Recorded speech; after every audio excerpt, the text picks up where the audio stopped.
場所は千葉の幕張メッセで開催しております。熱いマジックプレイヤーがたくさん集まっております。そしてこの2日間、まずは霊気走破のリミテッドオープン、そしてチャンピオンズカップファイナルの熱き戦いがスタートします。この霊気走破リミテッド環境最速チェッカーフラッグ、誰がトップフィニッシュするのか、まず初日の熱き戦いお送りいたします。それでは行きましょう。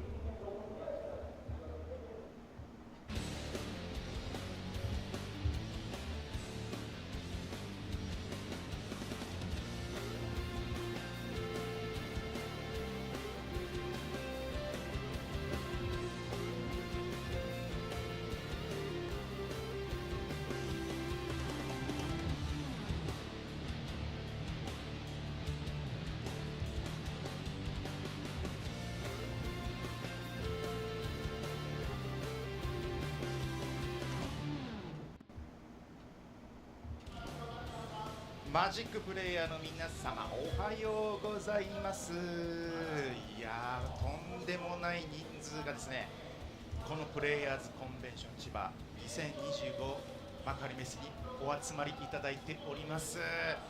いやー、この4名でお送りしていきますけども、早速ね、皆様はじめましての方もねいると思いますので、ちょっと自己紹介スライドからちょっとかまさせてください。お願いします。お願いします。はい、行きましょう。まずはこちら解説見てください。プロツアー三段ジャンクションチャンピオンでもございます。数々のタイトルダッシュ、井川義彦さん、よろしくお願いいたします。はい、よろしくお願いします。はい、そして次行きましょう。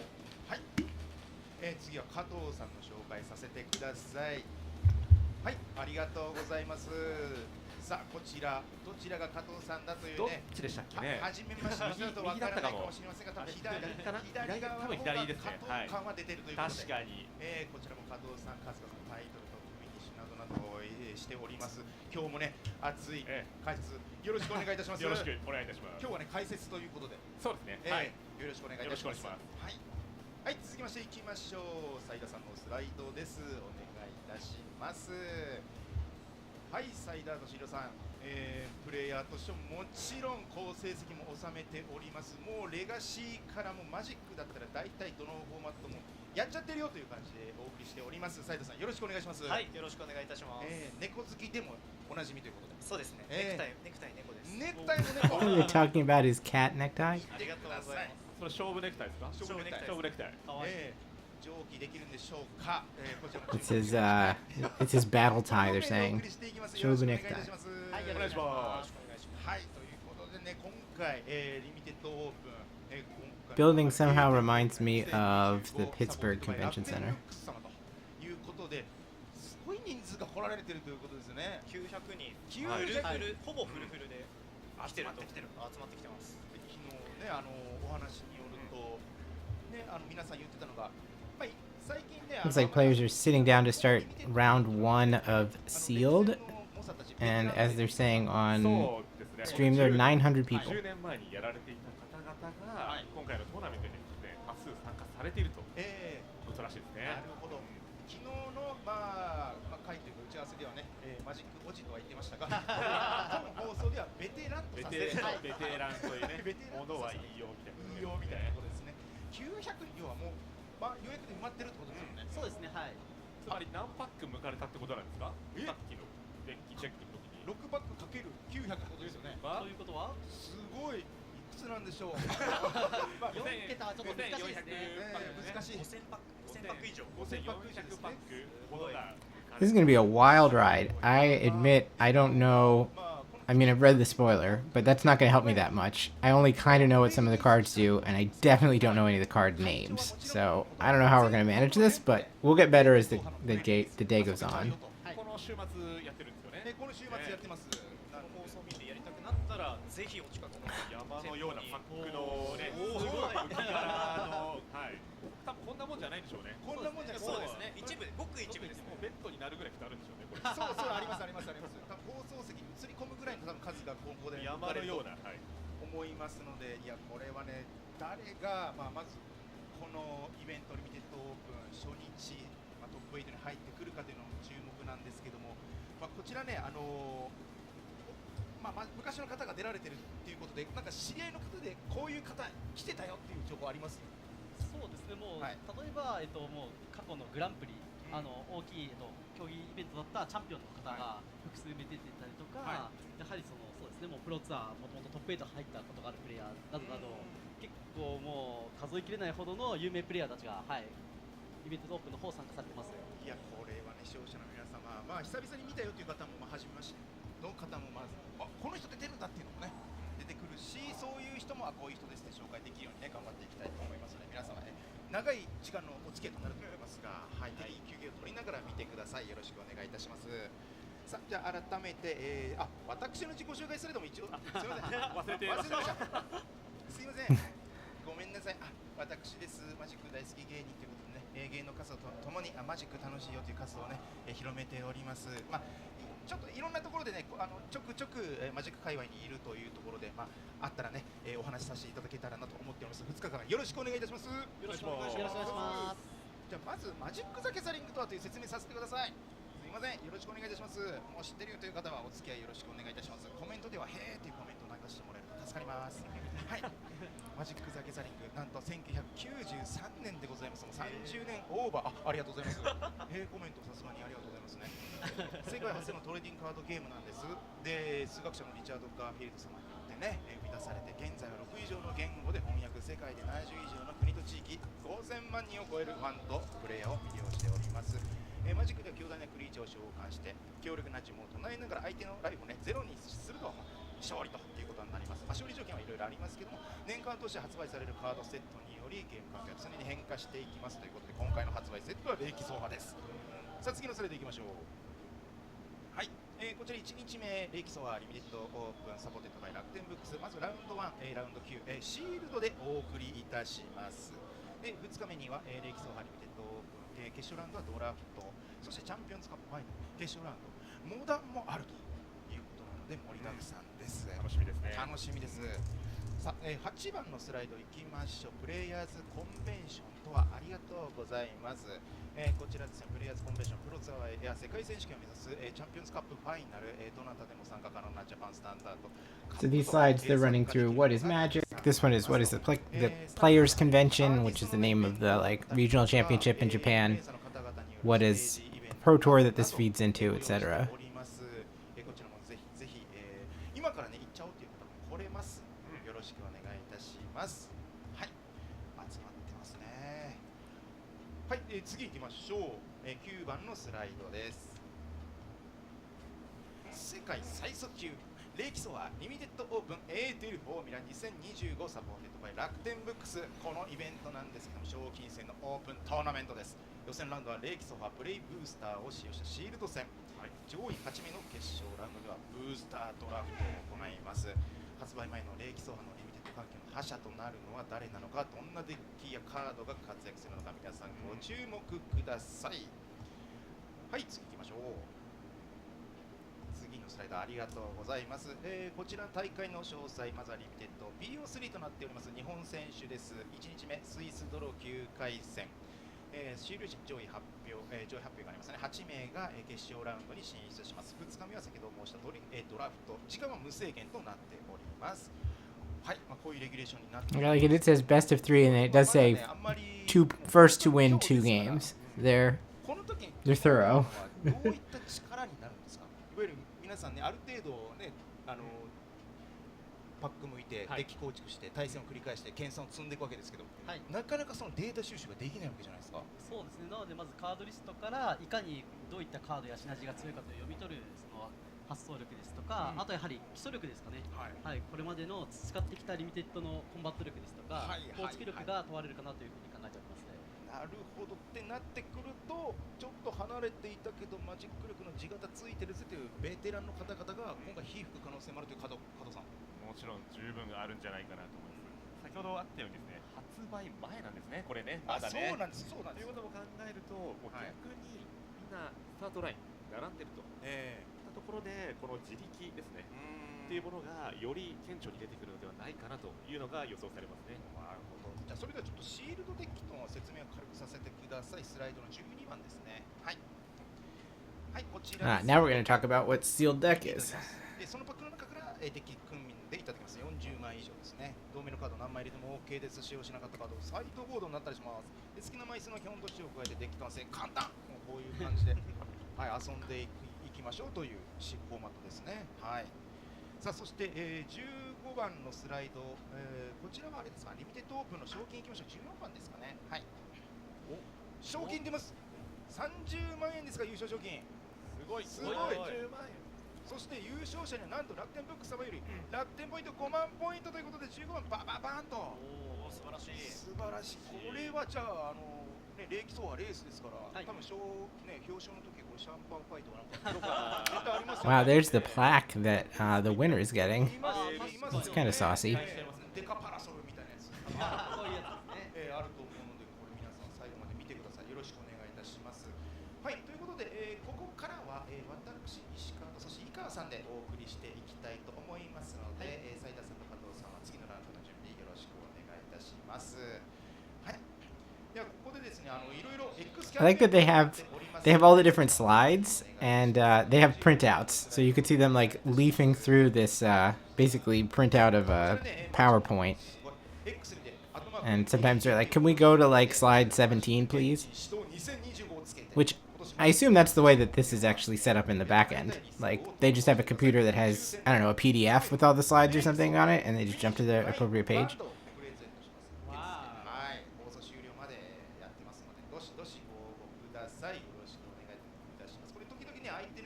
Apparently there's some sort of Twitter giveaway going on.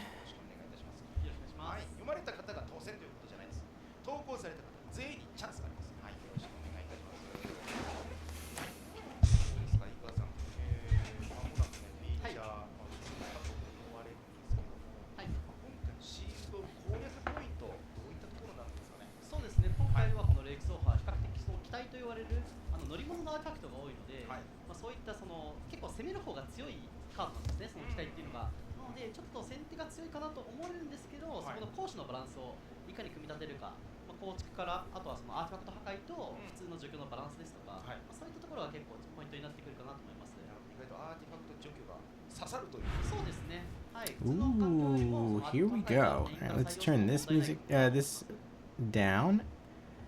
And I welcome you all to the Limited Open here at RC Chiba. So we're not watching the Regional Championship today. Instead, the live stream is broadcasting this open tournament, which is going to be pre-release sealed, which I think is kind of wild. And we're going to get a planes battle to start. Now, here's the challenge for me. Given that it is pre-release sealed and all these cards are in Japanese, I'm going to have to figure out what the heck they all are. Let's get this out of the way. I do have a little sticky that I can put up, so I will do that. Like with what the cards are, but I have to find them to know for sure. Try to recognize them based on the art, basically.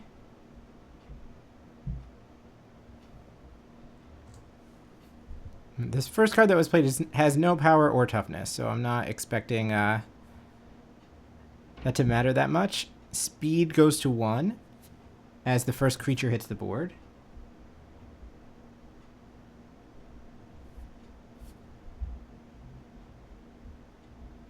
I'm expecting, like, well, A, as more people show up in chat, this will become easier for me, and B, as I learn the cards, then it will be easier in the future. So this first card that was played is a Leonin Surveyor. 2/2 on Moriyama's turn, or Masahide's turn, it will have first strike. And then you can cycle it out of your graveyard later. Whatever that first play was trades for Ryo's first play. And the 2/2 comes in and knocks her down to 18.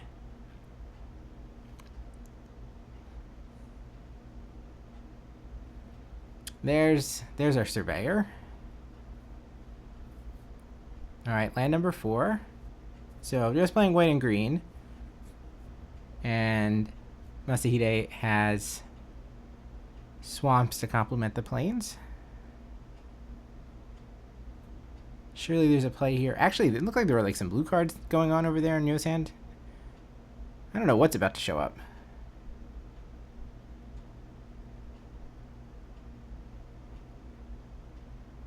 All right, we have like refurbished an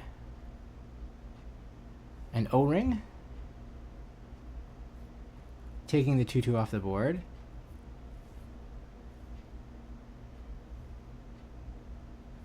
I see. So that was a detention chariot that had been cycled and then was rebought. It's pretty strong. So that is not active. That is a vehicle. And it's detained the 2/2 for now. So wait, why is the 6/6 getting in there? What is the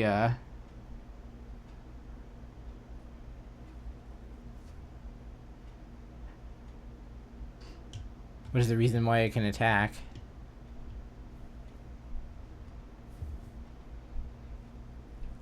The follow-up play makes a Thopter, and Masahide is in trouble. Facing down a 6/6.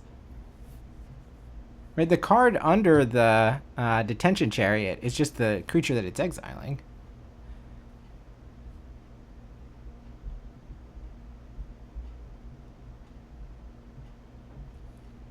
All right, land number 5. And the play from this side should be easy enough to find, given the art. It is a Packed Doll Terror. Actually, I'm just going to keep the streams, the overlay up. See what this thing is. When it or another artifact you control enters, you drain for 1. So life totals go to 16 to 15. Possibly 16 all. I don't know where the extra life came from. You got smacked for 6. We pass. Oh, a second artifact came in, so there were 2 drains.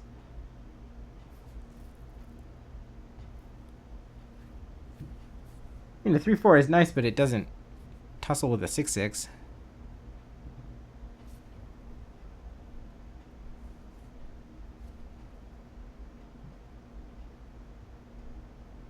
Somebody thought that finding these cards by art was going to be slightly easier, but apparently not. Another vehicle hits the battlefield. I mean, the frustrating thing about this format, from my perspective as a commentator, is that there's a lot of cards that like don't really do anything at first.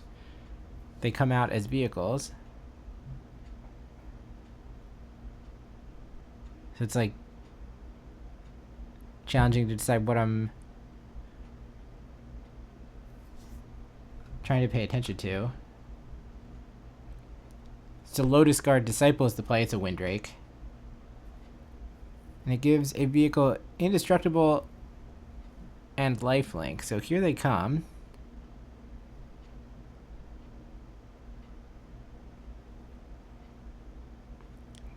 It's going to be a bash.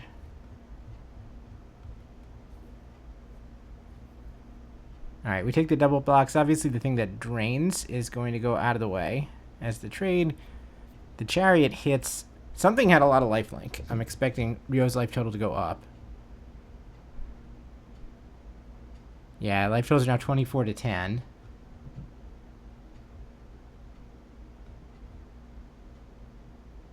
I see. So ultimately, the card that brought this thing back was Tune Up.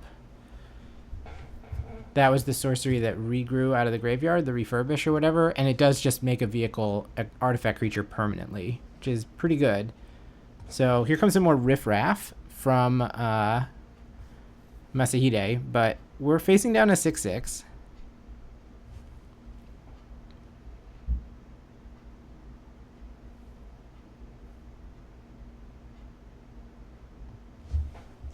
The new creature seems to be a Cloud Spire Captain, which gives mounts and vehicles +1/+1. Maybe there's enough power and toughness to deal with this. I'm guessing not, or Ryo is just happy to take a 3-for-1 here, or whatever it winds up being, if Masahide wants to throw his whole board under this.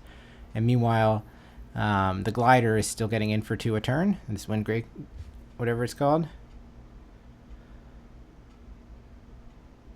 Alright, well now we discover what that was because it has reach. We're flying of its own accord. Looks like it's a white card, right?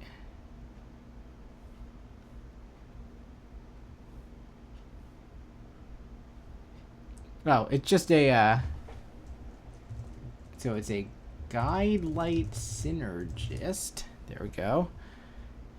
So it's an artifact /4, and it does fly.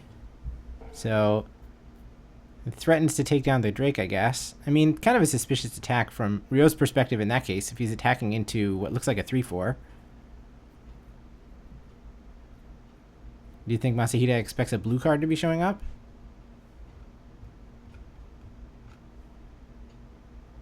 Ryu card 71, huh? It's called Trip Up. And it puts a card either on the top or the bottom of its owner's library. We're not going to bother playing it. We're just going to accept that we've got our creature eaten, and we'll play something big. So here comes a 5/5.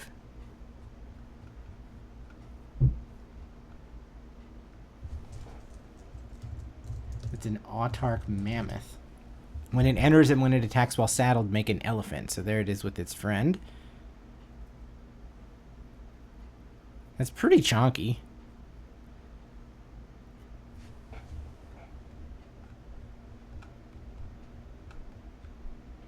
It looks like the Aether Spark is in hand.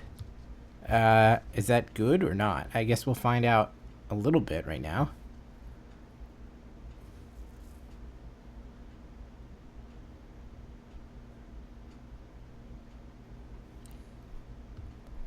Masahide is taking the approach of trying to build out a board rather than to try to stop the 6/6, which makes some amount of sense. Like, you want to try to trade 3 for 1 there, and then hopefully what's left over can kind of mitigate whatever's left on Ryo's side. Like, usually the way it goes, if you have the life total to do it, you could, like, double block, lose one thing, double block the next thing, lose another thing, double block the next thing, lose another thing, and then the board reaches parity. But taking these hits in the head is obviously putting the screws to Moriyama, and on top of that, now 8 more power entered the battlefield. So seeing another big creature is like the antithesis of this white-black plan of trying to put enough stuff on the battlefield to work your way up to dealing with the 6/6. It is true that when Masahide deals with that 6/6, he's going to get back the creature that was O-ringed by it. So it looks like we can block 3/4 on 3/3. So that block is pretty obvious. Then something's got to go under the 5/5 bus, and something's got to go under the 6/6 bus. And presumably, something is going to have to block in a way that forces a trade. Now, we know that Ryo has a blue trick here, which is going to just blow out whichever double block is made, and that's probably going to end the game on the spot.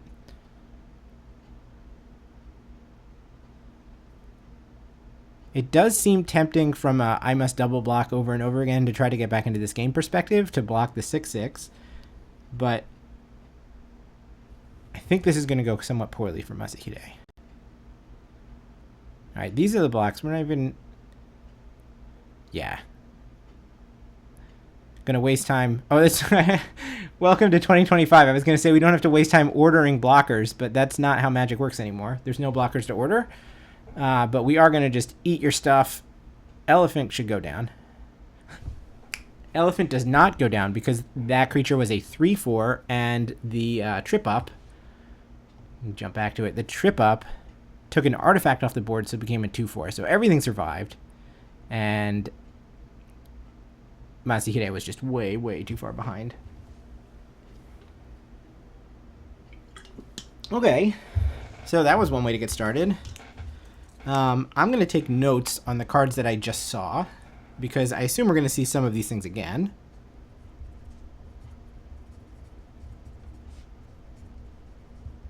And it would be nice if I remembered some of the names going forward. This thing here is just like a Firefox window that I've cropped to only show the one card sphere. Sorry, Scryfall card. That's my secret.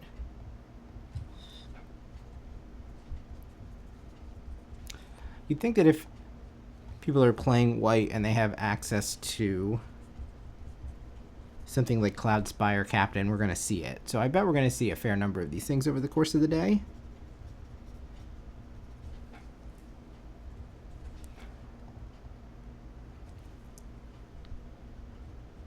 So wait, there was a tune-up and there's a trip-up? Oh boy. I don't especially love to see that.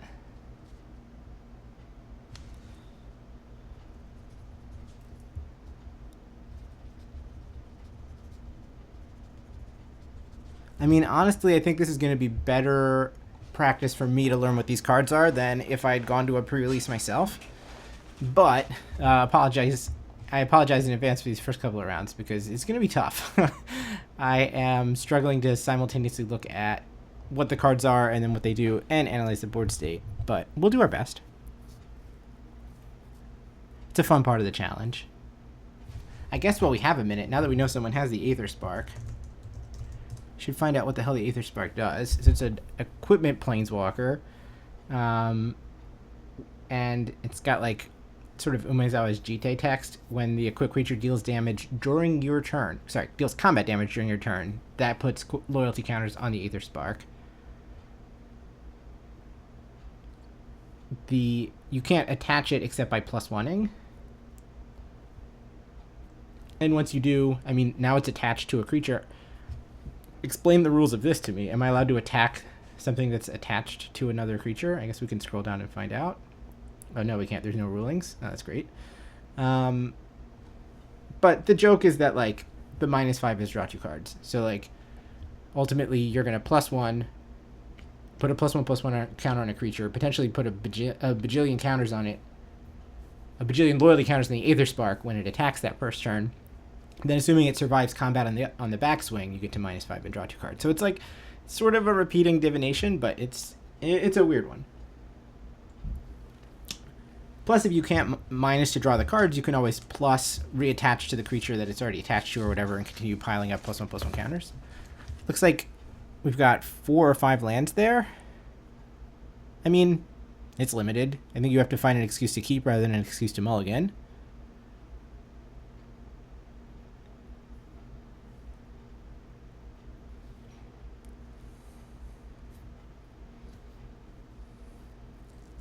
Though, having said that, I believe we're going to go 7 on 6 here, right? As Masahide might have already mulliganed on the play. I don't see white mana. I can't tell. That the front card is a swamp. Plains in Japanese is 2 characters. Swamp is only 1.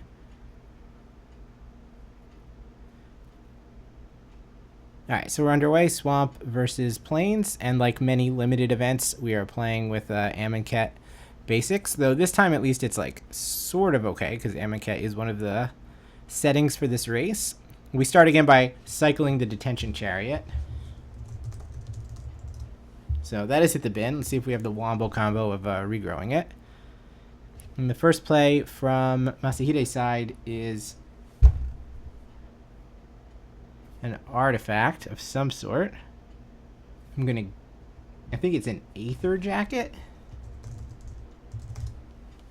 2 Unflying Vigilance, and we can sacrifice it to destroy another target artifact. That is pretty solid.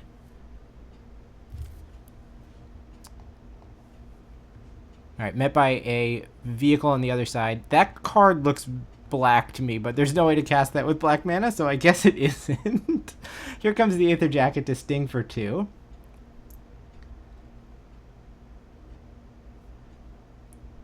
Alright, so it must be a vehicle on the other side. It's the gain 2 Manolith. Oh.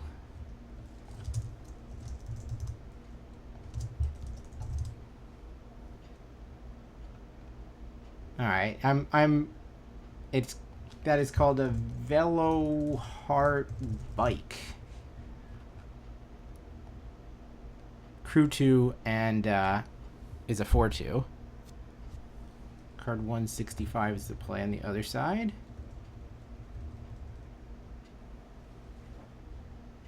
Yeah, that thing. Hazard of the Dunes. So 4/4 Trample Reach, and then we have like a Monstrosity 3 essentially. Okay, then the creature that was played over here was the 0-4 that we saw in the first game. That, well, it's an artifact /4 with flying. And here come the flyers. So this should be an attack for 5.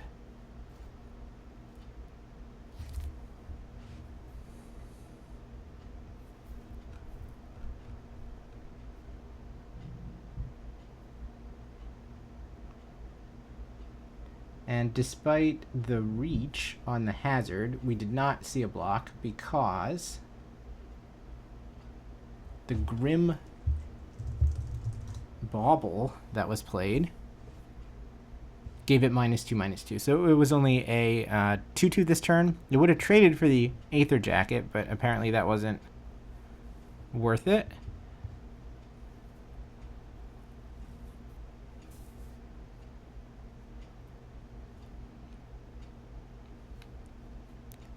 All right, Joe verifies that the Aether Jacket can destroy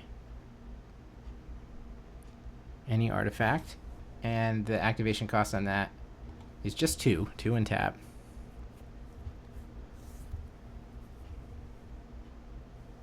All right, well, twice is nice. Here comes another Hazard of the Dunes.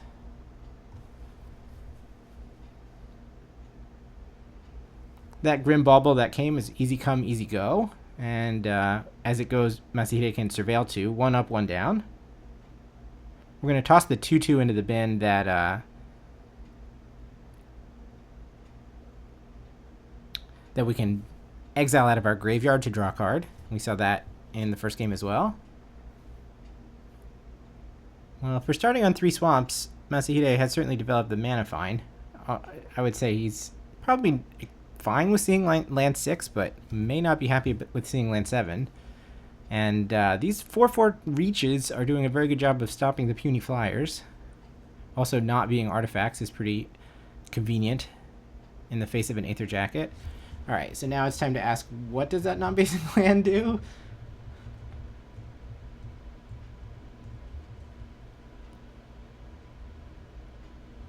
Wow, there are more lands in this set than I realized. So it's an Amoket Raceway. And that also answers another question I had. Masahide is going up on speed. I wanted to know why he started his engines, and it's because he played this Raceway. Once we hit max speed, or 3 out of 4, then that thing has tap to give target creature haste. Max speed is potentially more valuable just to be able to cycle this card out of Masahide's graveyard. Alright, looking down at 3 black cards in hand.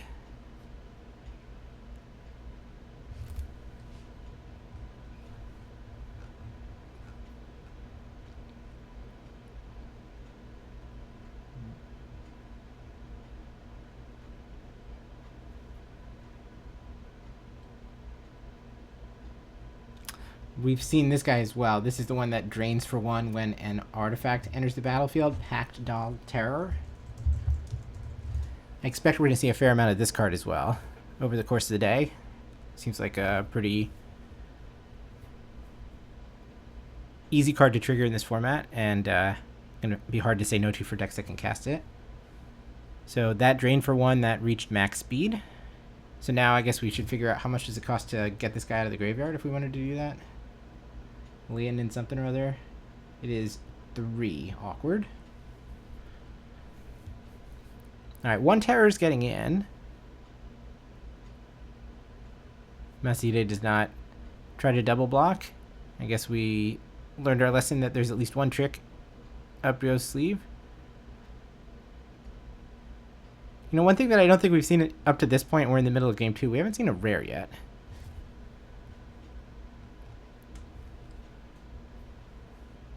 I'm guessing we just saw some sort of claustrophobia. Yeah, flood the engine. 2U. And it is actually slightly stronger than claustrophobia, right? Because it also takes all abilities away. Though, I mean, claustrophobia is a solid card in a format where there's so many vehicles. Prevent any crew privileges. Right, what was the Kaladesh version of this? It was like revoke privileges or something. We saw a fair amount of that. Alright, here comes Murder.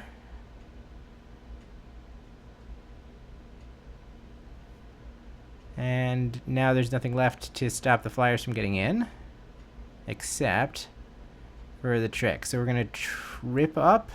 Is that what this is called? Tsumadukase. Does Masahide want to put the Aether Jacket on the top or on the bottom? I mean, smart play by Ryo here. You have to assume that there's some vehicle in Ryo's hand that he wants to get out. The Aether Jacket is not the most exciting draw, but it might be the only way he has to answer it.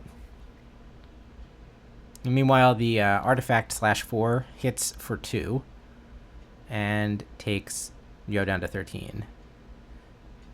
Let's just slam the Elephant again. So 5/5 comes with a 3/3. The 3/3 can crew, and then we smash for 8. Masahide goes down to 9. And now there's a big 5/5, and we've seen in game 1 that Masahide's deck is not great at answering something that's even 4/4 or bigger, let alone multiple things of that size. And we know that he just drew a kind of puny Aether Jacket. That doesn't even really help the Artifact /4 answer anything that's going on the other side.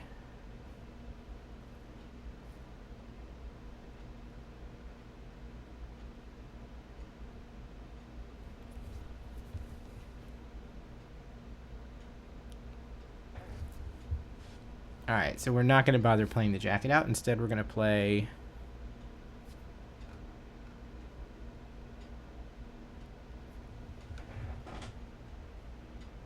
a Streaking Oil Gorger, Flying Haste, and at max speed it has Lifelink. So I guess if it came to it, we could have hasted it with Amoket Raceway, but we could just attack. I mean, it naturally has haste.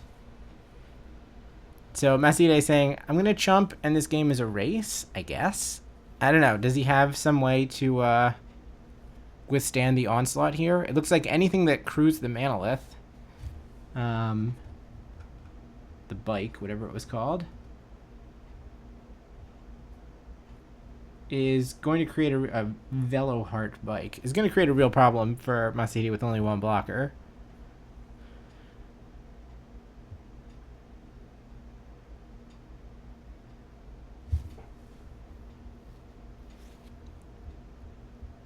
Here comes a new creature, crew, send everybody, and you die?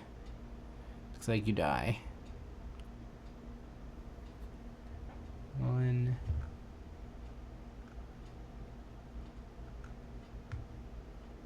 The last card was a Fang Guardian. Flash when it enters another target creature or vehicle you control gets +2/+2. So that was put onto the Trampler, which, I mean, there already weren't good blocks on that, but that is just a guaranteed 2 to the head. Oof. Well, I would say that those two games weren't super close. I guess you could say that Masahide was ahead on board on turns 3 or 4, maybe both games, but things rapidly switched as soon as Ryo played anything larger than a 3/3, basically.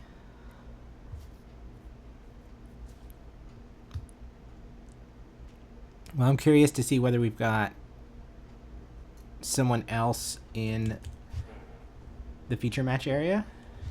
I'm going to do my homework and write down the name of a couple of these things. So this card is called Packed Doll Terror. You've made my list. I expect to see you again.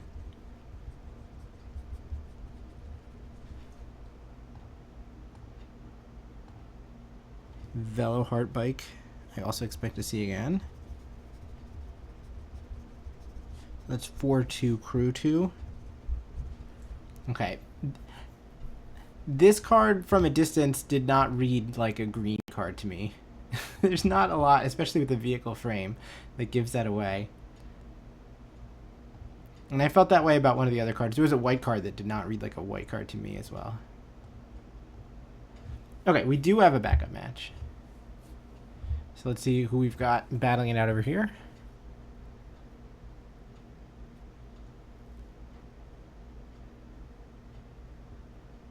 Island facing down some foil non-basic. Alright, so it's Yosuke against Fumiyasu.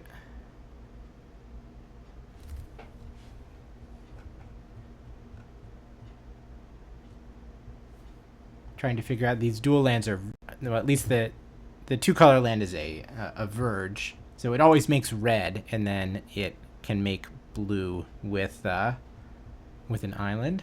But that is not an island, so we're still waiting. The first card on the board is Gilded Goda. 2/2 when it attacks while saddled, make a treasure token, this guy. So we've got something to saddle it. Maybe. Yep, alright. Get on the Goda. Ah. And get murdered.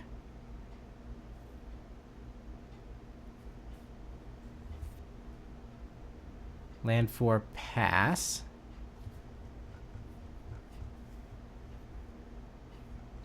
Alright, it's not actually called murder, right? What is this card actually called? Spin out. Alright, we'll plink in with the card that was trying to saddle last turn.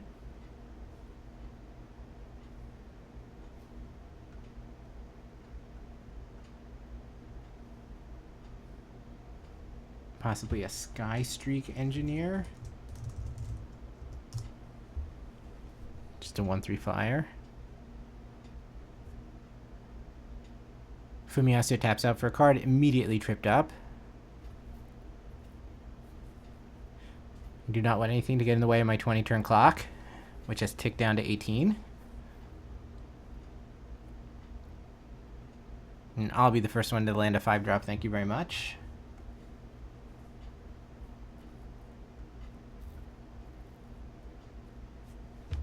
That looks like a Thunderhead Gunner, which is a 4/5 reach. It has also been obliterated.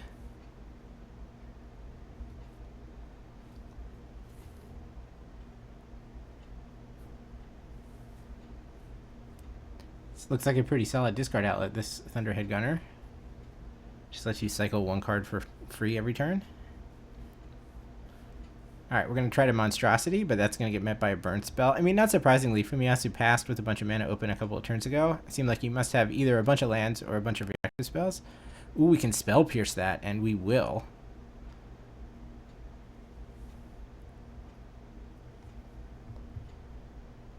Well, that worked out okay. That was a Lightning Strike that did not actually work out.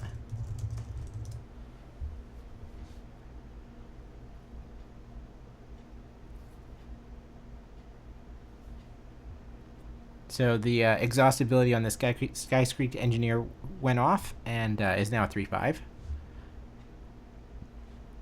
So now time to play a Thunderhead Gunner on the other side. I mean, a 4/5 reach does stop a 3/5 flyer.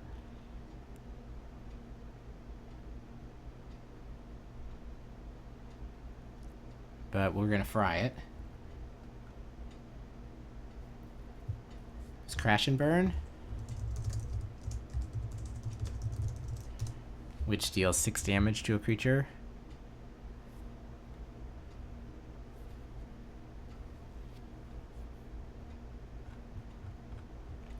And the new play is this little 2/1 guy, card number 45, Guide Light Optimizer, which is like the mana dork of the set.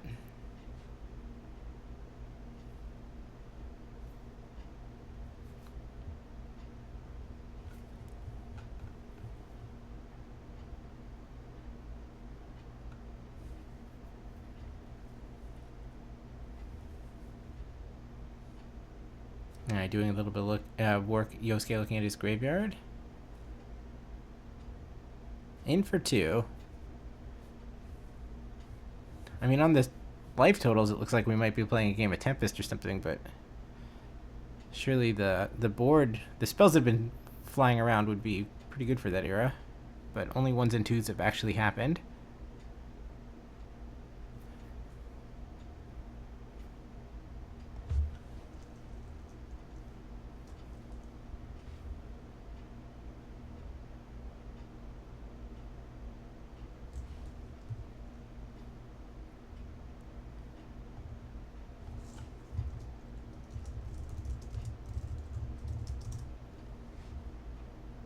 Alright.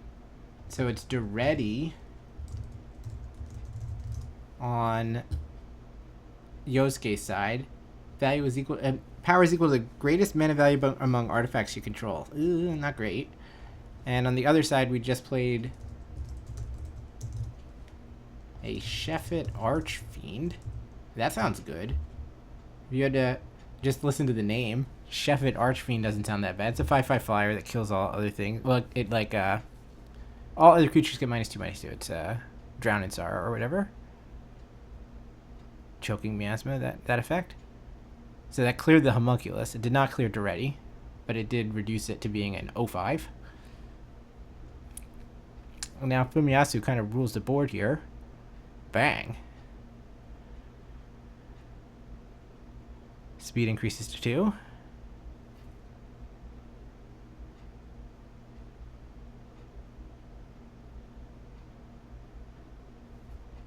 We've kind of reached the point in this game where, like, the initial hands have all traded off, basically. There's not, like, another answer waiting around. A lot of resources were traded, but when the last thing that you play is a 7-mana 5/5, it's a pretty good feeling. Alright, vehicle comes down, and that is going to give Duretti some power, and so now we can jump back into the red zone.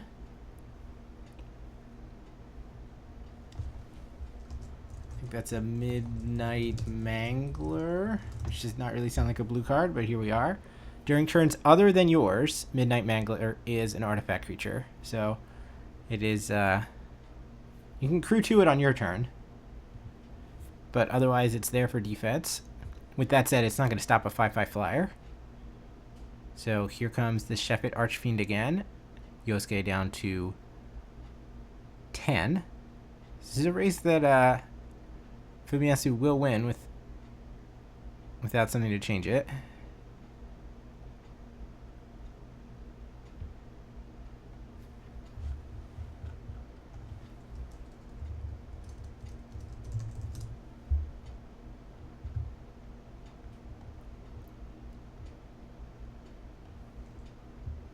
What on earth was just played?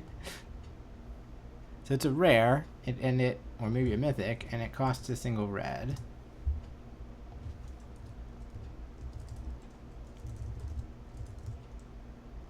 Oh, there you go. Card number 340. So a Burnout Bastronaut. 1/1 Menace, Fire Breathing, Double Strike. Interesting. Well, Double Strike with max speed.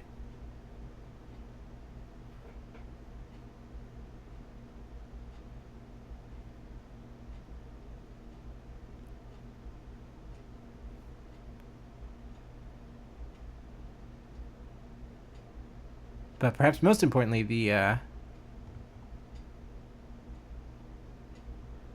Fumiyasu is at least forced to think now at 4 life. Is he really going to just attack and try to put the game down to 1 turn? But that is the play. Aether Jacket is the follow-up.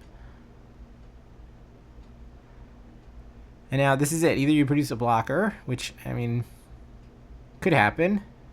That could... Or you have to do 4 damage to me right now. Max speed for Fumiyasu, for whatever that's worth. And for that matter, Aether Jacket means that you can't just produce like some flying artifact that's going to block it.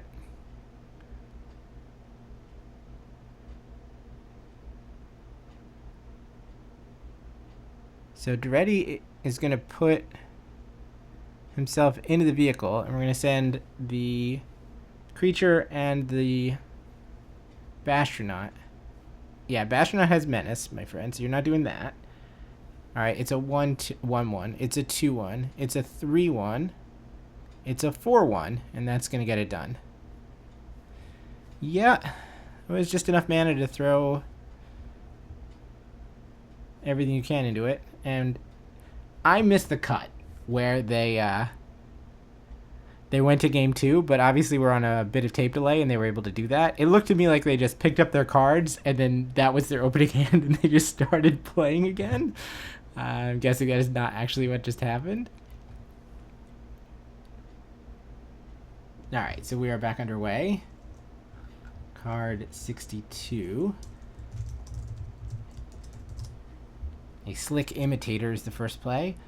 So 1/3 start your engines, and then we can copy a spell we control. We can turn that into a copy of a spell in the stack, which, I mean, that could be a permanent spell, but we do have to reach max speed first.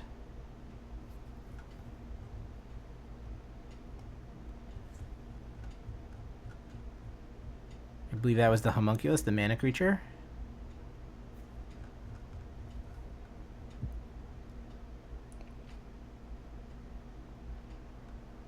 Yes. So it's a 2/1 mana dork that can make mana for mounts and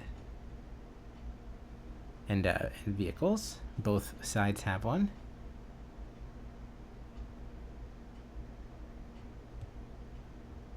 Oh, sorry. To cast an artifact spell or activate an ability. It does not necessarily let you activate mounts, but I guess it could let you cycle cards.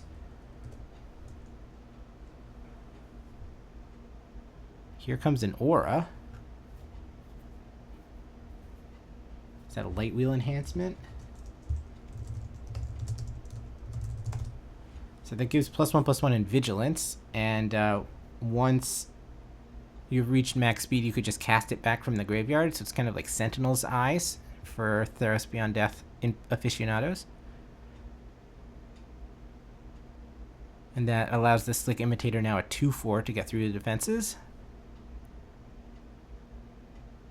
Speed to 2.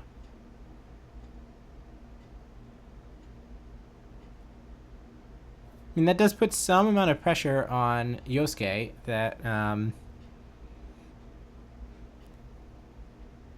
gotta play something with toughness to stop this Imitator. We don't want Fumiasu to just be able to double copy his best creature. It's kind of a different animal when you play it early and you level it all the way up versus when you play it late in the game. Alright, let's cycle and land, and then untap and draw.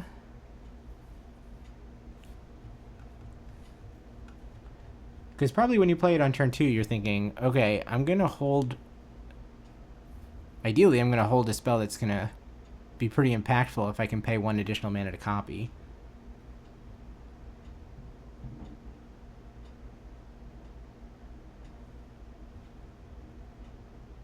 Doing a quick look to try to figure out what this red card is. It is a Reckless Velocitor. Whenever this creature saddles a mount or cruiser vehicle during your main phase, that mount or vehicle gets +2/+7 against trample. And otherwise, it's a 3R 3/3 Hill Giant.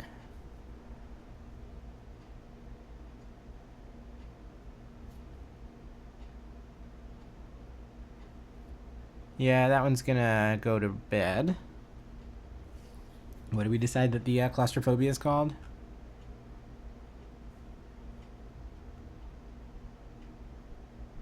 And the Imitator is going to get in again.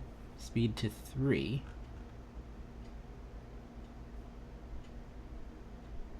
Flood the engine.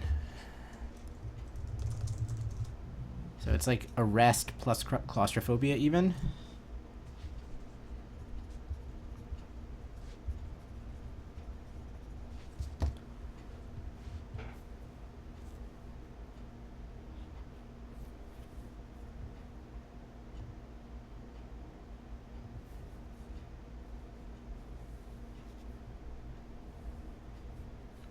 Land number 5. Looks like there's a flood in Yosuke's hand as well. Did not get a good look at what else was there. Not that I necessarily recognize it anyway, but I mean, we have seen some cards in Yosuke's deck, so it's possible. I could at least be like, oh, it's the 4/4 that cycles cards for you, or the 4/5 reach that cycles cards for you, or whatever. Be a reasonable thing for him to have in hand at this point, as he has just reached 5 mana. We're just gonna flood, presumably, the Imitator. I mean, it's kind of a tough way to do it. The Imitator doesn't need to tap to activate its ability. So if we can reach max speed some other way, then this claustrophobia did very little work.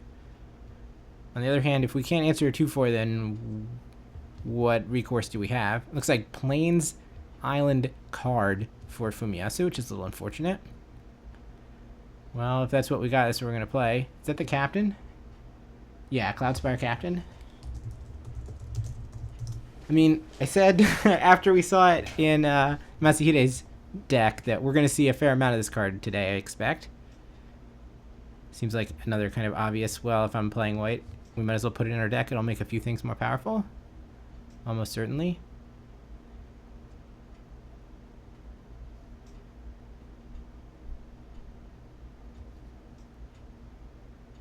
Excuse me, is that a skyboat? That's a Sky Sovereign Council flagship. Oh my good lord. And we were able to pay for it with homunculus mana because it's an artifact. So here comes the second homunculus. But, wow, I wasn't prepared for this. I'm going to have to do a foghorn sound effect. Here it comes. Alright, we've got a full art rare on the other side as well. The haymakers have just started coming down. Alright, I'm going to need some help. Coverage team, tell me what card this is. I have this set up on my other monitor in Scryfall that I can look at, but it's all the regular art, so I don't know what the hell we just got. Oh, it might be this thing. Voyager Glide Car?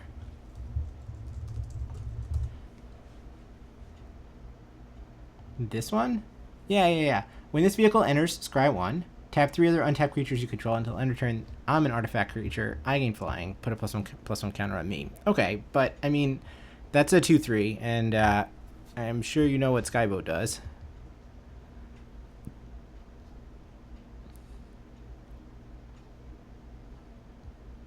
Especially what Skyboat does to 2/3s. I mean, you gotta start somewhere.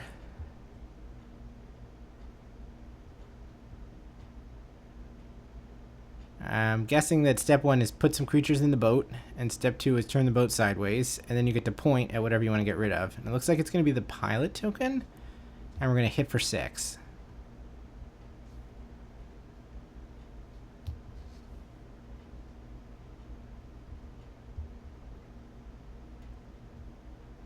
Alright.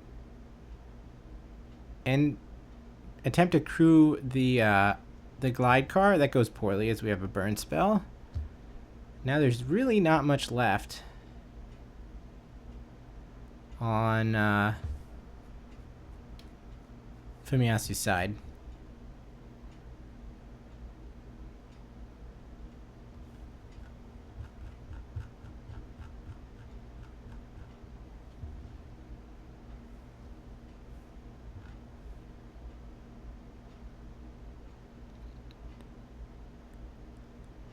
Yosuke thinking about what kind of sauce he wants to put on Fumiyasu after he's carved him up. Here comes a whole bunch of stuff. Let's get them all in the red zone. Kill your blocker. You got Settle the Wreckage? You do not. The players trade back. Flood the engines, and the match is concluded. Woof. Well, it might be 2025, but the real winner today was a 2016 card or whatever. Gosh, that's going to be a good one going forward. That must be pretty high on the list of cards you want to see as you open your sealed deck, I assume.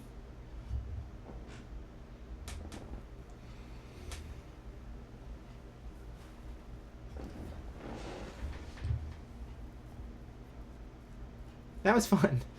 That was challenging, but that was fun. We got a bunch more of these too. That was round 1 of 9.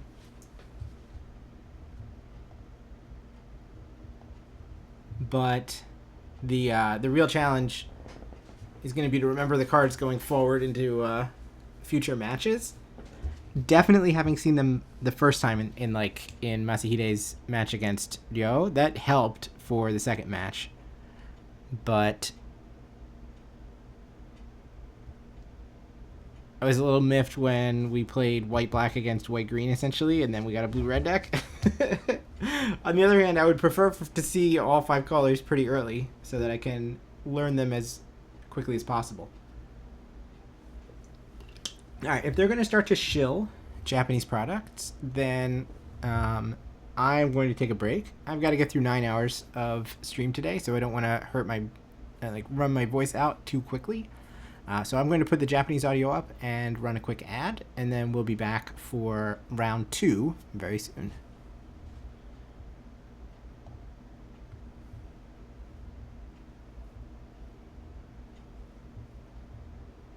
Okay, so then I want to turn this up.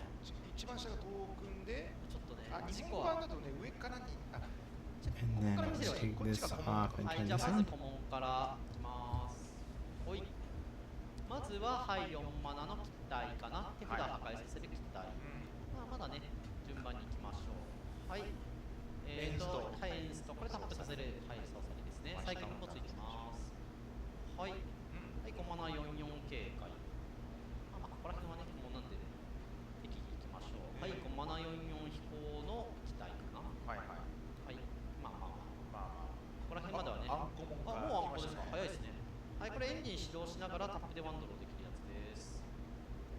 はい、はい、派手、限界を超えろ、超えてください。限界を超えろ、これいいですよね、これ使いたいわ。名前がいいです。はい、力全部持ってくる。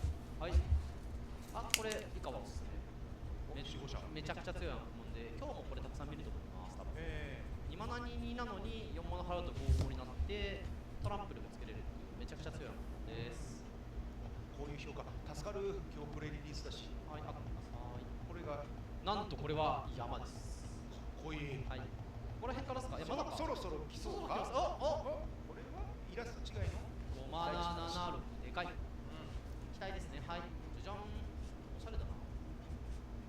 4マナ63威迫の機体かな。はい。機体ばっかですね。はい。さあ、こっち。いいじゃないですか。ミドクロ境界ランド。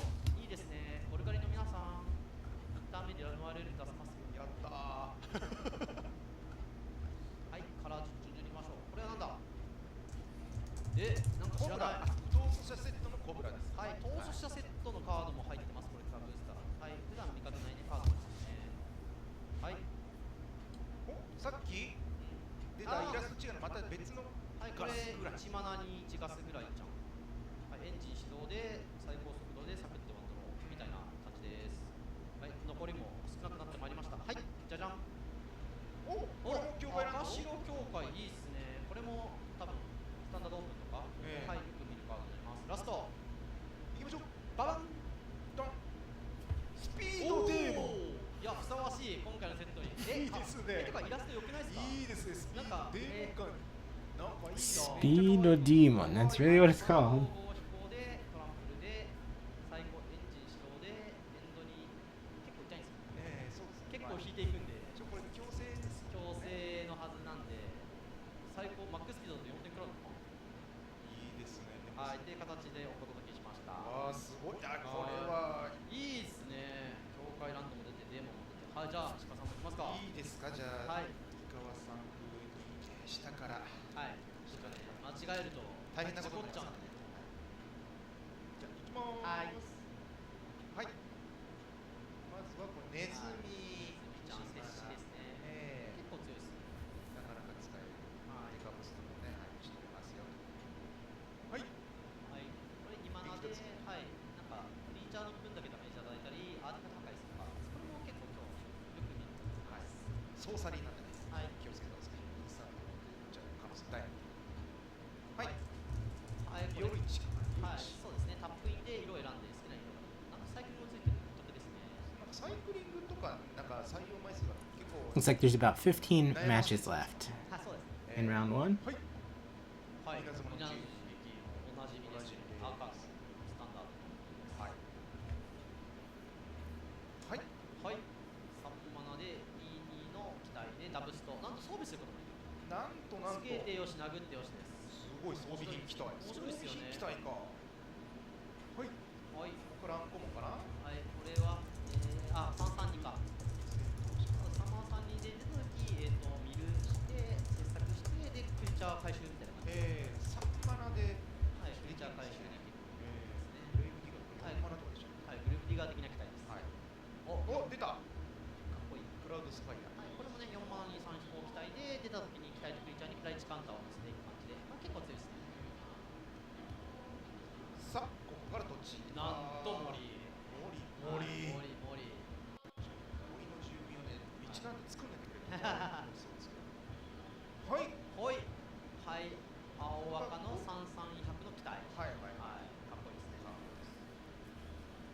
さあみんなこれはバイクにさっき活躍したマナが出る機体ですね。さあじゃじゃん、ここから来た。あ、これ強いですよ。なんか4マナ55でなんかさらにマナが4点ぐらい出て、なんか機動型能力が使える。そうですね。精進でなんかダメージ与えるやつですね。これもかなり強いレアなんで、爆弾車。はい、フィーチャーテーブルで見ることもある。さあおどうだピアナピアラ。ナラ、これはこれどう投資したのかな。緑入ってますよ、ピアナラ。ティムールカラーですか。へえ。初めてエネルギー系のエネルギー系です。さあいきます。残りがあとまあ4枚ぐらいか。はい、じゃじゃん。じゃん。お、外れと神様が来ました。神様。結構ね、なんか盤面見てるばっかなんですけど、急に殴り出しますから。そうです。最高速度じゃないと来ないよと。ちょっとね、やる気ないんですけど、テンションぶち上がったらガチガチ走り出すんで、はい。なんかやすね、なんか盛り上がってきたら出てくるの嫌ですね。そう。最高速度まではおめえら頑張れ。いや、あなたも盛り上げて。そう、最初から殴ったら。そうですよね。神様だね。はい、こちら。はい。お、来た。いいっすね。任せ。任せってカードの割に全然うまくしないんですよ。トップね。はい。毎ターン1枚めくっていく。めちゃくちゃ堅実なうまかせ。そうです。任せ。運用が非常に堅実。はい。さあ、こちらなんでしょう。お、青赤のはい三三速報ですね。幻覚。はい。魚だ。そして海賊と機体が一緒に殴ってたらなんかなるほど。まあこういった最後にこうね。あれしかもちょっとなんか光り方違う。そうですね。僕のさっきのスピードデーモンもそうだったんです So けど。we got 7 matches left 1枚 in day 1, or in round 1. 違いますよね。なんかサラサラ血管というか。そう。いや、普段はこういうパック向かないんですごい新鮮で嬉しいです。だからこういったコレクターブースター、何ふさわしい。めっちゃ可愛い。このスピードデーモンちょっと出したい。スピードデーモン無敵な見学も可愛いよ。とも可愛いこれ。いいの。さあということで2パックもいきましたけど、さすがに2パックまででしたか。まあ向く機会になったらどんどん増えると思うので、向いてったカードたちはどうなっちゃうのかなっていうのをね、放送を見続けてまあ大体皆さん分かってると思いますけど、どうなるか楽しみにしておいてください。それでここでキャスター交代したいと思います。それでは次のラウンド2で、お会いいたしましょう。それでは一旦失礼いたします。Okay, sounds like they're going to an ad now. Hey you! Has life been passing you by? Wanna add a little explosiveness to your day? I'm shocked that there's no Japanese subtitles in Or this. find out you have what it takes to beat a demon-possessed machine that magically harvests souls for fuel? 10 teams! 3 worlds! And rubber for racing fame! Then join the Girapur Grand Prix, and this could be you! Not him! Her! Take a chance for fantastic glory and incredible riches!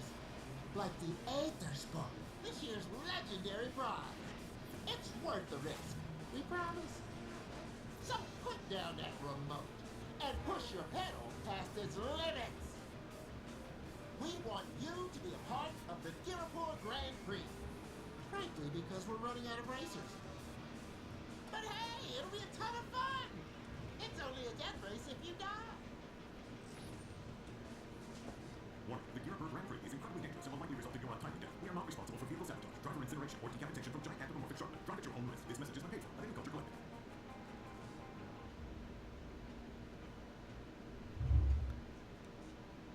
Hey you! Stop contemplating your existential dread. Try Magic the Gathering Foundations. Dying decor got you depressed. Foundations turns dreary into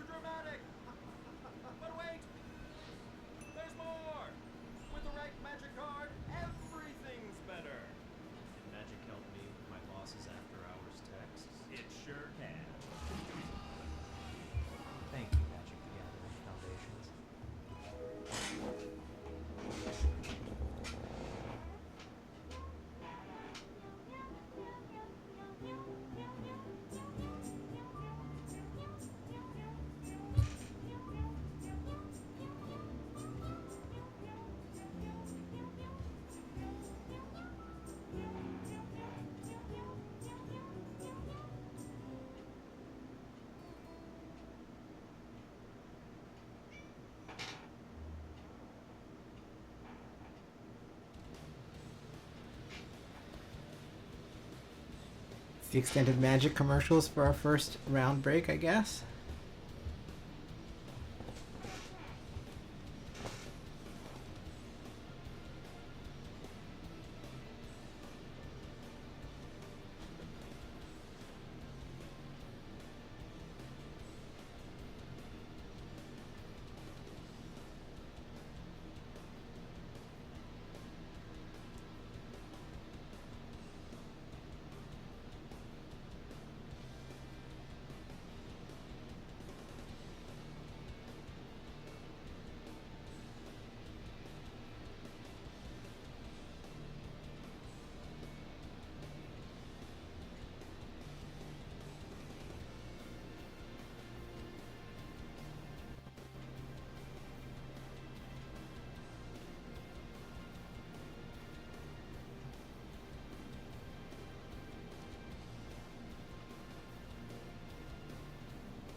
Sweet.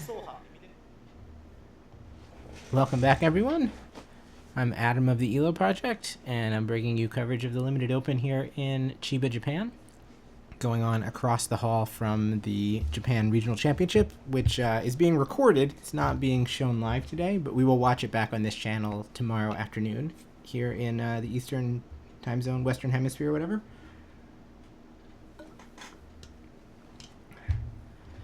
But this is a treat for me. I have enjoyed doing all of the regional championship coverage. Obviously, I like matches that have pretty high stakes. But at heart, I'm a limited player, and it's been a long time. So this is like the 9th or 10th tournament that I've done on this channel. Also, I love Kensuke's lapel pin. That's very cool. Dating all the way back to like 2019 or so, doing late night English commentary on Japanese tournaments. But the last limited event that I covered was M20 sealed, I believe. It was a Grand Prix. You could see players moving around in the background. Round 2 has been paired, so we should get a feature match very shortly, and we'll get down to business. Thanks for watching Live Magic with me. Feel free, if you know card names, to call out card names in chat, because that is going to be the slow point of the stream for me. I'm still trying to learn what the cards are called. Doesn't help that everything that we're going to see is in Japanese on this stream, but we'll make do. I've got the spoiler up in Scryfall on my other monitor, and so I can kind of just go by the basic outline of what the art looks like to try to figure out what the cards do, and then I do have a little card picture that I will put up. Try to keep you up to speed on what the most recent play was. It's also going to get a little bit easier for me later, as I will have a co-host coming, but not for another round or two, so I'll be doing this one myself. And we might wind up doing a late night round or two ourselves as well.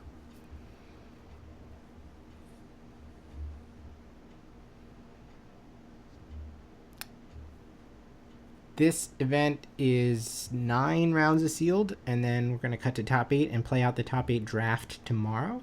So we'll start the live stream tomorrow with a draft in those draft rounds. This is not the RC. So the best prize that they can offer in terms of, entry into the, how you want to say it, the organized play pyramid is an RC entry. So this is basically like a destination RCQ, you could put it that way. Now, with that said, there are some people who are qualified for the Pro Tour already and don't need to play in the RC, and I guess apparently aren't too concerned about getting a world spot one way or the other, so don't feel like the marginal value of trying to finish first is worth it. And or maybe they just really like playing pre-release for stakes. Like, how often do you get to do that? There's been a couple of other ones recently. Like, there was an SCG event in Indianapolis that was Phyrexia All Will Be One sealed. And then there was the Magic Summit in Salt Lake City, which was Brothers War sealed. That one played down to a Black Lotus for the champion.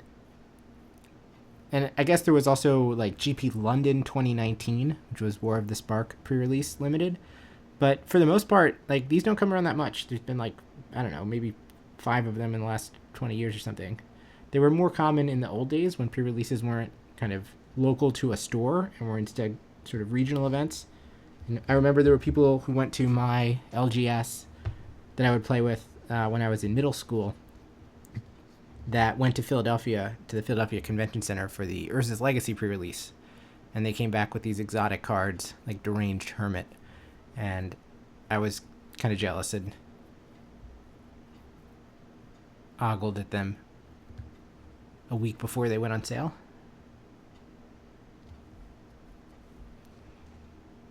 So there are 4 such players who are in this event, whose names well, at least a few of them, I hope the names you recognize. So Shuhei is playing in the limited event. Makihito Mihara is playing in the limited event at Lost Round 1. Ken Yukihiro is in the limited event, and I think Ken is also one of those players who, I mean, he does well at whatever he does, but I think of him more as like a limited first player as well. And Shota Takao is playing in the limited event as well. So I'm curious how long we'll go before we see one of those on one of those pro players on stream. With 860 people in a cut to top 8 after 9 rounds, I don't think 0-1 is quite dead, but it's not great. If you're going to lose, certainly you don't want to do it round 1. Like, Makihito may have to just straight up win out.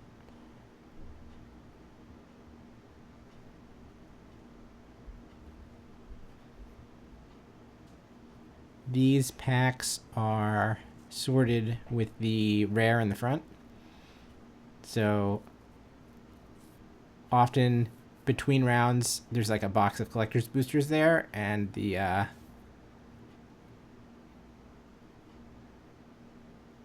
commentators will just kind of go to town busting packs. But the suspense of what the rare is going to be is usually mitigated by the fact that we get to see it first, and then there's just like a whole bunch of junk behind them.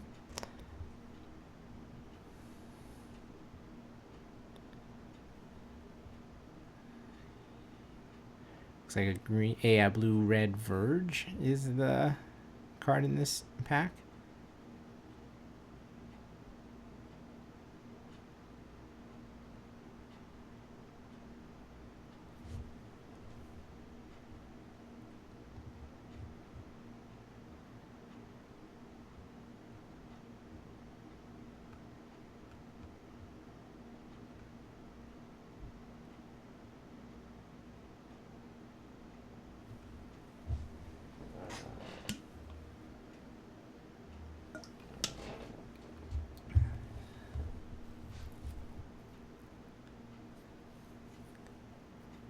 Honestly, round 1 was pretty snappy. I think we got down to about 5 or 6 matches left when we called time, which is quite good for an event that has 450 matches of limited going on at the same time. Let's hope that continues.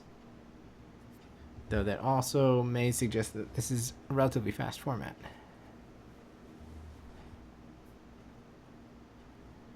There is a standard open that is going on. I don't know if it's simultaneous to this or if they're going to wait a couple rounds before they get started so that people can scrub out of limited and then go and play standard. I'm not sure. I wanted to look this up. I will look it up before the next round. I'm not sure if the standard open has Aetherdrift legal. I know people made the decision, rightly so, not to allow Aetherdrift cards in the RCs, and that was justified on the Japanese fact sheet by saying the deck submission window is going to close on Thursday, which is before Aetherdrift goes legal, and so therefore you cannot submit Aetherdrift cards.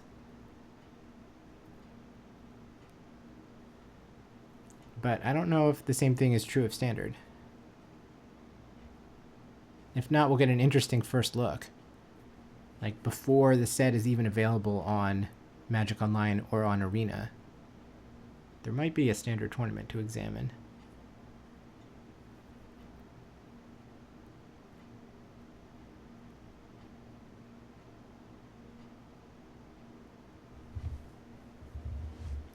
Okay, I got the sense that we were about to go down to the feature match area, and lo and behold, it is Shuhei Nakamura who is about to play for us.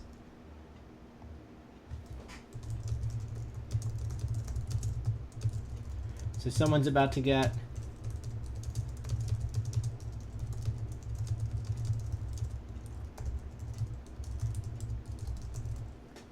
a Nakamura number of 1 here.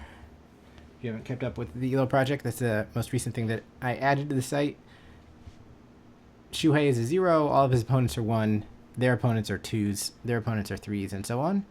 It turns out that basically everyone is connected about, at most 3 steps away from Shuhei. There are a couple of straggler 4s and 5s, but most of those people have only played in like one event.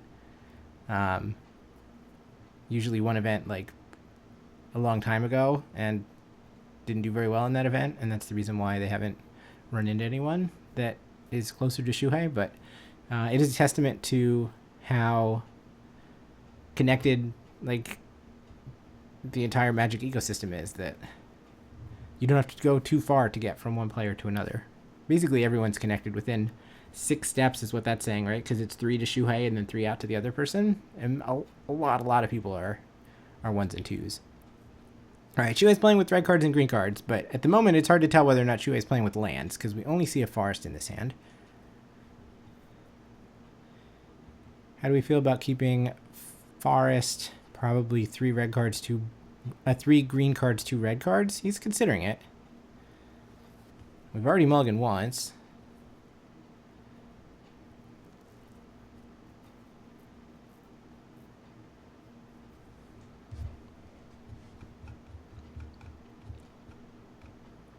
I guess the calculation that you have to run here is like, all right, well, I may not make a play.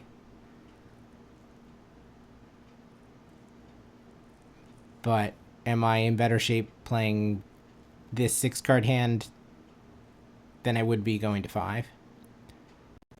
Now we drew a green 1-drop right off the top. That helps. Smart play from the Hall of Famer to draw a green 1-drop.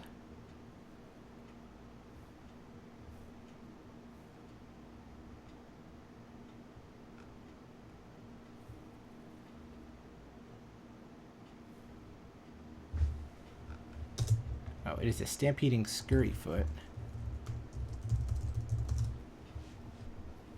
which is a 1/1 that has like monstrosity to grow to a 4/4.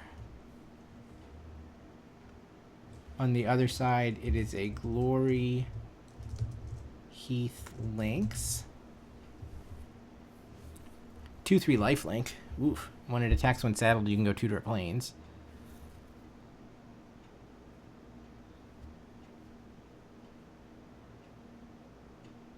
Well, here it comes.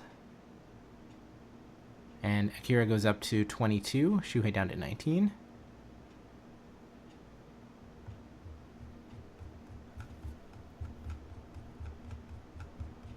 land for turn is Tranquil Cove. And the green little creatures keep coming out. Here comes the Lynx, the Scurryfoot to deal 1 damage.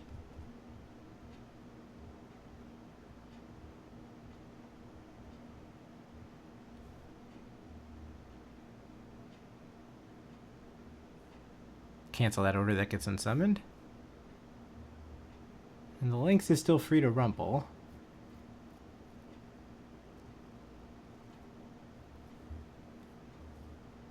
Draining 2 points at a time.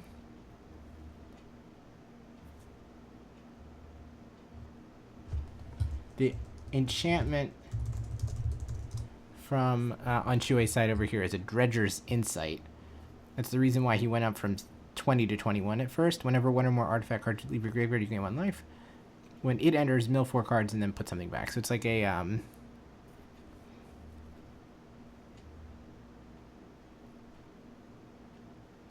want to say mulch, but I mean, I can get a creature as well.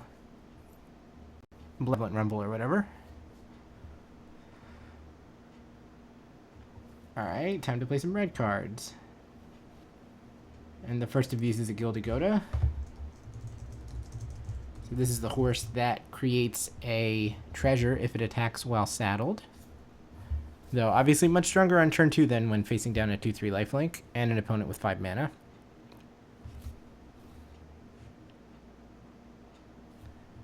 Whoa-bam. Is that a Gearhulk?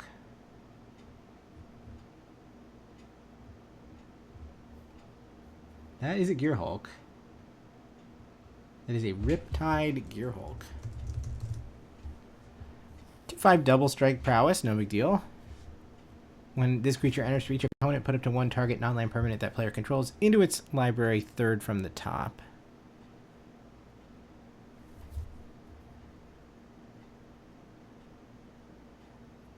And Akira also has the artifact /4 flyer, which is a 2/4 at the moment and smacks Shuhei down to 15.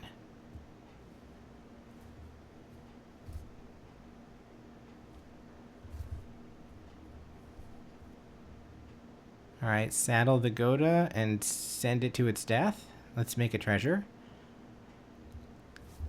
Does Akira want to block? And if so, with what? So it looks like it's just a 2/2. We have a 2/3 and a 2/5 double strike prowess that could block it. I mean, we also have 24 life, so there's no reason to take the bait here. It's kind of like an attack with a Fable of the Mirror Breaker token. Like, do we really want to pick a fight over this?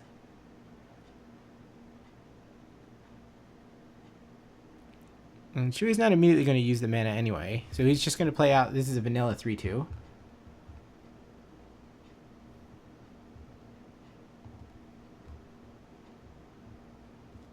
A Gibberic Omnivore.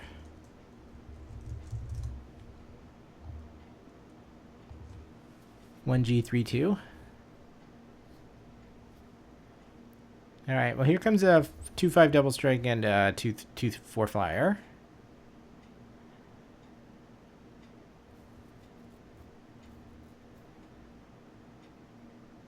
No blocks, so take 6 down to 9. Shuei's phone does reflect the correct life totals, 22 to 9. No play from Akira. I mean, things are looking okay. I think the red card in Shuei's hand is a lightning strike. I could not make out what else was going on.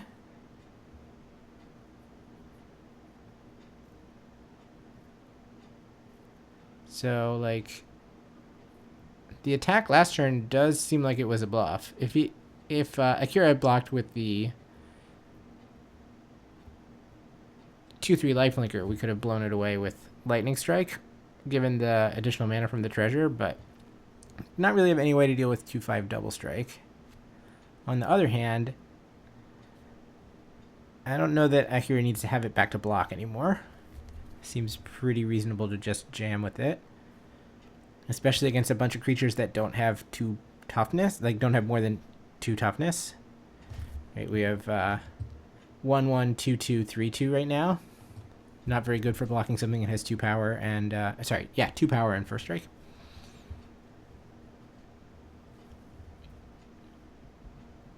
This is kind of what happened round 1, right?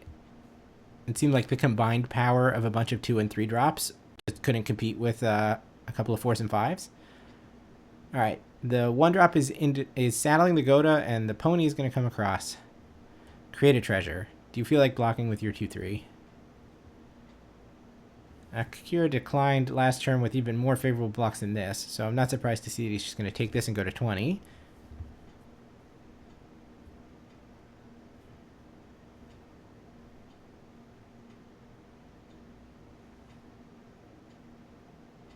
And now Shuei's just going to pass with 6 mana available.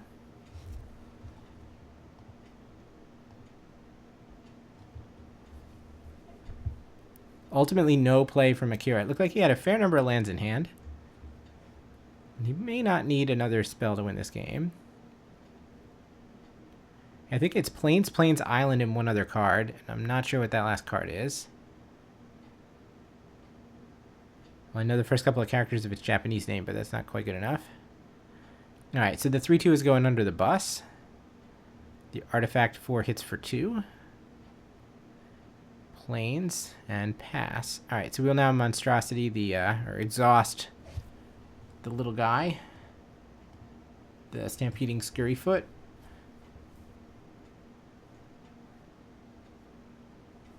And create an elephant. Scurryfoot back in the on the Goda. Mouse riding a pony coming across for 2 again.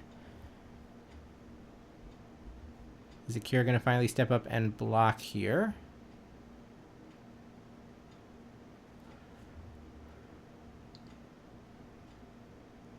He's not. It is 18-7. Does Shuei have enough to do with his mana to potentially match the power of a 2/5 double strike? The only play this turn is card with collector's number 164, you say?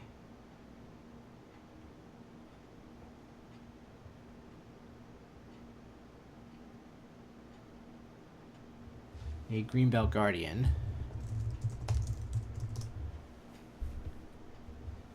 So it's a 2/2 that can grow to a 5/5, which I guess would be enough to potentially tussle with the Gear Hulk. Now we see what that 1 card in hand is. It is Shatter or deal damage equal to the number of vehicles you control, which neither of those 2 modes look particularly good against Shuei's deck right now. It's a Collision Course. And that is kind of the only... It looked like it was the only non-land spell in Akira's hand, as of last turn at least. So now we're just going to get in with the 2/4 flyer. The threat of activation on the Greenbelt Guardian has stopped attacks with the Gear Hulk.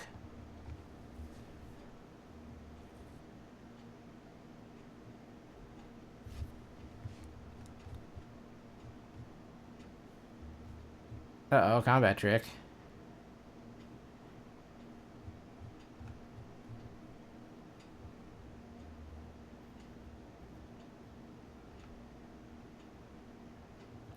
It's a Silken Strength.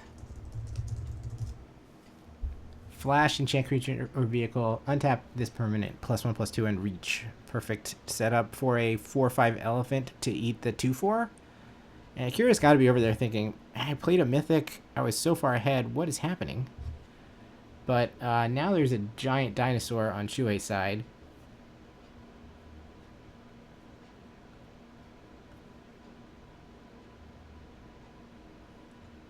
Casual 5 mana 8/8.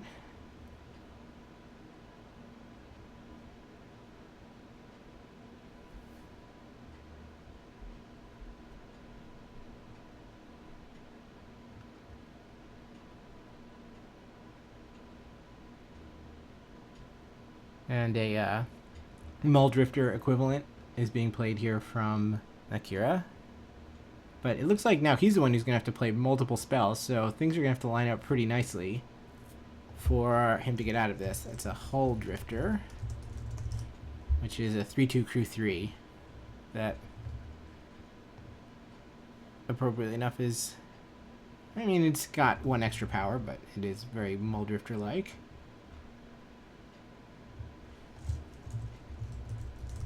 And it's an Aganosaur Rex. That's the English name of Shuhei's dragon, or dinosaur rather.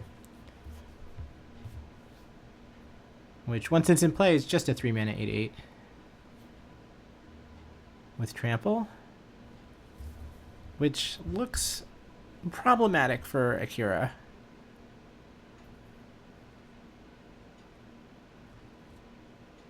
Like, now Shuhei has a creature with reach, so it's not even the case that, like, one flyer, like this hull drifter, could potentially just do the last couple of points necessary. And the ground is no longer in his control. So we're like a couple of cards away from having the ball back on offense, let's say.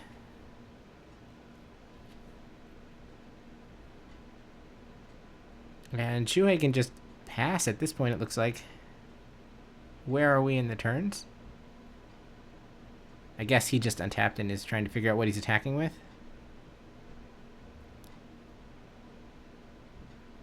Yeah.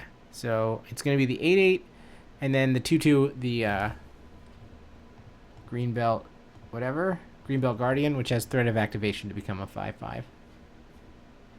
Can also give itself trample. So not really chump blockable. And we did get a glimpse of a red rare in Shuhei's hand, which turns out to be Full Throttle, which is going to give him another combat stab. Actually, 2 more combat steps. So we have to make a decision as to whether or not we want to use our mana that way or just eat the little life linker. And I mean, that's, I think, a totally reasonable way to use your mana as well.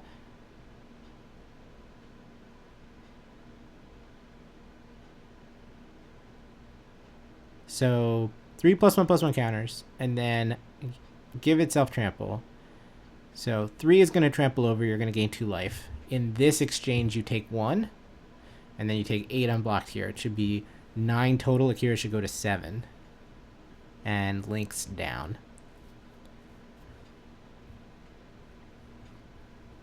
Good luck.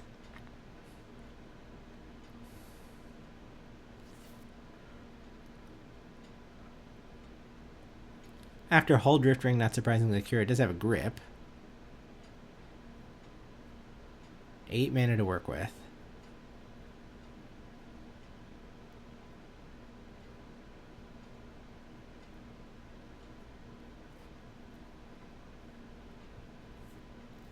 Alright, I see. I think that's an Aether Jacket, maybe? Definitely the front card is the 2/1 Homunculus. Oh, no, it's not an Aether Jacket. I'm not sure what that is. And then we also have the affinity for artifacts, draw 3, gain 3, which I'm at risk of referring to as Spoils of Adventure, referencing the Zendikar Rising card with the same name.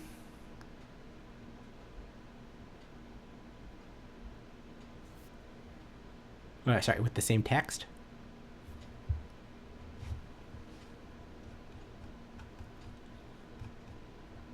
Some sort of camera? Is that what it said that thing was?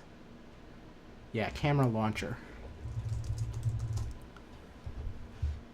It's a 2/2 that can grow itself to a 5/5, so I guess we can colloquially call it a Kabu Titan. And when it does monstrosity or exhaust, it also creates a Thopter.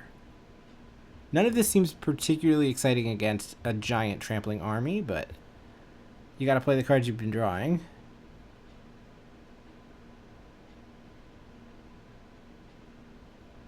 And we will then be able to pay for the draw 3, gain 3. Which is called...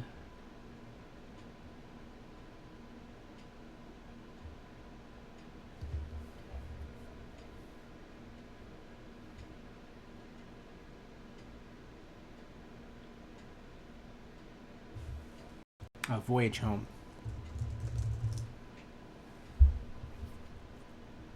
So Akira to 10. And that was all of his mana this turn. So he's got a 2/1, a 2/2, a Hull Drifter, which is a 3/2 flying vehicle, and a 2/5 double strike. It's that against a considerable army of jungle beasts. Let's go to combat. Let's send everybody. Let's give everybody trample.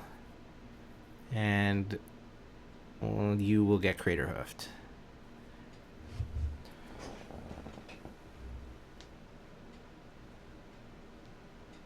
Well, so far it's been a pretty good idea to bet against the person who was ahead on board on turn 4. I feel like most of these games have gone the other way. Oh, I just realized I never put my card viewer up. Apologies. I'll try to get better about this.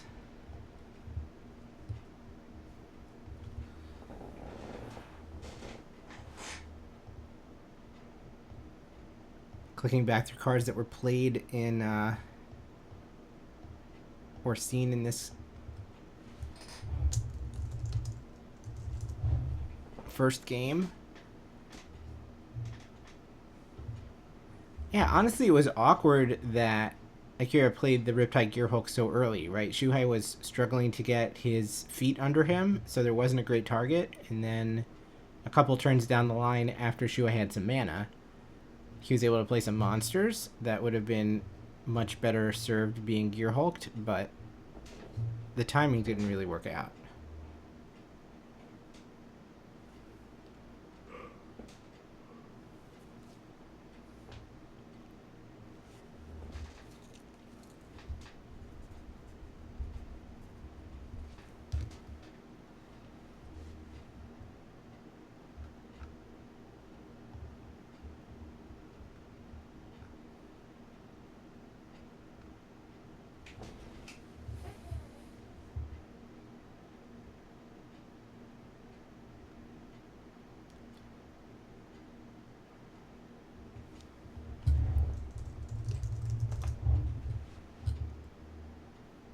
Looking over the set list one more time just to make sure I've remembered what cards were played.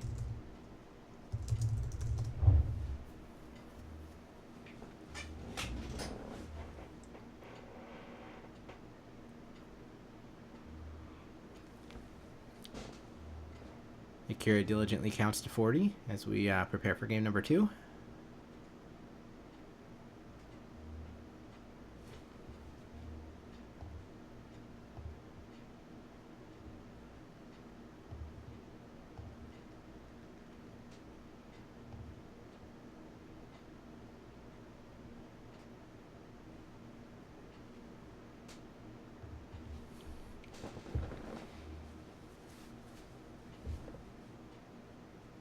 Again, unlike the RC or any sort of 2-day event, I would classify this as a 1-day event, even though the top 8 draft is being played tomorrow. Like, we're going to have our cut to top 8 after 1 day of Swiss.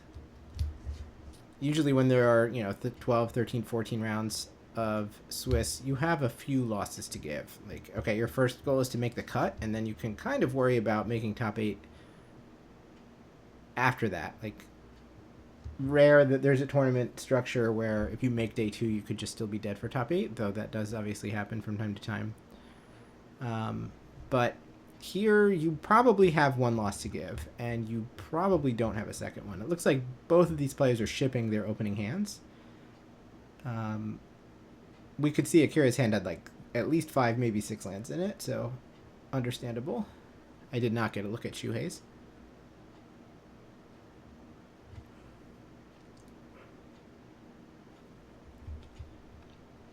One of those lands was a non-basic, so I'm trying to see what it was in preparation. I think it was a Reef Roads. There's a cycle of uncommons that enters tapped unless you control a mount or vehicle, and they all make a pilot. So at least those are right. Like there's Reef Roads. The green one is called Wild Roads, and so on. Mercifully symmetric across the 5 colors.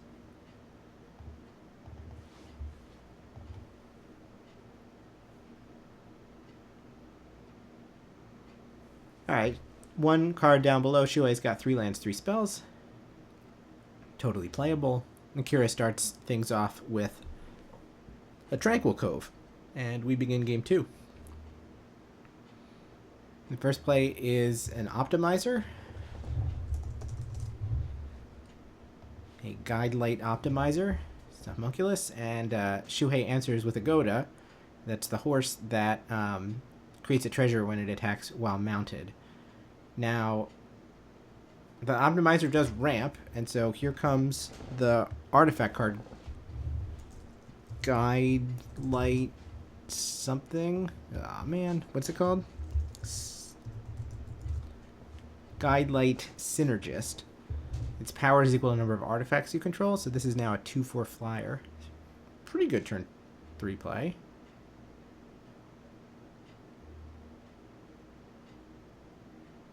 We have seen it dodge Lightning Strike already in round 1. And it may very well dodge it again. Let's see what the red card is that Shuei has in hand. No, never mind. Never mind.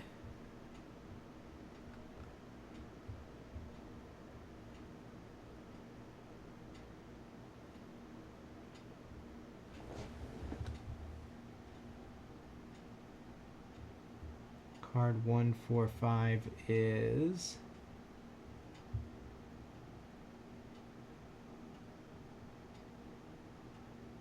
a Sky Crash. So it's just a shatter.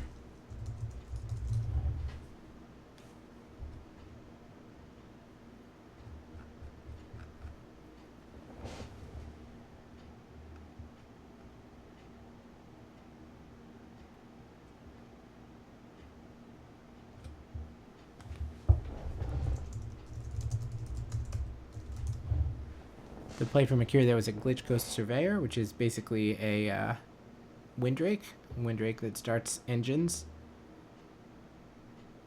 So more exchange of early resources here. It's like a large I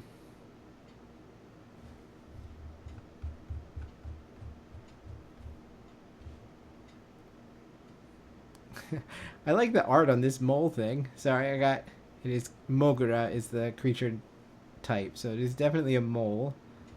A pothole mole. Seems like the kind of art you would have seen in the early days of Magic. Mill 3, then return a land card. So it's not fully a mulch, but obviously quite similar.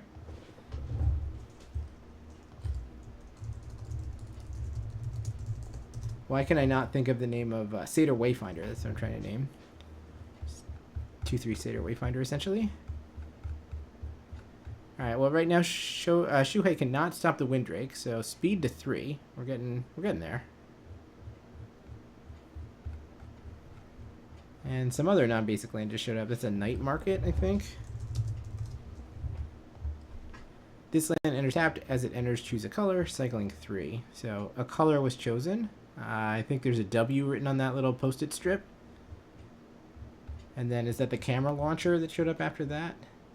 I'm learning. So yeah, camera launcher is added to the battlefield, upping the power. Oh, this thing got shattered, right? The guide light got shattered.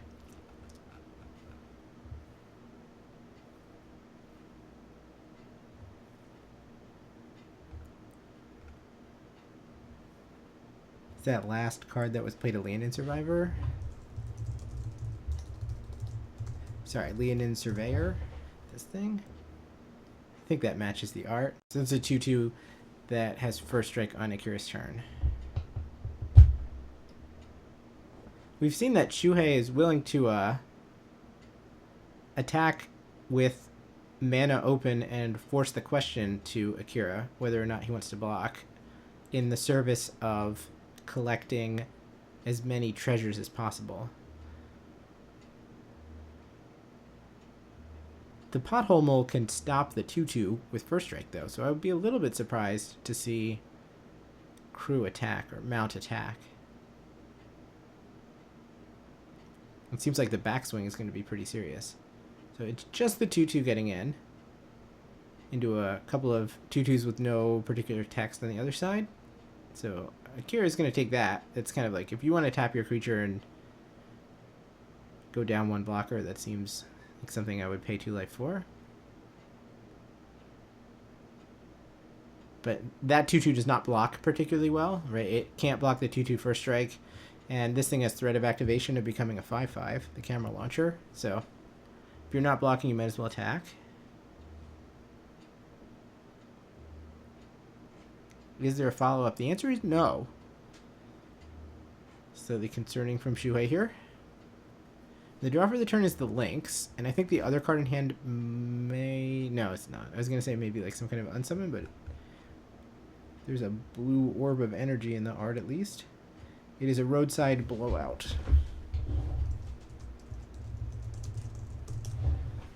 This spell costs 2 less to cast if it targets a 1-drop, return target vehicle, or so it's an exclude. Return target vehicle or creature an opponent controls to its owner's hand, draw a card. Woof. It's a pretty strong one.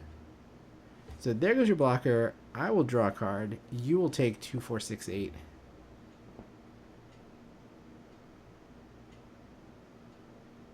Alright, there is a burn spell. We can target it at the camera launcher. Probably a crash and burn. Deal 6 damage to a creature or planeswalker. So Shuhei takes 6, goes to 10. And here's the Lynx, 2/3 lifelink. Well, this is somewhat dire.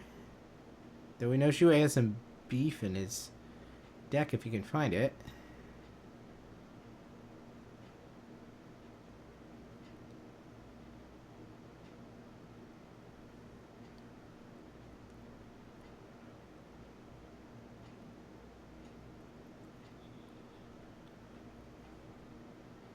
Interesting to think through why Shuhei, like, could have held the Goda back with the intention of, like, trading for the 2-1 or something, but I guess he also does have, we've seen, like, an aura that has flash in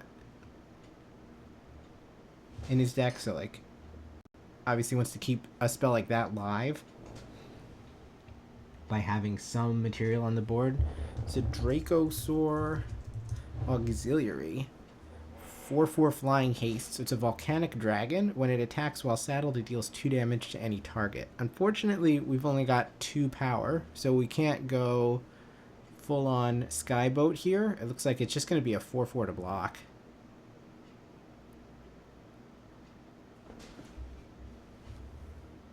Though Kira can't attack into it, so that's a good sign. Do we have a way to crew it or mount it or whatever with only 1 creature? Because that could get interesting.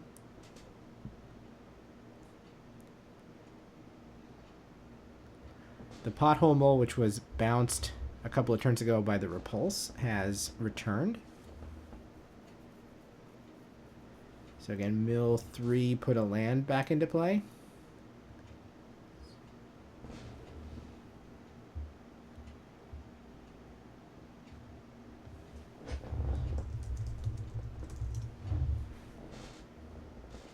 Coverage shows a Gastel Blockbuster for some reason. When it enters, you may sack a creature or vehicle. If you do, destroy target artifact an opponent controls. So, I mean, that will destroy something on the other side if we wanted to do that. We don't have an obvious trade.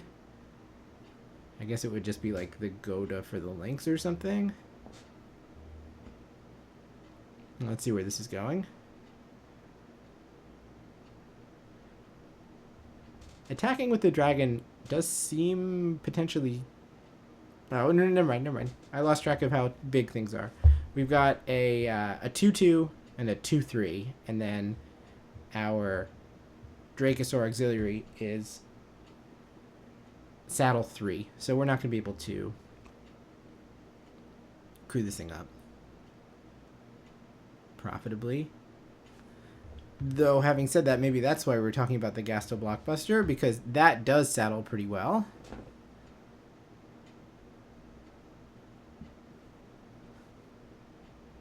We can start picking off these small creatures if we wanted to try to take that approach.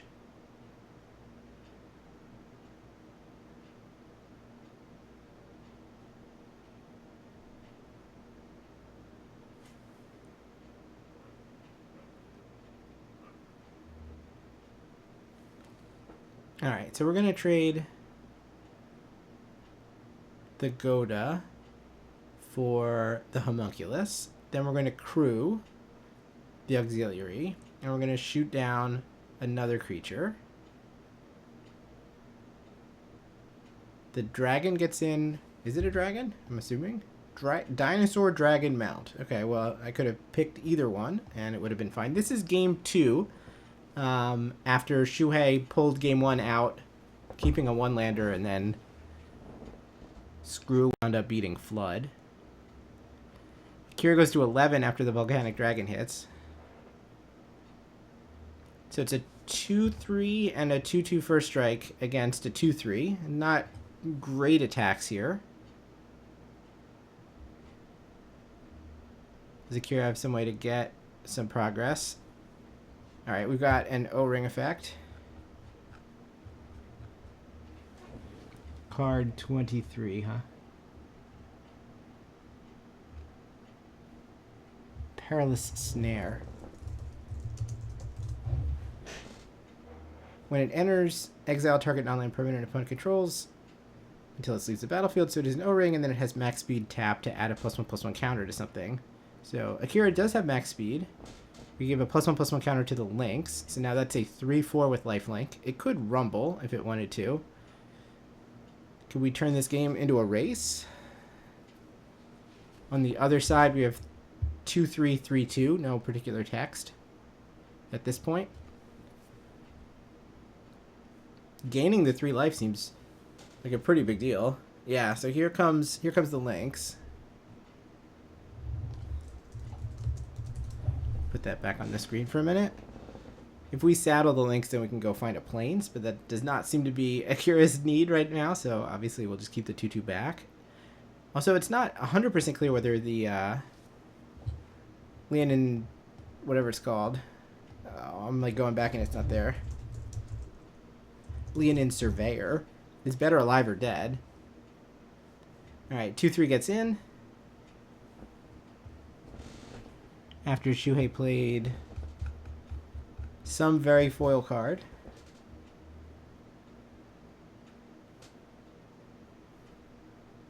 There we go. Card 140. Pace Setter Paragon. Ah. Still wrong. That one.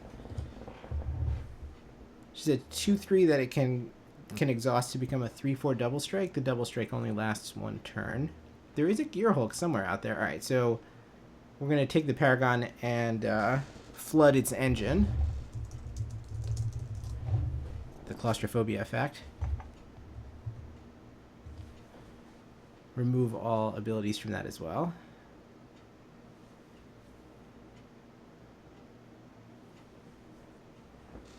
I do like seeing the 2 players having a good time. Akira's saying, this is what I got. Nothing left over.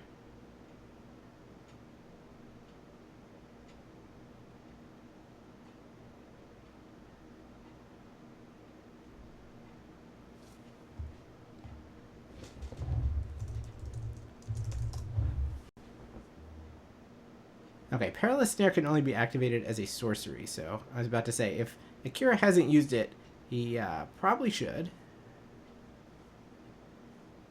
Yeah, this Link's growing every turn is slightly problematic. And we're going to crack the Reef Road to create a pilot token. Do we feel like we're in good enough shape that we can just start saddling and pulling planes out of our deck? I think Akira's decided the answer to that is yes. So here comes a 4 power lifelink. Shuei seems to have taken Akira down 4 points of life on his phone, but it's fact up. He's at 16. After jumping with the biker. And Akira's like, I actually have more game actions. I haven't found my planes yet, but I'm going to go look. Here's the planes. Land for turn planes.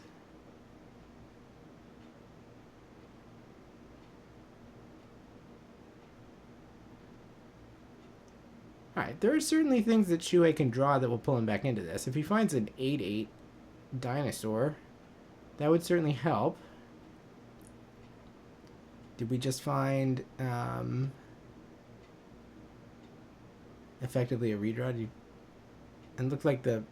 Never mind. I thought it was the Malevolent Rumble card, Dredger's Insight, but got some sort of gorilla dude.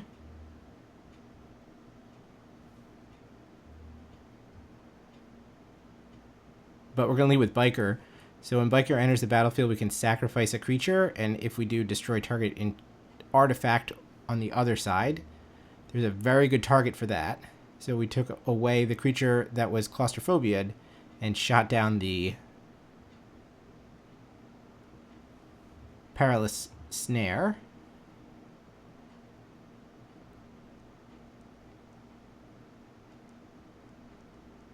That puts the dragon back on the battlefield. We can just kind of go back in time through the game. I'm just hitting back on, where is it? On Firefox, trying to find these cards that we saw earlier. Dracosaur Auxiliary back. And we're going to add a 4/1 vanilla. So the biker crews the dragon. It attacks, does 2 damage to the pilot, and down it goes. So that leaves a 4/1 and a 2/3, facing down a 4/5 and a 2/2 first strike. And Akira is once again, for the second game in a row, out of gas. Just Plains Island in hand.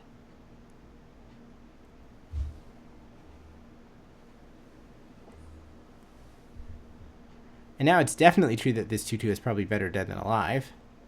I don't know if Shuei is even going to offer it. Oh, it's 2 damage to any target? Okay, then definitely not. You can just go to the head. That does create a 6+6 opportunity, let's say, where we can keep the ground as it was on Akira's current turn and threaten to win with 2 attacks with the dragon. I think there's even a lightning strike in hand, maybe? Not sure what that red card was, but Shuei is working with cards still.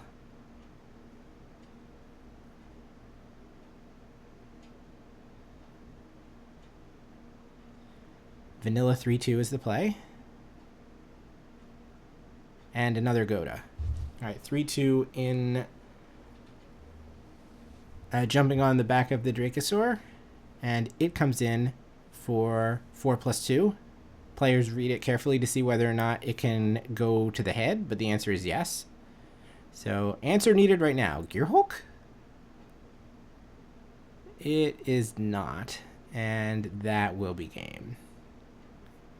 I mean, Akira could have gotten himself 1 additional turn, right? He could have just basically suicide attacked the Lynx to gain 4 life, and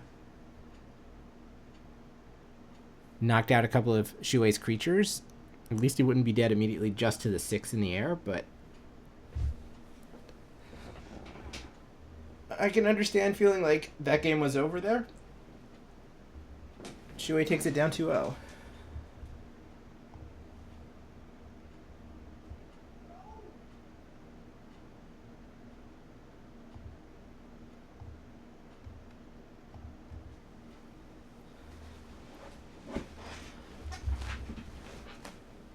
So not only the winner, but Shuei's the first away from the table.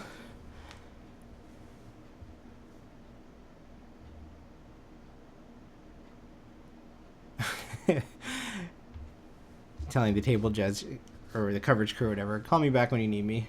I'm gonna go stretch my legs. Are we going to get a winner's interview? That's my next question. Oh, we are.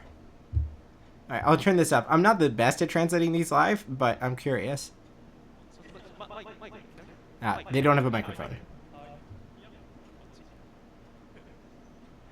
Shuei has done coverage before, so he knows what it's like on this side of the desk.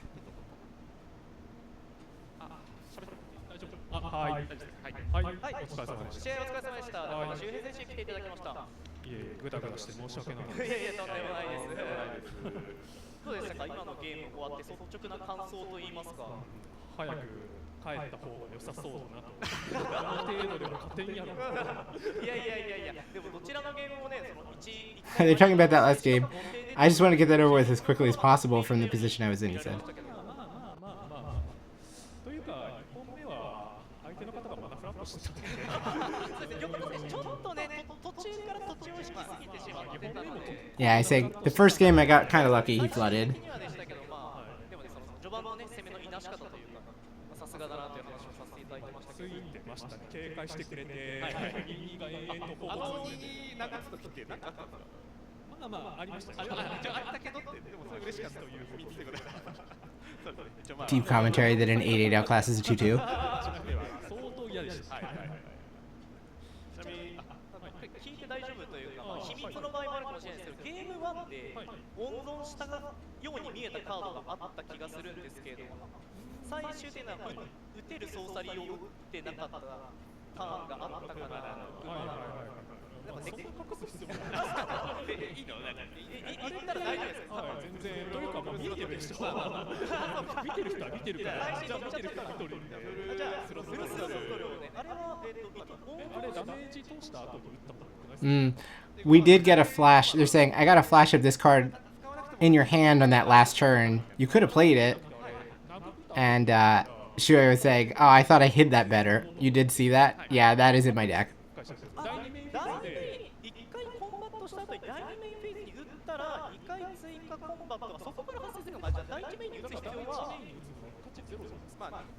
どうかなって感じですよね。 I mean, if he had played it, that would have won the game, but not surprisingly, he didn't show it game one. ま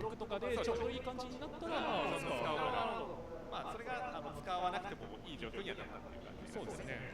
まあね、解決でまだ生きてたらどうかな。そんなゲームかと。はい。なるほどなるほど。いや素晴らしい。ちなみにデッキ点数もしつけるとしたら59点。その端数は一体なぜ？いやまあ単純に9大点に至りませんね。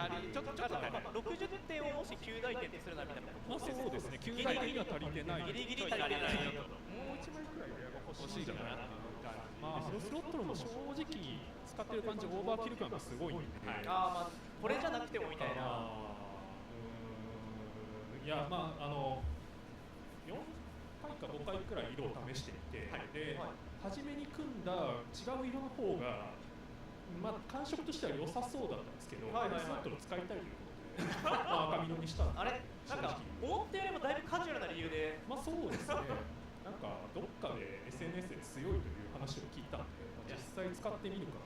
打ったらすごいですね。そう打ったらすごいんですけど、なんか別に打たなくても終わってるからなーっていう。打つのが大変なの。打つのも大変。なんなら割りガンして下に置きました。まあ割りガンしたら下に置くヒットですね。確かに。そんなわけで。These are always fun to listen to, but always so difficult to translate. もう一つの候補は白緑だ。そうですね、白緑です。それはサイドを色を変えるとかいうのも選択肢に入ってくるような感じですか？そうですね、より先手仕様になっちゃってるんで、多分先手番取った時は白緑にしようかなくらいの。後手番になったらまた They're talking about sideboarding, like he considered, do I want to have green in my deck post board? 相手の方のデッキがアーティファクトに寄ってたんで、アーティファクトに寄ってる場合、この色の方がアーティファクト破壊が1枚多いんですよ。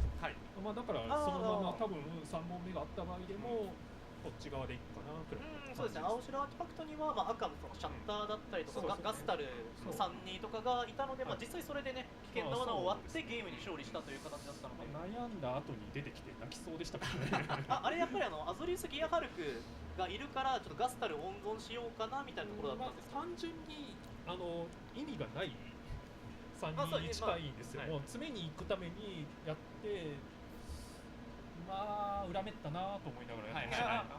無事ね回収から、はい、まあ回収までは一応ゲームプランには入れてたんで、はいまあそこは大丈夫。うまくかいやでもこれで何かがあってサイニーが一生突っ立ったままだと死んでましたけど。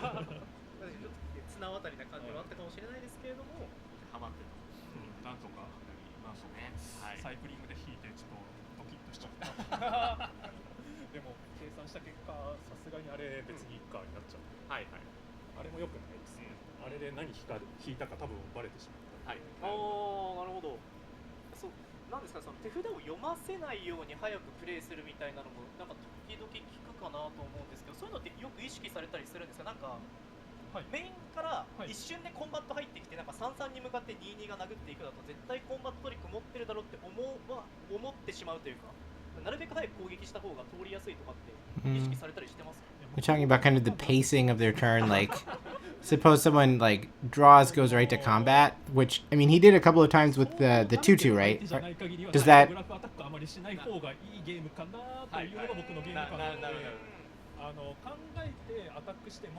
are you trying to like disguise your hand, suggest that you have a comeback trick, etc.? And she was saying basically what I was, that like, well, in that game attacking was better than that creature wasn't doing anything otherwise.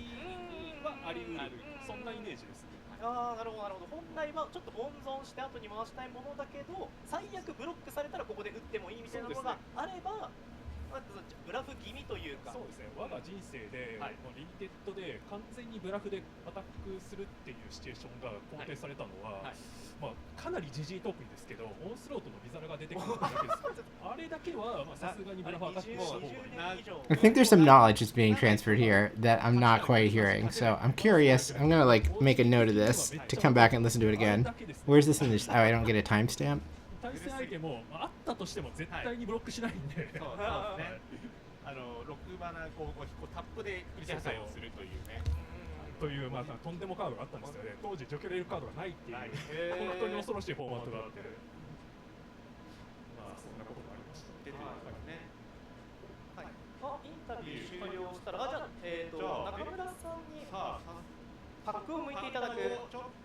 They're trying to see, can we get Shuhei to bust a pack for us? And I think the answer is yes. They're gonna let him do it.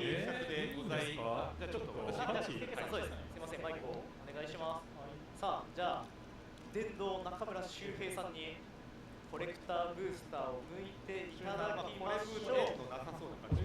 ナイスね。さあ、トークンの後ろがもうこれすぐレア来るらしいですけど、レアでどうも玉突き衝突ラスですね。5マナのラス光ってるし、しかも拡張 A なんで拡張 A フォイル。これで5色ね。あれがやばいな。ちょっと縁起悪い感じ。イラスト5色入ってて綺麗ですよね。そう、イラストすごい綺麗ですね。綺麗ね。もう次ちょっとレニーお願いします。はい。これは？いやこれ僕結構おすすめか。ソーサリー A。2マナの除去ですね。2枚削って土地の枚数以下のマナ総量だったら除去できるっていう出待ちの晩餐会とかそんな名前でしたから。はい。これおすすめなんです。こっそり僕注文してました。それはスタンダードで使うことを視野に入れてる。Okay, it sounds like this is going to be the end of the interview. Let me turn this down for a second. And then following the interview, I don't know that we have a backup match. So I'm going to hang around for another minute to make sure that that's the case. But if we are between rounds, I'm going to go fold my laundry. So I will certainly be back for round 3. But I'll put the Japanese audio up until then.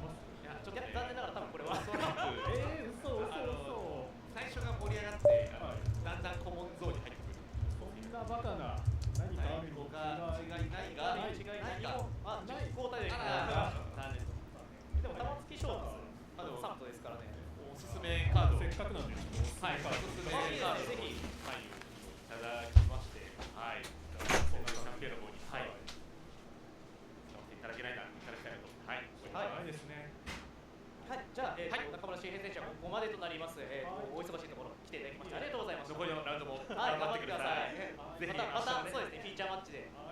というより明日のトップ8ラウンドをお待ちしておりますので、はい。ありがとうございました。ありがとうございました。はい。いいですね、なんかおすすめカードが出るっていうのはなかなか。そうですね。非常にご都合点が。確かにコメント来てますけど、59点だから自信はないっていう。そうです。自己採点59点ってトップ8取れますって言えない。とはいえ、まあ59点とはいえね、それを扱う人間が誰かという話もありますので、まあ知らん顔してなくてトップ8しれっとやったりすることも全然あるんじゃないかと思いますのでね。いや、そうなんですよ。このラウンドも期待したいなと思いますね。はい。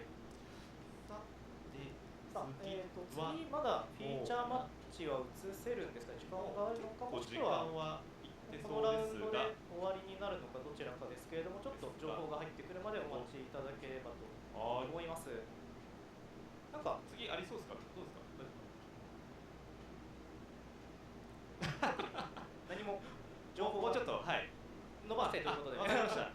じゃあそうですね、せっかくなんで、今見たカードの中で、その加藤さん的に注目のリミテッドカードというか、できればリミテッドなんでコモンかアンコモンで、これなんかいい動きしてたなみたいなのあればお伺いできればなと思うんですけど。そうですね。まあちょっとこれまで出てきたかどうかっていうところちょっと外れちゃうかもしれないんですが、まあ基本的に今回そのアンコモンですね、のマルチカラーのアンコモンがもう本当に強くて、はいはいはい、マルチ。そうですね。多分もうレアよりも全然強いみたいなアンコモンが複数存在しているんですよね。なのでまあ私もシールド何回かやっただけなんですけど、その中でいうとこのマルチカラーのアンコモンがそもそも何枚出るのかといったところで、まあ結構使うカラーリングを入れたりするところがあるので、今ね、そのお近くの店舗でプレリリースもやってるということで参加される方もいらっしゃると思うんですけれども、今ちょうど出てますね、リミテッドアーキタイプということで、この10種類のアンコモンが、シールドとかをねやるときに頼りになってくるということで、6パック向いたら、まずここが何枚出てるかをちょっとチェックするのもいいですかね。レアを見て、レアも見つつ、マルチを見て、まあその中でなるべく多くね、まあ使える組み合わせを考えてみるというのは、まあ一つデッキ構築の指針になってくるんじゃないのかなとは思いますね。まあ今はですね、ちょうど10種ですね。まあこのアーキタイプ出てますけど、まあ私個人的に一番好きなのはこの赤青ですね。赤青は推進力強化反戦か3733の威迫登場アーキタイプとして好きなのが赤青。アーキタイプとして好きなのがマルチ。そうね。赤青なので、そうですね。まあディスカードシナジーのディスカードアグロなんですけど、ちょっとね、そのデッキを組むのにレアリティの要求値が高い。つまりそのコモンとかではなくて、アンコとかレアを結構中心として組まないとそこまで強く組めないっていうアーキタイプではあるんですが、いざね。ちゃんと組めるとめちゃめちゃ強いというのもあって、ここで今出てくるですね、3マナの機体のですね、マルチアンコですね、これも相当強いと。攻撃したら1枚ルーティングするっていうやつですね。するし、そうですね、威迫もついてるし、これ登場1位ですよね。そうですね。っていうのもあって、もうめちゃめちゃ強いと。シールドだとなかなかこう、狙って出すとかは不可能なので、ドラフトで空いてそうな時にぜひ飛び込めたら、その青ザメであるとか、さっき言ってたタカリソラエイみたいなディスカードしたら強くなるクリーチャーを、たくさんそのドラフトでピックしていって強いアーキタイプとして組み立てられるんじゃないかっていうような形ですね。ただ8人いてね、多分そのドラフトでも組めるのおそらく1人だけになるので、結構その構築難易度自体は結構高いんですが、ちゃんと組めた時は強いし、何よりめちゃめちゃ面白いんですよ。でも分かります。なんか細かい作業をたくさんしてる感じが、カードゲームしてて、してる感があっていいですよ。楽しいですよ。カードめっちゃ引くんですよ。もうカードめっちゃ引いて、めっちゃ捨てて、そのデッキをぐるぐる回していくっていう動きがかなり特徴的なので。カードゲームはカード引くの大好きですよね。カード引いてなんぼですから。じゃあといったところで、ラウンド2はここまでとなります。次のラウンド3は石川さんと井川さんにバトンタッチしてお届けしたいと思いますので、動画を見て少々お待ちください。それでは失礼いたします。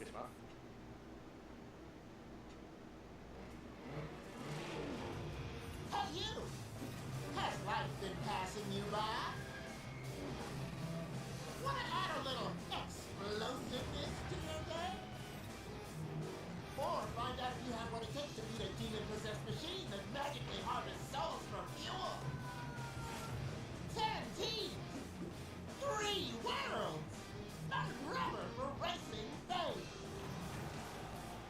and join the Girapur Grand Prix. And this could be you. Not him. Her. Take a chance for fantastic glory and incredible riches. Like the Aetherdrift, this year's legendary prize. It's worth the risk. We promise? So put down that remote and push your pedal past its limits. We want you to be a part of the Girapur Grand Prix. Frankly, because we're running out of racers. But hey, it'll be a ton of fun. It's only a death race if you die. Warning, the Gearburg Grand Prix is incredibly dangerous and will likely result in your untimely death. We are not responsible for vehicle sabotage, driver incineration, or decapitation from giant anthropomorphic shark. Drive at your own risk. This message has been paid for by the Agriculture Collective.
お待たせいたしました。プレイヤーズコンベンション芝2025世界最速級リミテッドオープンサポーテッドバイ楽天ブックスオープンいたします。Ooh, almost time for round 3. よろしくお願いします。はい、よろしくお願いします。はい。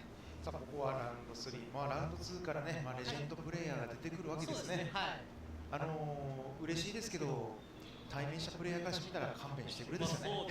こんな早くにこんな強い人当たるのかと思う方もやっぱ多いでしょうね。いやそうですよね。いやさすがのプレイング59点というねお話になったと思うんですけども、どうですかその井川さんからして中村さんの採点する59点ってどういうデッキになってください。結構やっぱ厳しい派ですか。中村さんってかなり過小評価気味に言うんです。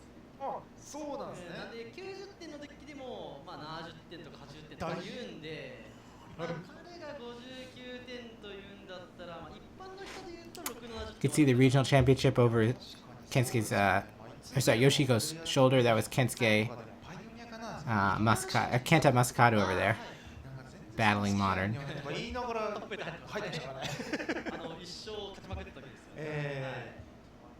Unfortunately, this is all of the regional championship that we're going to get to see tonight. I will be back tomorrow in the afternoon, Western Hemisphere time, to cover the Modern matches. But we are watching Limited today. This is the Limited Open that has taken the stream over. Usually it's standard that they show on what to me is Friday night, but due to the circumstances of this event being on pre-release weekend, they've mixed it up and are doing Limited instead. Looks like we're seeing the draft archetypes and the key type up here, in the gold uncommons. So for that moment, we can briefly go over the format of this event. It is sort of 2 days. We'll have a top 8 at the end of the day tonight. So this stream is not ending until we know the 8 people who are drafting tomorrow. We'll come back tomorrow in the evening. Stream starts an hour earlier tomorrow at 7 p.m. Eastern. And we will watch the top 8 draft, and then we will see whatever is left of the RC that they have to show. So it might just be top 8 followed by top 8. I'm not sure. Maybe we'll get one extra round of Swiss or something.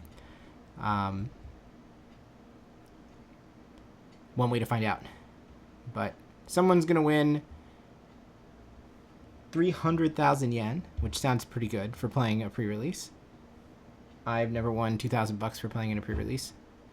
And then someone's going to win the RC and a trip to the World Championship.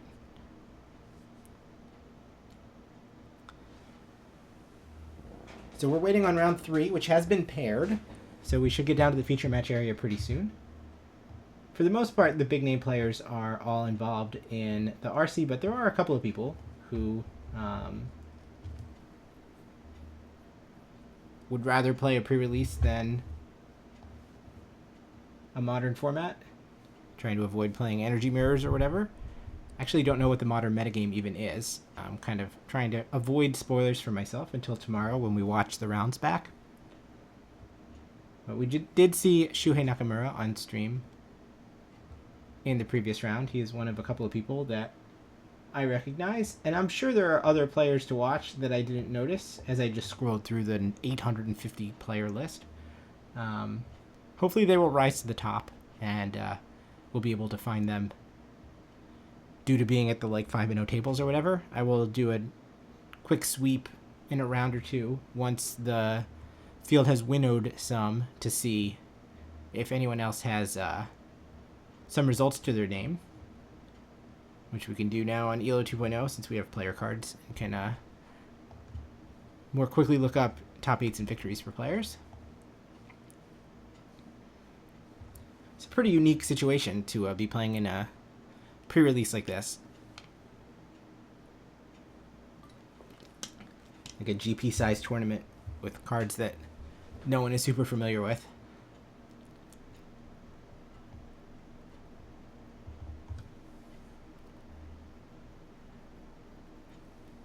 Thankfully, at least for sealed, though, I mean, the suspicion is that this is true in general, but I've seen people saying this is not like the highest synergy format,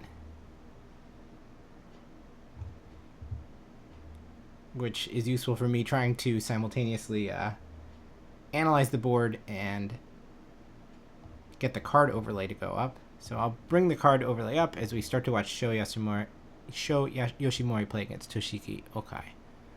Whew. That land makes red. That was the choose a color land, and that massive post-it note says red on it.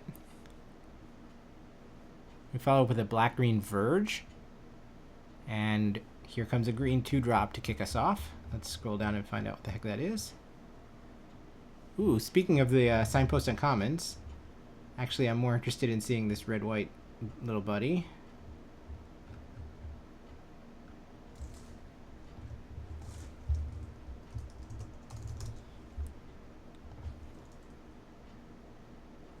Oh, check that green-white little buddy.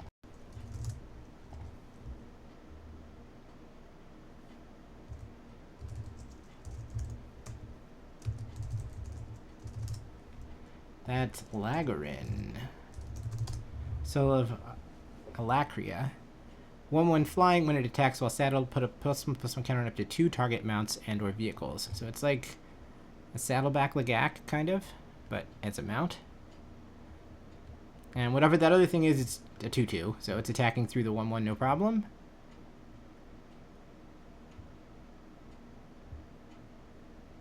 Then we've got something to crew with. Attack, put a +1/+1 counter on both of these creatures. Oh, maybe not. Oh, on each of 2 up to 2 target mounts and or vehicles. I see. So if we were lucky enough to mount with a mount, then we would be able to do that, but we were not.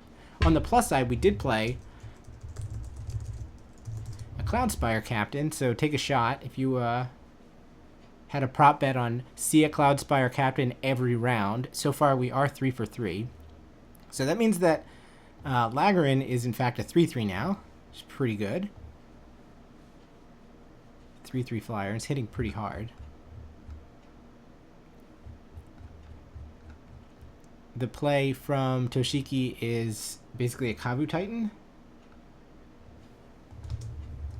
Greenbelt Guardian. A 2/2 that we can spend 4 mana to make into a 5/5. I mean, I guess it's not quite the same as a Kavu Titan in that you can pay on the board, right? You don't have to make the decision up front. But it effectively has Monstrosity 3. We've seen a mountain from show. Interesting. All right, so captain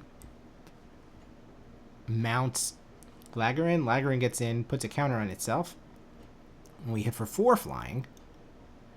And the next play... Ooh. So we've got a Veloheart bike. It's a 4-2 vehicle that acts as just a manolith. And that enabled a vanilla 3-2 to hit the battlefield.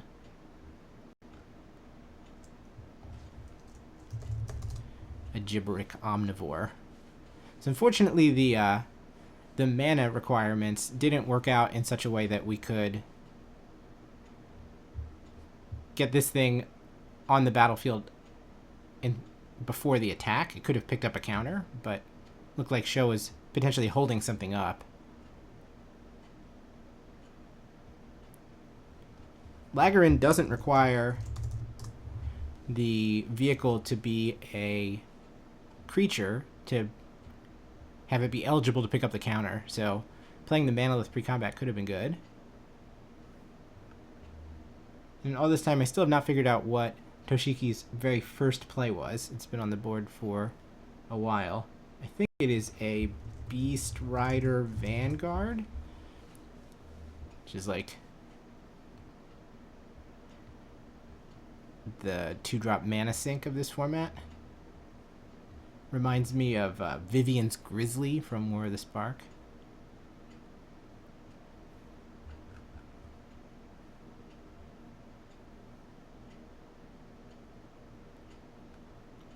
Toshiki has found himself his own copy of a gibberic omnivore. Does this thing like let you tutor a creature with no abilities? Fang Druid. When this creature enters, you may search your library or graveyard for a creature with no abilities. So there you go. And now we've got a 2/4 reach out there. Also, at some point, the what's the murder called? Spin out or something? Lagavin has been spun out. Oh no, it was a bite. There was a bite that was played. Okay, I'm caught up.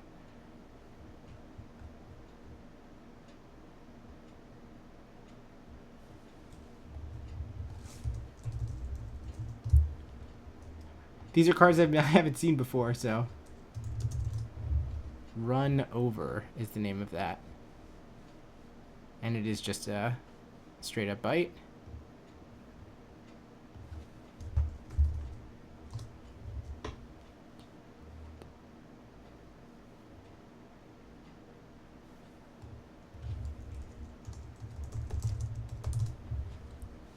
The play from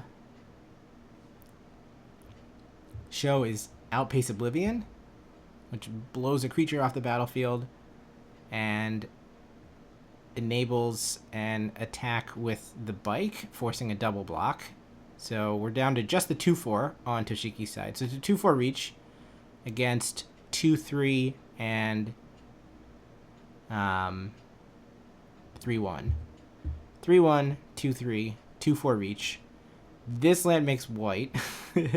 That land makes red. The post-it notes are kind of absurdly large. And at some point, Outpace Oblivion can be sacrificed. Though not super important to do that right now. Speaking of starting engines...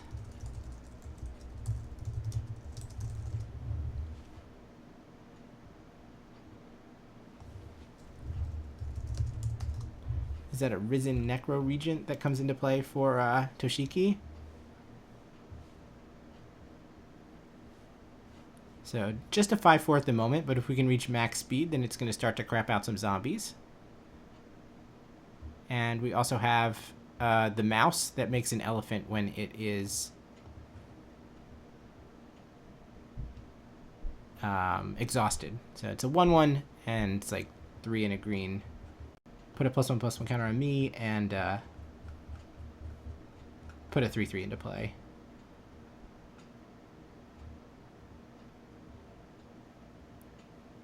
Oh, there's the Risen Necro Regent referred to on stream.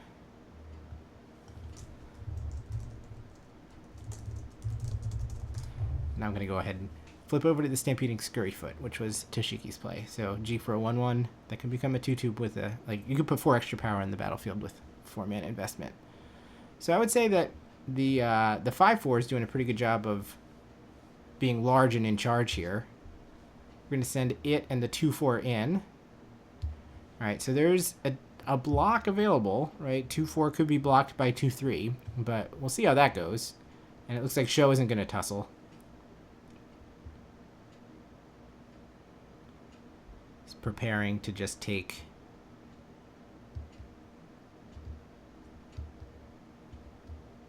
the 7 here.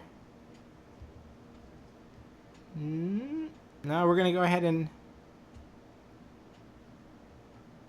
put them out there. So double blocking this and leaving the 2/4 open. No effects from Toshiki. That all just happened. Sho goes to 15. And we'll play the vanilla 3/1. The Gibberick Omnivore. We have the mana to go ahead and make the elephant as well. No play from Sho. That's concerning. Not what you want to do the turn after you just traded your board away. So here comes 1, 2, 3, 4, 5, 6, 7, 8, 9, 10. Sho goes to 5. It's going to be a pretty good one off the top. And it is not. Well, that went south very quickly. Yeesh. I thought we had a couple more turns in that game. So who was winning on turn 4? I would say that, I mean, there was a 4/4 flying Laggerin, right? That was threatening to just win the game single-handedly. So I feel like that's yet another one, yet another data point in favor of don't be ahead on turn 4. The return volley has proven to be very good in just about every game that we've watched.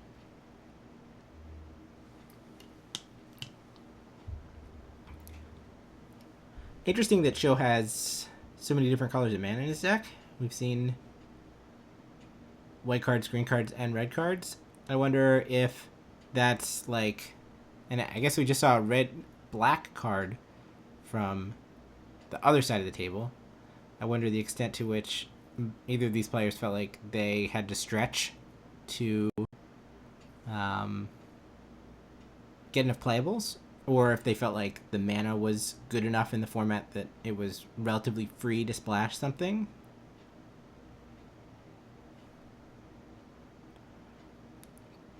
Alright, players are digging in the sideboards.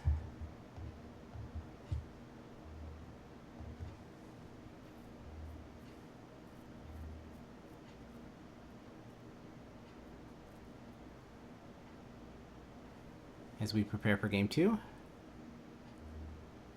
Thank you all for coming along with me. It is always a pleasure to get to do these Japanese events. I typically take the approach like, I'm not going to be able to do commentary otherwise. I mean, to be honest, I'm not as invested in Magic as I was even 6 months ago. I hope I could get the fire back again, but certainly in terms of like ever doing official coverage, my prospects keeps getting smaller and smaller. So I'm glad I have this outlet where I can kind of create my own ability to broadcast something to you guys and get a chance to think about the game from the broadcaster's perspective. Rensock, yes, the RC is tomorrow. So, well, technically the RC is going on right now, but the rounds are being recorded. So there's like one table in the feature match area that has a separate camera on it that modern matches are being played on. And those matches are slowly showing up on YouTube. I've already forgotten what all of my chat commands are, so one second.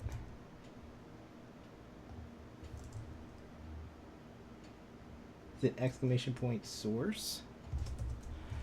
So I bet if you go to the Big Web MTG YouTube channel, You will probably find like round 1 there at this point, maybe even round 2.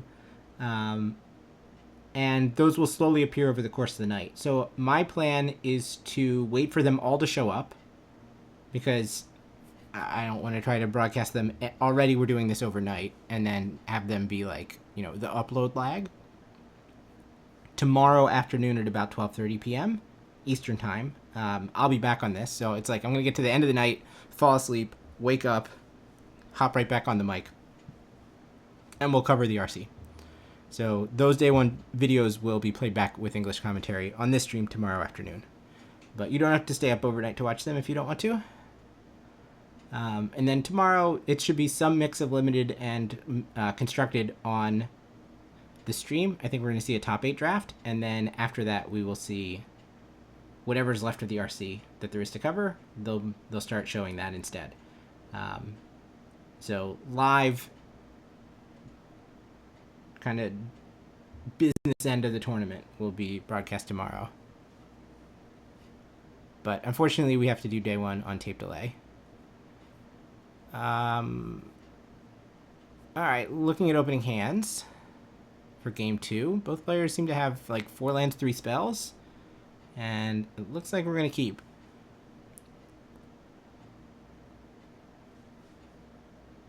And it's going to be a battle of the post-it notes. Once again, it's white versus red.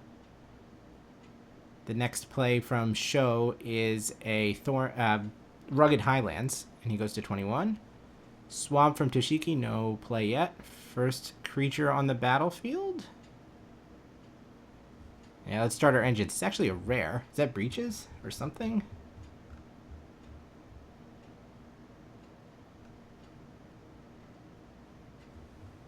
Alright, search for... There it is. Howl Squad Heavy.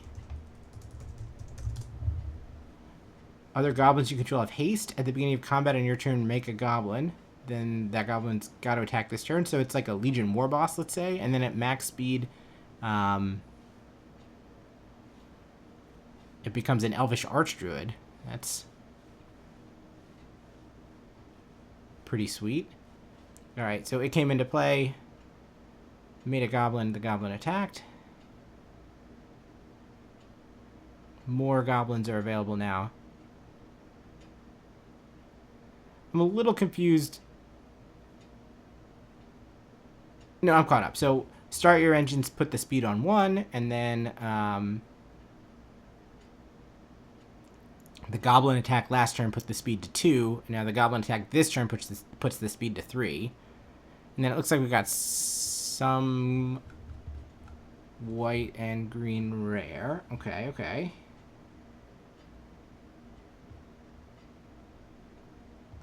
Didn't catch the name. Caradora. When it enters, you may search for a vehicle or mount. So it is a mount tutor, and then it doubles counters that would go on vehicles. Sheesh. So I didn't see what was picked up, but I assume it was the whatever it was called, Lagavin. Ooh, that wasn't right.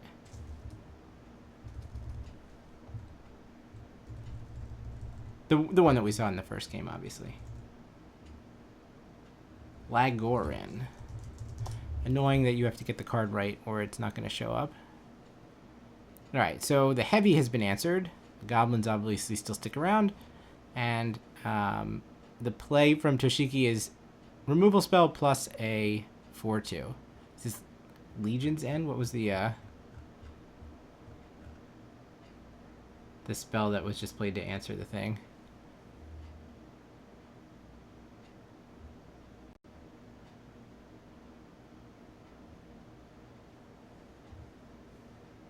Oh, there was a red creature that's revealed down there. Good point, good point, good point. So it was not the Lagarin that was found. It was a red mount. And I guess we'll see what it is now as it lands on the battlefield. Looks like a vehicle. It's card number 147. The one good thing... Okay, like I can't read the Japanese and translate it very easily. Especially the card names don't necessarily line up very well anyway. but at least the resolution on the live stream is good enough that I could see the collector number, so then I know where to go look. So it's a 5/4 haste. It's pretty big. Crew 2. It's kind of scary. And it has an exhaust ability. If you tap another mounted vehicle you control, it can become an artifact creature permanently. And it even grows when you do that.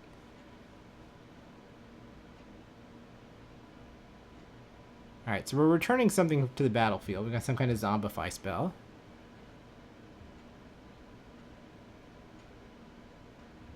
Back on track, it's called. 4B, return a creature or vehicle from your graveyard to the battlefield, plus make a pilot. So that brought out the black-green uncommon vehicle. A debris beetle. A lot of things happening here. So when it enters, each opponent loses 3 life. You gain 3 life. It's just like a siege rhino. Alright, crew the Spire mech cycle, and in we come. So this could trade for the pair of creatures over here. 5/4 against 1/1 and 3/1. But instead we're going to try to crew the debris beetle and block. That doesn't go great, as it looks like that was met by a bite spell. And the follow-up after that is the Thunderhead Gunner. Just a 4/5 reach, and it lets you cycle 1 card per turn for free.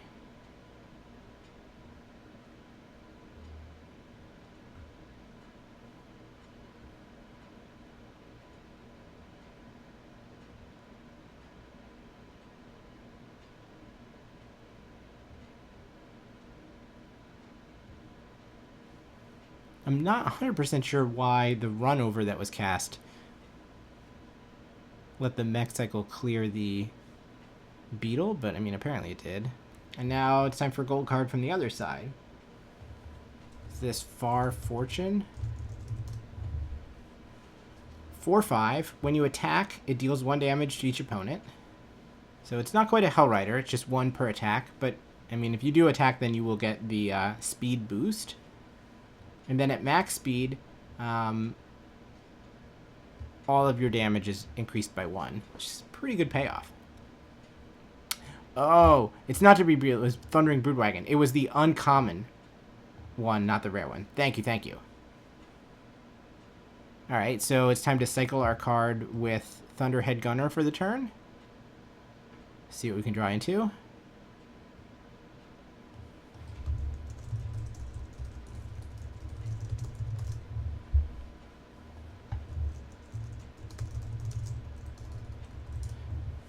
Oh, it was this thing. Yeah. That's not a debris beetle. Okay, good point. 6/5 versus 6/6. Actually a huge difference for a bite spell there, huh? Alright, so here comes 5/4 and 4/5 into the red zone. And Shige's going to have to figure out what he wants to do. Far Fortune held in hand. Preparing to tender blocks.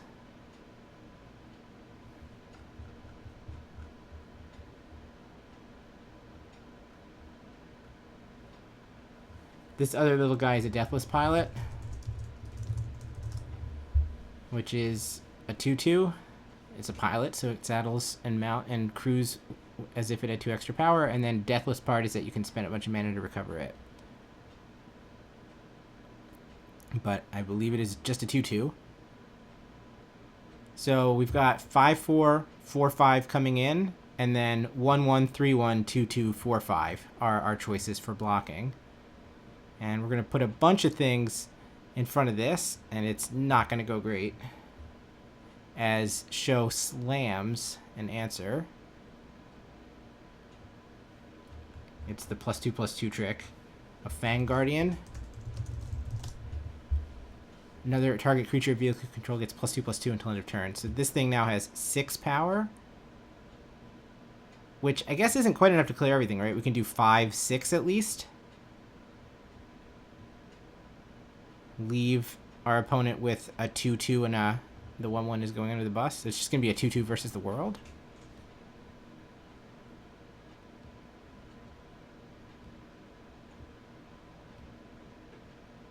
Yep, and that is what they've decided. 5-6. Oh, maybe it's not. I'm actually a little confused. Was that thing not as big as I thought it was? Catch me up, chat. Why didn't that do more damage to the creatures?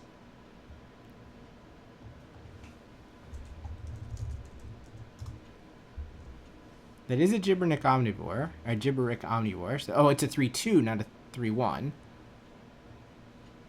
So it was 6 power against 2-2-5. Okay, that makes sense. So Toshiki was able to set up kind of multiple turns worth of double blocks by doing it that way. But unfortunately, the trick that Sho had put an extra creature on the battlefield. So that makes the, like, infinite procession of double blocks plan look a little bit worse. Yeah, thank you, Sultera Luna. It's the red vanilla creature that's an X1, but this green comet is an X2. I'm learning. Slowly, but we're getting there. And the play here is a Risen Necro Regent. And this is the thing that can crap out some zombies. Sho's just going to empty his hand. So here comes this is an artifact creature that comes with a Thopter. Then we're able to play a spell that does damage equal to number of...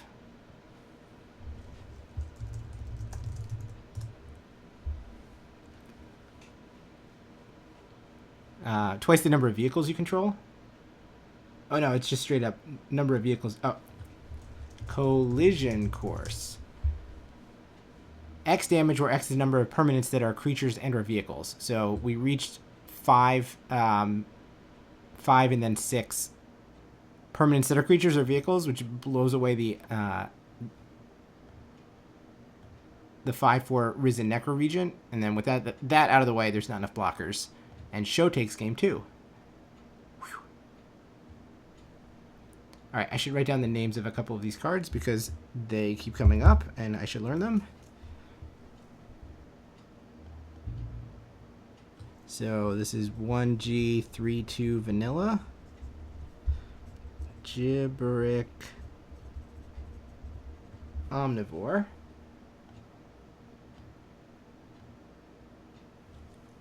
The thing that lets you cycle the 4/5 reach is Thunderhead Gunner.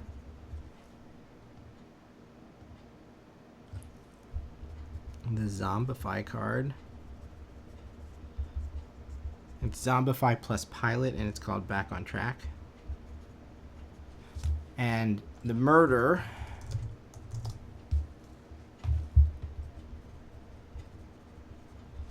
is called Spin Out. Okay. See if I can keep this all straight. Writing it down is helpful for me personally because then it's like it's on a place on this piece of paper, so I can use kind of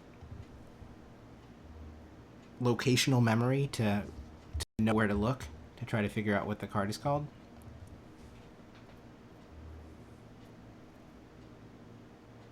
Instead of just pure like verbal memory. But I do need to learn the card names because I have to be able to type them into Scryfall to get them to show up on stream, which is a challenge.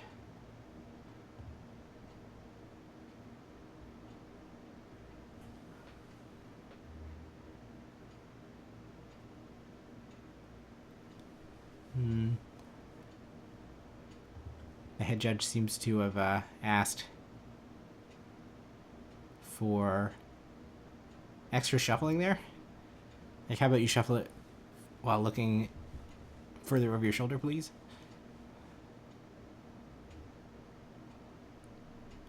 Alright, we're ready to draw opening hands here for game number 3.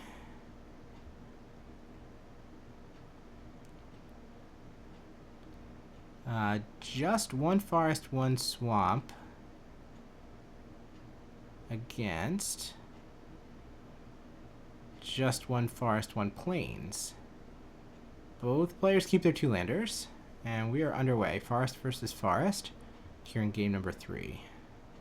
So the first play is the, wherever it went, Gibberic Omnivore, 3-2. It's met by a 3-2 on the other side. So vanilla creatures all over the place. Kind of love to see it.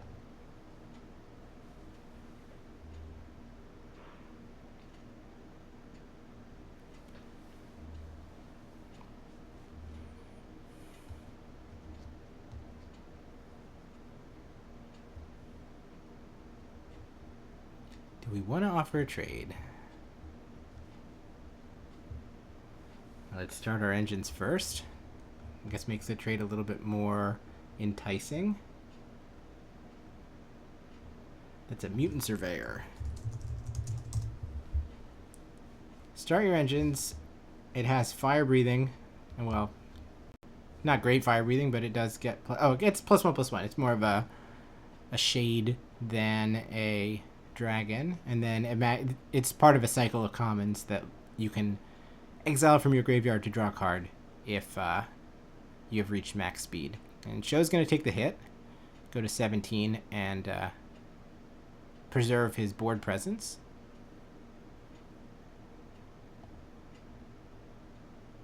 The follow-up is the Bite spell, which I'm going to learn is called Run Over.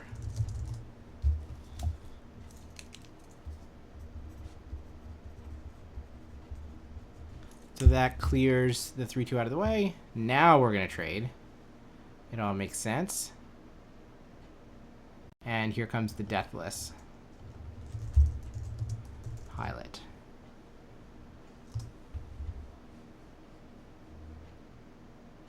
Pothole Mole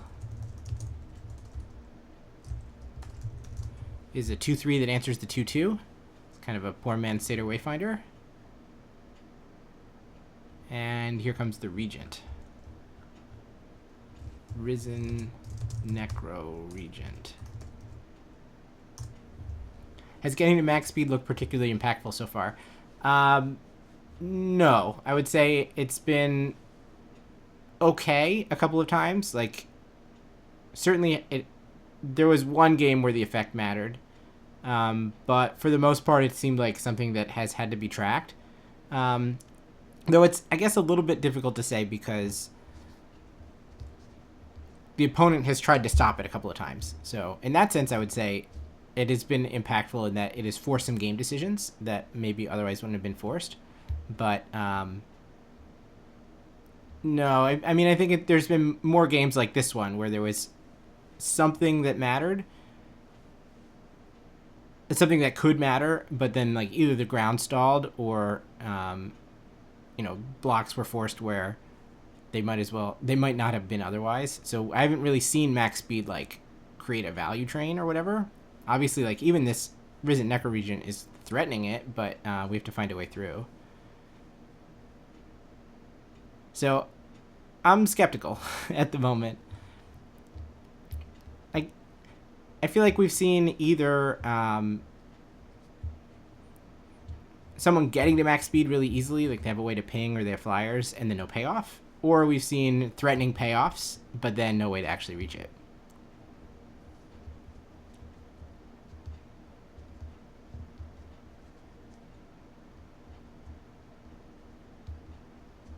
Alright, so the green-white legend that was played here let Sho tutor up a vehicle, but I'm not actually sure what that vehicle is. Oh, there we go. So it was the bike.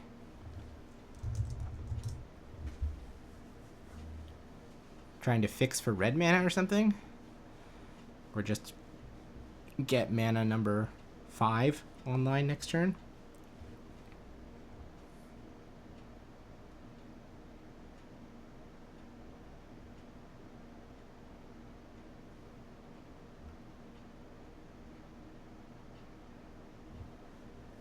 Well, I will say that if Toshiki makes it to max speed, this is, we've got like a Grave Titan impression going on here. There's now 2 Risen Necro Regents on the battlefield. Though I think the important part of this card right now is the 5/4 and not so much the text box.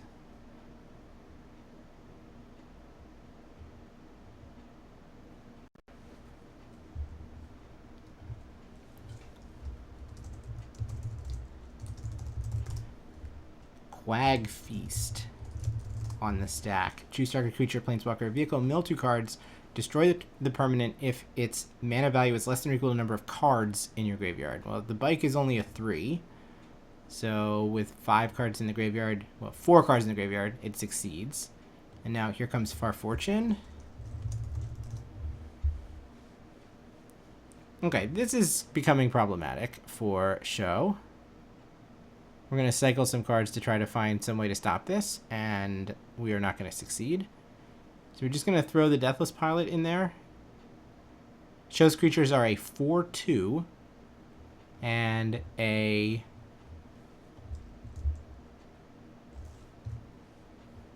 2/3. So the pilot doesn't attack great, but it does get Far Fortune's ping to go off, which means Toshiki kind of has one turn to figure out something to do here.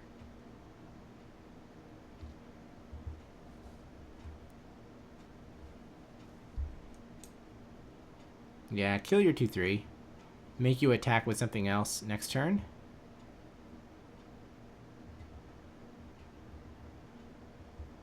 But we don't have land number 5. We don't have red mana. Show seems to be in a bit of a pickle here.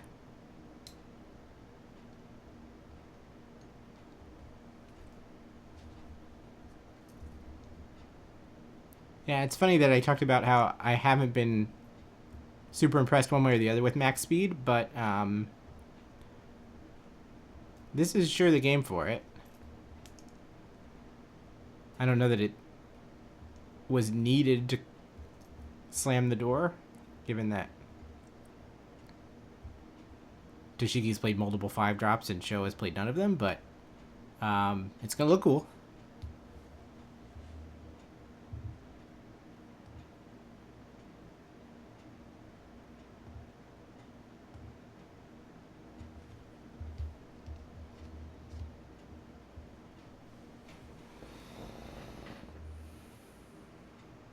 So no play back to Toshiki. Gulp. We can just throw Far Fortune into the breach and plan to make 2 zombies. We checking to make sure that Far Fortune triggers on itself. Oh, I see. We're trying to figure out if... So there's like multiple questions I can imagine here. It looks like he's asking, suppose that I split damage. Like if my opponent double blocks and Far Fortune has hit max speed. How do we calculate the +1? And I believe the answer is, well, you decide how much gets assigned, and then once the damage numbers are figured out, then you add 1 to them as the damage ultimately happens. So for example, if Far Fortune attacked into 4 2/2s at max speed, it would be able to kill them all by assigning 1 damage to each of them. But in any case, I don't know that we're going to find this out, as we can't stop the attack, which means Toshiki does make max speed, but then we can give Karadora +2/+2, now a 6/4, and it can trade for Far Fortune. The Deathless Pilot comes back, and shouldn't we get some zombos? Okay, there they are. Gulp. Now the zombie train is running. Does Show have any sort of like sweeper to play towards? Because I doubt that a 2/2 every turn is going to be able to keep up with this. Or even like cards from hand. I don't think you can keep up with a pair of 2/2s coming every turn. It's a Swift Wing Assailant.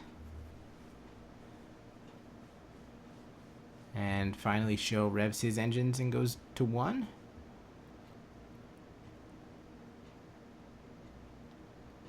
And the other thing I will say about Start Your Engines is that we haven't seen very many racing situations, right? Despite this being a race set. Basically, if one person gets out in front on the board and is the aggressor, then they... Like, what is Sho going to do? Sho can't reach max speed at this point. He can't really afford to be attacking.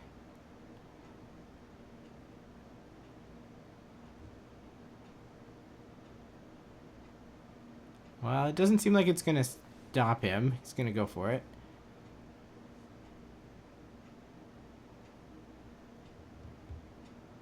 And the follow-up is the 5-4 that comes with a Thopter, Broadcast Rambler. So that 5-4 isn't on at the moment. It is Crew 1 vehicle. But obviously it like comes with a pilot for it in the Thopter. So Sho is laying out what would happen if we Alpha Strike.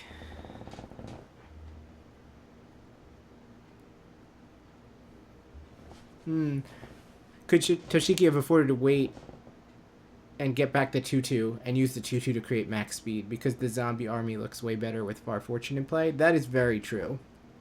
I've been pretty unimpressed by random 2-2s as these games have gone on.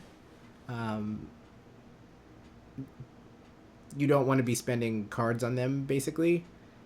So, like, if you have a bunch of... We saw in, like, some earlier games how poorly a bunch of 2 and 3 drops wound up playing against a bunch of 4 and 5 drops.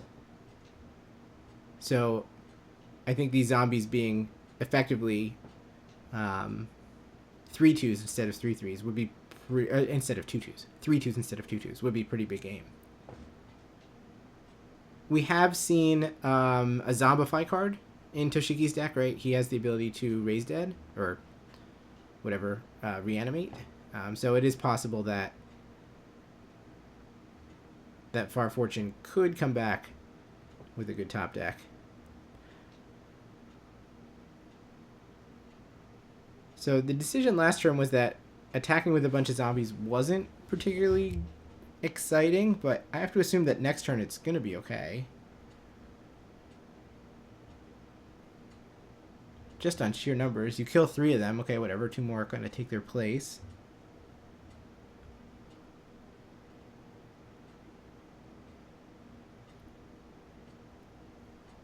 You don't necessarily want to get yourself in the point where you're waiting until your opponent is like mega dead, since it just gives them the opportunity to draw something over several turns. Though you don't want to also put yourself in a position where you like can't kill them despite having your engines online. So let's see if Toshiki thinks this is the turn to get in there. So we play out our... So the answer is no. We're just going to continue to build up an army here. Play out our 2-4 that finds a vanilla creature, and we find another omnivore. So 2-4 found a 3-2. The 2-4 has reach. So that puts down any of Sho's hope of reaching max speed. I guess he could throw the Thopter away.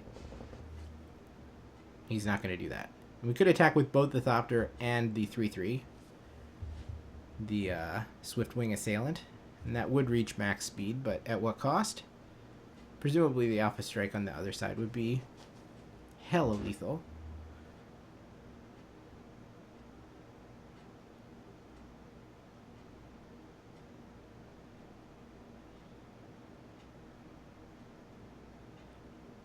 Nah, I think Toshiki's attacking this turn. That's my bet. This looks like aligning cards as though someone wants to get in there. And this card that I couldn't parse, this is a Pothole Mole, so another 2-3. So the 2-3s are doing work.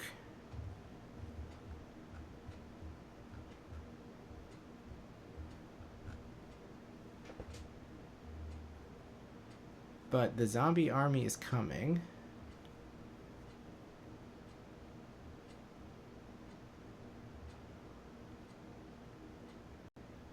I don't know what the white card is next to the pothole mole. It's the thing I'm trying to figure out right now.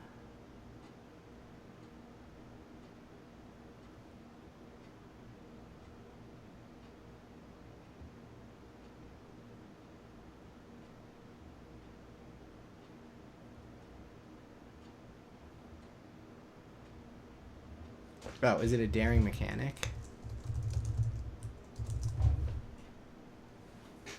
Another 3/3. Well, just what a zombie army doesn't want to see, I guess. And no attacks on this side. Surely this is the turn. Okay, finally. We have reached the point. Oh, and shows a handful of red cards that he could not cast, giving Toshiki the game. So what was that card that he slammed at the very end? Was it...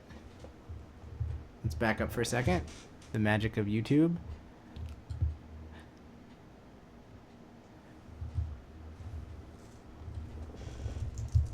Oh my god, was that March of the World Ooze? Creatures you control have power and toughness 6/6 and are oozes. Blah. Whenever an opponent casts a spell, if it's not their turn, they you create a 3/3. So I guess if you felt like you were so far ahead that you could wait for March the World Use to show up, but I don't know. I feel like the attack or don't attack decisions there were a little strange. Okay, we're going to get some bonus magic. I think this is a time walk match. I am guessing we're actually seeing game 1. I do not know who's on the other side of the table, but they lead off with a Scoured Barrens. And the first play is some sort of white and black card. So let's find out. That is Zahur. Start your engines. You can sack a creature to surveil 1, and then at max speed, whenever a non-token creature you control dies, it dies into a tapped zombie. Zahur followed up by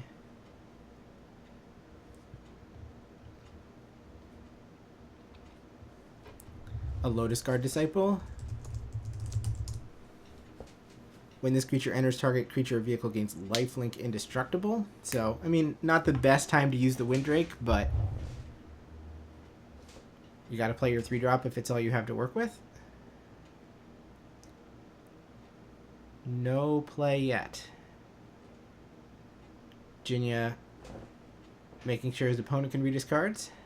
Playing them all upside down from his perspective, kind of the Adrian Sullivan technique. Though Adrian Sullivan would just play, like, his entire board upside down. So it was like you were looking at a second copy of a playmat facing in your direction. Okay, so it's an attack for 5, and then we try to post-combat get another spell on the board, and it is answered by a soft counter. It's a Spectral Interference. Counter target artifact or creature unless its controller pays 4. So not quite an Essence Scatter, but pretty close. Meanwhile, Jinya's just doing 5s over here. Opponent has gone from 20 to 12, 20 to 18 to 13 to 8. And yes, I think that speed should be higher than 2 at this point, but they might have just noticed. I mean, it actually should be 4, but because it was start your engines, and then opponent went to 18, and then opponent went to 13, and then opponent went to 8. That's 4 times they lost life, but we missed one. Oops. And now we're going to have to make a decision with Trip Up. Is that what this card is called? Do we want to put that card on the top or the bottom?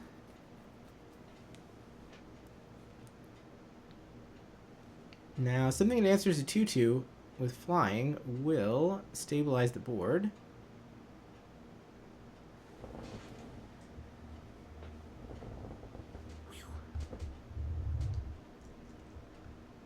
It is very shiny, whatever it is. Is it a momentum breaker? I can't quite tell. That's my first guess. No, if it was... It's a creature, right? Okay, that's not what it is. The 2/3 shade creature. That's right. We saw this thing last... In the other match, we saw this thing. So actually, is it like just in my Scryfall history, if I go back a few? Yeah, Mutant Surveyor. There it is. So Zahar comes back down for Junya. Windrake knocks opponent to 6. And the play from the other side is blue and black. So that should be Winter? Maybe? That doesn't look like Winter, is it? It is this one, Haunted Hellride. Whenever you attack, target creature you can control gets +1/+0 and gains Death Touch until end of turn. Untap it. That is a nice line of text. So that lets the Mutant Surveyor jam in there for 3. But we still have not found an answer to a Windrake.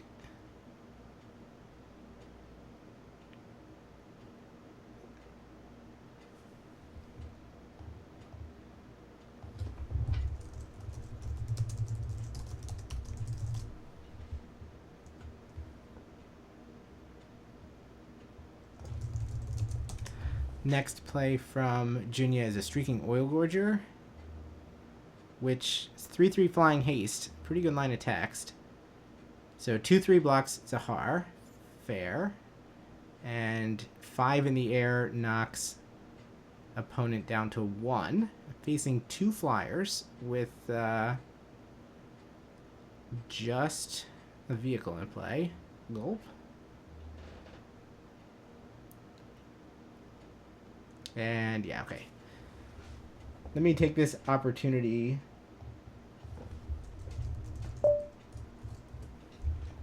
to find out what the opponent's name is. It looks like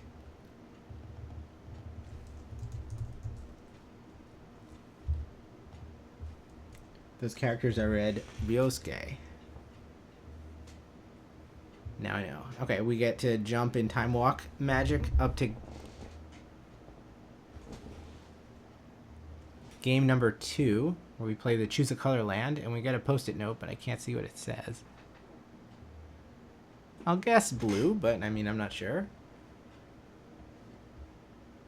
Yeah, that second kanji, the kind of 4-character, the simpler looking one, that's definitely Suke, so Ryosuke seems reasonable.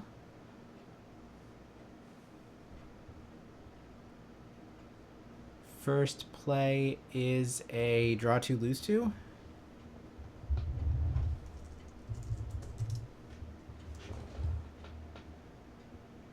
Risky shortcut. Well, it's not just you lose, draw 2, you lose 2. It's actually draw 2, both players lose 2. So good for speed purposes, but that's not what we've got going on.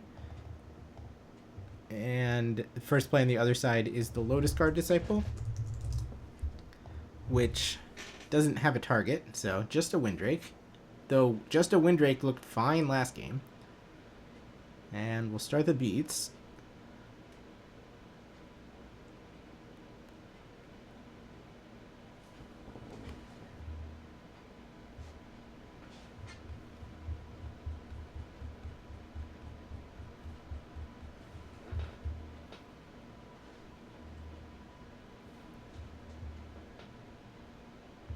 Next play is a Lifecraft engine. As this vehicle enters, choose a creature type. Vehicles you control are the chosen type. Each creature you control of the chosen type other than me gets +1/+1. Would you like to put that on the top of your library or the bottom of your library? The answer is bottom. And then it's a vehicle, 4/4 crew 3. But we're not going to see that one again.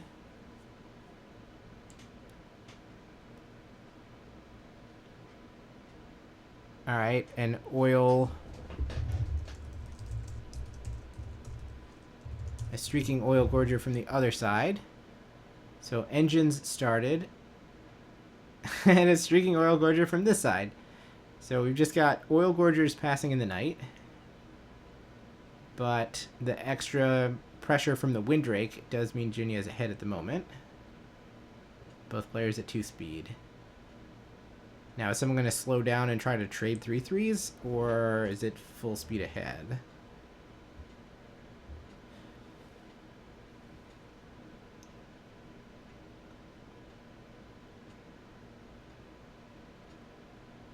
Six man available for Ryosuke.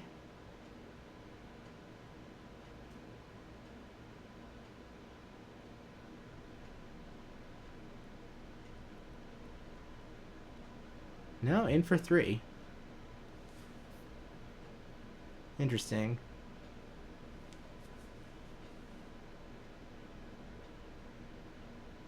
He must have some way to play defense here, right? Otherwise, this looks a little shaky.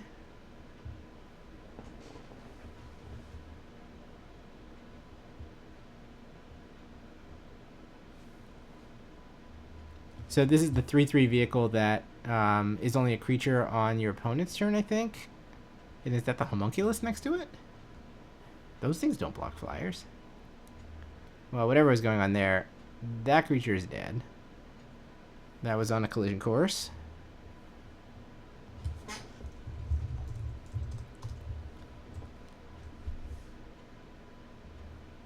Yeah, it's a 3-3, and then when it's not your turn, it becomes a creature.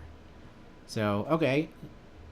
In for 5 again, you go to 6. Life totals are 12 to 6.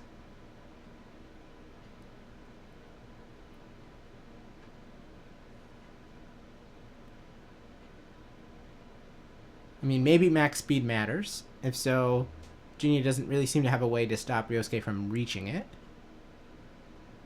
I guess you'd have to think that max speed must matter from Ryosuke's perspective, because that attack last turn was a little aggressive otherwise. Really putting the death in death race over here. Alright, let's see what the payoff is.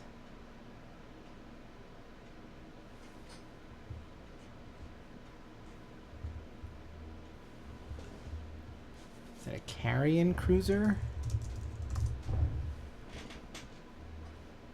When it enters mill 2 cards, return a creature vehicle from your graveyard to your hand. So then we're able to put that homunculus on the battlefield.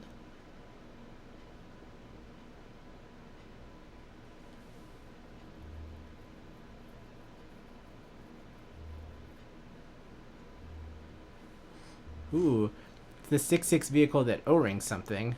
Uh-oh.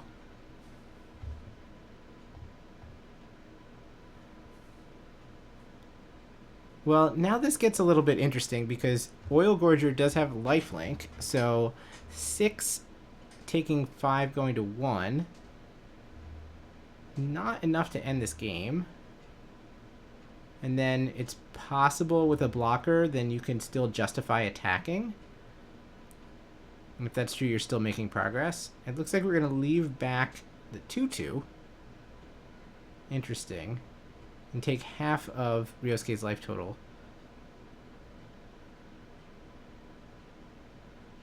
Trying to, like, maneuver the game to forcing an attack with the,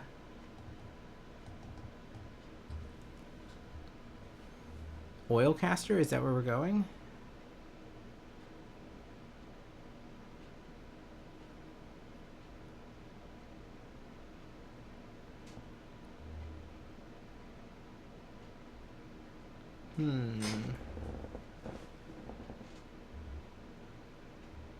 So Junya's tapped out. The attack would work.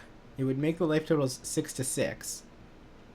You would be staring down a 6/6. Those other two those other two pieces of cardboard on the battlefield, those are not creatures. The middle one will be a 3/3 on defense, but there's not really any way to force through any extra damage here on board. If you go back up to 6, you don't die to the 2 flyers. How much is it to crew this big 6/6 thing?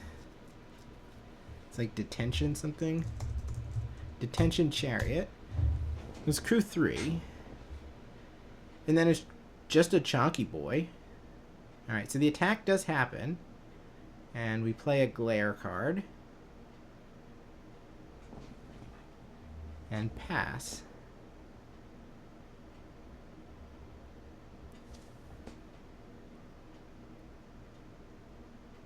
The glare on this backup table is kind of intense. Not gonna lie. Here come the... Oh. Flyers plural. Is that an extra oil caster? That will get it done. 3/3 haste flyer off the top for the win. Well, that was kind of lucky. Unless, I mean, I didn't get a good look at how that last turn played out. Actually, I'm going to back up. Was that legitimately off the top or what? So, Junior has 2 cards in hand here. Does he shuffle them up? Or can we tell if that was the card that he top decked? Looks like those 2 cards draws this one. Now, he does shuffle them up. I can't tell exactly, but certainly another hasty flyer. Pretty nice. And guess that 2/2 doesn't have to get in there for me to win, so fine, just these. And game.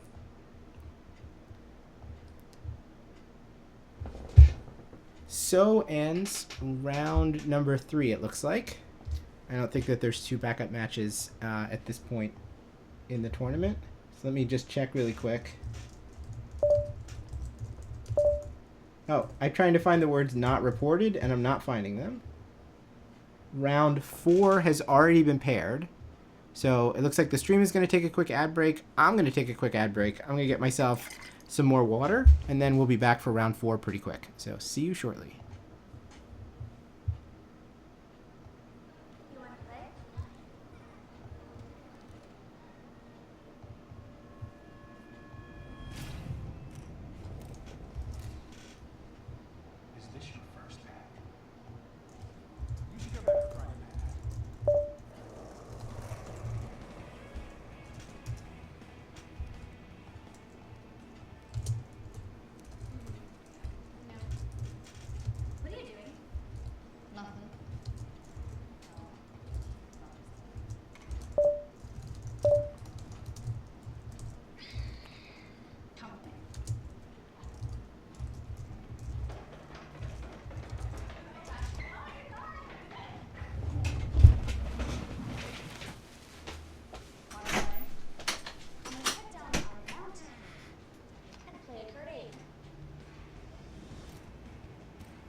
走破リミテッドオープンサポーテッドバイ楽天ブックスラウンド4の模様をお届けしてまいります。実況は私サイダと解説加藤さんでよろしくお願いいたします。はい、よろしくお願いします。はい。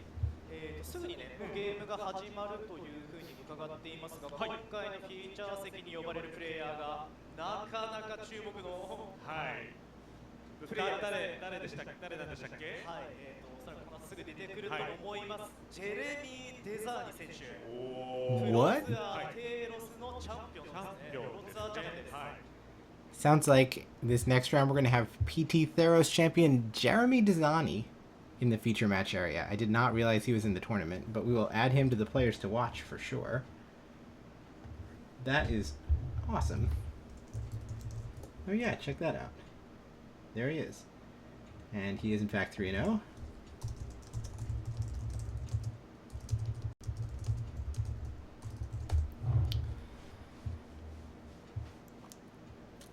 Alright, who is he playing? We need to answer some questions real quick before we can get down to business. As a Windscarred Crag is the first play there. That didn't help. I do not know the opponent's name. We'll come back to this between games. Jeremy is playing with like Arabian Nights booster pack sleeves. It's pretty sweet.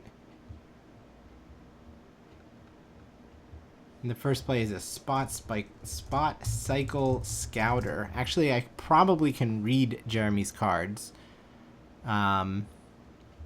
Your choices for, if you played in this event, your choices are Japanese cards or English cards. But English was available.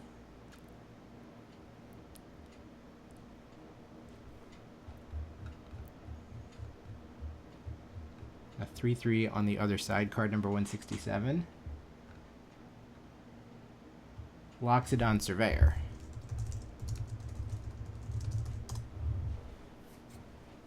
So this is the green card in the Exile from Your Graveyard cycle. And now, we're probably going to see that happen a few times today. Jeremy is obviously playing with cards that he is not familiar with. Probably not his first language on either side of the battlefield, but...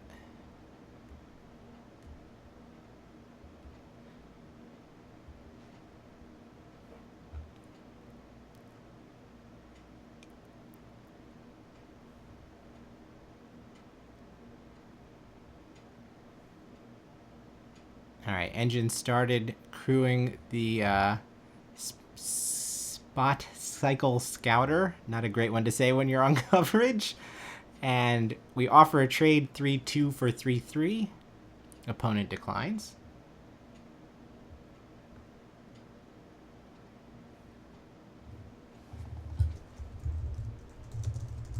I just realized that all of these cards that exile from the graveyard have the word Surveyor in the name.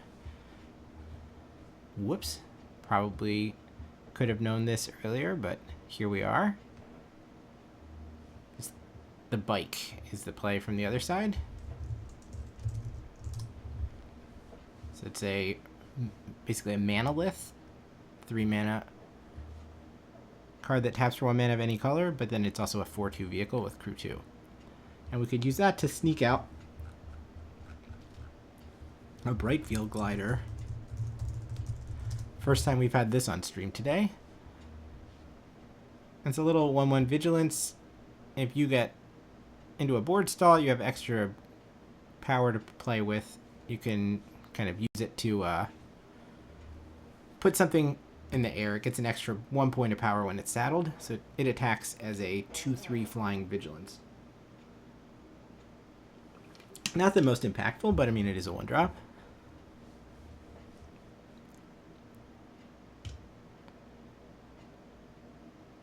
Jeremy's play is the Lynx. Glory Heath Lynx.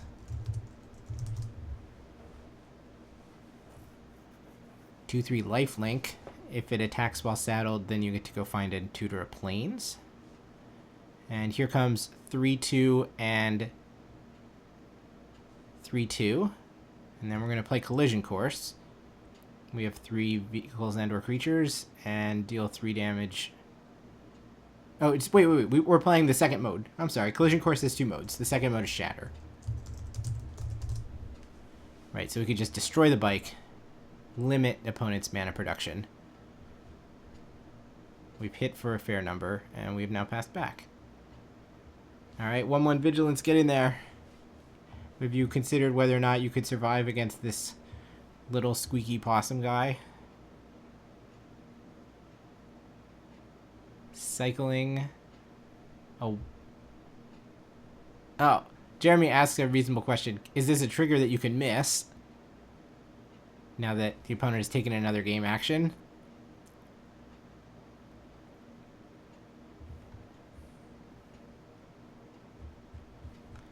And I'm afraid it might be.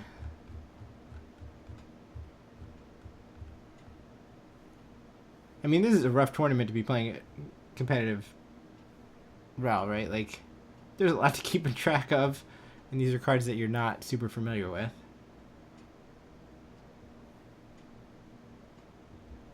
Alright, back on the other side. So all we could do is cycle, play a land, and pass.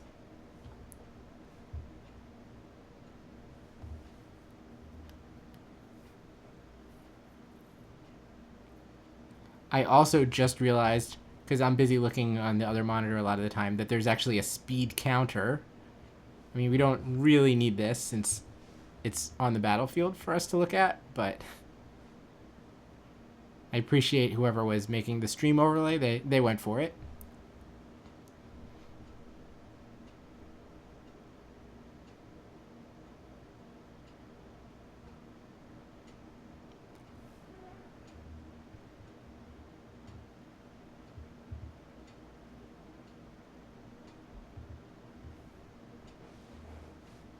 Jeremy has entered the tank.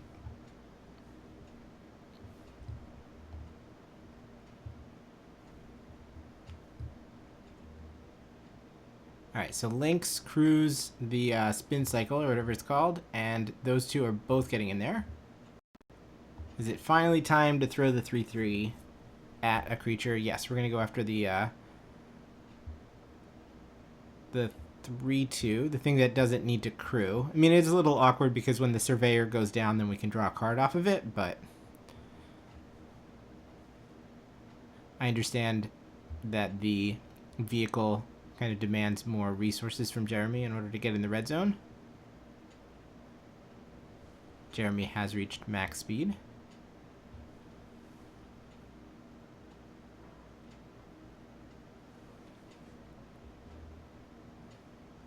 Cycling a ferry.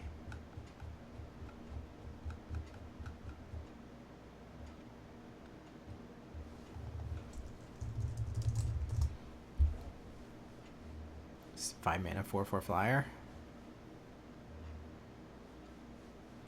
And no other play.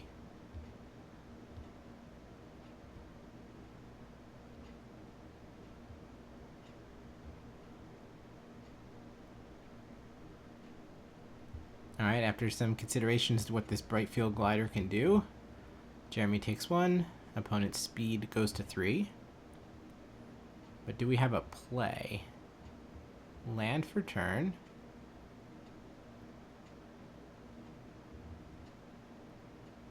And yes, we do.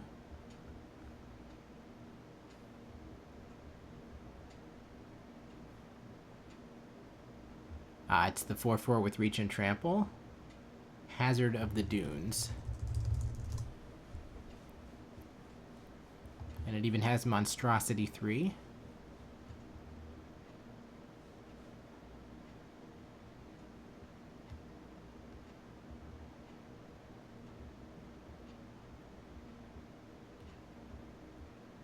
I wonder if Jeremy's just been playing with Scryfall open when he is not at the feature match area. Alright, is...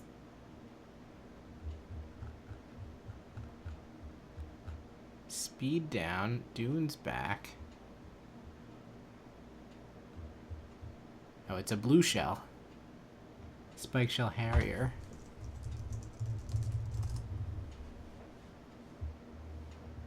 No, the speed doesn't go down, right? Because the blue shell only hits the person in the lead. I mean, if anyone's speed should go down, it should be Jeremy's. But at least we bounced something, and that does enable the robot turtle to go into the spin cycle, attack for 5, 3-2, and 2-3 against just a little 1-1. Are we going to trade the 1-1 for 3 points of life? I mean, going to 5 doesn't sound great, but throwing away our 1-1 doesn't sound great either. We're going to do it. Take 2 life link, and the life totals are now 18 to 8.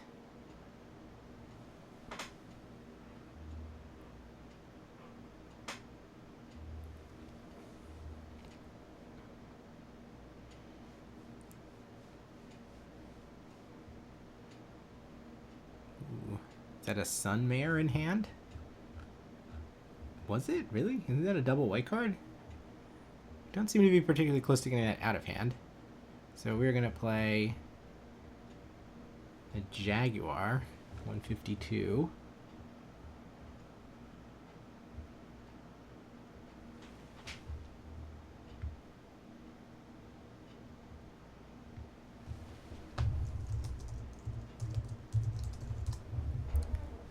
Alacrian Jaguar, 4/4 Vigilance if it attacks while saddled, +2/+2. So good enough to trade with the red, the blue shell at least, but not much more than that.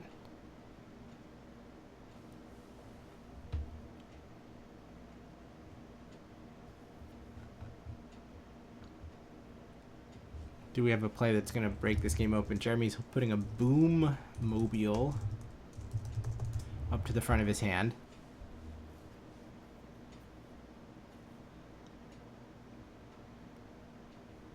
Which it's like a 5/5 vehicle that can do 1, possibly 2 damage at the moment. Maybe not enough to get the job done yet.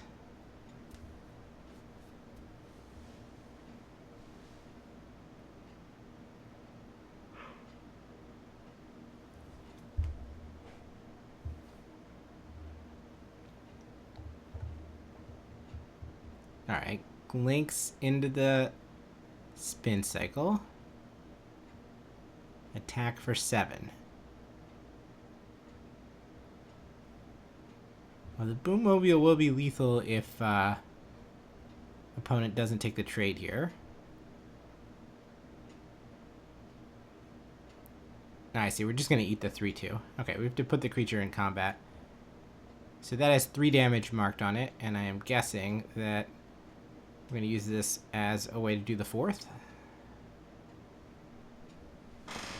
Yeah.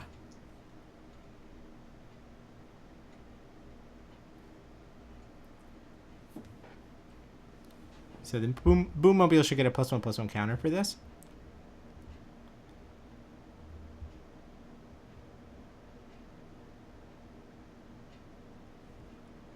But I mean, it's going to be good either way. I think the +1/+1 counter is just meant to be an artifact to remind you that you have used the ability already.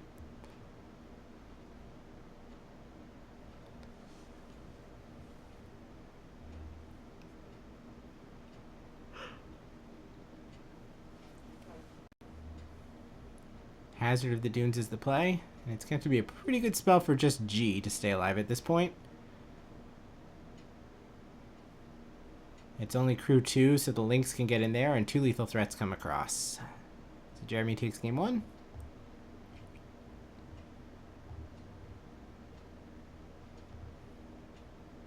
Does this thing have any sweet alt arts?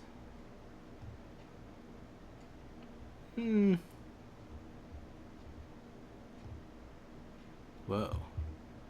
That's just the actual art, right? I've not held a physical Aetherdrift card yet.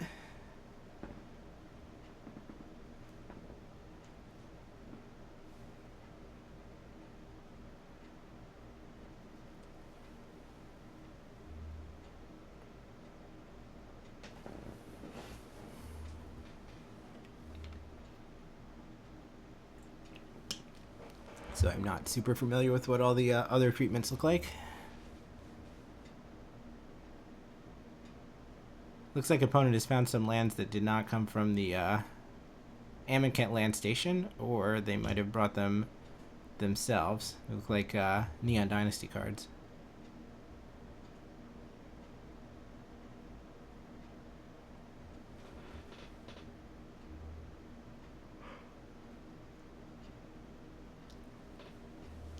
Jeremy looks like he's full on Jeskai.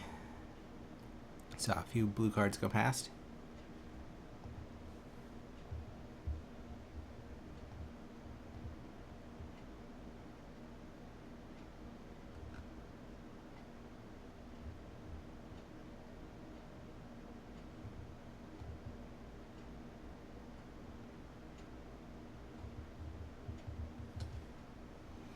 Alright, sideboarding for game 2 here. In this round 4. 4 of 9. It's full-on GP day 1.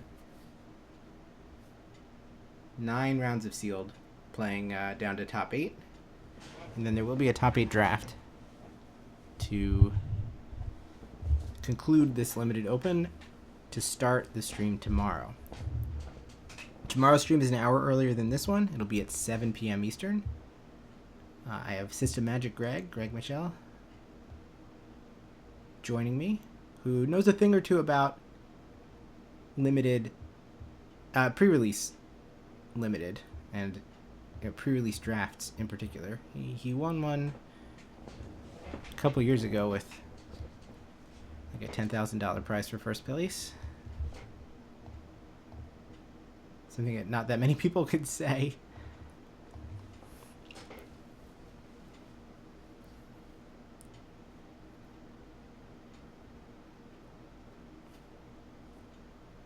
Alright, shuffled up. Ready for game 2. Arabian Nights cards being sprayed out on the table. Well, Arabian Nights sleeves being sprayed out on the table. We've got one of those gold cards there. Do we have enough lands to cast it? Another white card from opponent. We did not see a white mana source besides the bike. Jeremy shrewdly blew that thing up, and it seemed to really annoy the opponent.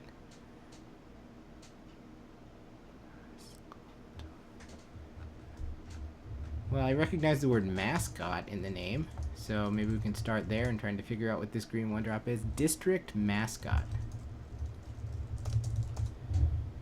This creature enters with a +1/+1 counter on it. Okay, it is a 1/1. If we take 2 counters off of it, we destroy an artifact, so it's kind of like a Hopeful Initiate, but, or a Kasali Pride Major or whatever. No, that's not the one I'm thinking of. Damn. What's the one with Wither that you can... Wickerbrow Elder or whatever. You take counters off of it, you can destroy artifacts. But that... It only gains artifacts by itself if it attacks while saddled. We also played a race course, which... I don't know which one it is, but it does start engines.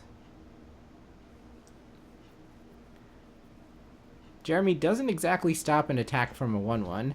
As he adds a 4/1 to the battlefield. Vanilla 4/1. It's the red vanilla creature. I think it's the Amonkhet Raceway.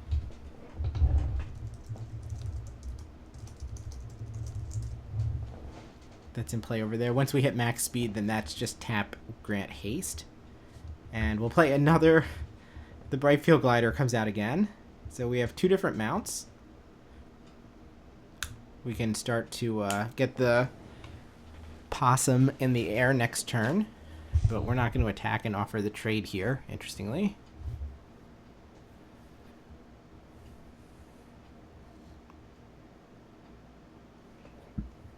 Rereading what District Mascot does.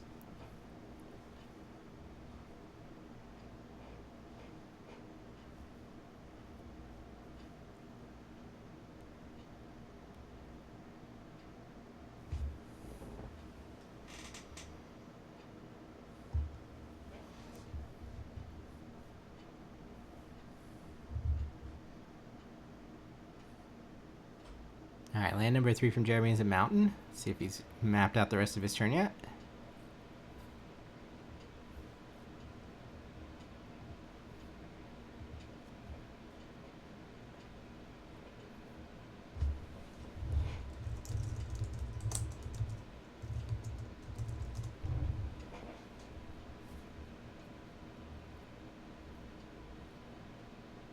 All right, race. Oh, I see. Is that like the starting line? Is that what that card is called? Starting column.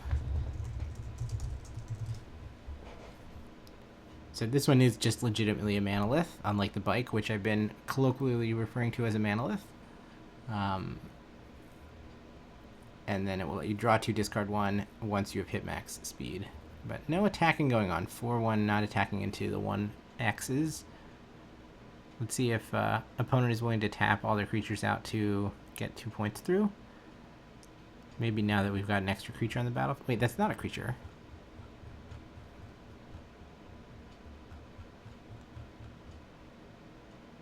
It's the Alacrian Armory.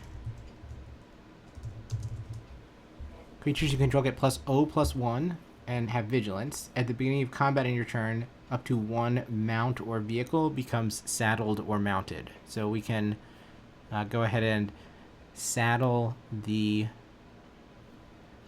Brightfield Glider. It is now a 2/3, and then with the Alacrian Armory it becomes a 2/4. Hit for 2 in the air. It has double vigilance and gain 1 speed.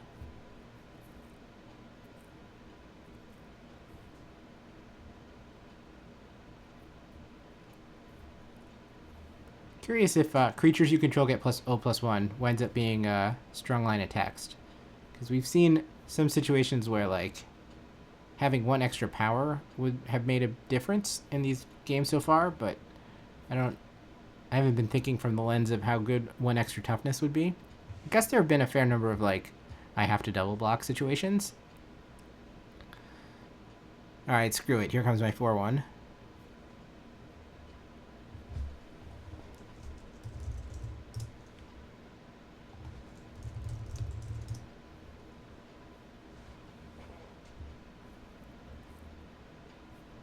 Whoa, is that loot?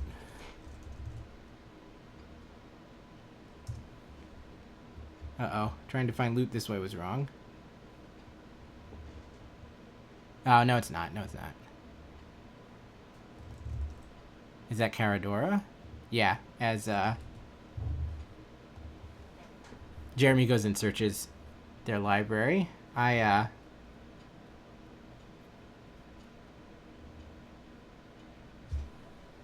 did not recognize it as it was played upside down. Also, it is foil. But, so, Jeremy gets to tutor up a mount or vehicle. Let's see what he wants to find.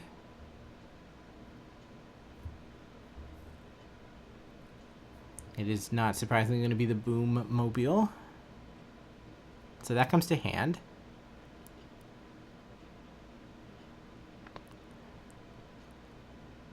And is that the choose a color land? I'm guessing he is choosing red. If so. See if a big post-it shows up in a second.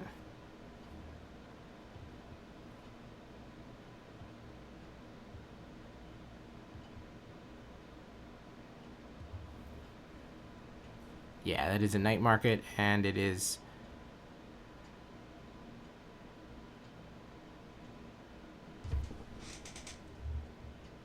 in fact on red.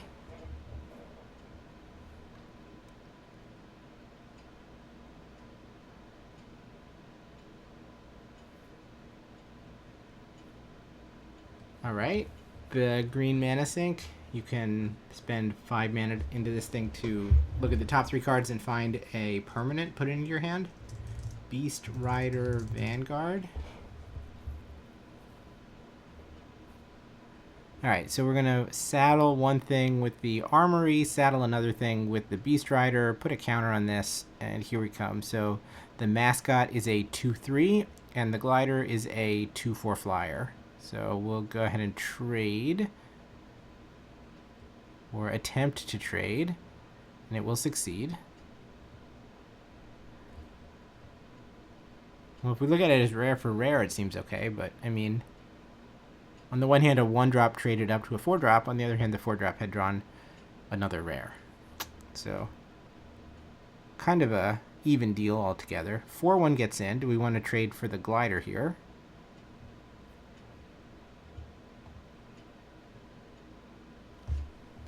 Yeah, the top player is not good at making their speed triggers. They should actually have max speed at this point, and instead they are in second gear.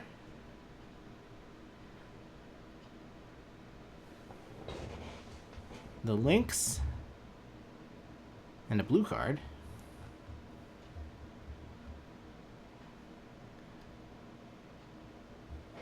Blue card is card number 48. That is a Keen Buccaneer. 2/3 Vigilance, and then once we can loot and put a +1/+1 counter on it.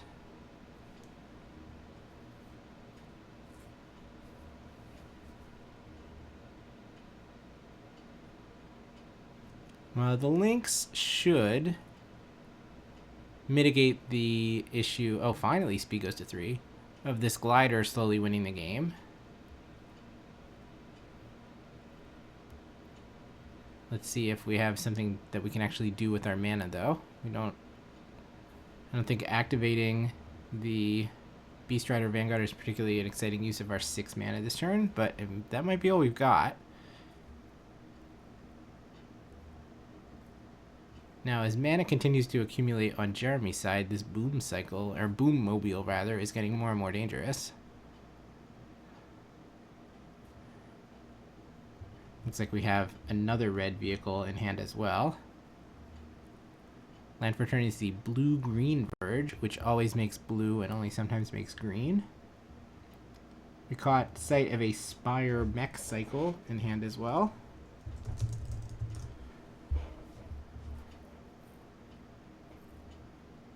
Which can, like, one time, if you crew it with another vehicle, then it permanently becomes an artifact creature.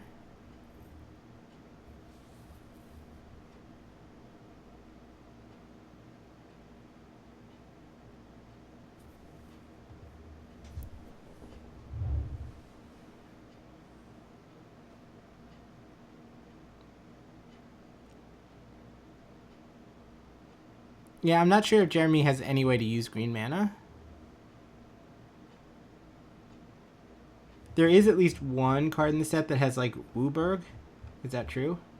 He also does have the Manolith, so it's possible that there's just, that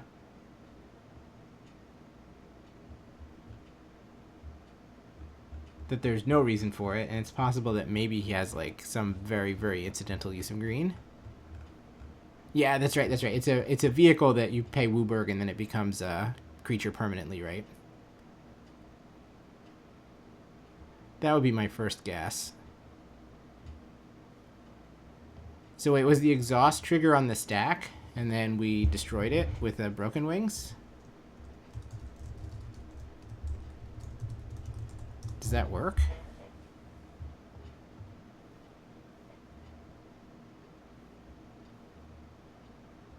Oh, the ETB add 4 mana was on the stack, so there was nothing to activate. Okay, I'm caught up. I was like checking Boom Mobile to see if there was an if you do or anything on it, but if you don't have the mana, you can't activate the thing. So that was actually a relatively clean answer. And now Jeremy is going to loot with his Brazen Buccaneer or whatever it was called. Keen Buccaneer, right?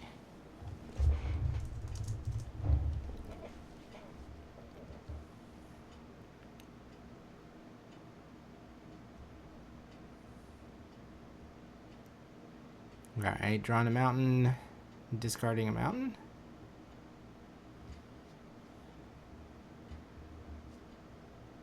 Then I don't think we can get this white 2-drop out of our hand. Our 2 lands left over produce red and colorless. Alright. The 4/1 trades for the Brightfield Glider, which, I mean, was eventually going to happen, I assume. Oh, never mind.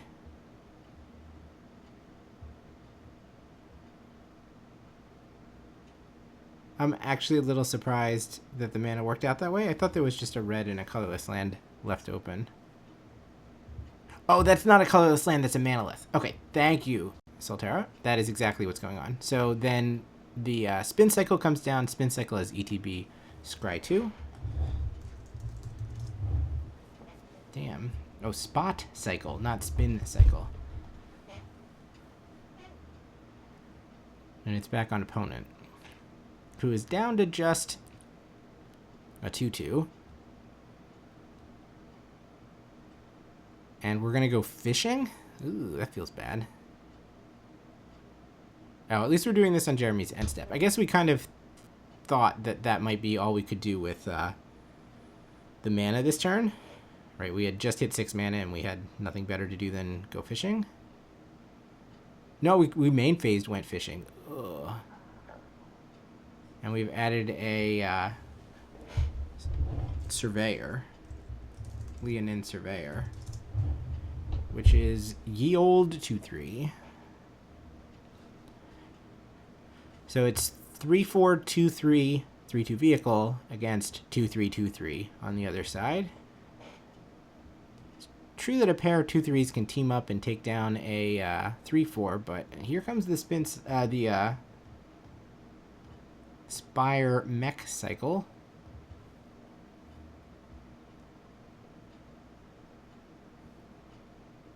And we can just, like, in quotation marks, crew this immediately, right? The untapped mount or vehicle that crews the mech cycle does not have to be a creature. So now that's a 6-5 haste, and here comes everybody.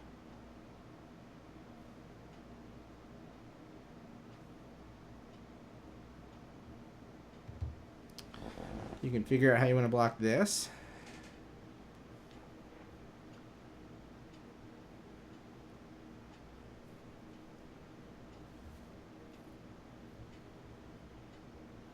Alright, we are backing up. Oh, we're backing up because the Lynx is also a mount. Right, so it says, put a +1/+1 counter on it for each mount and vehicle you control other than this vehicle. So when that resolved, it should have resolved with a count of 2. 1 for the spot cycle that crewed it, and 1 for the Lynx. Well, that's actually significantly better for Jeremy that it worked out this way. Because now we can't even double block the 3-4. Like, double block the 3-4, take 8 was an option. Now stuff just has to go into the bus.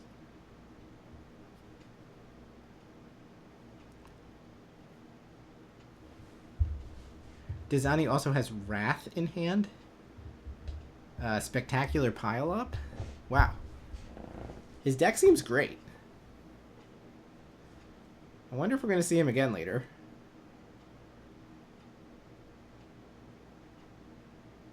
Alright, so the Leonin goes under the bus, and if only we had made all of our speed triggers, we would be able to exile it to draw a card, but we have not made all our speed triggers, so that is not on the table right now. We can tap and draw. We have land and spell that doesn't do enough. Let's play land. Let's play spell that doesn't do enough. This thing gets, like, lifelink indestructible or something. Yeah, lifelink indestructible. Well, then we can just throw it in the red zone and gain our 2 life. It has vigilance from the armory.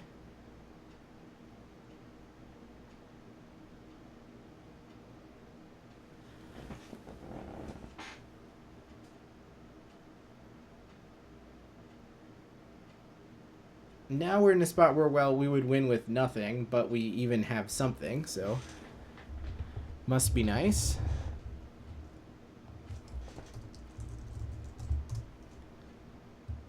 That's a Cloud Spire Sky cycle. When this vehicle enters, distribute 2 +1/+1 counters among 1 or 2 other target vehicles and or creatures you control. So it's a red Saddleback Lagak. It has support 2. It's slightly better than that because you could target a vehicle that isn't currently active, but you get the idea. Oh, also it flies, MBD. Alright, so opponent is now waiting to find out how dead they are. Jeremy is, like, playing out how combat is going to work, trying to decide what the right place to spray these counters on. Oh, it can even 1 or 2. You're correct. It is better than just support 2. It can put 2 counters on the same thing. And that might be where we're headed.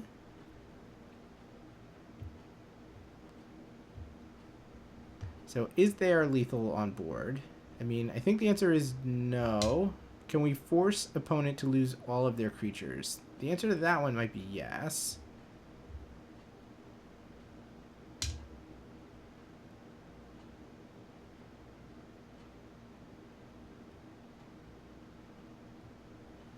I'm confused. Isn't the Spire Mech Cycle just permanently a creature? It looked like we crewed it. I mean, I guess you can crew it even if it is a creature. But I thought the exhaust ability didn't end at end of turn.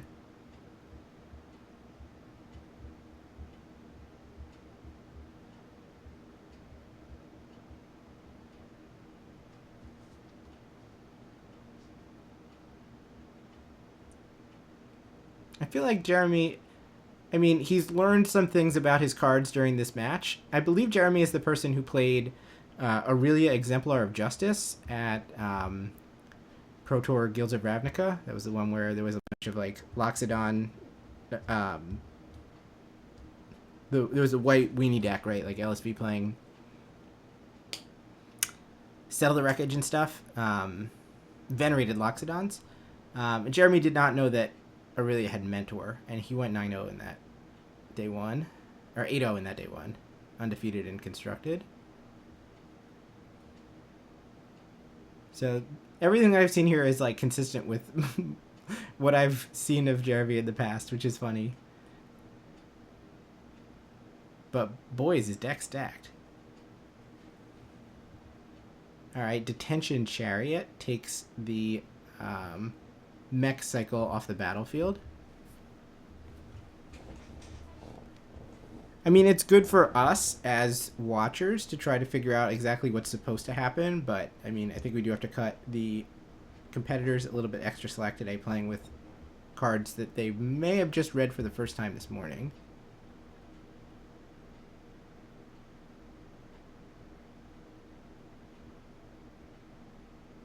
I mean, there are prizes for this event, but they're not like insane prizes. It's $2,000 for first place. Certainly people, I'm sure, are here trying to win, but I also would not be surprised if people were interested in just playing in a competitive pre-release and seeing what happened.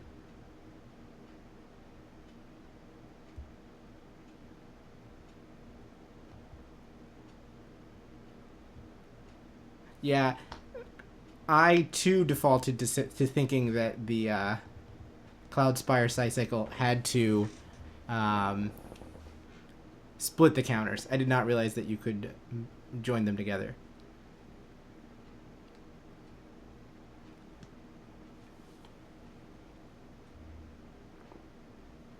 Collision Course clears the Detention Cycle. Uh-oh. That's probably pretty strong. Then a Cloudspire Coordinator hits the battlefield when this enters Scry 2. And then we can make a bunch of pilots with it, but only if the game continues for a while, and I don't know that it's going to. I'm pretty sure we could find 4 damage here, right? As the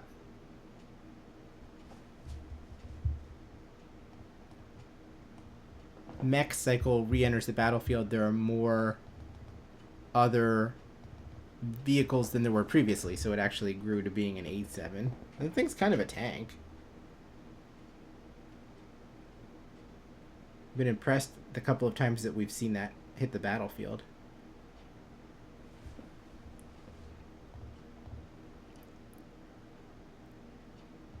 Alright, let's catch our breath, see if we're going to get a backup match here in round number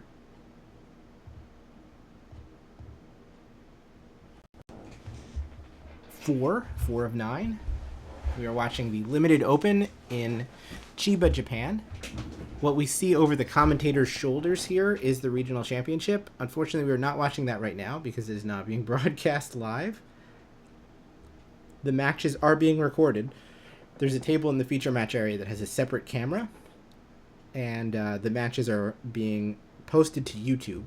So we are planning to watch them back on this stream later today. I don't know, how should I describe it? It's 12:45 a.m. here in New Jersey.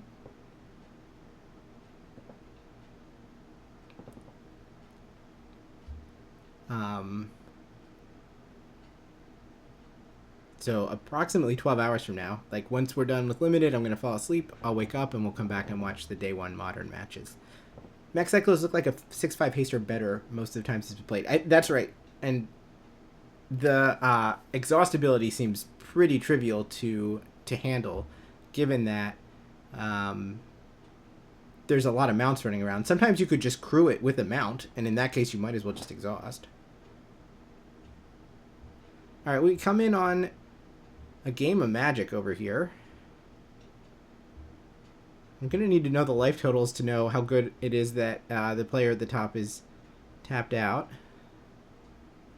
Facing down 4 pieces of cardboard.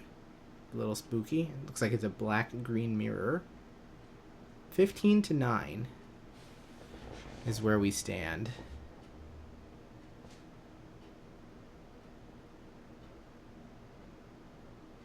All right.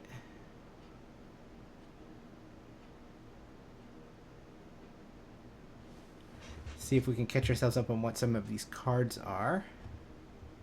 I've come to recognize our old friend, the 3/2 vanilla creature, and then we've got an elephant next to it. But what is going on the bottom? It looks like there's a pothole mole. I'm not sure what the middle card is. And then, is there like something equipped to something else, or is that a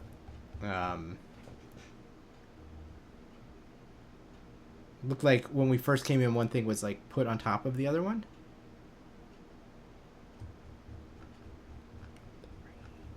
Okay, from that angle we can see that this other thing is a 4/3. So that should be good enough for me to identify this as a Ripclaw Wrangler. I'm pretty sure that this card here on the top is a Ripcard Wrangler, which is just a 4/3 Crew 2. Actually, that's what this one is too. I think that these might be dueling each other. I think they're actually the same. And then is this actually a pothole mole? Yes. Okay. So here comes a 3/2 into a 2/3 or a potential 4/3 crude. Not surprisingly, we're just going to let the dorky vehicle go.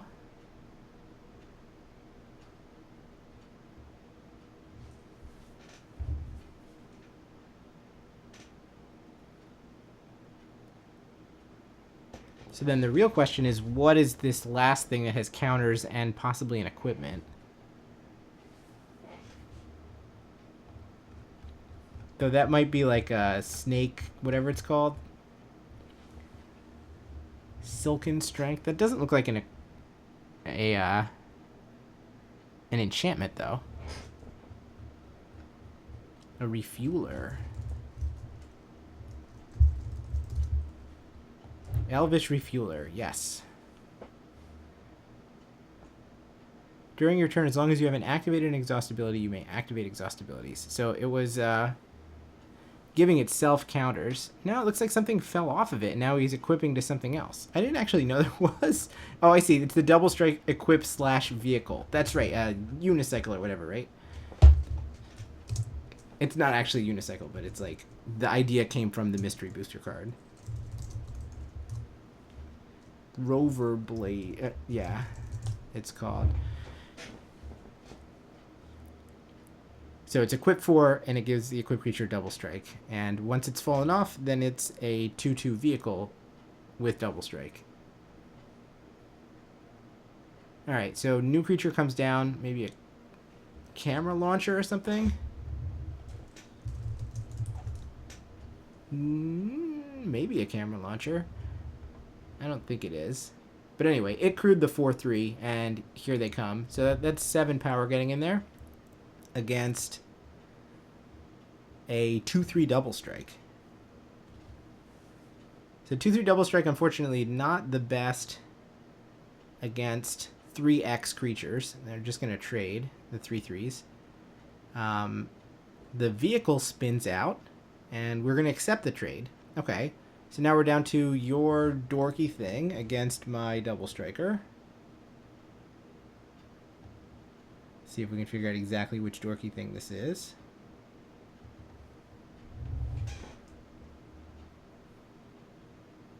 Attack for 4.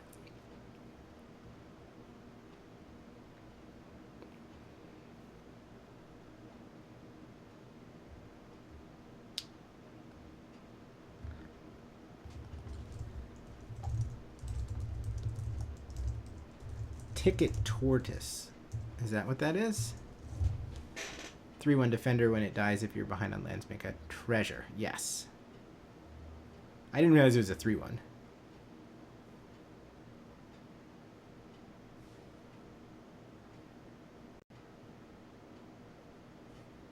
All right, the blades are equipped again. And I think that other card that was played was a Terror of the Dunes or whatever, the 4/4 trample and reach. And it looks like we're offering a trade. Oh, it's under the bus. Ooh.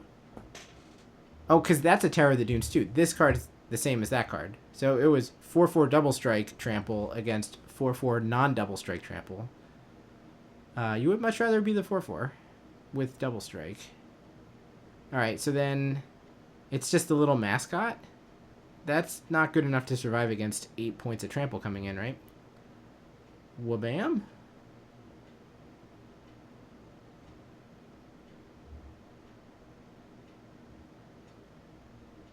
You can double block and go to -1. Oh, there's one last card in hand. Oh, now I'm confused. Doesn't that thing trample?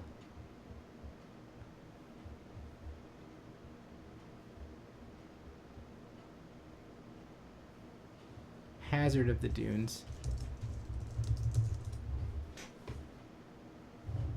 Yeah, why didn't Tatsura take lethal?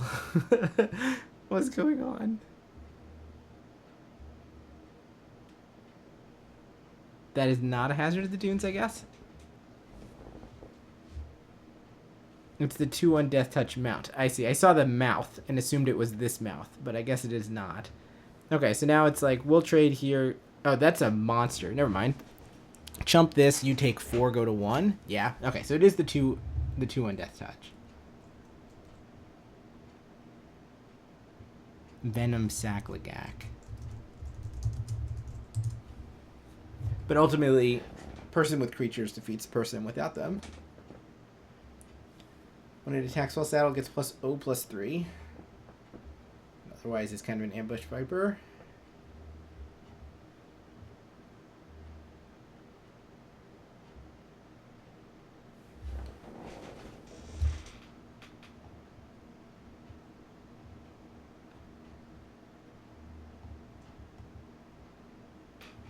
Alright, in the interest of preserving my voice, I'm going to take a short break here. I'm also curious if and where my co-host is. Let's see how many matches are left to finish here. It looks like 22, so we're going to need a little bit more time than we did last time. When round 3 ended, there were no additional matches left. So we've got 5 rounds of sealed to go, and we might be about to get a winner's interview. I will put the Japanese audio up for a little bit, and I will be back for round number 5 shortly.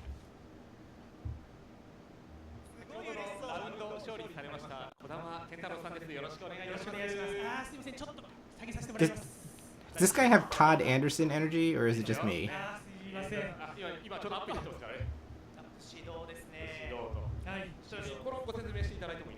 こちらですね、深夜さん、斉藤慎也さんがこの間プロツアーじゃなくて世界選手権行くっていう時に発足したチームでして、ちょっとネタで作ったプロゲーミングって書いてますけど、ネタとは思えないガチリ、そうガチのスポンサーもちゃんと募って、スポンサーも募って、はい、大人の本気っていう遊びをね、はい、全力で楽しませてもらいます。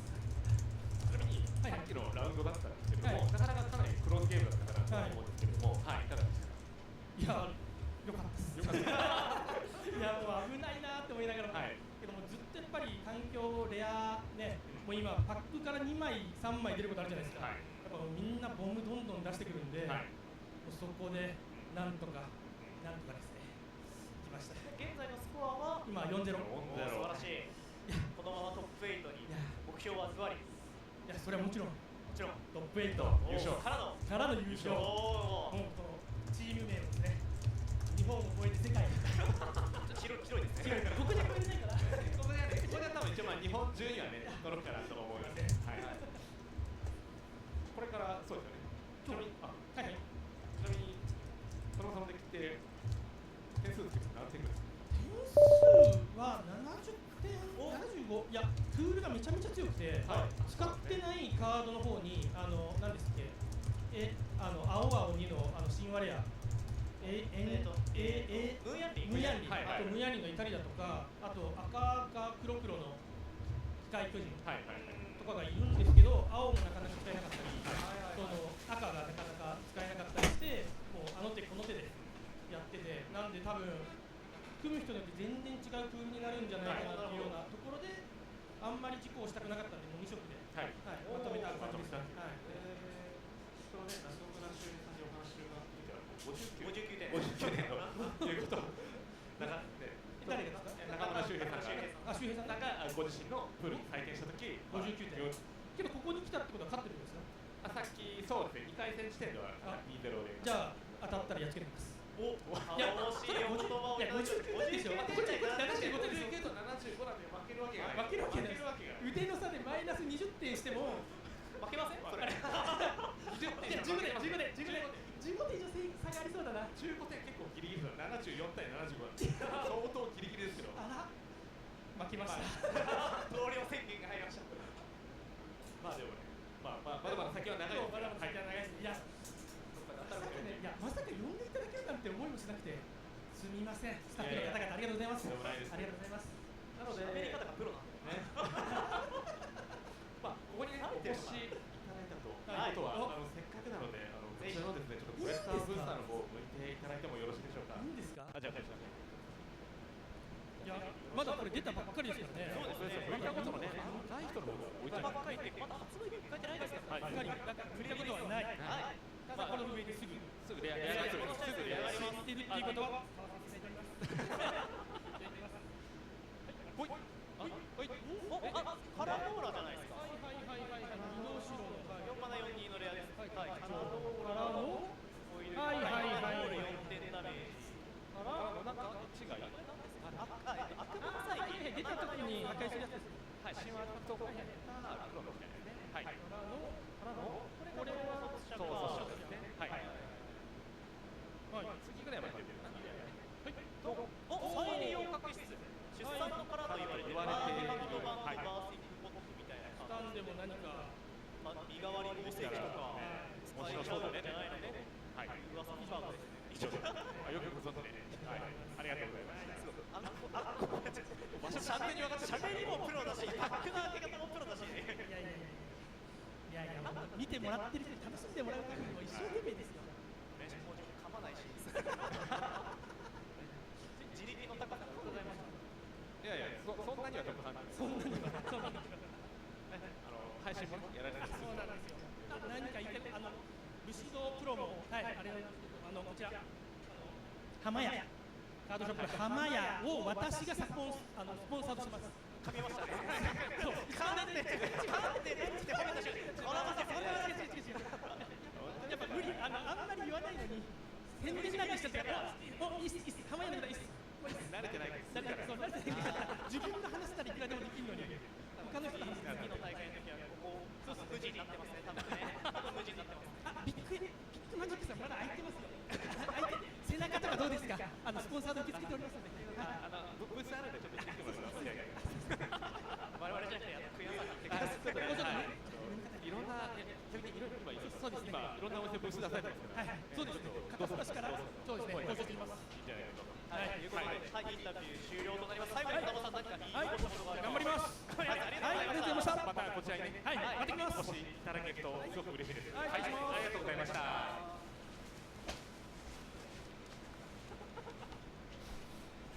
なんか嵐のように分かりましたね。すごい何だったのかという。喋った記憶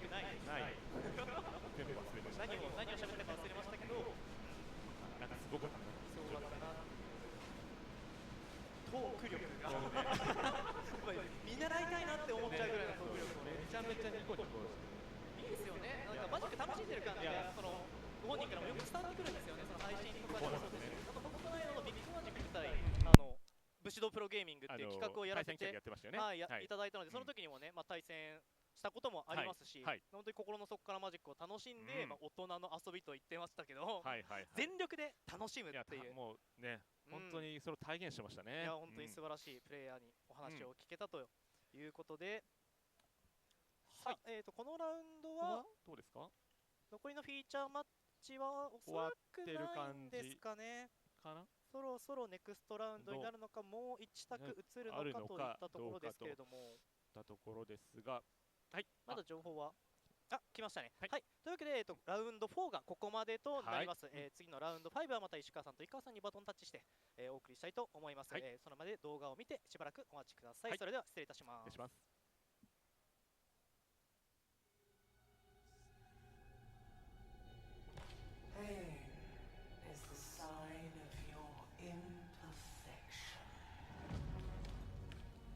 The flaw at the center of all that you are.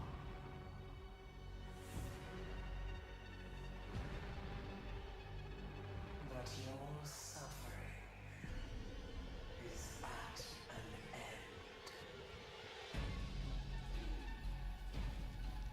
We offer you freedom from flesh. Your realms are diseased, and we are the only cure.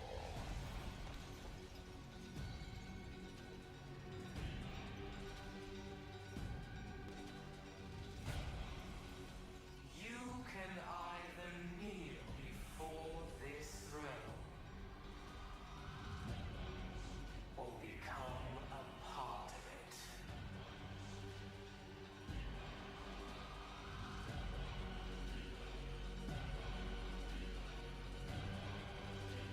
All will be one.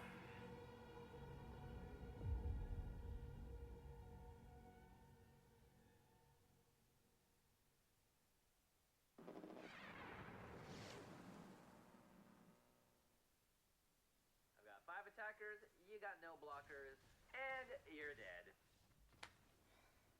You need to train. I don't need to train. Maybe not. But you do need a training montage. To win in the arena, you have to be the arena. Okay. You must sharpen your skills. Here, eat this. That's a cauliflower. It's a superfood.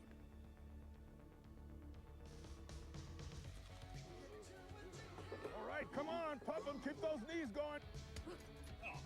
You punch like a beetle. Now that we've covered spells, let's talk about flying. I'm doing it!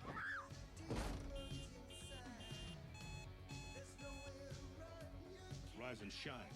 It's magic time. Fire! And fire!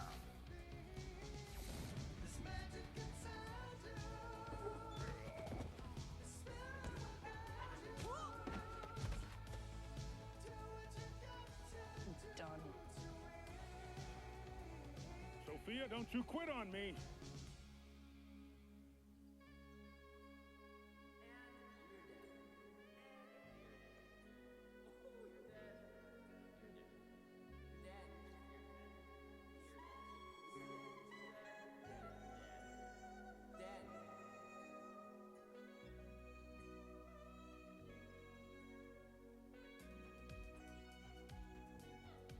Welcome to the challenge.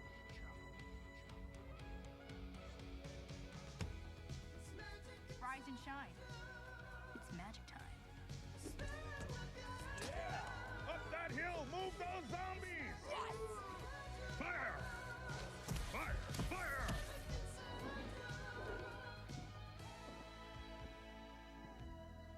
Thank you. Don't thank me, Sophia. The magic was inside you all along.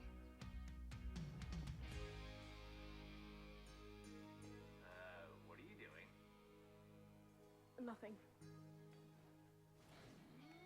Whoa, nice combo. Have you been training? A little. If you love a challenge, you'll love Magic the Gathering Arena. Welcome the challenge. Download free. Hey, you! Has life been passing you by? Want to add a little explosiveness to your day? Or find out if you have what it takes to beat a demon-possessed machine that magically harvests souls for fuel? 10 teams! 3 worlds! Burn rubber for racing fame! Then join the Girapur Grand Prix, and this could be you! Not him! Her! Take a chance for fantastic glory and incredible riches! Like the Aetherdrift, this year's legendary prize. It's worth the risk, we promise. So put down that remote and push your pedal past its limits. We want you to be a part of the Girapur Grand Prix. Frankly, because we're running out of racers. But hey, it'll be a ton of fun! It's only a death race if you die. Warning, the Girapur Grand Prix is incredibly dangerous and will likely result in your untimely death. We are not responsible for vehicle sabotage, driver incineration, or decapitation from giant anthropomorphic shark. Drive at your own risk. This message has been paid for by the Culture Collective.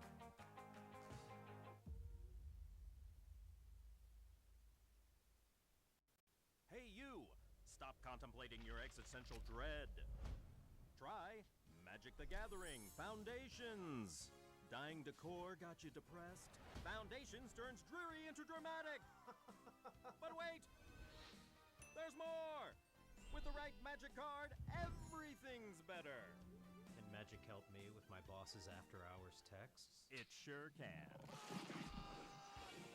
Thank you, Magic the Gathering Foundations.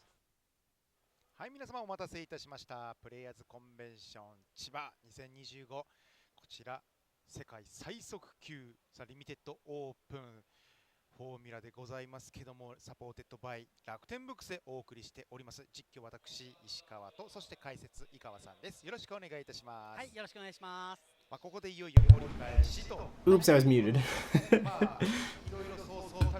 Okay, I'm back. Looks like we're almost ready for round number 5.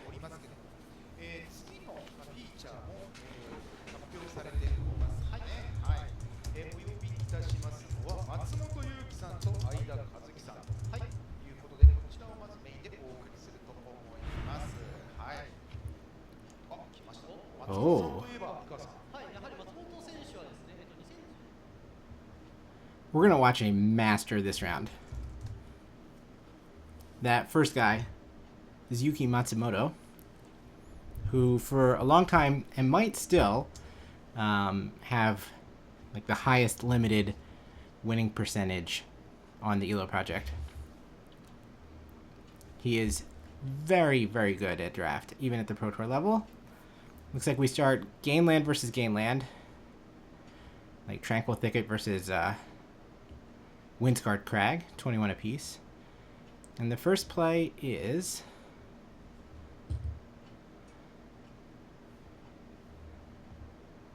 a 1-drop? I haven't seen this one before. Engines are started. It's met by a Lynx from Yuki. It's a nesting bot. It's a 1-drop that, a 1/1 that dies into a servo. At max speed, it gets +1/+0. And now we've got an Aether Jacket following up there, threatening to destroy some artifacts, while also being a little buzzy pain in the ass. Looks like Yuki's going to match Aether Jacket with Aether Jacket.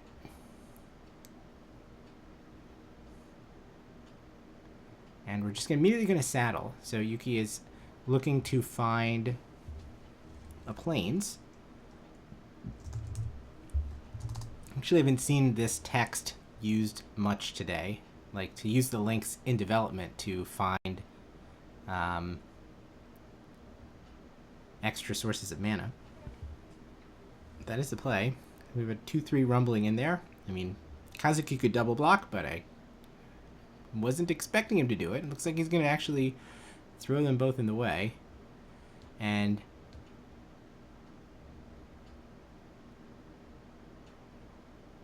everything should trade off, and Kazuki should be left with a servo.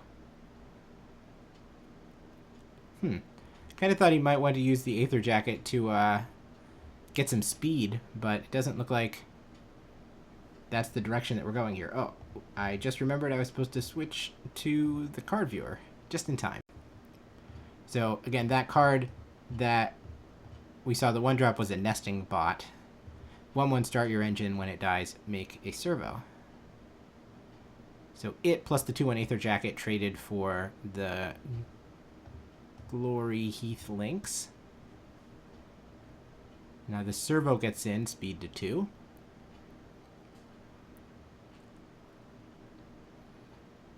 And white-black for Zahar.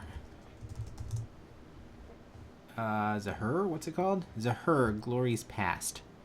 This is a 3/2. We can sack a creature to surveil 1, but we can only do it once each turn. We can do it on our turn and on the other turn. So it's kind of a Woe Strider, and at max speed, when things die,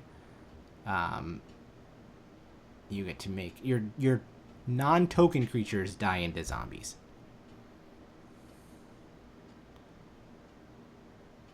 Yuki's Aether Jacket buzzes over for 2. And we have a 3-mana play, not a 4-mana play. It is a Daring Mechanic, which can spray counters around, but only to mounts or vehicles.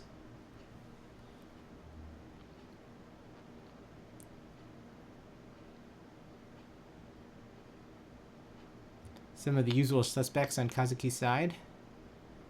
Looks like we have the oil... Streaking oil... what now? Oil Gorger. 3/3 flying haste, gains lifelink at max speed.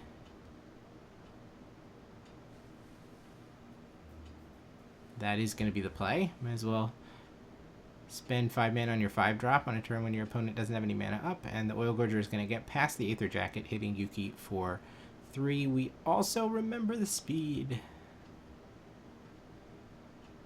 Love to see it.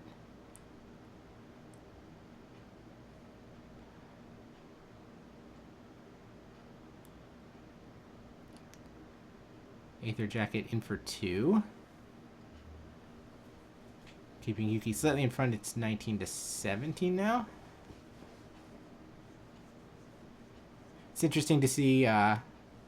Increasing your speed is definitely a trigger, and we have seen it missed. It's kind of unfortunate that it. I think it mattered a little bit in a previous game that speed was forgotten about.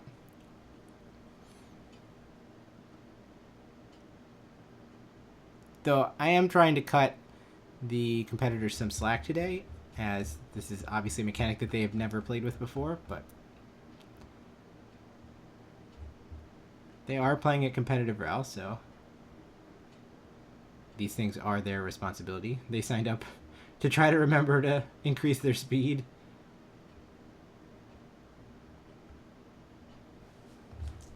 We keep seeing this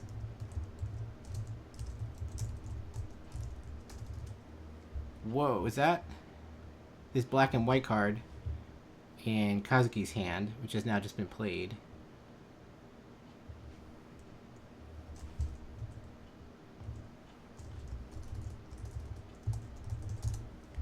It looks like it is a Zahar of his own.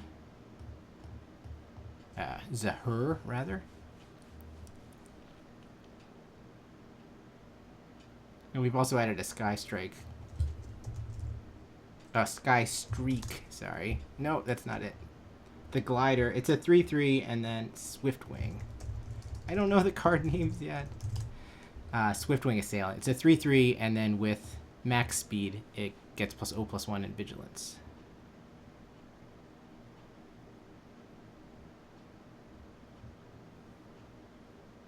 Kaboom! A spectacular pile-up. Everything loses indestructible, kind of irrelevant, but then everything is destroyed. That's pretty relevant. I was starting to say Yuki's mana base makes it look like he really had to scrap for playables. That he reached kind of far to find enough cards that he thought were over the line to make the deck, but that one makes some amount of sense. This black and white card that we're seeing is an Embalmed Ascendant in Kazuki's hand. But the play right now is Back on Track is what it's called. It says Zombify.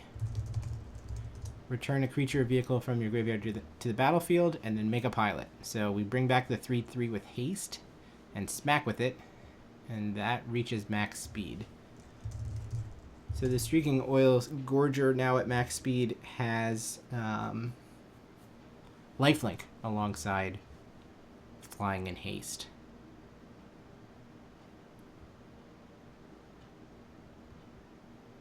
He makes land drop number 7, and here comes a blue card. It's the 3/3 creature with like sort of faux defender. It doesn't it's not a creature on your turn. It is a creature on the opponent's turn.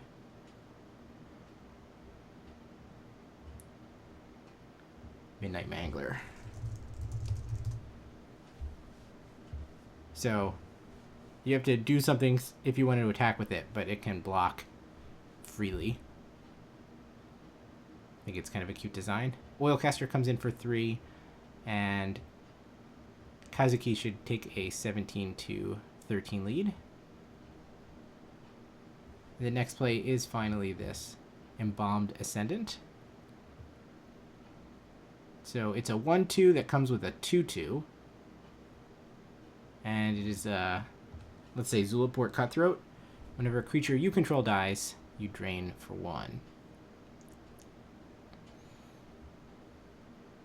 And we actually have yet another play after this. Looks like a Leonin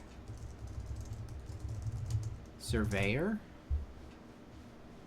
The White Surveyor. Which is conditional. Actually, there's one on both sides, right? And one of them is getting in the red zone right now. Conditional first strike. So ultimately, Kazuki's creatures are all small. 2/2, 2/2, 1/2, 1/1, running across the battlefield. Nothing that can easily stand up to a 2/2 with first strike. We're gonna make an exchange. Ooh, that's cute.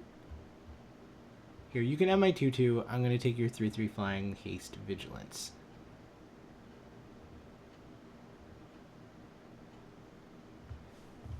Trade the Helm, it's called.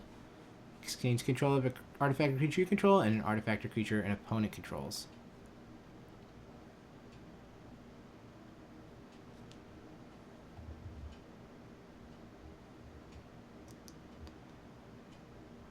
And there's also a blue rare in play. Where did that come from? That's how do you pronounce this? VNWXT. We did it. The verbose host. So we have 3/3 and 0/4 facing down the army of weenies. And at max speed, Yuki will start drawing double cards, but that's not happening yet, as he is only halfway there. Or a third of the way there? How should we count speed? Because you get the first one for free. I guess I would say a third of the way there. Alright, here they all come. So the 3/3 vehicle threatens to eat something, and in fact it's going after the zombie. No, check that. It's going after Yuki's own card with first strike.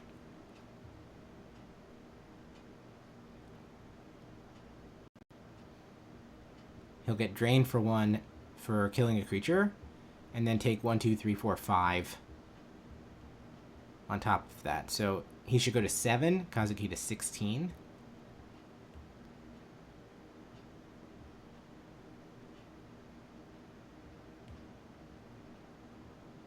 Looks like we're gonna go with 16 to 9. The drain keeps coming. Ooh boy, it's a Pack Doll Terror. I thought we'd see a fair amount of this card. Whenever this or another artifact enters, you drain for 1. So now 17 to 8.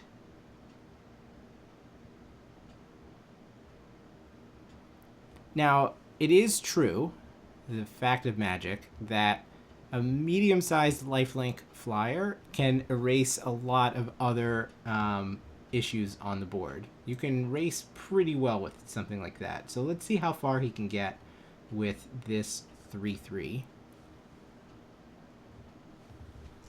The play is a Sky Streak Engineer. And of course, Yuki has exactly 5 mana left over to activate it. Not a surprise. So that thing threatens to become a 3/5 flyer. It's funny because it feels like Kazuki has enough resources on the battlefield to get this done, but he just doesn't have a way to leverage them in the right orientation here. Like, if he could just kill all his creatures, that would drain Yuki for 5. You don't have to play a couple artifacts or something to get the job done at that point. Obviously, the 2/2 with First Strike is better dead than alive, because he can exile it for a card. But how do we put all the pieces together? The only non-land card in Kazuki's hand is the +2/+2 trick that cycles. Light Shield Parry. Which isn't the most impressive. It's not going to help you take down the 3/5, or the Sky Streak Engineer that threatens to become a 3/5. Alright, well, what can you do but send everything in except the Zulapur Cutthroat and let Yuki block and hope that you can get some reasonable blocks out of it. So 0/4 blocks 3/4. 0/4 blocks 3/4. 3/3 blocks 2/2. And the Engineer, which is a 1/3, blocks the 2/2. So Yuki's going to get his card off of the Engineer, one way or another. Where does Kazuki want to use the combat trick? It's going to be to clear the 0/4. Creature dies, take 1. Creature dies, take 1. Everything else just kind of bounces off each other. The pilot hits for 1, so Yuki should be at 6. I think it's 15 to 6. And then we'll get our 2+1/+1 counters. Exhausting the Engineer. Yuki has just lands in hand. And only the Engineer is getting in. That's interesting.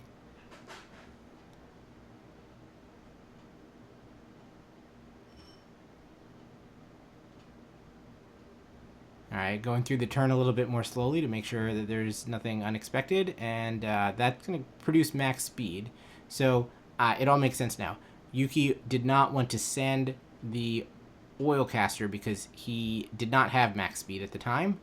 Now that he does, he can exile the Surveyor from the graveyard, draw a card. And now he's got the 3/3 lifelink back on blocks. Thornwood falls, the land takes him to 7.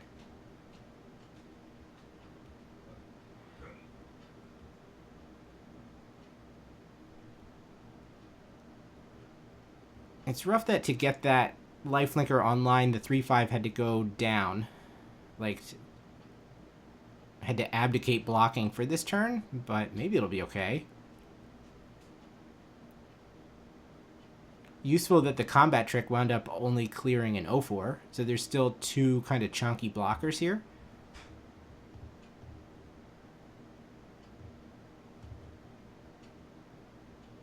What card has been drawn? It's just a land and an Hour of Victory. I mean, that sounds like it should be good. When this enters, create a zombie. And then if I have max speed, which Kazuki does, we can Demonic Tutor. That must be slightly concerning. Because the game is not going to end next turn. Kazuki's going to be able to go find the best card left in his deck.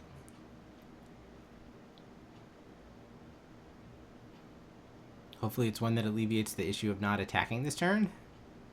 What do we have access to?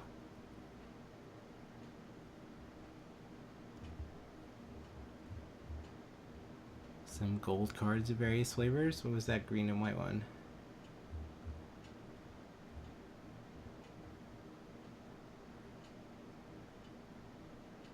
Right, there's the 5/4 that makes a zombie every turn if you're at max speed. So we're just taking... What? Black 1-drop? Did I see that right?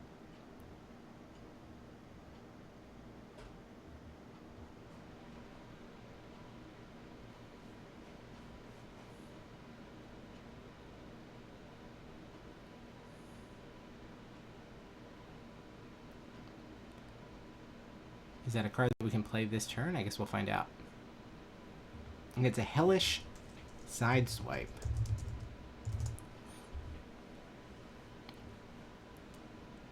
Which is basically just a Bone Splinters. I'm kind of surprised that that was adjudged to be the best thing that he could do.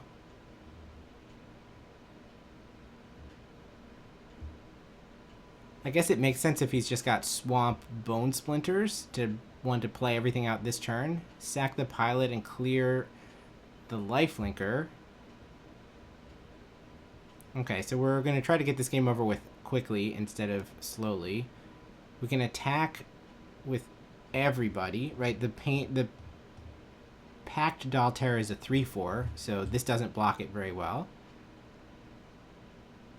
But we're going to throw it under the bus anyway, so as not to kill a creature. We'll take 4, go to 2.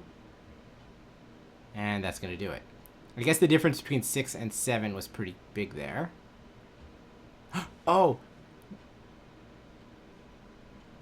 Update. The Bone Splinters did 1 damage. I missed that. That makes that play look a lot better. I was reading the board as though Yuki was going to survive at about 2 or 3 life there, but the Bone Splinters drained for 1 as well, and because of that it forced a chump block. So then we were in a situation where Kazuki had riffraff against 1 blocker, or just enough to get over the line. Alright, into the sideboards we go, where, I mean, Kazuki's playing a white and black deck, so not surprisingly there's a bunch of green cards.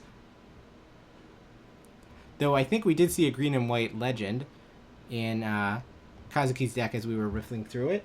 So perhaps there is some way to cast a green spell if we wanted to bring one in.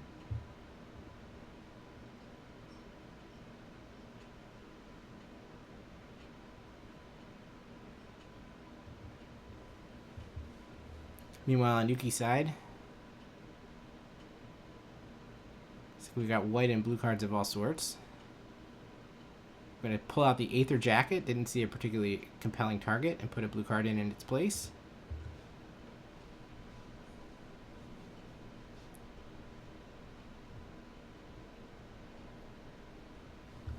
And that looks like the only change that we're making.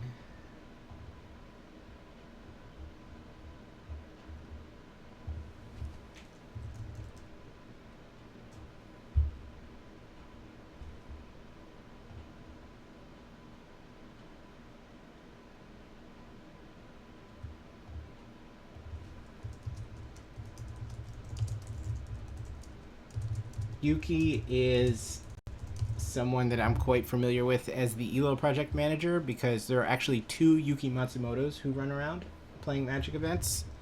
And now that I say that, I'm actually curious. And both Yuki Matsumotos are actually in this event.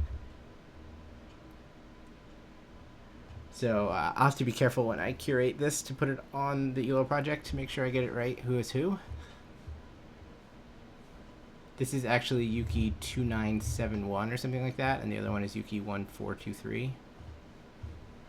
The last couple digits of the DCI number. They often would show up in the pairings with their DCI number because they have the same name.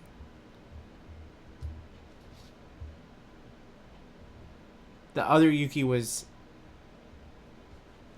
better, had better results up until about 2014 or so, and then this guy pulled ahead.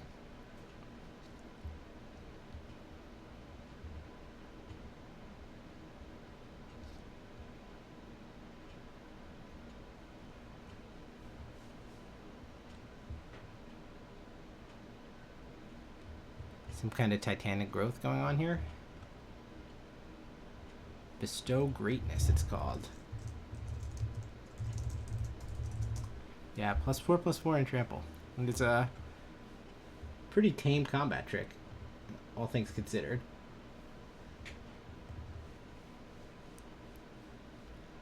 Whatever match was going on over Kazuki's shoulder has ended. It's probably part of the regional championship.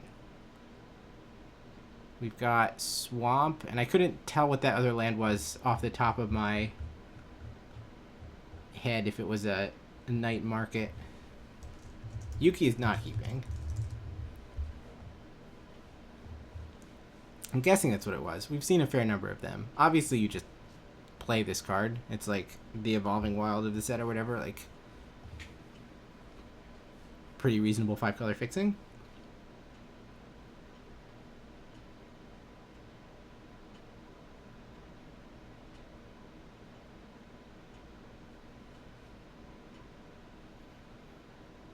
That's only one land.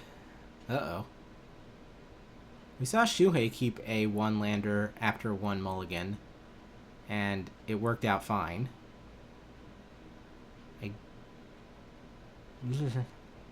That was a blue-green Verge as the single land from Yuki, which produces blue if, it looks like he's gonna try this. If it's not activated. So I know there was the 3/3 defender creature in his vehicle in his hand. So we'll at least be able to deploy that if we find a second land. Of course, planes off the top, no problem. And we can actually start our engines.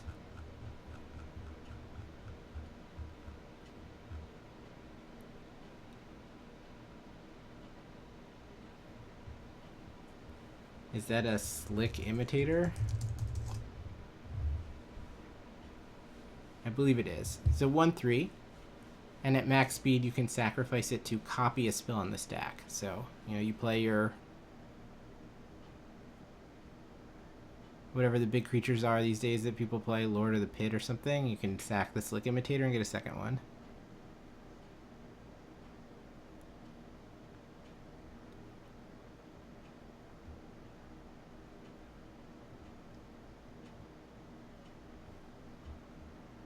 Second play is a Ranger's Refueler. Whenever you activate an exhaust ability, draw a card. Kazuki will cycle and untap.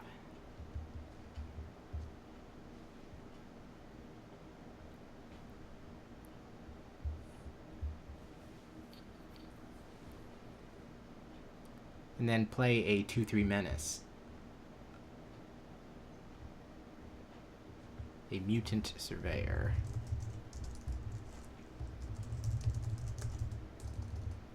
This is the Black Surveyor. All the Surveyors have max speed. 3, exile this from the graveyard, draw a card. The lands are flowing for Yuki. Never punished. So there's the 3/3 creature that is a 3/3 vehicle that is a creature on the opponent's turn. Midnight Mangler. Not sending the 1/3 into a 2/3. This 2/3 doesn't have menace or anything, right? Oh, wait, that's right. This thing is like a pseudo shade, right? You can spend 2 mana to give it +1/+1.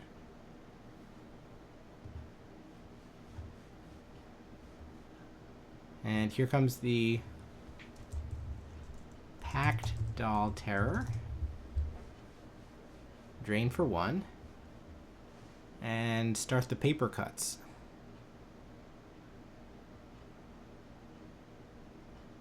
Why were engines started on Kazuki's side?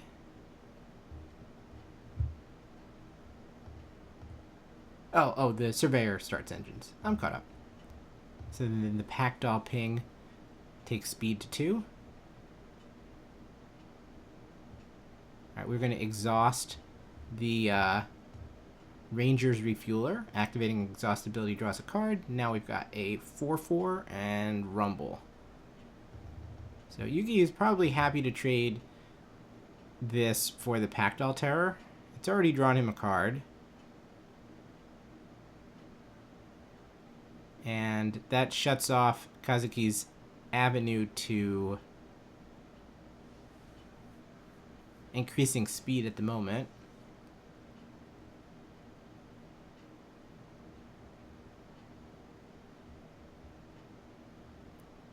So Yuki defends with a 3/3 and a 1/3.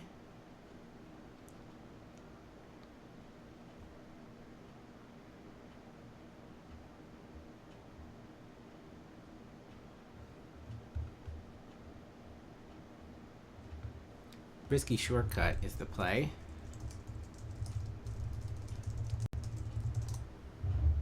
Draw 2 cards. Each player loses 2 life.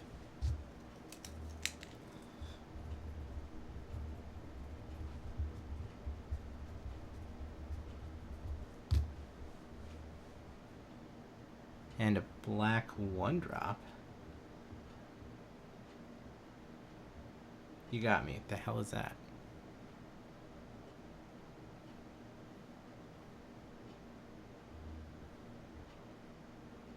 Oh, it's an Engine Rat.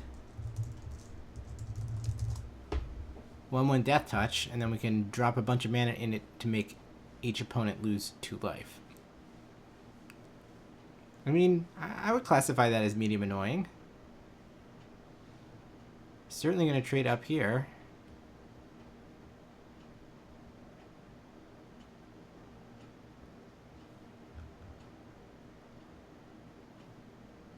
Yuki has replayed the Sky Streak Engineer, which does give him air superiority at the moment.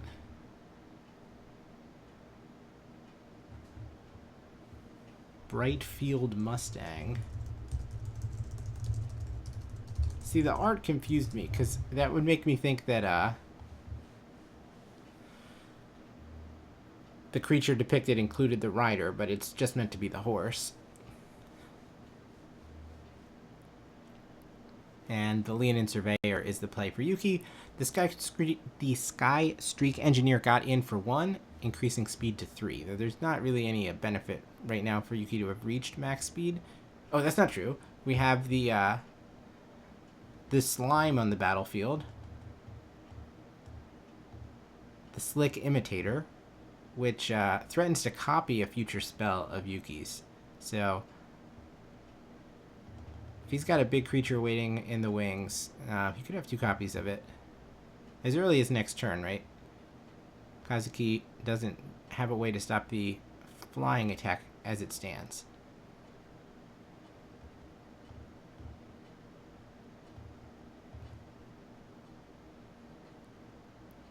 Alright, crew the Brightfield Mustang, and they're both getting in there, so I was wondering at what point Kazuki might do this, because he did have the threat of activation on the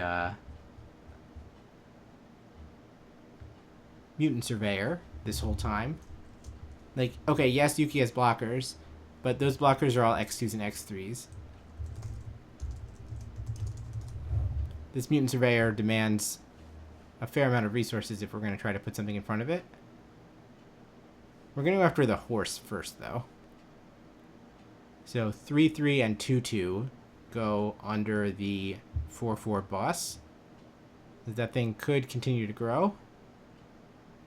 We're leaving 2 open.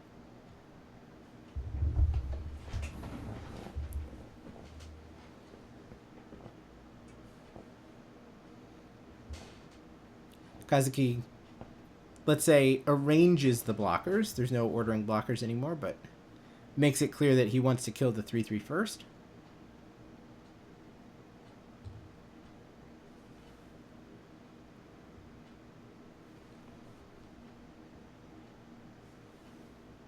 And the follow-up plays from from Kazuki are the 1/1 that dies into a 1/1. That's a nesting bot. Check that. We've reached max speed, so it's a 2/1 that dies into a 1/1.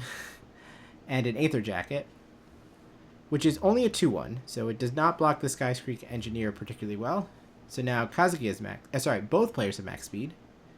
Let's see if Yuki's going to go ahead and do something big with it immediately, and the answer is yes. Yes, he is.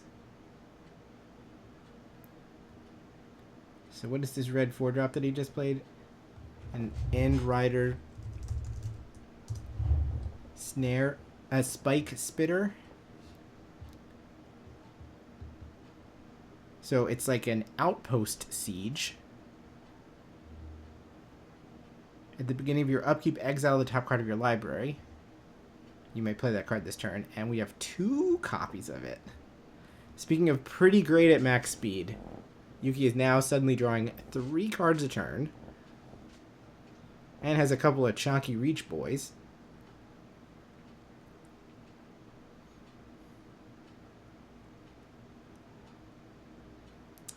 Kazuki has not made land number 5 yet, which is like pretty unfortunate. He is sitting on a grip of spells, but I think is in danger of getting buried very quickly. Like, that advantage of having extra cards in hand is going to go away very fast as Yuki untaps and starts putting a bunch of cards in his hand. Oh, we have found a copy token, so we no longer have to use an art card. And given the direness of the situation, Kazuki is just sending the house. Looks like the only block is going to be on the rat. Maybe? Do we want to risk one of our outpost sieges? Right now this is going to hit for 2/4/6. Can we afford that?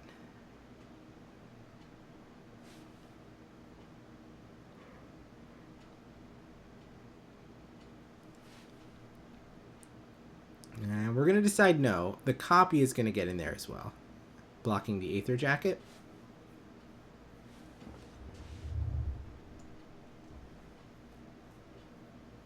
And we do have a trick. It's the +4/+4 trick. The one that we were looking at between games. I think that's the card that it was sided in. It gives +4/+4 and trample, so Yuki probably took a couple extra points of damage here. Got him at 10. So we're going to draw 1 card, and we're going to impulse another one. I mean, it does make, I think, a fair amount of sense to risk one of the 2 in combat right now, in that it's going to be tough to play 3 cards a turn. But having said that, we only got 1 thing out, and it was the 0/4. Am I going to try to spell this homunculus' name again? VNZ, Jesus Christ. VNW? Okay, there it is. The verbose host. Well, now we're drawing 3 cards a turn a different way, because we have hit max speed. So that 0/4 threatens to draw 2 a turn. And we have the impulse draw going on. There's a lot a lot of card advantage on Yuki's side right now. I wonder if this outpost siege creature is literally the only red card that he's playing. It wouldn't shock me. Alright, attack with the 2/3. Yuki blocks with the 1/3. Now the 1/3 could become a 3/5. It has monstrosity too. Is this a fight that Kazuki really wants to get into?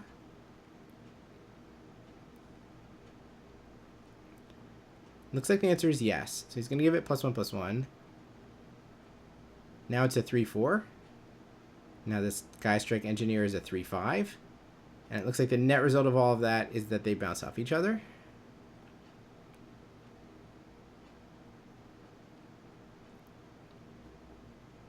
Aha. We have a 4 damage to a creature, a Gideon's Reproach kind of thing. See if I can find the exact name. Oh, is it a Gallant Strike? So no combat actually happened. Destroy target creature with toughness 4 or greater. So it's kind of like a...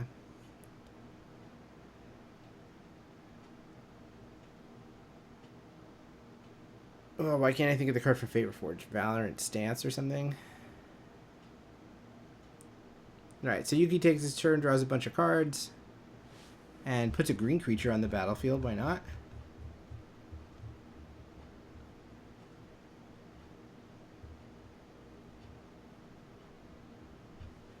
The one play is an Elvish Refueler, which kind of lets him ignore the restriction on exhaust.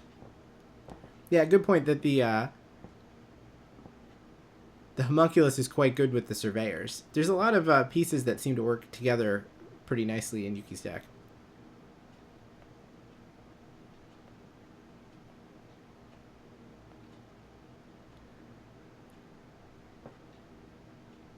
No, I do agree with that too, Soul.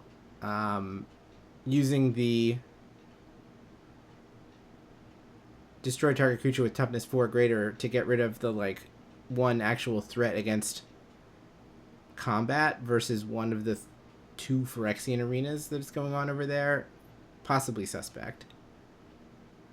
Right, so then the Surveyor is exiled on end step, draw 2, untap, impulse draw, draw 1, draw 2. I wonder if Kazuki has already pivoted to thinking, I'm only going to win by decking. I don't know that that's necessarily a route to victory, but, I mean, Yuki does have to put something together offensively relatively quickly. 3 cards a turn is not many turns, all things considered. You must at least cross your mind as you're getting buried in cards.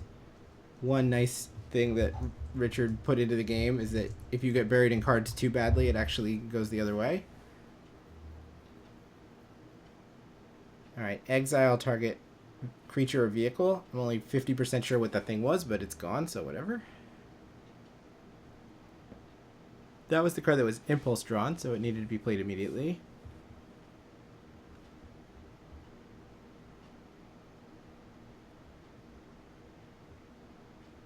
And then some sort of giant anvil thing.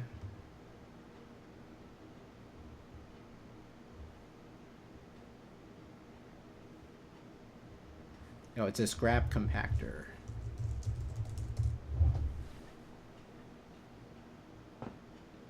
So it's a 1-drop. You can spend 3 and sack it to do 3 damage to a creature. And you can spend 6 and sack it to destroy a creature.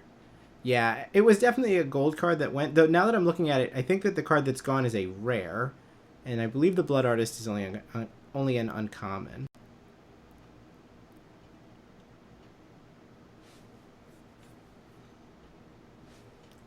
Alright, catch me up on how this elf works. During your turn, as long as you haven't activated an exhaust ability. Okay, so you can't just 1G on your turn and then 1G on your opponent's turn and so on. Though the first time you activate it, you can do that. Like, if it hasn't been activated ever before, then you can get the first one in on their end step, untap, and get another one in on your turn.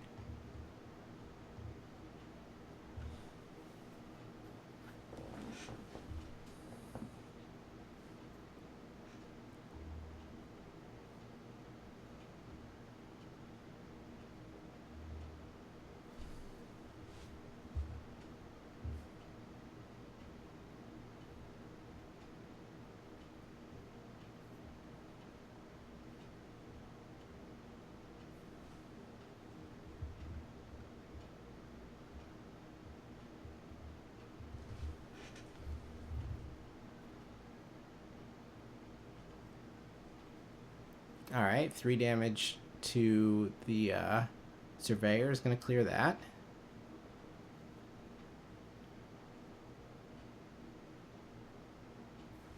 And now Yuki passes with a grip, and plenty more cards coming where those came from. And on top of that, no maximum hand size, so we can just let this develop.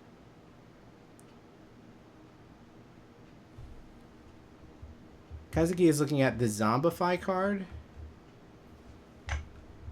Was that a black-white, like, vehicle thing? Probably a Dune Drifter. When it enters, return target artifact or creature with mana value X or less from your graveyard to the battlefield. And then it's an 3/3 with crew 2. We're going to tutor.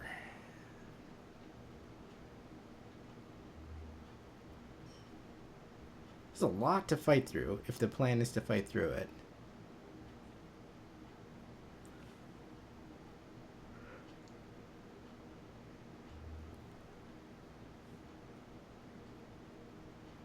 It doesn't even look like Kazuki has that many non-land cards left in his deck. He's been somewhat fortunate not to,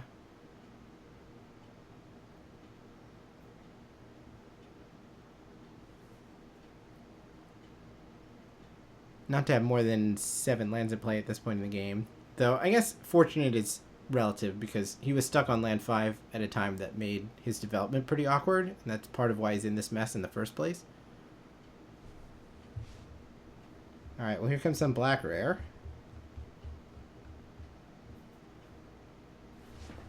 Is it a Crypt Caller Chariot? Well, we would know if I spelled it right. I think it's this thing. Maybe not. Let's keep looking.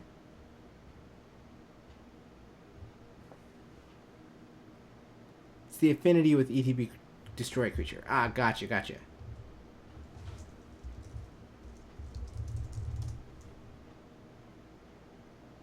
It's a demonic junker. It's that thing. Yeah. When this enters, for each player, destroy up to one creature that player controls. If a creature you control was destroyed this way, it gets 2+1/+1 counter. So it's now a 6/5, as it did eat one of Kazuki's own creatures. I mean, eat in quotation marks. It took the creature out that died into a servo. But we also have now shut off the Outpost Siege. That's a start.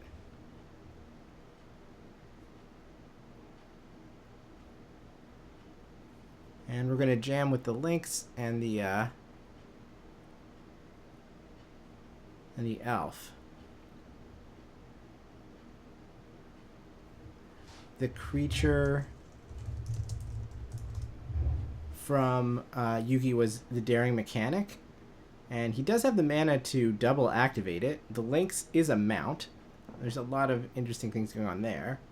But I don't think he has enough mana to get it big enough to tussle with a 6/5. So I'm curious what else is going on.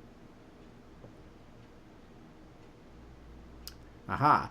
We have a Ride Over, the bite spell. What? That wasn't what it was called. Run Over. And amusingly, this finds both Run Over and Overrun. But Run Over is a target creature you control deals damage equal to its power. It's a bite. And then that does like 4 damage to the 6/5, and it trades now for the 2/3. Yuki is starting to count his library. But now only drawing 2 cards a turn, I think that there's probably enough time that it's not going to matter.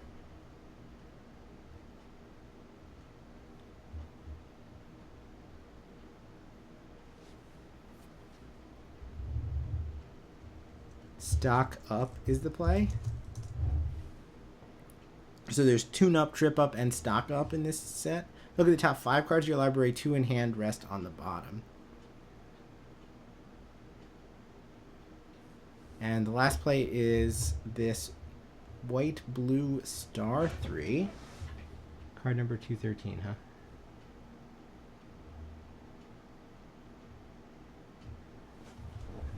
Guide Light.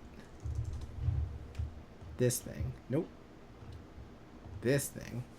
Mendicant Core Guide Light. Power is equal number of artifacts you control, so that would be 1. Okay, a 1-3. And then at max speed, if you cast an artifact spell, you may pay 1 and copy it. Intriguing. Let's see where we're going here. Meanwhile, the Oil Caster has come down for Yuki, which actually gives Yuki air superiority, so maybe we now have a way to close this game out. We've drawn a lot of cards, but not a way to answer a flyer.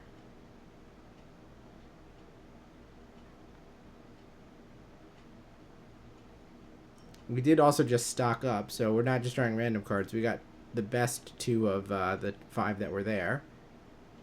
Tranquil Cove will give us an extra turn even if we can't do anything else.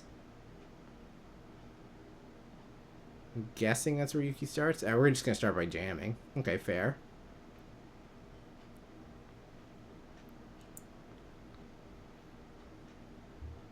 It's a pretty unimpressive group of creatures that are back to block. And we've also been sitting on the Wrath. That is true. I think we actually saw that in Yuki's hand earlier, and I had forgotten about it. I wonder if that's on Kazuki's mind here, as he's trying to figure out how to block.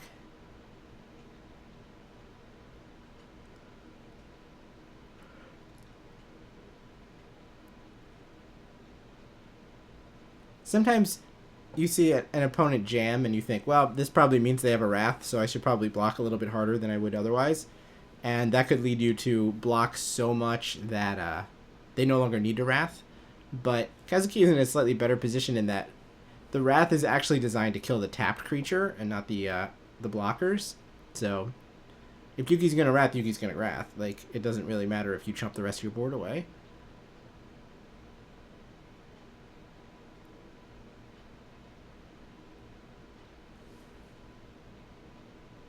Access to 11 mana, trying to figure out how Yuki's going to tap for Wrath and then whatever's left over, I'm guessing. Or does he have a way to pinpoint kill the Oil Caster? No, he doesn't. So, kaboom. Everything loses indestructible and then is destroyed.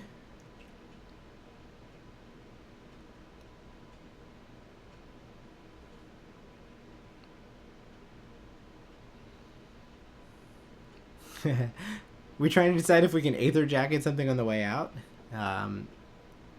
Dead is dead. And then the follow-up is a Gear Seeker Serpent. Kaladesh throwback.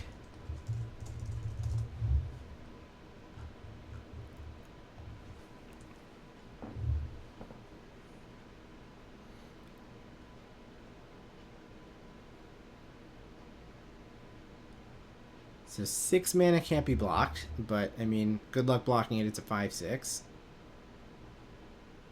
Ooh, the play for the turn is the black uncommon that regrows a creature with converted mana cost X or less, and we could play it X is 5, so, uh-oh. Here comes a 3/3 flying lifelink haste. Yuki goes to 2, so does he have a second answer to this 3/3 flyer, or is he just dead?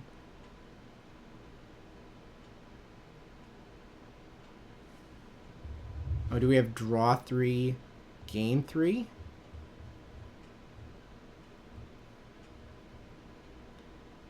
No, we don't. We have a giant 6/5.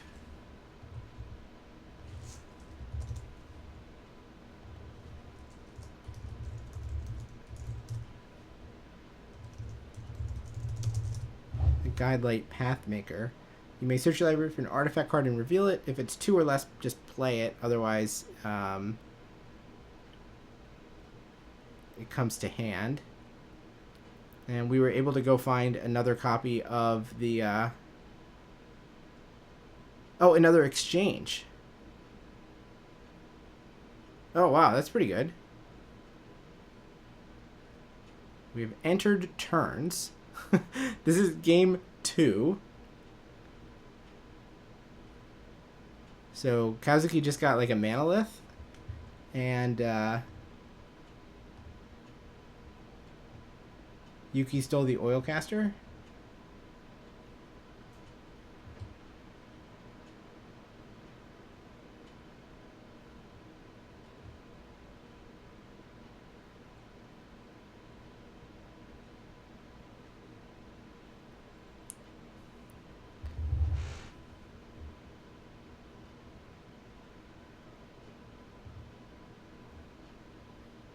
Yeah, I believe that is a starting column.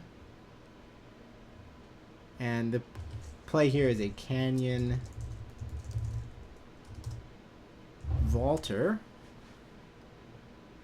Uh-oh. The canyon vaulter gives a crewed vehicle flying.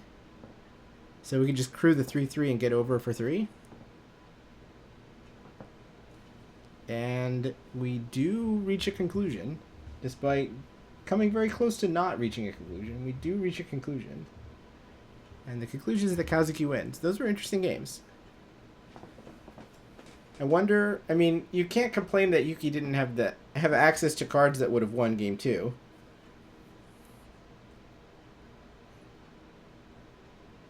He wound up seeing like 34 cards or whatever.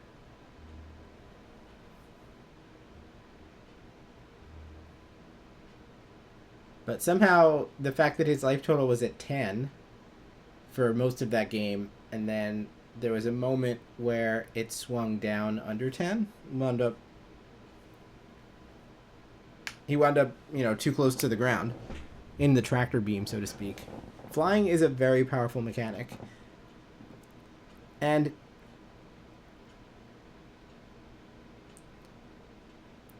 a very frustrating mechanic sometimes is you just feel like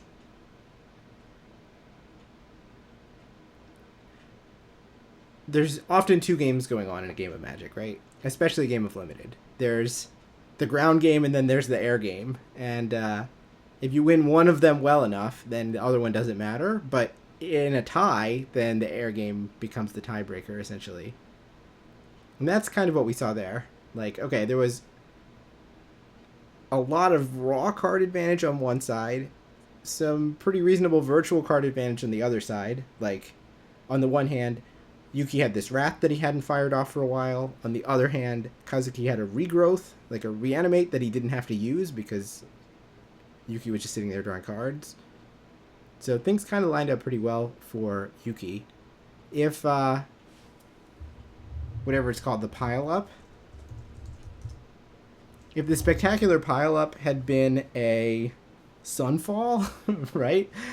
I think that game would have gone quite differently, but as it was, things lined up in Kazuki's favor. Okay, we're seeing an ad here. I'm going to take a break. I'm going to go make myself a cup of tea, getting ready for round number 6.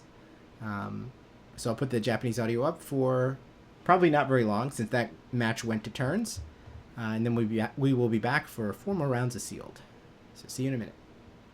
Turn this off, turn this on, run a short ad.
Original and professional salad shooter.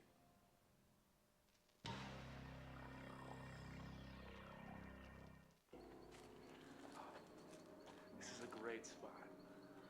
It's kind of dark. Better to see the stars. But you gotta hurry.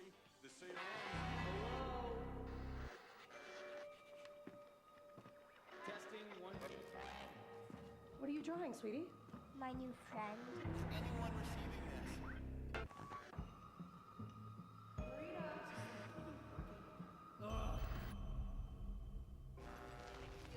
Okay, I think I found a connection. Hey, this is Nashi. Where am I? That's a good question. I am lost. Super lost. I'm looking for Tamio's scroll. With all her memories and stories. Tracked it here. Nice, right? I'm gonna get it back. That's all I got left to you. Oh, okay. This way it looks less horrifying. And then the s'more fell right through the graham cracker. Did you hear that? I'll go check it out.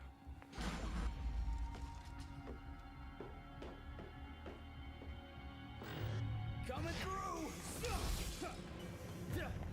Who needs this many mirrors?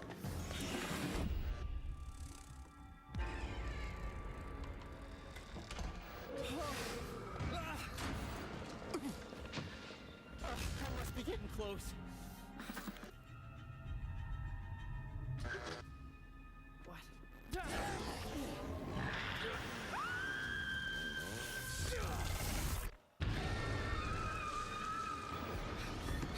Not going back that way. Okay, let's do this. I'm not sure I'm gonna make it out of here. So if this is working, if anyone's seeing this, please send help. Anyone.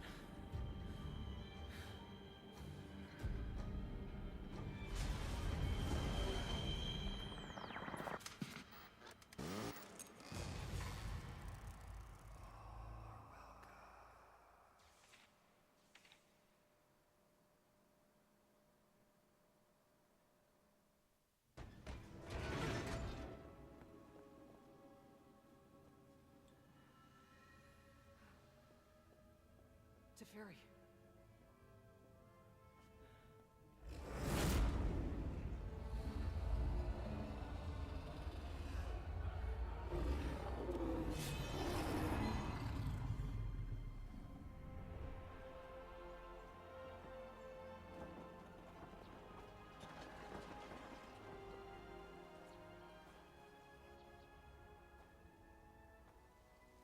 I've spent my entire life learning about time.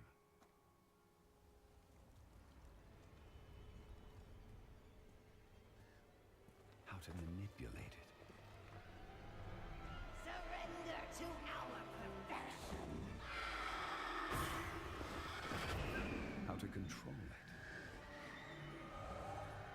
How to run from it. But time always catches up with me.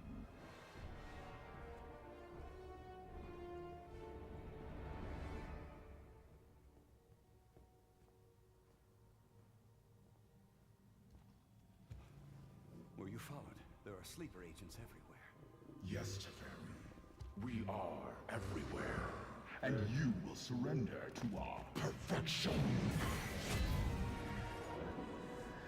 Johnny, what have you done? We swore an oath to protect the innocent. The Gatewatch. Don't waste your breath. Let me take the stone. I can fix this. Nobody has to die.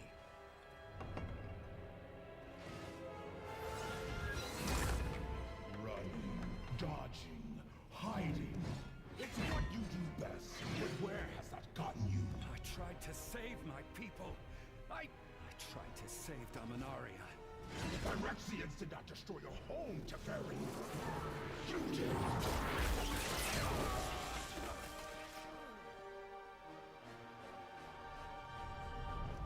All this time, you still can't face the truth!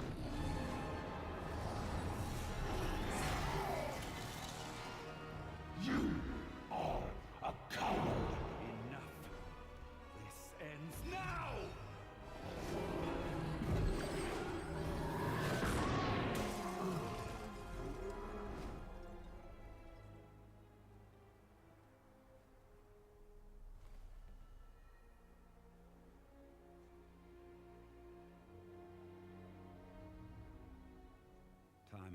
always catches up with me.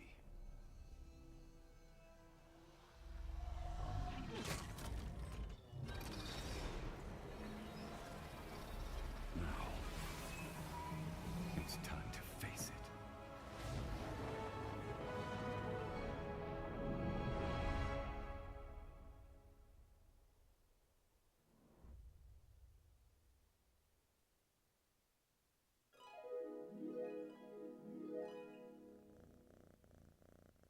Longer break than I was expecting.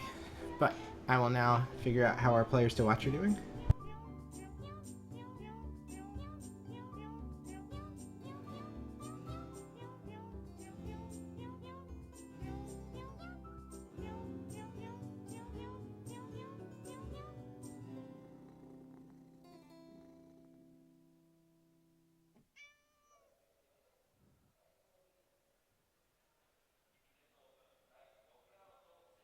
お待たせいたしました。ここからは第6ラウンドの模様をお届けしてまいりたいと思います。ここからは実況が私、斉田と解説加藤さんでよろしくお願いいたします。はい、よろしくお願いいたします。さあ、ラウンド6ということで、残りの回戦数も気づけばだいぶ少なくなってきましたね。そうですね、ここラウンド6というところで、このラウンドをですね、勝利すると、かなりトップ8が、現実的にやっと見えてくるかなと。6-0してようやく見えてくるレベル。そうたどり着きはしないんですよね。はい、そうですね。このトーナメントの場合、トップ8には、要求としては8勝1敗が必要になるんじゃないかと言われておりまして、その1敗もですね、ちょっと早い段階で。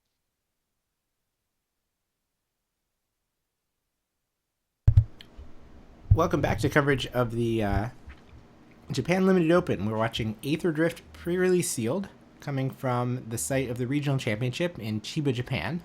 Thank you all for coming along with me. Adam of the ELO project, AJLVI on, well, Twitter, Blue Sky, all formats. Round number 6 of 9 today has been paired. The people who are standing around waiting for table assignments or whatever, those are probably the regional championship players. We're unfortunately not watching Modern today, but we will watch Modern when the sun comes up. These matches are being recorded. The RC matches are being recorded, so we'll have a second tournament to commentate in the morning. For now, though, we will truck along with what they're showing us. I mean, what else can we do but commentate on what is being shown? First, it looks like before we get down to round 6, we're going to talk about the some sort of Twitter giveaway that's going on. Our players to watch did pretty poorly in that last round. Unfortunately, it looks like standings are not... Oh, maybe standings are being posted. They hadn't been in the past, but it looks like they actually are now. The current round's standings don't show up, but previous rounds do. Yeah, I recognize a couple of other names near the top, like Chirawat Chavinder, a Thai player, who was quite good. The 5-0s run all the way down to 24th place. So the expectation is that it's going to take 8-1 in sealed today to make the top 8 draft. Maybe it'll be a little bit tighter than that, depending on exactly how many IDs we wind up with, which could be influenced by the number of unintentional draws that we have near the top of the standings, if any of those happen. After this round, I will look at the remaining undefeated players and try to figure out their pedigree. But X2 is definitely dead, so unfortunately, last round we lost Ken Yukihiro and Shuei Nakamura. Somehow, Makihiro Mihara, after a round 1 loss, has been clawing his way back up through the losers bracket. Is not done fighting yet.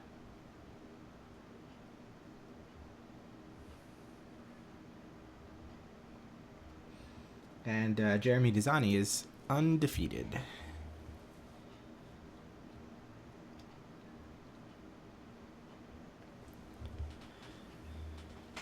So yeah, we've got 4 more rounds of sealed on this channel tonight, going deep into the night in the US, but only deep into the afternoon in Japan. Then I'm going to sleep from like, I don't know, 5:30 until 12 or so. And we're going to come back on this channel at 12:30 p.m. Eastern Time tomorrow, where we will watch the VODs and the videos from YouTube that are recorded for day 1 of the regional championship. Then I'll be on live tomorrow night. The stream starts an hour early at 7 p.m. So there'll be just enough time for me to get dinner between the round 1 playback and the round 2 live stream. We'll see the top 8 draft here, so not going to leave limited fans hanging. Find out who is the best in the world, who has the biggest Aetherdrift title that you could have as of Sunday of the pre-release weekend.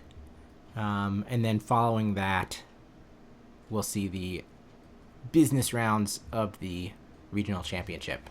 All right, but for now it is time for round 6 to get started. So let's take this down, put our card glosser up, and we'll watch Ryo Minagawa play against Naoki Shimizu.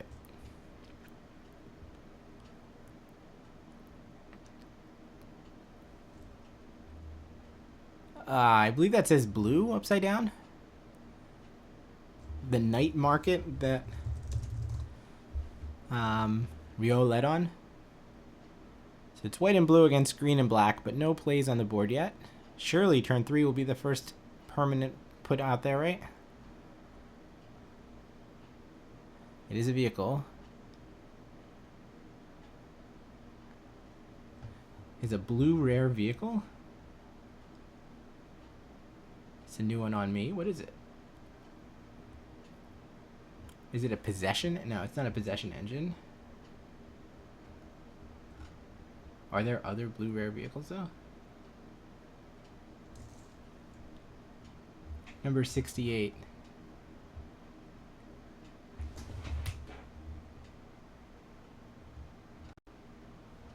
Oh, it's a Thopter fabricator.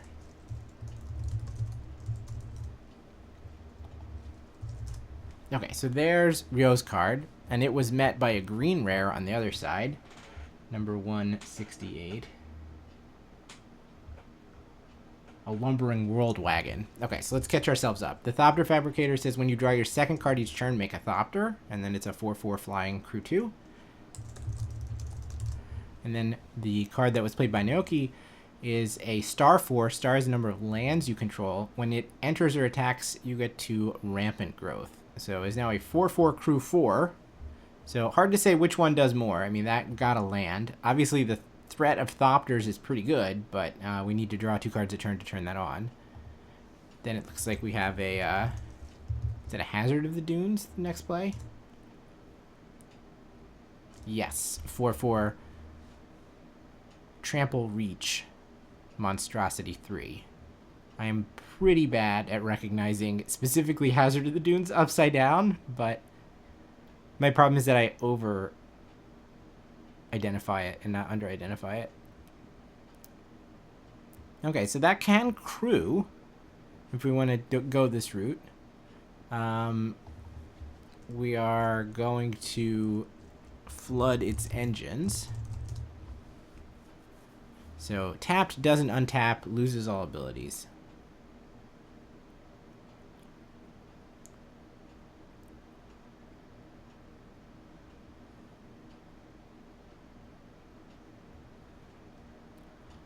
I guess in a set with cycling, drawing 2 cards a turn isn't that difficult either.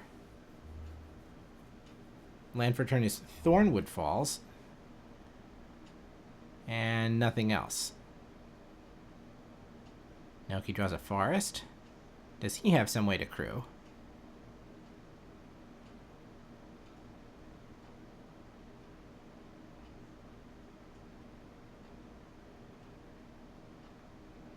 We're going to make a starting column.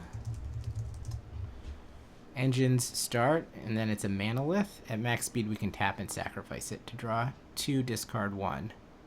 I'm a little confused why the Hazard of the Dunes didn't crew the Thopter Fabricator and attack for 4. But here we are. It's 21 to 20. 5-mana play on Ryo's side is another vehicle. This is the 4/4 that, the 5/4 that comes with a little Thopter buddy, Broadcast Rambler. And the response is to go after the Thopter Fabricator with Broken Wings. Yeah, Broken Wings. Destroy target artifact, enchantment, or creature with flying. Okay, there's the Thopter that comes from the Broadcast Rambler. And now it's these two things against the Lumbering World Gorger, which is a 6/4. It's pretty good, but we need some way to crew it. Card 88, Grim Bauble. Target creature gets -2/-2 until end of turn. Sure. So down goes the Thopter. We crew in response. I don't know what we're afraid of, but okay, fair. Thought the RC was today. So the RC is today, but for whatever reason, the Japanese Wizards channel, like the official MTG JP, has stopped showing day one of the RC live. So this happened 2 or 3 cycles ago. They started showing like an open event that is bigger than the RC. Like the RC has 200 people in it, and this one has 900 people in it. So it's kind of like a GP. So yeah, Spotlight Series-esque. But ultimately, in terms of like prestige or whatever, this is a big RCQ. But the cool thing about it this time is that it is a pre-release, since the timing lined up for that. So usually the open event that they watch instead of the regional championship is standard, and it kind of drives me crazy that they don't just show the RC. And it kind of drives me crazy today that they don't just show the RC. But I do enjoy watching Limited, so I don't mind. I also need to learn the cards. I don't mind bringing this to you as well. We are going to watch the recordings of day one of the regional championship. That will be on this channel with English commentary tomorrow at 12:30 p.m. I'm going to be joined by Michael Zhao, who made the Pro Tour playing Modern in Canada a couple weeks ago. Then in the evening, after we've watched those day one videos, we're going to see the end of this event. This is going to play the Swiss rounds today, and then there's going to be a top 8 draft tomorrow, and then following that, whatever's left of the RC. Definitely the top 8 rounds, maybe 1 round of Swiss, I'm not sure. That will also be shown on this source feed, so we'll watch that live.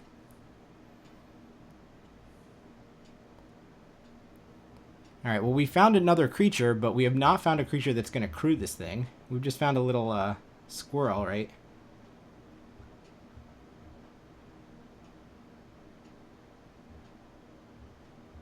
This is the one name that doesn't stick. Okay, there's a bunch of names that don't stick. Stampeding Scurryfoot.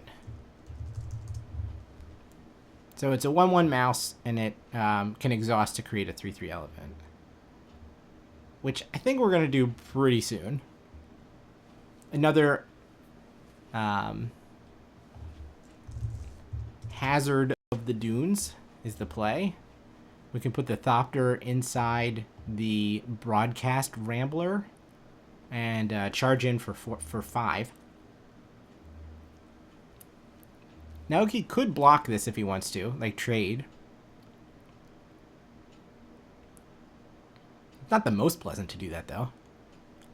You could basically trade it 1-for-1 with your 1-drop if you wanted to exhaust.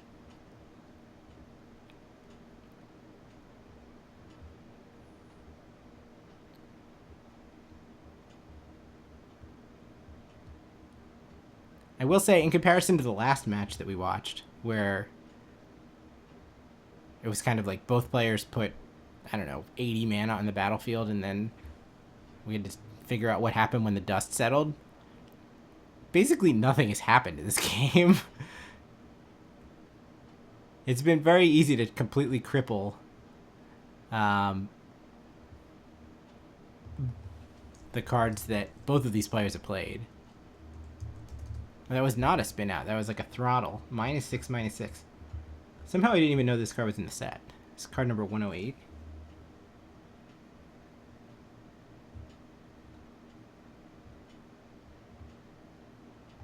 Siphon Fuel.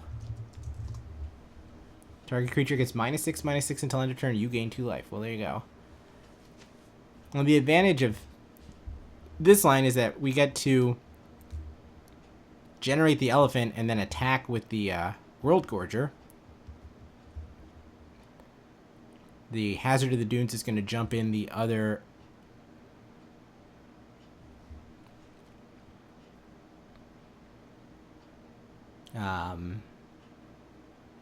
whatever it's called, Bright Broadcast Rambler, and attempt to block, but it's not going to work because of Maximum Overdrive. Put a +1/+1 counter on target creature. It gains Death Touch Indestructible. Pretty strong trick. And note that the Lumbering World Gorger, let's jump back in the list of things that were played this game. Lumbering World Wagon, rather, attacked, and thus another Rampant Growth went off. So now this thing is a problem. We no longer can block it 1/1. And we have found an answer, and the answer is another copy of Flood the Engine. So engines flooded on both sides.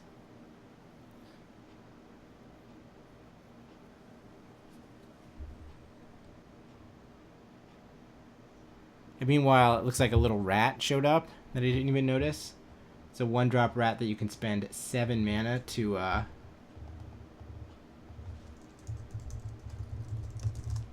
drain each opponent, or well, just make each opponent lose 2 life.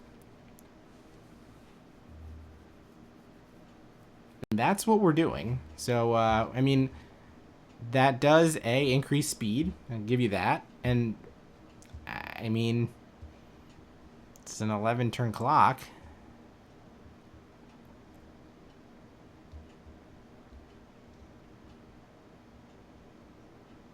I'm quite frankly impressed with how little these two decks have done at this point in the game. Hasn't it been like 12 turns?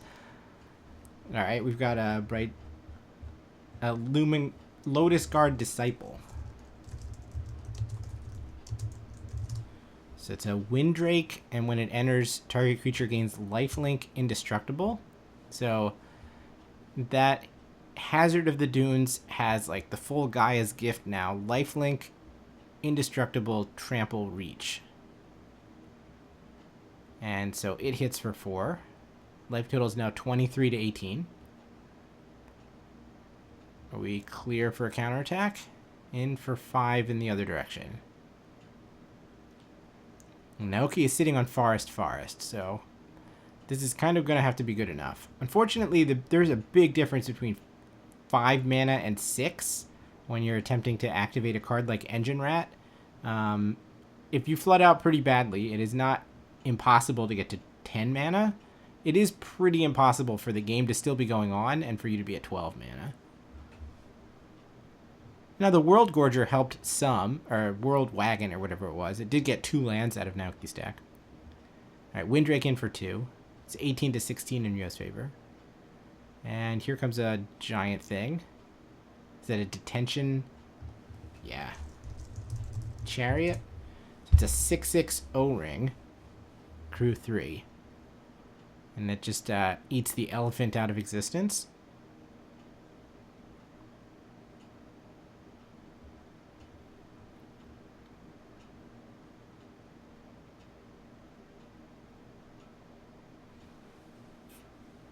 Alright, we do have a spell in hand, so there's that. Oh, that is true. This is not a... good point.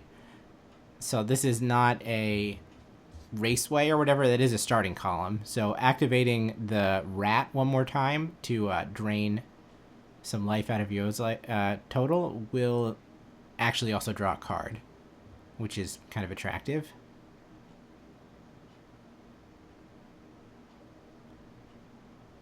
Alright, we have another way to generate some card advantage now as well, as we play the 2-drop that we can sink 5 mana into to look at the top 3 cards looking for a permanent. Beast Rider Vanguard. And we're going to just go ahead and do that right now. I mean, naturally, since you're flooded, you have a guarantee of seeing 3 permanents, right? I mean, can we not take this Simic Mythic? What are we going to take over it? Those are definitely some cards.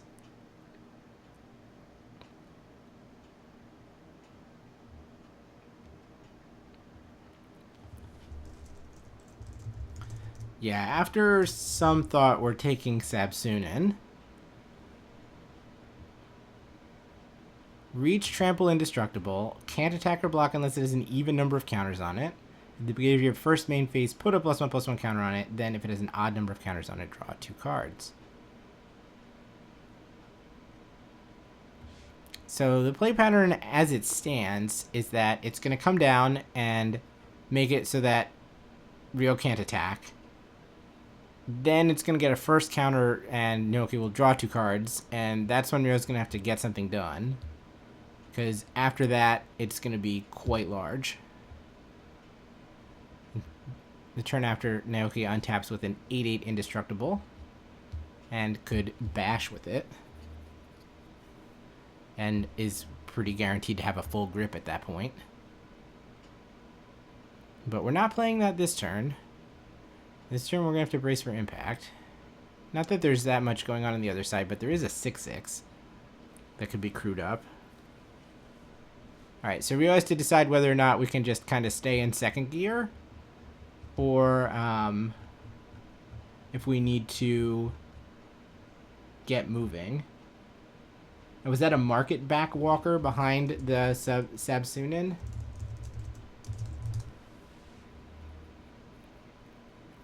Yeah, that's not bad either, especially with the amount of mana that that Naoki had.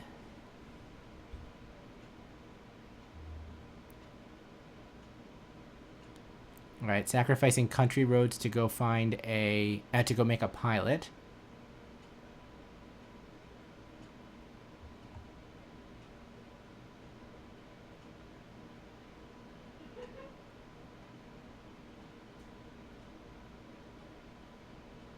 The pilot can crew the chariot, I mean, appropriately enough, and here comes everybody. So we're going to put the mouse under the bus. We're not going to block with our source of card advantage, and we're going to take 2, 3, 4, 5, 6, 7, go to 9. Alright, so Ryo has decided, yeah, we do have to get this game over with immediately.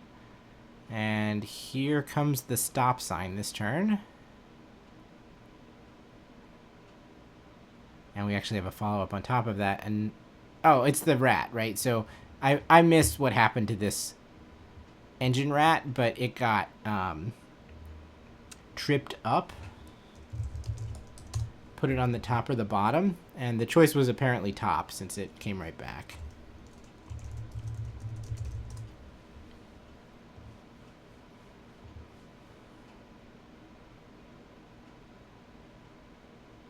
We're considering attacking with the intent of reaching max speed, I guess.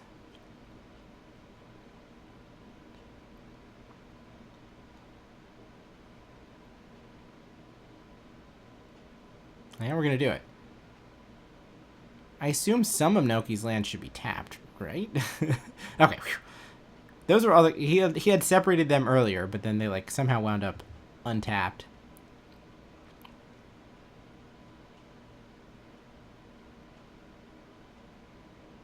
And pass. So we'll sacrifice the Manolith if we are the starting column. If we're given the ability to. But if it comes to it, maybe we can use the mana somehow. So obviously we're going to line up blocks 1/1 Death Touch going after 6/6. And that is going to be very bad. Uh-oh.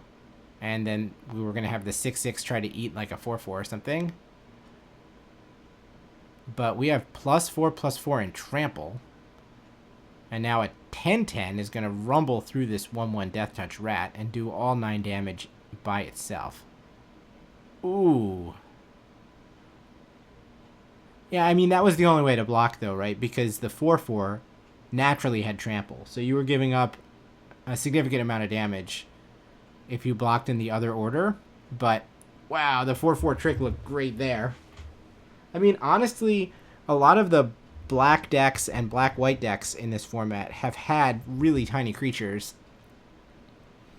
So I kind of dismissed that +4/+4 trick out of hand as something that was too expensive. Like, I would kind of want to pay 2 mana for that, not 3. Where at 3 mana, maybe I get, like, I don't know, a +1/+1 counter, or I draw half a card somehow or something. But each time that that's been cast, it's been nasty.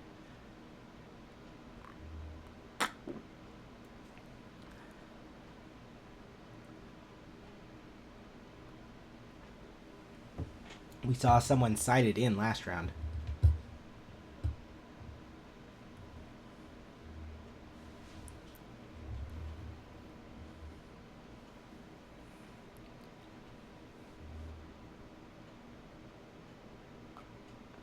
Players sideboarding, preparing for game 2.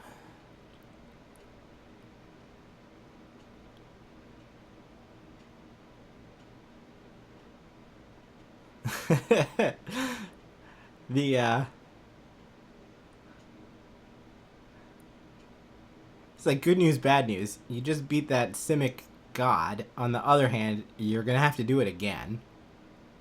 And we know that there's a market backwalker in there too. That is not something that Naoki's aware of.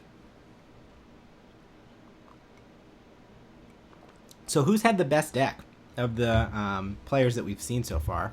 This one has got to be up there. We've got, in terms of just pure rare power, right? We've seen the Lumbering World Wagon. We've seen a Market Backwalker. And now we've seen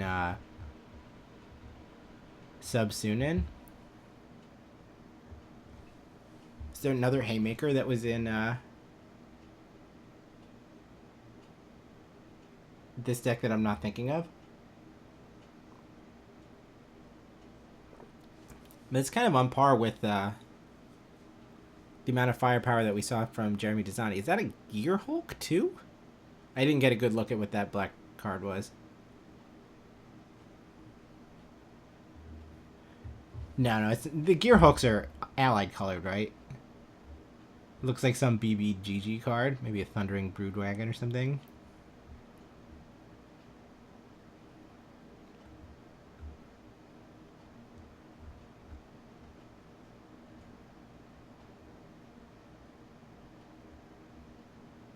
Oh, it's this thing.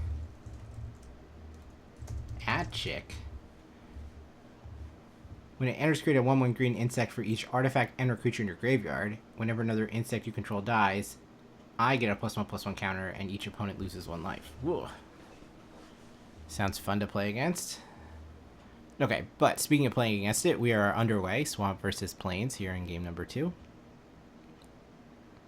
Oh, I think I got Ryo and Naoki's name backwards when I was talking there. It was Ryo that has the story equity of beating Subsunin, but has to do it again. The first play is a Leonin Survivor. 2/2 conditional first strike. I keep saying Survivor. Leonin Surveyor. Teisatsuin. It's the Japanese word for surveyor, apparently. And that's met by a pothole mole.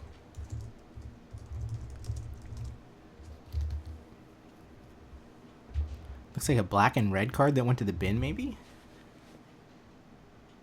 Or some kind of,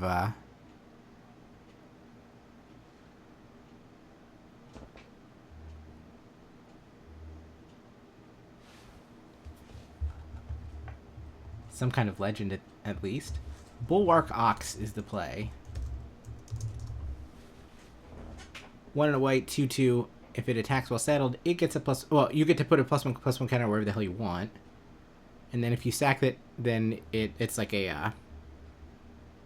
Oh, I'm not going to remember the name from Shards of Alara. But like, anyway, Selfless Spirit. And hexproof indestructible for creatures with counters on them. Yeah, I think I would take Desani's pool on paper, but it would be an interesting match if we got to see these two play each other. And you're correct. The other one is the ape that looks for a vanilla creature. You know, the Bulwark Ox is actually kind of funny against Subsunin because you can put the counter on an opponent's creature. So you could change the parity from even to odd that way. Alright, we're going to mount. We're going to attack with the Ox. The Ox is going to give itself a counter. Naoki's play was mark it back X's 2. So he could just block and basically guarantee himself 2 cards if he wants it. The double block must look a little bit dangerous now that we've seen the +4/+4 trample trick. But maybe you're okay with, like, Ryo spends his turn on something that's not a permanent, plus you draw 2 cards. Like, that's not the end of the world.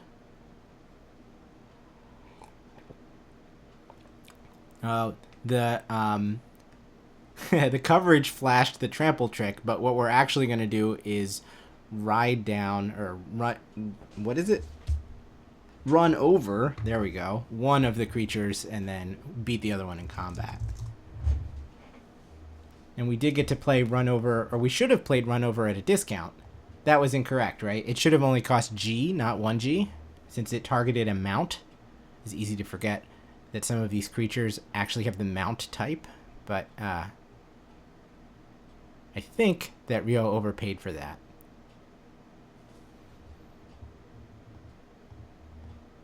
Yeah, the Ox is an Ox mount. Alright, our pilot gets -2/-2, but... Well, our Ox Rider gets -2/-2, but the Ox is still there. And then we could play another creature that's going to be able to saddle up. This is the creature that gives a +1/+1 counter to mounts or vehicles. Daring Mechanic. And we're going to put the counter there. Interesting. So Mechanic now a 4/4. I guess it also is a bit of an insurance policy, though we've seen that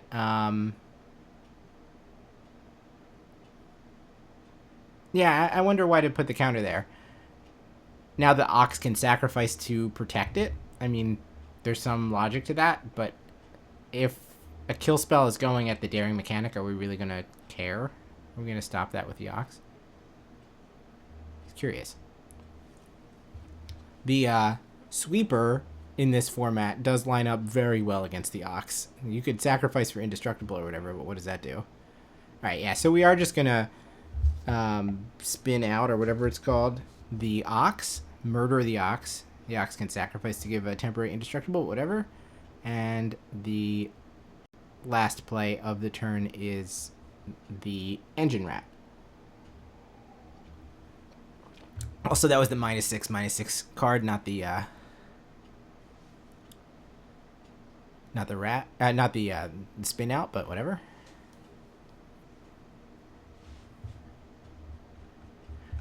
+2/+1 Death Touch. If it attacks while saddled, it gets +0/+3. Venom Sac Lagak. Because apparently all Lagaks have to be named something that rhymes with Lagak. Blue-green Mount. Blue-green Verge is the land from Noki. And here she comes. So how many, why is Tempered Steel the, card that they're talking about on stream? It's actually only one for each artifact and or creature in your graveyard. Now, it can't be only one. It must be that, yeah, the coverage was not prepared to create a whole bunch of insects. But we've got 4 and counting. I'm going to guess that 4 is the correct number.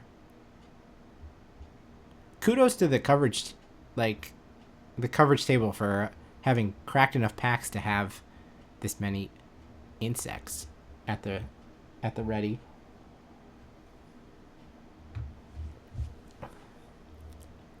So Achik is just a 3/3 right now, but as these insects die, it will get larger and larger.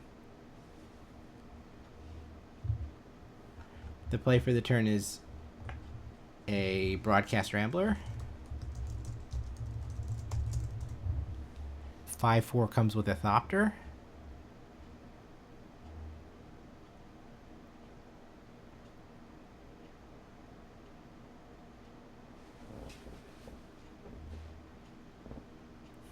So how do we approach this? We can send insects in as kind of a nuisance attack, where if they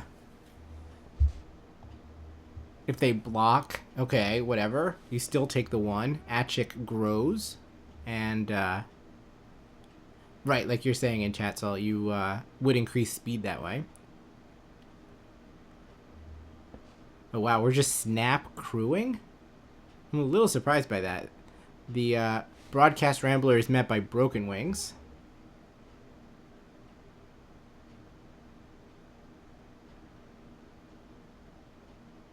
And then after that, only 1 is blocked anyway. We're not blocking with the 2-1. I mean, that makes sense.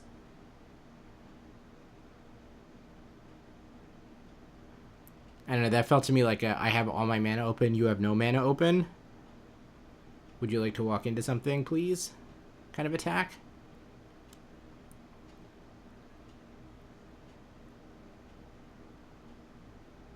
We have drawn a Flood the Engine, which can remove all the text off of Achik, which is pretty strong. But we're going to start by playing this thing.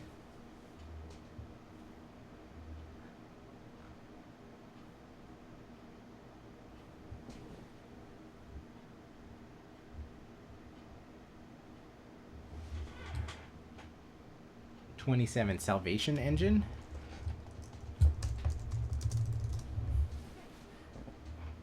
Whoa, speaking of tempered steel, I understand now. They must have caught a glimpse of it in Ryo's hand.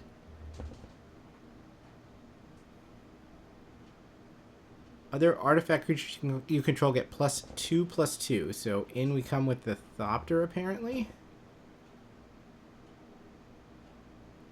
Like a speed race here.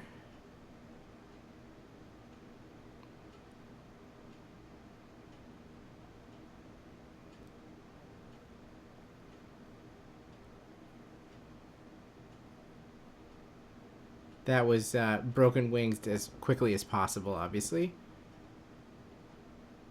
And now we add a card we haven't seen since round 1. An Autarch Mammoth. This thing is a problem. If you can saddle 5, which, I mean, Achik can do, it is going to crap out a whole bunch of elephants. And it just by itself is large and in charge. I feel like we've reached the point where we're dealing with like smaller casting cost creatures versus larger casting cost creatures. Like we've been in this position in a couple of other times during the coverage so far.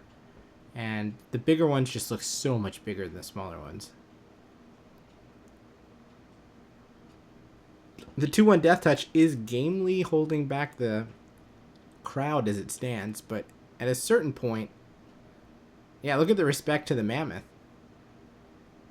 That's the thing that wound up getting flooded. Achik is allowed to just stay on the board.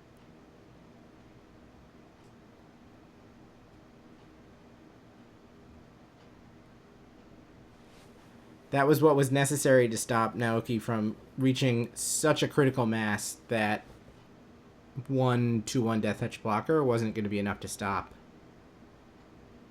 Ryo's march towards victory here. And we're actually kind of getting to that point already, since there is an Engine Rat that's just been sitting in play. If Ryo winds up at like 4, 6, then things are pretty dangerous, right? Ooh. Alright, we get a nice little stack here. So 4/4 blocked 3/3. There was an attempt to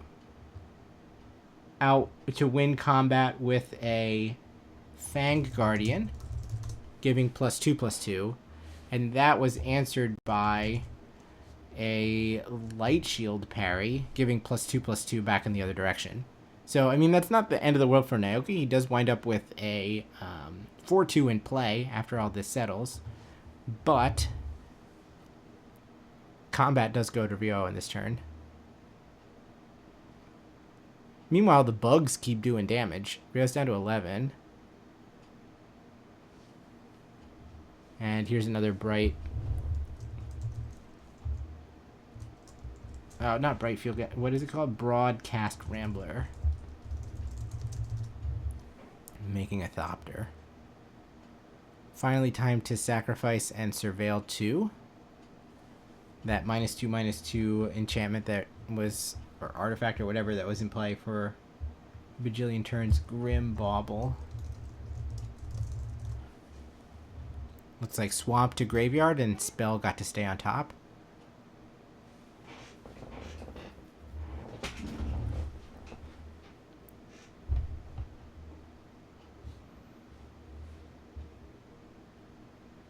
Here comes the 4/2.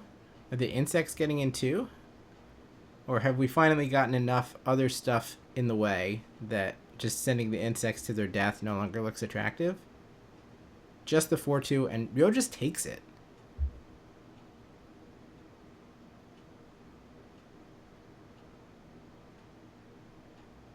I am surprised by that.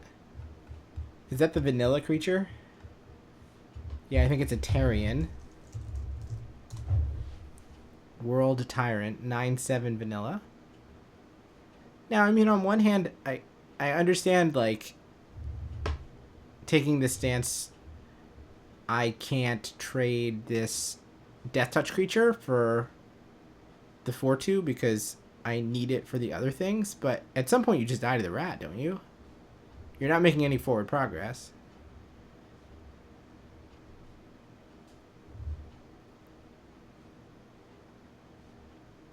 Basically what I'm deciding here is that Ryo's, like, dead.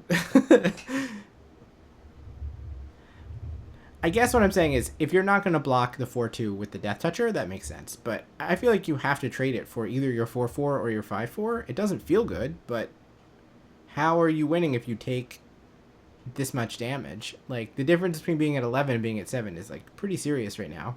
You're going to have to make this block this turn anyway.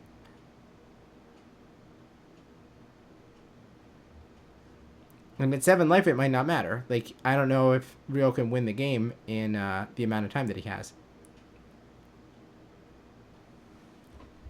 Is that one actually a spin out? Yeah, that one's actually a spin out. So the Broadcast Rambler is murdered. And now what?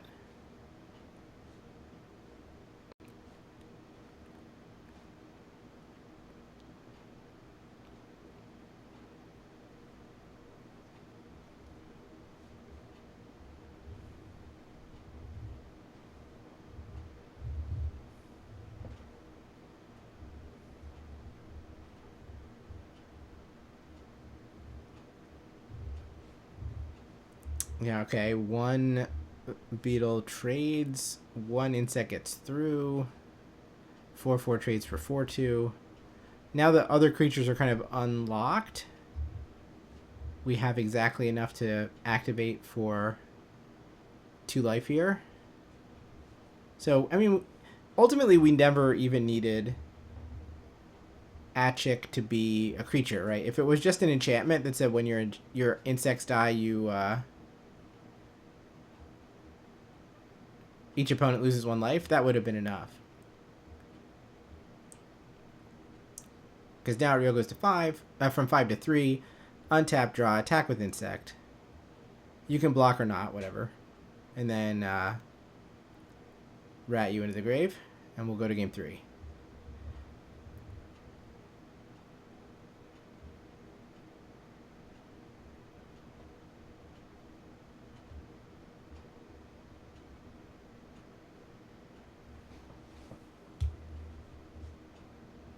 Yeah, I mean, I don't know that there was anything that Ryo could have done there. Draw better or something, but I don't know, you have game 3 for that.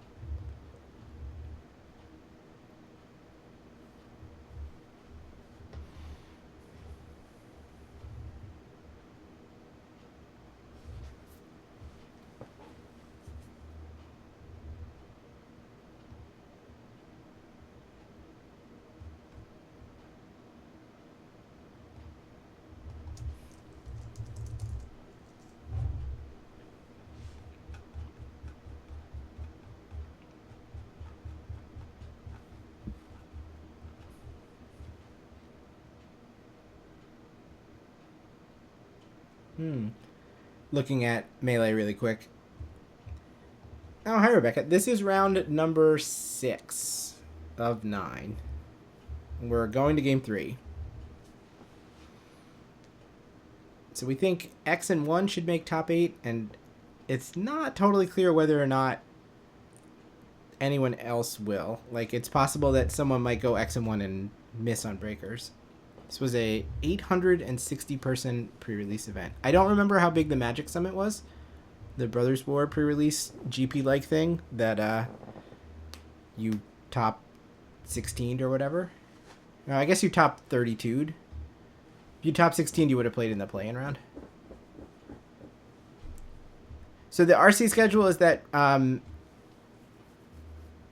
day 1 is happening simultaneous with this. They're like over Ryo's shoulder on the other side of the feature match area is a separate table that's for RC feature matches, and they're being recorded and put on YouTube. So on this stream tomorrow afternoon, we're gonna watch back the VODs. I just can't stay up because like it takes a while for videos to upload to YouTube. So doing this live and finishing at 5 a.m. is one thing, but if we were to like try to watch the VODs overnight, it would be insane. So 12:30 p.m. Eastern tomorrow, like I don't know, 9.5 hours from now or whatever. We will watch those day 1 VODs, and then tomorrow evening we'll have the top 8 draft for this, and then we'll have whatever's left over of the regional championship. At least the top 8, maybe also like round 12 of Swiss.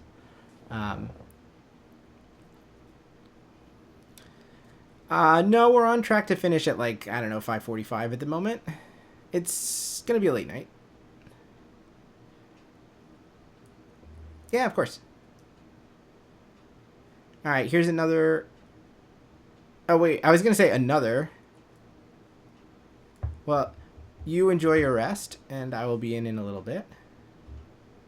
But this is the Lumbering World Wagon that we saw in game 1, right? I forgot that this is Naoki's deck, who's got the rare power. So it's a rampant growth, and then at some point it's a land/4. And we found another rare. The rares keep coming out of these two decks. This is crazy. This is card number 150.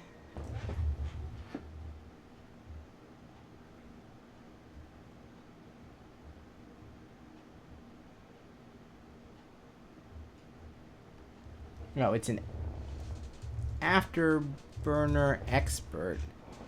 2GG 4/2. And you can exhaust to put 2+1/+1 counters on this creature. When you activate an exhaust ability, it comes back from the graveyard to the battlefield. That's pretty saucy. So it's like a Death Mist Raptor kind of thing. Well, maybe it'll come back later, but it's dead now. It dies to a Grim Bauble.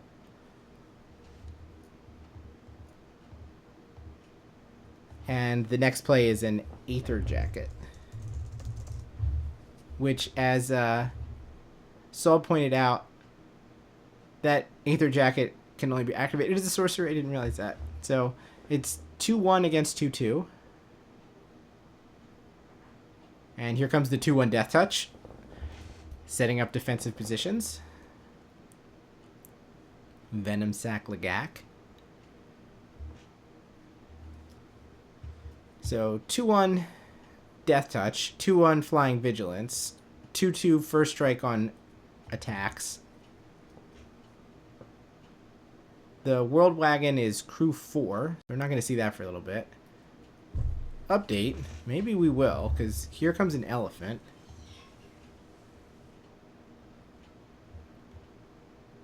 As a stampeding Scurryfoot hits the battlefield. So immediate play exhaust. And send in with like a 6/4 or something.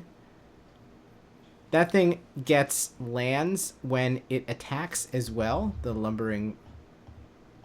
No, where'd it go? World Wagon. So, in the interest of not having to deal with a Primeval Titan, we just clear that immediately with the Death Touch creature. But now, Naoki has some beef on the battlefield. It's much more than 2 power against 2 power at the moment. Especially as we add Colossal Dreadmaw, let's call it. It's a migrating Ketrodon. It's actually better than that. It's like a Honey Badger, right? Since it gains 4 life when it enters. Was an exhaust ability played? The Afterburner Expert came back and then was immediately met by a spin out. Naoki moving very quickly as he thinks he has this game won, and I don't disagree with him.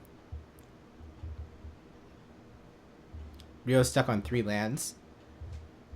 Not really able to compete in this one, I would say.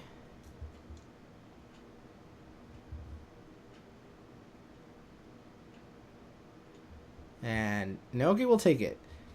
I mean, I think Naoki's deck is amazing, but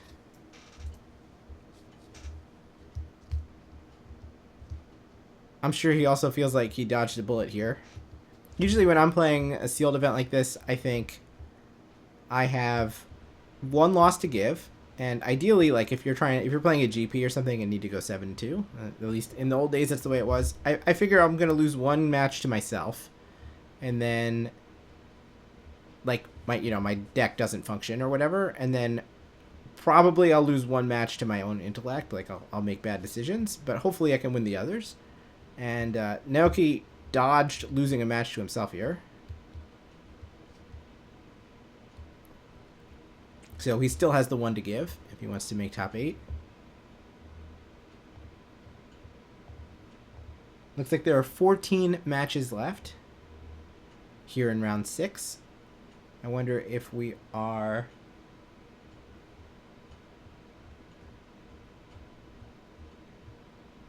going to see any backups.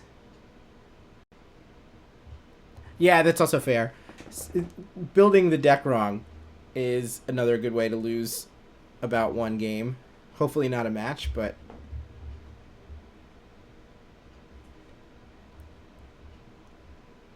at least when I play in like sealed RCQs, I hope that that factor is kind of even across my opponents. Like maybe I build a couple cards wrong, but they did too. So it should kind of wash out in terms of how game 1 goes. But definitely it is a skill, and it is something that I think that the players are going to experience significantly in this event as they play with cards that they're not familiar with. Their card evaluations are likely going to change significantly as the day goes on. So they may learn that, like, oh wow, that card read pretty good during deck construction, but actually it's pretty bad. I'm sure that all of these players have put a pretty good amount of time between rounds into thinking about what they can sideboard and when. Looks like we do have some Time Walk magic. Suki Matsumoto against... Japanese names are so hard to read. The first one is Yu, but I don't know if it's Yuki or something else. Alright, anyway, let's get down to business. So is that a green and a red? Card we haven't seen before. Card number 220. Rocketeer Boost Buggy. It's a 3/2 crew 1, and then when it attacks, make a treasure. That sounds nice. And you can just make it permanently an artifact creature for 3. So it curves itself pretty nicely. It's like a 2 into a 3 kind of play. That card is sick. On the other side, we have the Beastmaster.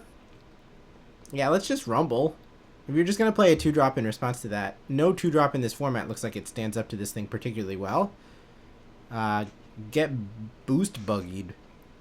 Take 4, I'll make a treasure, go.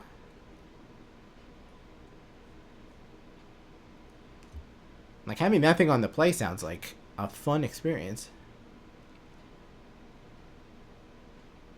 Uh-oh. Yuki just cycles a card and can't do anything? You don't like to see that.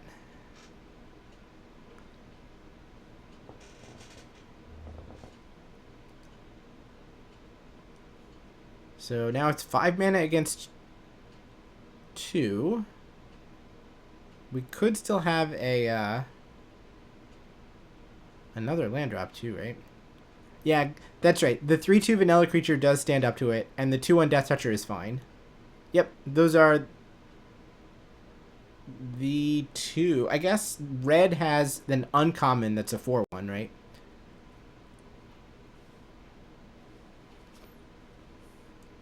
Black could play the Engine Rat. So it's really white and blue that don't have very much counterplay.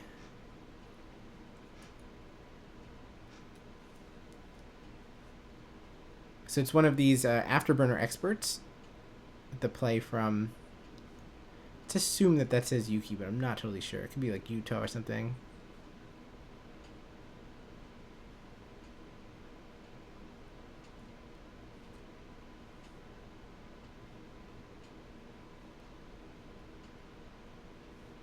So 4/3 and 4/2 against 2/2 2/1 as another Lagak comes down. Ooh, good point. This is good test of my own knowledge of the format, having watched now 6 matches of it. What else can stand up to a 4/3 attacking you? There is the that's right, the 3/3 pseudo defender that like is awake on the opponent's turn. Yuki's cards are only medium visible.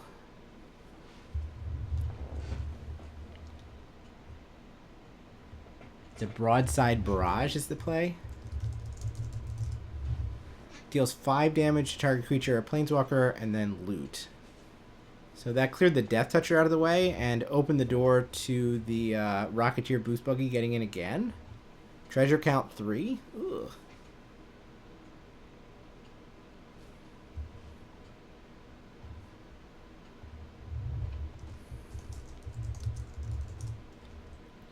Oh, green. Oh, sorry. White does have the Canyon Vaulter, right? So I guess everyone can do something about it, but it's not easy to.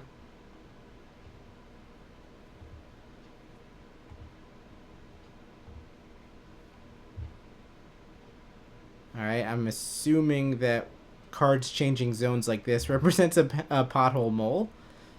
2/3 mill 3 and get a creature back. Or sorry, get a land back.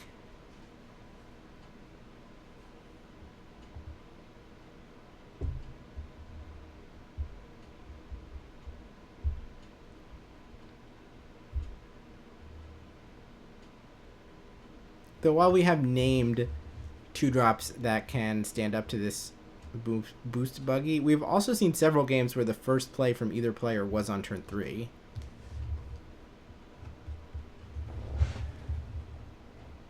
By which point, the boost buggy is way ahead. Draconautics Engineer is the play.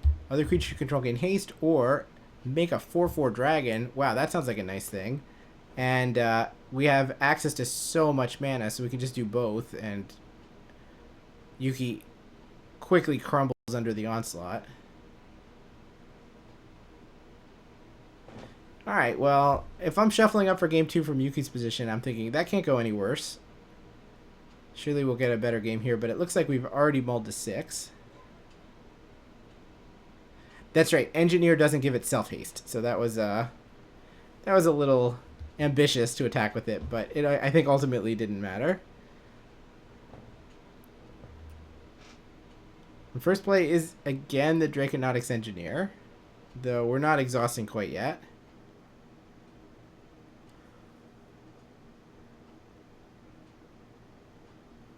So this is different from, like, what was the one from Neon Dynasty, Goro Goro?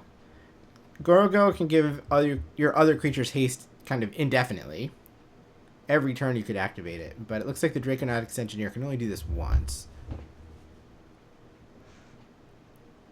With that said, is this no play from Yuki? And in for 2. Alright, we're going to murder it with a spin out.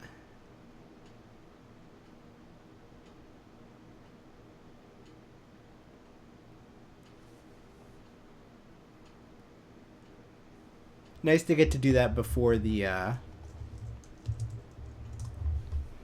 dragon comes online. I mean, I think Yuki was kind of priced into spinning out regardless of whether or not the attack came, but it eventually did. So Velahart Bike is the play from opponent, and Yuki adds a Gibberick Omnivore. It's a Keen Buccaneer from the opponent. 2/3 Vigilance, and then we can exhaust to loot and put a +1/+1 counter there. So 2/3 versus 3/2 at the moment.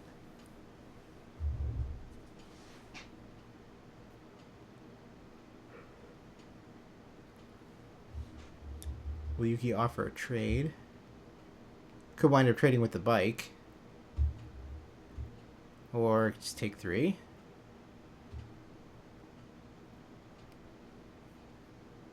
And the follow-up is the red guy.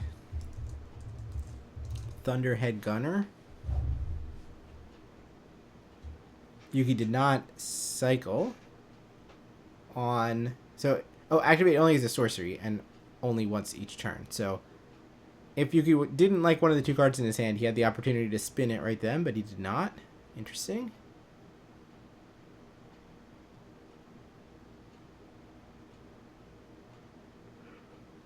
Well, I hope those 2 cards are good, because down goes your guy.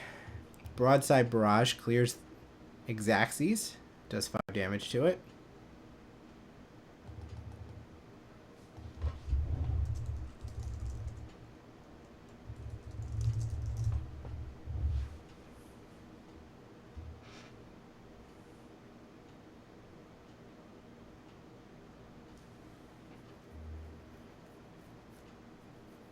Life total is now 21-19 after the Vigilant attack comes through. Well, that's a rare. I don't know what exactly it is, but it's usually easier to figure these things out when you at least know what the color is.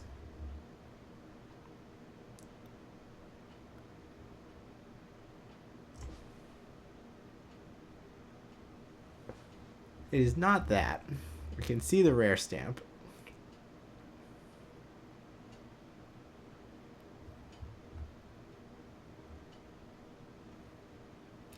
It also costs 4. Gonti is a good guess. That was the first thing I thought of. Nah, Gonti looks like this. Maybe? Guess we'll find out in a minute. If cards get exiled off of opponent's deck, then I guess it was.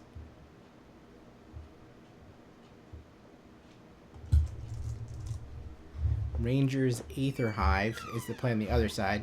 Vigilance, whenever you activate an exhaust ability, make a Thopter. So that's the reason why we hadn't looted with the Keen Buccaneer yet, but now we do, and Thopter created. And that's kind of the payoff that you're hoping for, in that now we have a Crewer for the Aether Hive itself.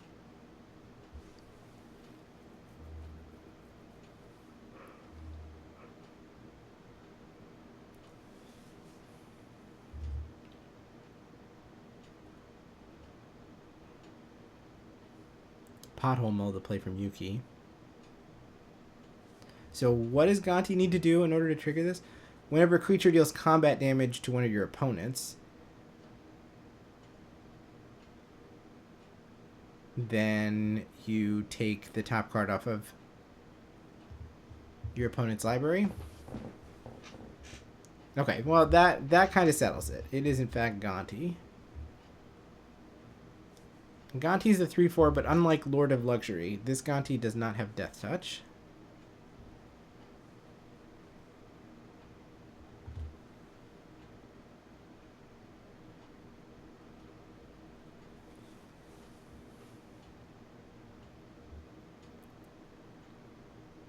Is this loot? Have we finally found loot?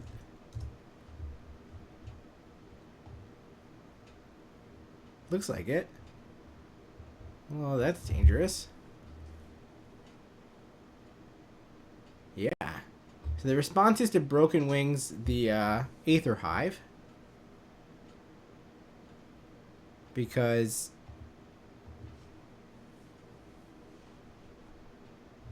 loot is a lot of exhaust abilities.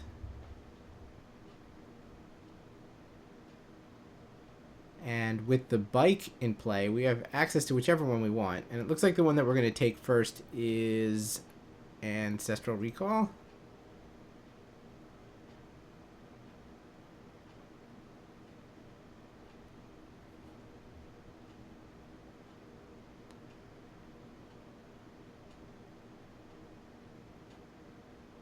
I see we're making a some stickers for loot to remind us which ones we have and haven't used.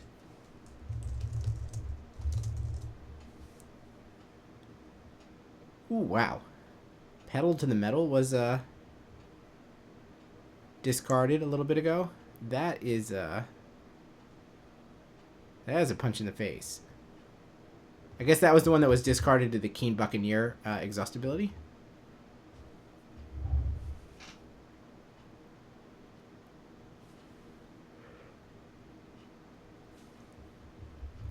Hey, it's the Dracosaur Auxiliary, the dragon dinosaur or whatever. So it comes in, the Keen Buccaneer saddles it, and fire now gets sprayed. Loot doesn't attack. Is it because we're going to hit something else for 3 damage? Like, loot doesn't have vigilance, right? Oh my god, it does. They sure crammed a lot of words on this one. So now the red ability goes off, and loot clears the 2/3 mole. Ugh.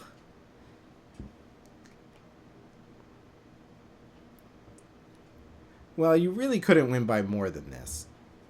This is doing it all.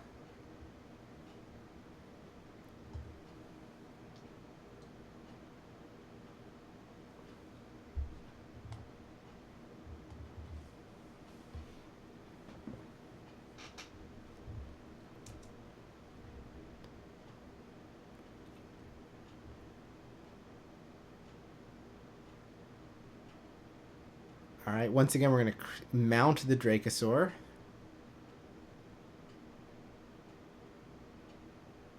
And here comes everything. Wrong loot on the battlefield, or on the screen, I guess. We're illustrating loot's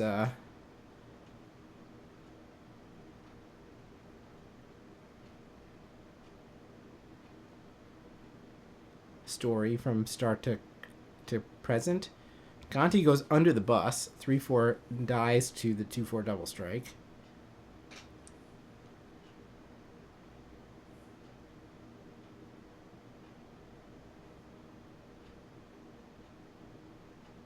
Yuki cycles looking for damnation, I'm guessing. Maybe there's some crazy shit on the special guest sheet or something. Ooh, did we just play a 6/6 reach gain 4? That's not terrible. Is it enough to stay in this game? I mean, the reach is nice. It's going to trade 1-for-1 with this auxiliary, though.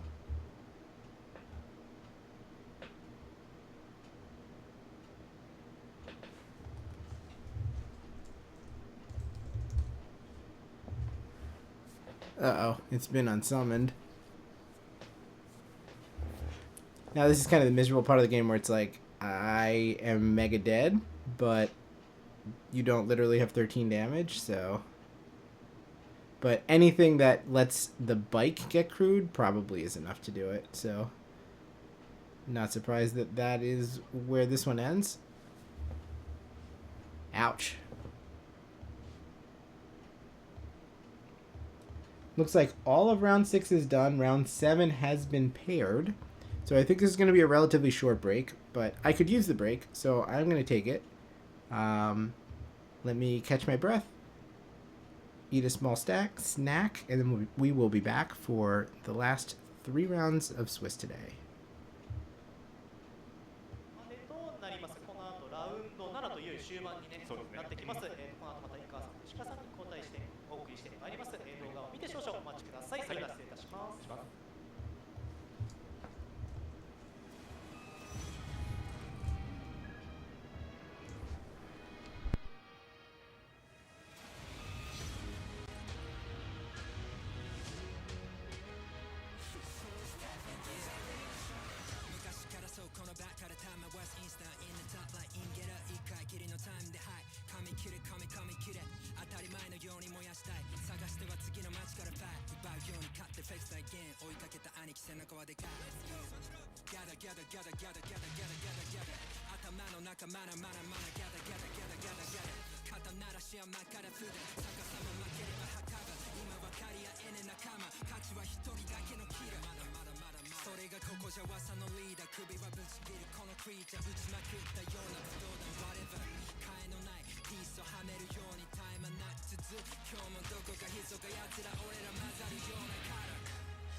Hey, you!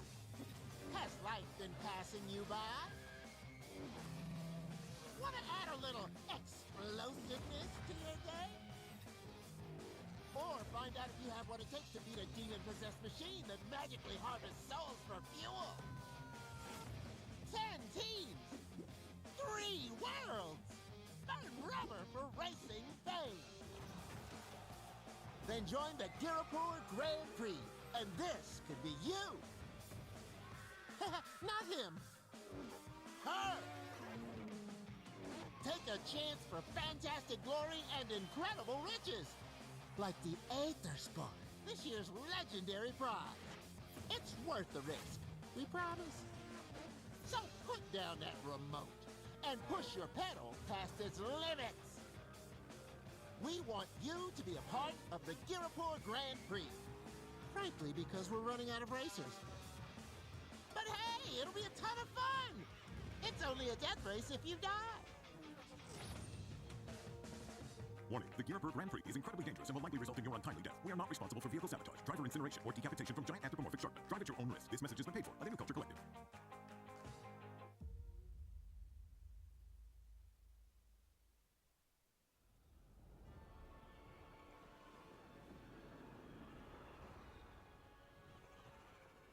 Reap the flesh of the worlds for the glory of New Phyrexia.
Stop contemplating your existential dread.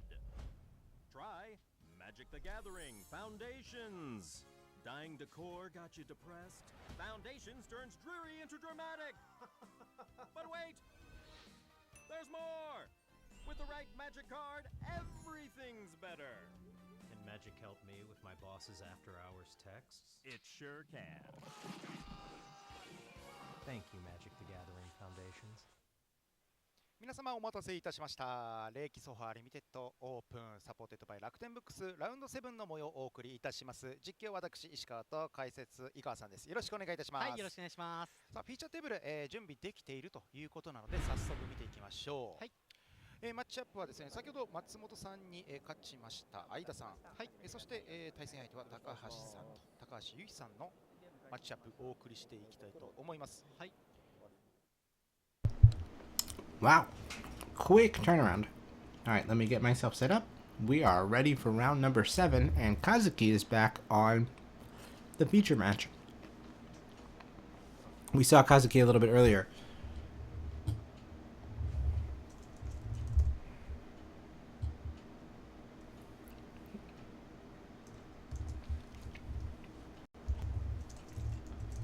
Trying to figure out where... Too many people in Melee are usernames, so it's a little bit hard to say who these people are. I forget exactly where we saw Kazuki. If he was playing against Shuhei or what. But it was a couple of rounds ago. Alright, let me get myself cut up. So it's a Canyon Vaulter. It's a play 3-1 that cruise and gives something flying. Is met by a 2-drop on the other side. An End-Rider Catalyzer. We are watching the Limited Open here in Chiba, Japan. The RC is going on elsewhere in the same building. We are going to get to see the RC matches later on this stream. They're being recorded and uploaded to YouTube. But for whatever reason, they have elected to use live commentary on, excuse me, on these matches that are in like this open tournament that anyone can register for.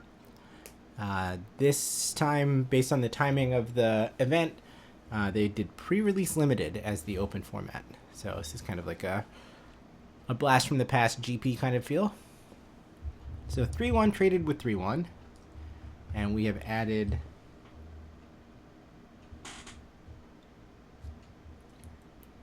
that a Regal Imperiosaur, the Dinosaur Lord.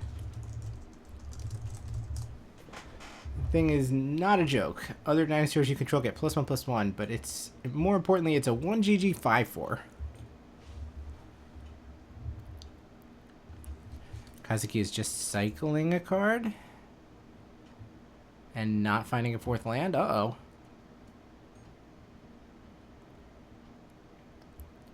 This could go poorly. Is Yushi going to find value in playing another dinosaur here?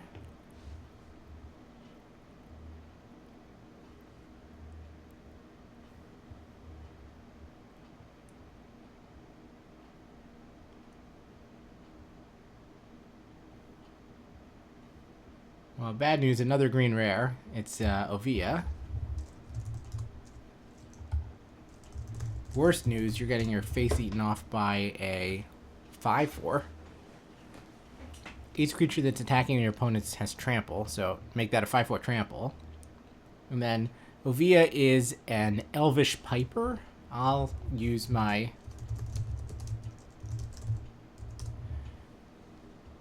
the power of coverage to bring up an old card for a change. I mean, except it's an Elvish Piper from 2025, so of course it also puts 2 +1/+1 counters on artifacts that enter the battlefield via Ovia.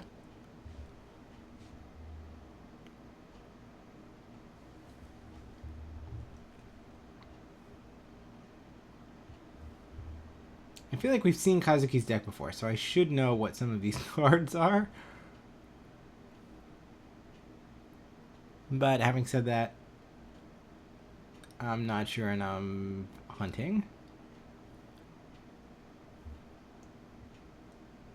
Is it a glide car?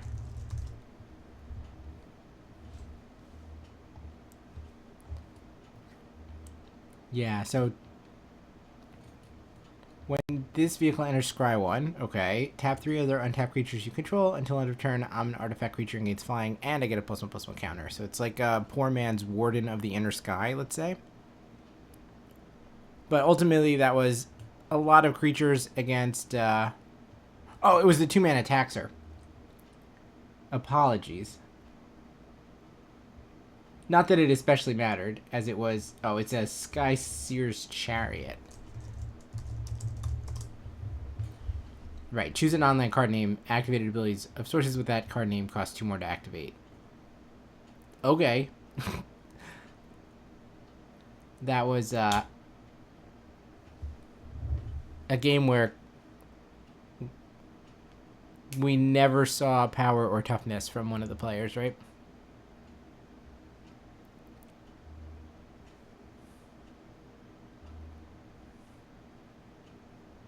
Where's the silver lining? At least it's not clear how you're supposed to sideboard.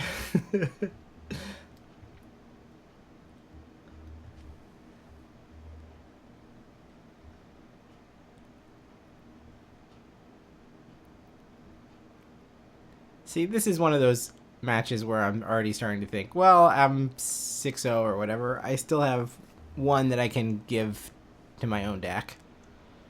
If it doesn't want to cooperate one round, that's okay.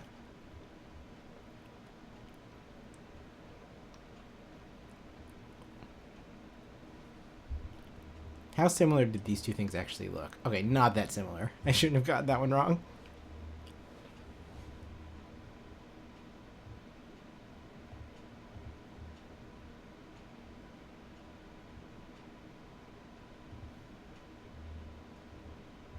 Yeah, I've not seen any, certainly no one on Sleeping in the Future match area. You would think that, like, that's something that Shuhei could have done. I feel like that's within his range, but he was sleeped up. Might be harder to play limited sealed, or sorry, limited unsleeved in the year 2025, given that there's just so many foils. Like, every sealed pool is guaranteed to have 6 foils in it. I feel like when I was registering decks in the 2014 era, sometimes there weren't any.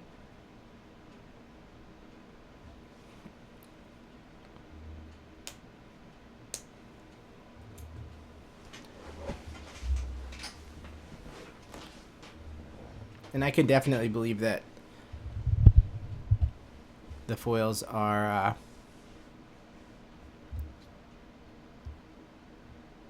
not totally inconspicuous. Yeah, there is also a lot of sideboarding to do. And as we talked about earlier, I bet there's more sideboarding to do at a pre-release like this, where you're learning cards and reevaluating as we go along through the day, than there might be in 4 to 6 weeks. I mean, you sideboard a lot in sealed anyway, but sometimes you're at a point in the format where it's like, okay, I know that these are the 2 colors that give me, let's say, a 7.5 out of 10, and nothing else is gonna even give me a 6.5, so you're only kind of able to make a few minor switches.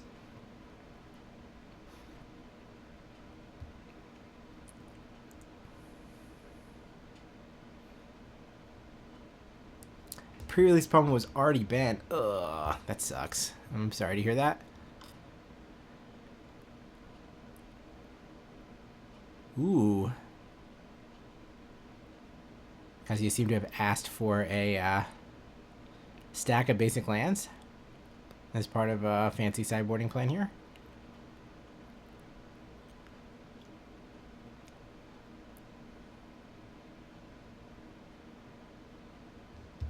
Curious where this is headed. We've added island to deck.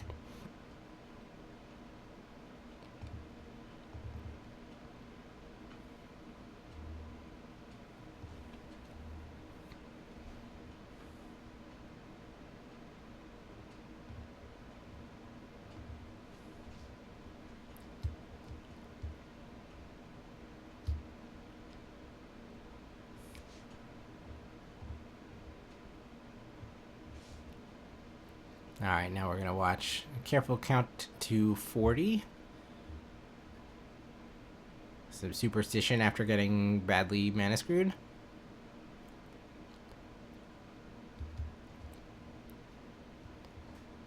Yeah, in tournaments where I, like, care, which it's been a while since we've had, like, a limited GP that I really care about. I don't often do this for RCQs, but I will show up with, well, I always show up with a box that has 12 of each basic in it, so I'm prepared on that axis, but I don't always show up with like 65 or 70 sleeves. Sometimes I will, and in that case then I can like sleeve deck A, and even if I'm only changing one color or whatever, I can sleeve up a 20 card sideboard plan if I need to make a pretty quick switch from one to the other. It is very annoying to try to do that where you have to unsleeve 10 cards plus 5 lands or whatever and resleeve it. But, yeah, I think there's a few different logistical ways that you could go about trying to mitigate the burden. Alright, we are underway and engines have started as we lead on a nesting bot. So 1-1, start your engines. So 1 drop on the play, pretty strong in terms of getting that first hit in. It doesn't get very much bonus for max speed. It's only going to become a 2-1, but it does die into a servo in any case. Alright, Night Market is the play. We'll find out what color it is, maybe. And it's back on Yushi, who plays out probably the most awkward 2-drop that you could here in the Venom Sack-Lagac. 2-1 Death Touch. Not really what you're hoping to trade for this nesting bot. If you ever wondered how to write the color white in Japanese or Chinese characters, there you go. That Night Market is on white.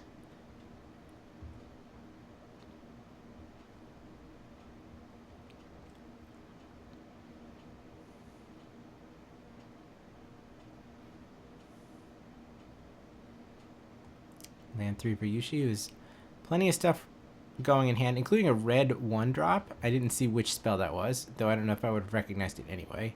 It looks like we're going to just cycle a... already forgot what the thing was called. Migrating Ketrodon.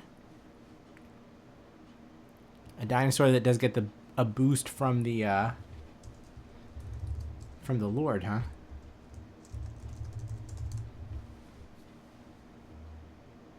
Might be a Road Rage, the red card that's being held up. Deals X damage to a creature or player where X is 2 plus the number of mounts and vehicles you control. But we're not using that on a Hunted Informant or whatever that dies into another 1-1. Instead, the nesting bot hits again, and it has just sped Kazuki all the way up to 4. Draw seems to be forest. Satisfying. Yushi keeps hitting lands.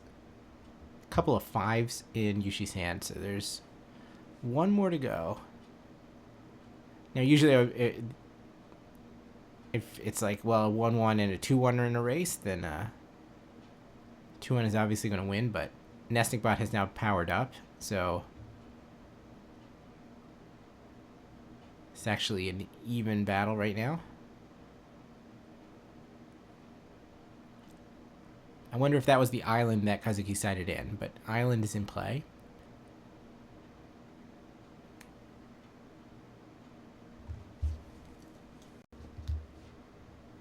risky shortcut.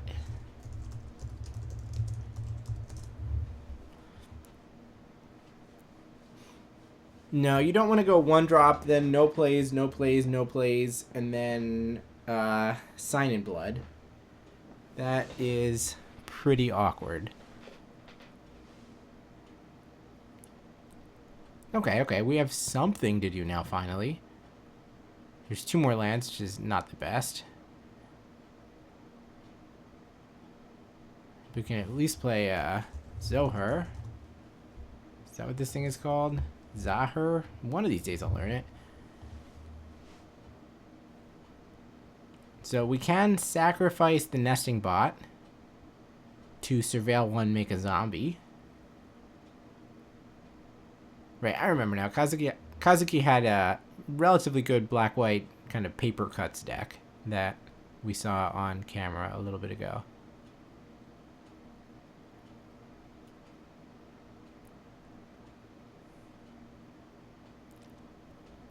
Yeah, Zahar is going to be the one that gets met by the road rage.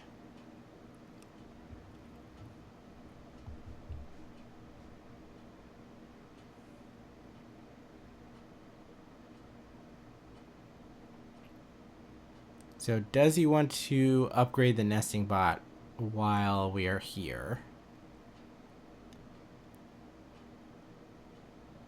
That is the question that has been put to Kazuki. I mean, he can't really draw another land, so I think there's some temptation to look at the top card of your library. Also, you just get a zombie for free out of that, right? That's pretty enticing as well, but we're going to hold off. I wonder why.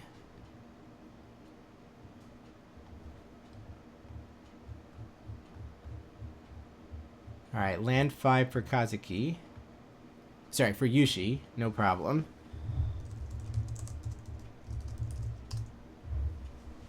One of the cards that I see in hand there is the Spire Mech Cycle. Legak in for 2. So these first couple of creatures have just traded jabs. And we're already kind of in the mid-game. It's 13 to 12. Does Zahar make a token when he dies? Whenever a non-token creature you control dies. Yeah, that includes itself. That is not... not what I would have expected, to be honest.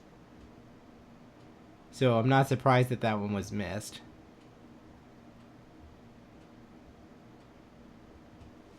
Thunderous Velocipede is the play. Oh, no, it's not. It's a number 160.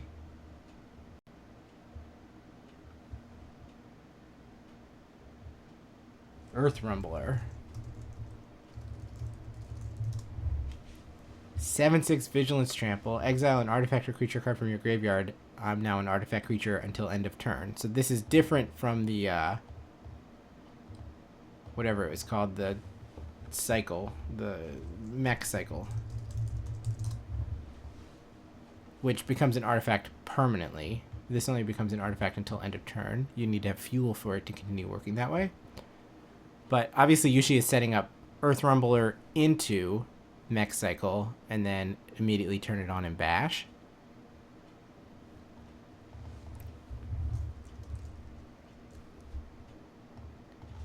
The play here is a Packed Doll Terror.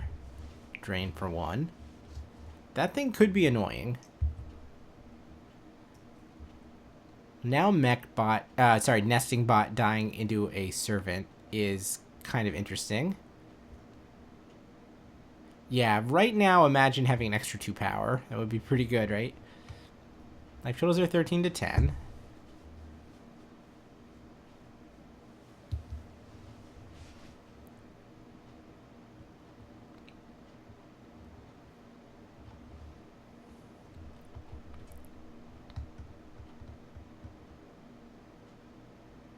Yeah, it is time for Spire Mech Cycle. 5/4 haste. Crew 2. You could, instead of crewing it, one time only. You can crew it by tapping another untapped mount or vehicle you control. The vehicle that you tap does not have to be a creature.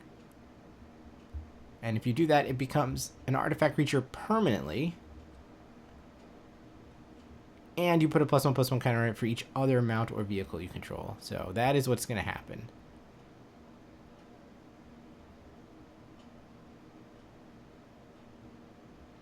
And the Lagak is also... Kazuki's like, wait, what? The Lagak is a mount. If you attack with it while mounted, it gets +0/+3. Which is, it's not the best mount. I don't think you would ever mount it on purpose, but... So here comes a 7/6. No big deal.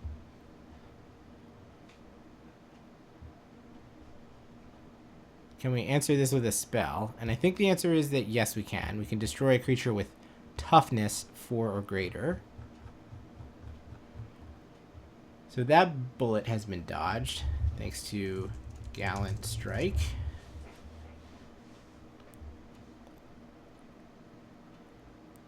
Now, the mech cycle in the graveyard is going to turn on the Earth Rumbler in the future. So we're going to be able to rumble for 7 Vigilance Trample next turn, potentially. And the pressure stays on. Though often when you're playing one of these paper cut decks, you kind of want to see your opponent doing these giant green things. But I think it's important that Kazuki makes a bit of progress this turn.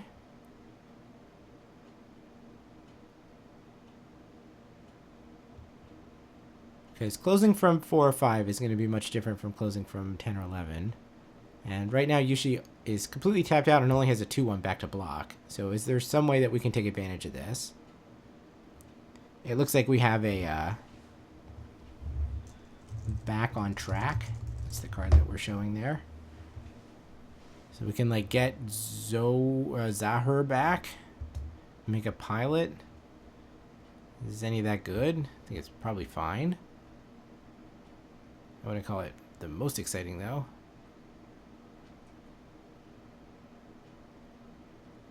So now instead we're going to do this.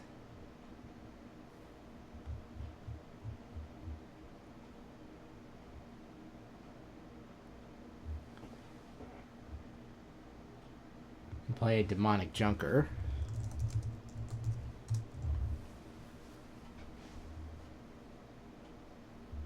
Destroy up to 1 creature each player controls. So I'm guessing we're going to see at least, I mean,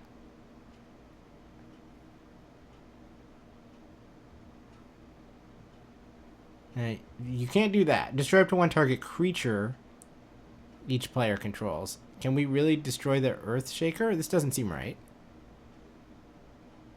I think we can only clear the Lagak. Oh, that's what happened. Okay, I'm caught up. I just lost track. I think the 2 creatures switched positions on the board, and I hadn't noticed that. So yes, Lagak gone, and then Nesting Bot turns into a servo. That's an extra drain. And our Junker is now a 6/5 crew 2. The next turn we can bring back Zapper and get a pilot and rumble. Speaking of rumbling,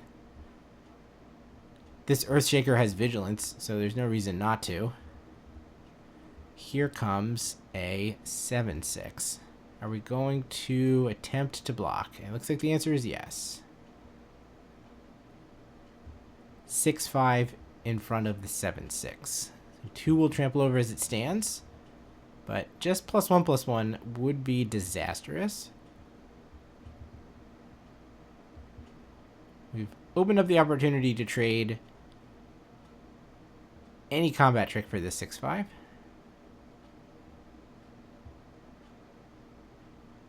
Do we have a +2/+2 monkey guy? Also known as a Fang Guardian.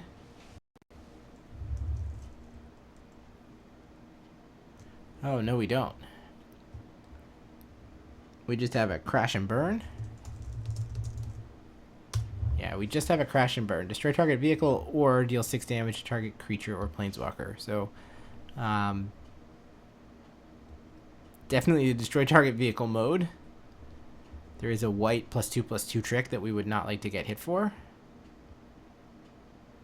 Yeah, swing for 2 looked good to me too. We could have gotten in with the nesting bot before we sacrificed it.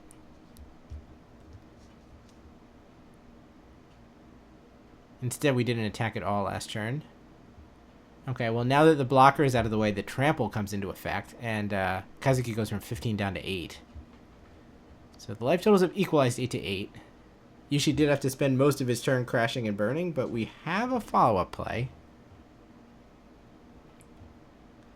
It is a Gilded Goda. We haven't seen this thing in a few rounds. The creature that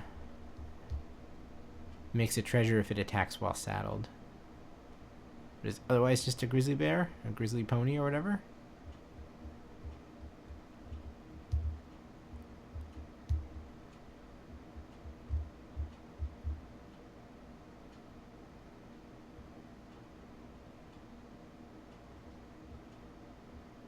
Alright, it's time to bring something back. We can return a creature or vehicle, so we can get back the demonic junker if we wanted to. Are we gonna clear our own servo? Okay, wait. Again, we try to clear the Earthshaker, or at least I think we're trying to clear the Earthshaker, and that's not gonna happen. So, I wonder if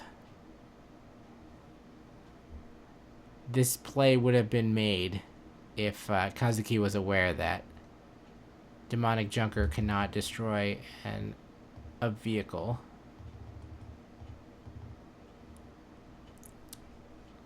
But it can only clear creatures, one from each player. If you clear one of your own, it gets 2+1+ counters. Alright, so it is true that the Patch Doll Terror triggered, or Packed Doll Terror triggered, so Yushi to 7, and now an Aether Jacket, Yushi to 6.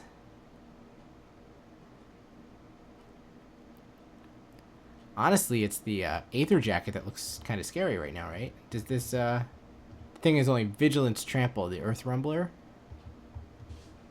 It needs to attack probably twice, 3 times more. Twice more is probably not going to do it. Kazuki can potentially either get over 12 life or over 14 life. Here we go. Can we block this time? Once again, any combat trick goes kind of poorly. Ooh, it's a run over. So Earthshaker deals 7 damage to the vehicle and hits for 7 trample. Kazuki goes to 3. Uh-oh. And now we have a mammoth. So a 5/5 blocker. Check that. Kind of 8 power worth of blockers. That's probably going to be a little bit too much to claw out of, right? The Aether Jacket can clear the Earth Rumbler. It needs to do that on Kazuki's turn, since the ability is sorcery speed. But we can attack for 2 and do that, and then what?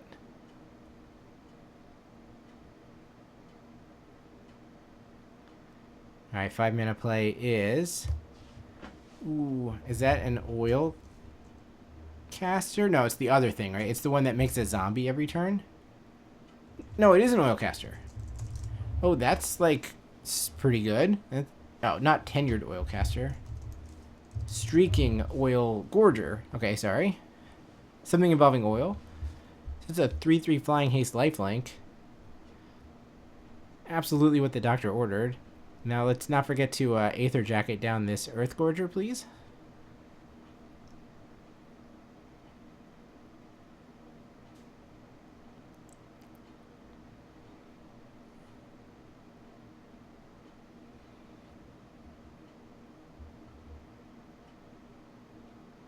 Yushi is at 1. And at 1, facing down a packed Doll Terror is kind of scary too. The draw for the turn is a pretty useless 3-1, and I think Kazuki is going to escape by the narrowest of margins. Because we can go Packed Doll Terror blocking the 3-3. Pilot jumps in front of the Mammoth. Yeah, the missed attack was quite brutal. It gave Yushi an extra turn, but didn't quite swing the result of the game. And that means we're going to get a game 3. That was a good one.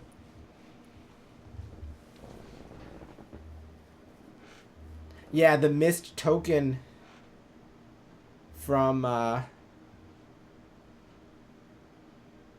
Yeah, those two are kind of mutually exclusive, right? So there was a moment where we could have sacrificed the nesting bot to Zahur and created a zombie. Probably that zombie would have done a couple of points of damage. Having not done that, we wound up getting like a drain out of it, but then we missed a different attack. So somewhere there was like 2 points of damage that we could have done. And obviously there was a turn where Yushi wound up untapping on 1 life. Oh, that's right. There wasn't even a question of whether we should have sacrificed the nesting bot. Sorry, it was that Zahur should have made himself a token. Yeah, that was a big miss. That's right.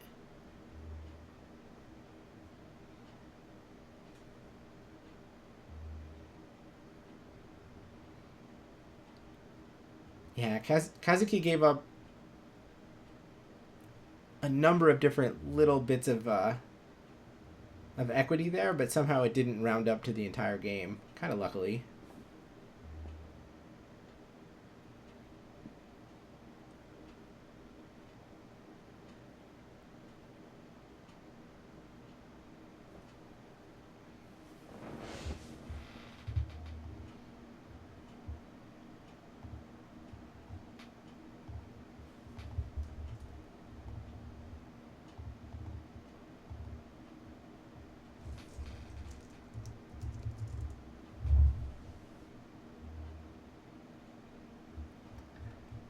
Man, watching in the feature match area always is surprising when I check Melee and discover there's already only 25 matches left.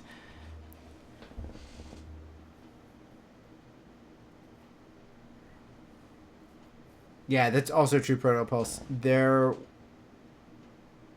Well, if the Earth Gorger had been crewed or, activated in order to block, then it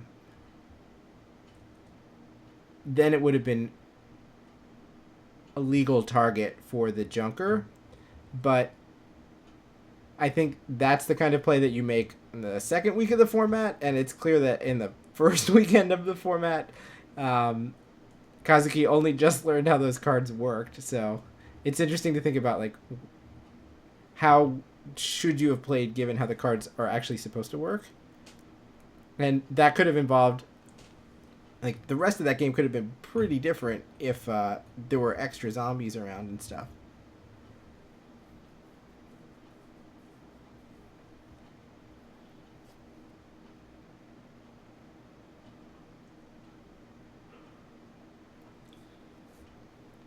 I'm pretty sure that these two players are 6-0, but I'm not 100% sure because their names on Melee do not match their real names.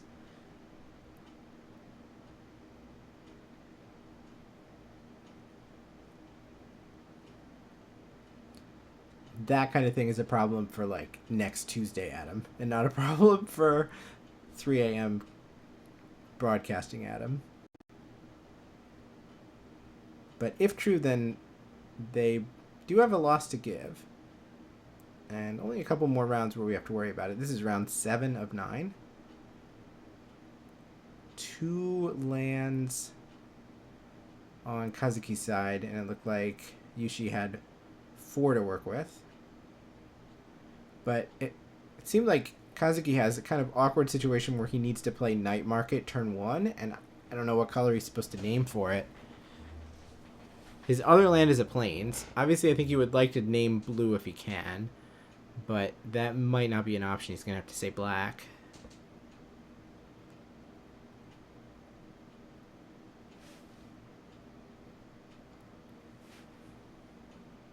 No, he says white.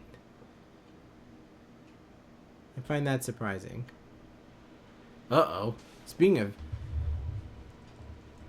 surprising, here we go. We're going to rumble again.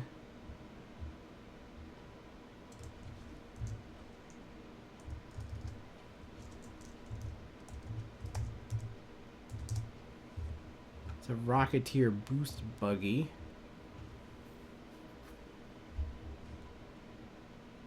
And what's the play on the other side? Some black, white, rare?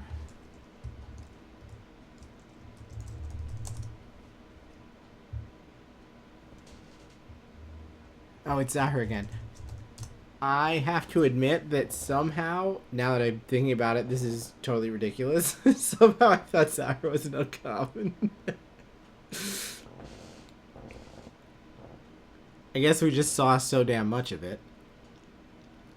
Alright, so we're not going to spend the exhaust. Oh, and this is the reason why. We're able to play a creature, crew, and then we have runover, where runover actually has the appropriate cost reduction. We saw this get missed earlier where someone overpaid for it, but if you're biting with one of your mounts or vehicles, that's an instant speed bite for G. It's quite strong.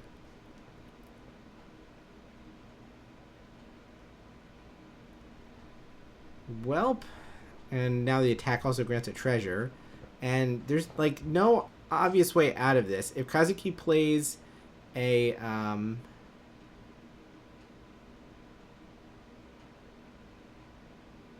like removal spell, like a Grim Bauble or whatever, and clears the 2/2, then whatever. Yushi can just activate the Rumble Buggy, whatever it's called. Boost Buggy.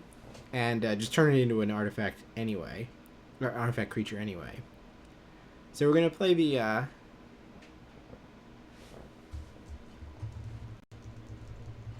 card that makes a zombie, and far, far down the line will let us Hour of Victory. Will let us Demonic Tutor. It doesn't look like it's the same kind of pace of card as what Yushi's got going on. Yushi is running at Kazuki with a lead pipe, and Kazuki is just like updating his spreadsheets.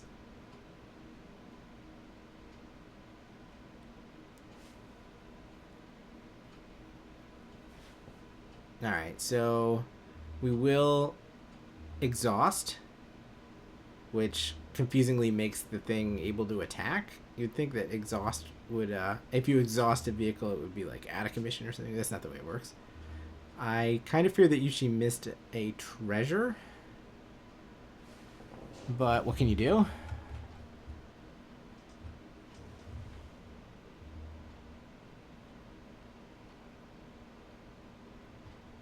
Dynamite Diver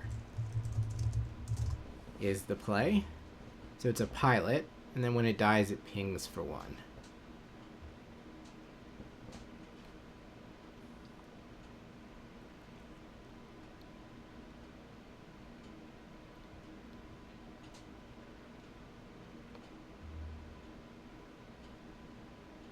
Wait, what?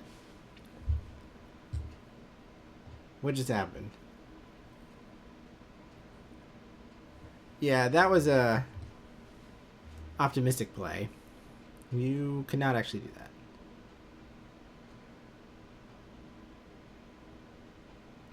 that. Well, I hope he didn't select a card at least.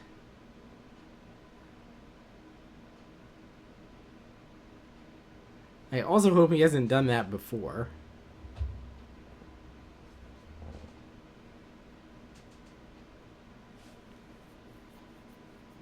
I mean, we saw him make that play, or like crack the Hour of Victory on camera in the previous match, but he just luckily happened to have max speed at the time.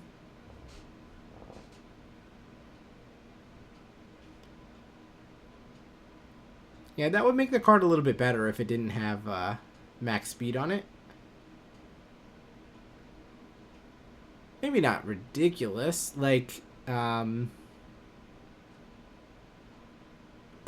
Tutor is 2 BB to go search for something. This would be 3 BB to search for something, plus you get a zombie. Like, I could, like, almost believe it. But that is nonetheless not how the card works.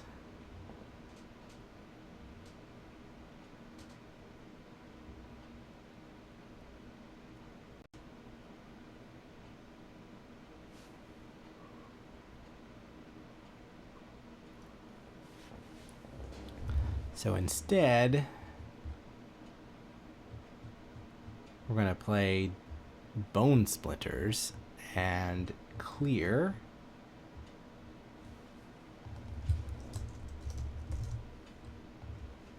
the boost buggy once and for all.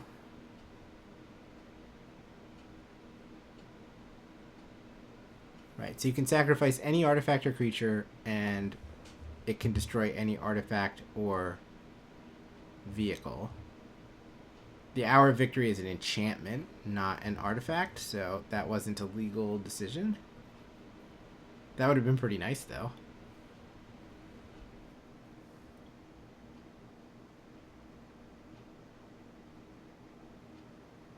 Okay, whatever, the boost buggy is gone. Take 3.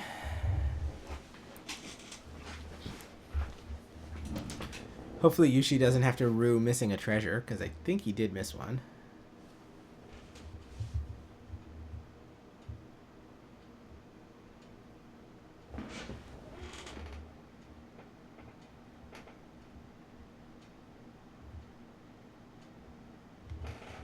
And Rider Catalyzer is the play.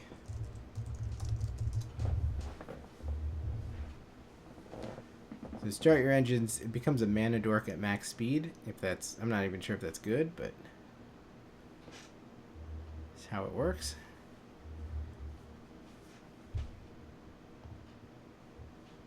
A Dune Drifter.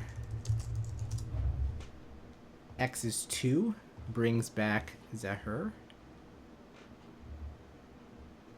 Oh, easy come, easy go.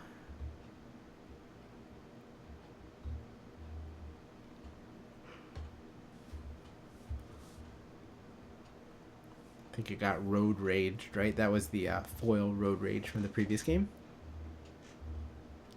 And once again, Kazuki has no power or toughness on the battlefield, so take 6, go to 4. Add another random dork.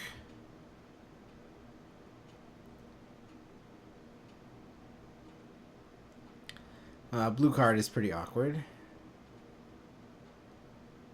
That is not the one you want to see right then.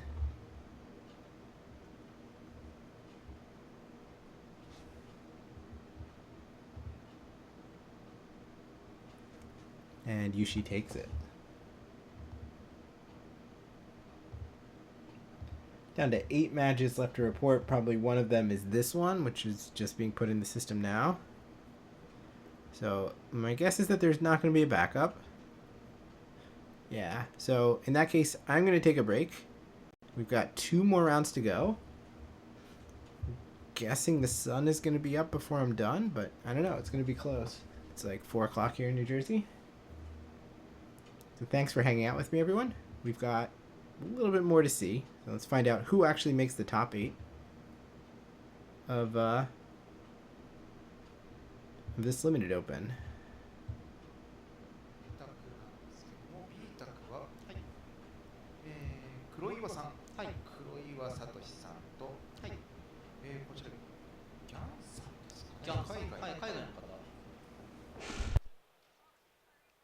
B 卓はなし。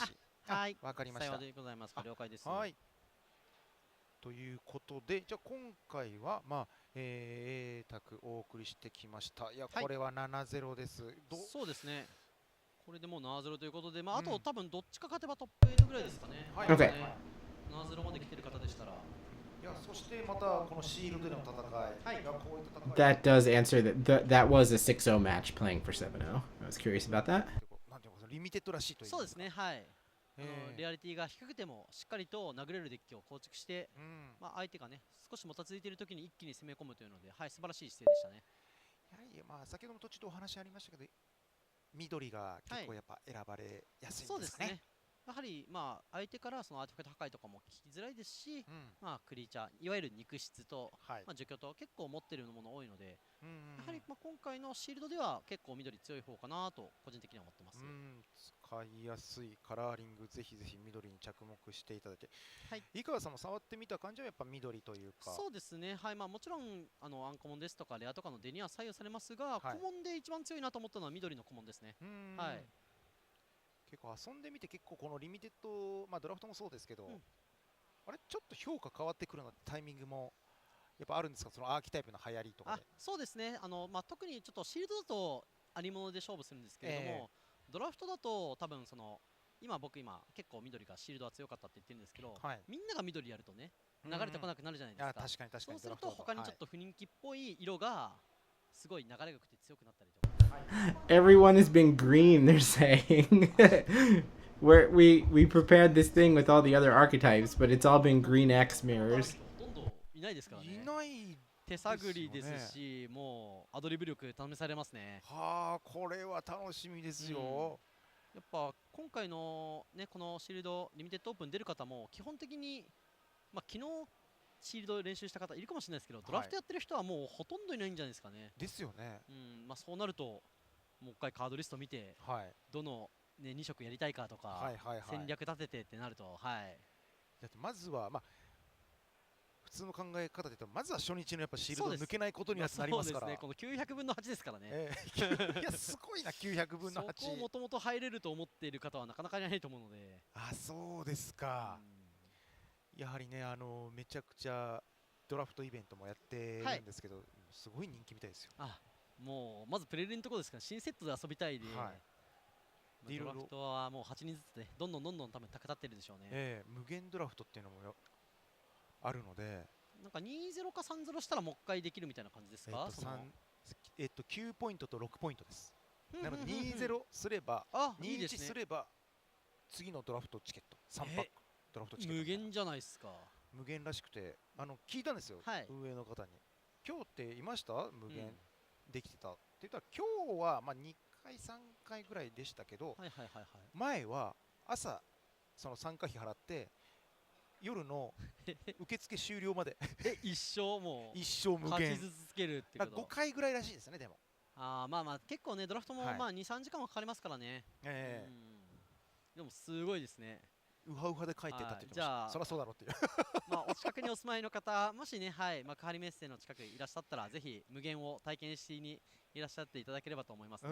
そうですね。いややってみたいな。無限確かにそうですね。僕もその無限やったことないですね。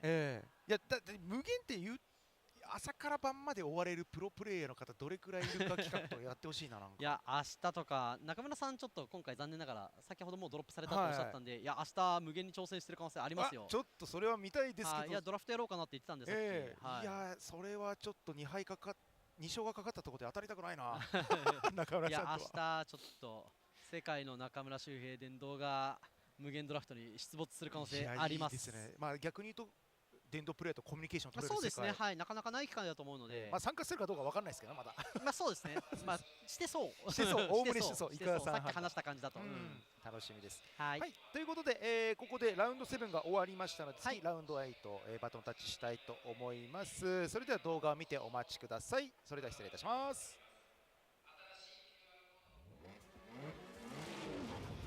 Hey you! Has life been passing you by? Want to add a little explosiveness to your day? Or find out if you have what it takes to beat a demon-possessed machine that magically harvests souls for fuel? 10 teams! 3 worlds! And rubber for racing fame! Then join the Girapur Grand Prix, and this could be you! Not him! Her!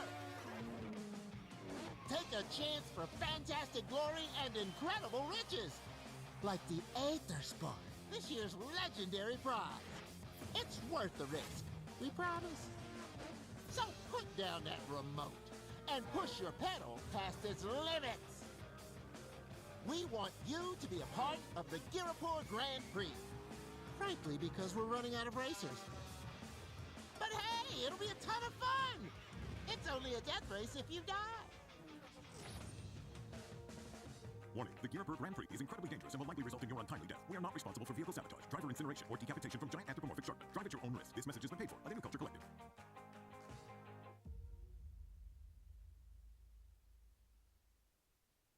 Hey you! Stop contemplating your existential dread. Try Magic the Gathering Foundations. Dying decor got you depressed. Foundations turns dreary into dramatic. But wait!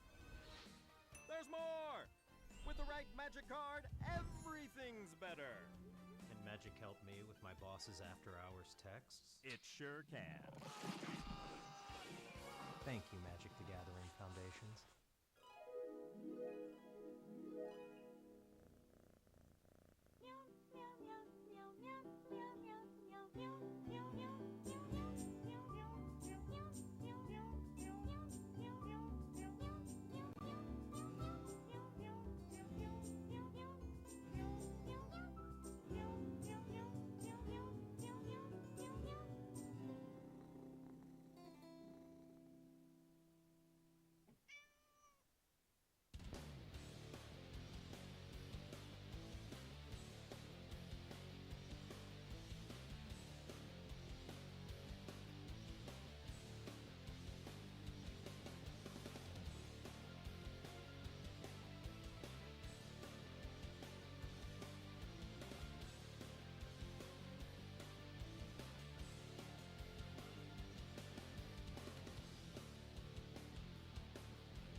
皆様お待たせいたしました。ここからは霊気走破リミテッドオープンサポーテッドバイ楽天ブックスラウンド8の模様をお届けしたいと思います。実況私斉田と解説加藤健介さんでよろしくお願いいたします。よろしくお願いいたします。いや本当に終盤とあと2ラウンドそうですねのみとなりまして、かなりトップ8に行けるメンツも見えてきたのかなというところで、次のフィーチャーマッチは非常に注目の、下手したら全勝がもし呼ばれたら勝てばほぼ抜けられる、ほぼそうですね、確定で、トップ8とった形になりますね。ただまあここまでね勝ち上がってきたデッキ、どんなデッキなのかって恐ろしいですよね。先ほどのね精進スペシャルみたいなティムールもすごかったですけどね。楽しみですね。ただですね、ちょっとラウンド8が始まる時間が少し押しそうだということで、まだ時間があるのでやってみましょうか。抜いちゃいましょうか。なんかパックじゃな普通のパックじゃなくて、そうなんですよ。普通のパックじゃなくてちょっと特別なものを剥いていいという許可をいただきました。皆様こちら見えますでしょうか。ボックストッパーでございます。ボックストッパー1ボックスに1枚ですね。これ1枚しか入ってない。1枚しか入ってない。Oh wow. We've moved on from cracking collector boosters to now cracking box tappers. There's only going to be one card in this pack.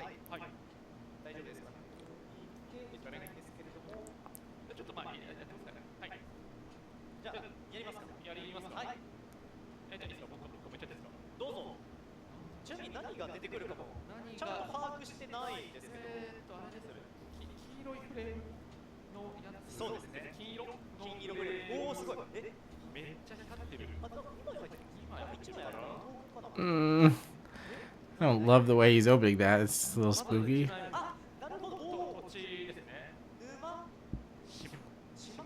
We have gotten an island.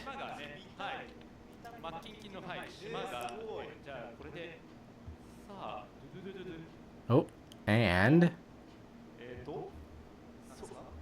a web lever. Web Strike Elite, it's called. なんですけど、かなりね、この趣が違う。これがボックストッパー。すごい光り方してる。輝きがやばいですね。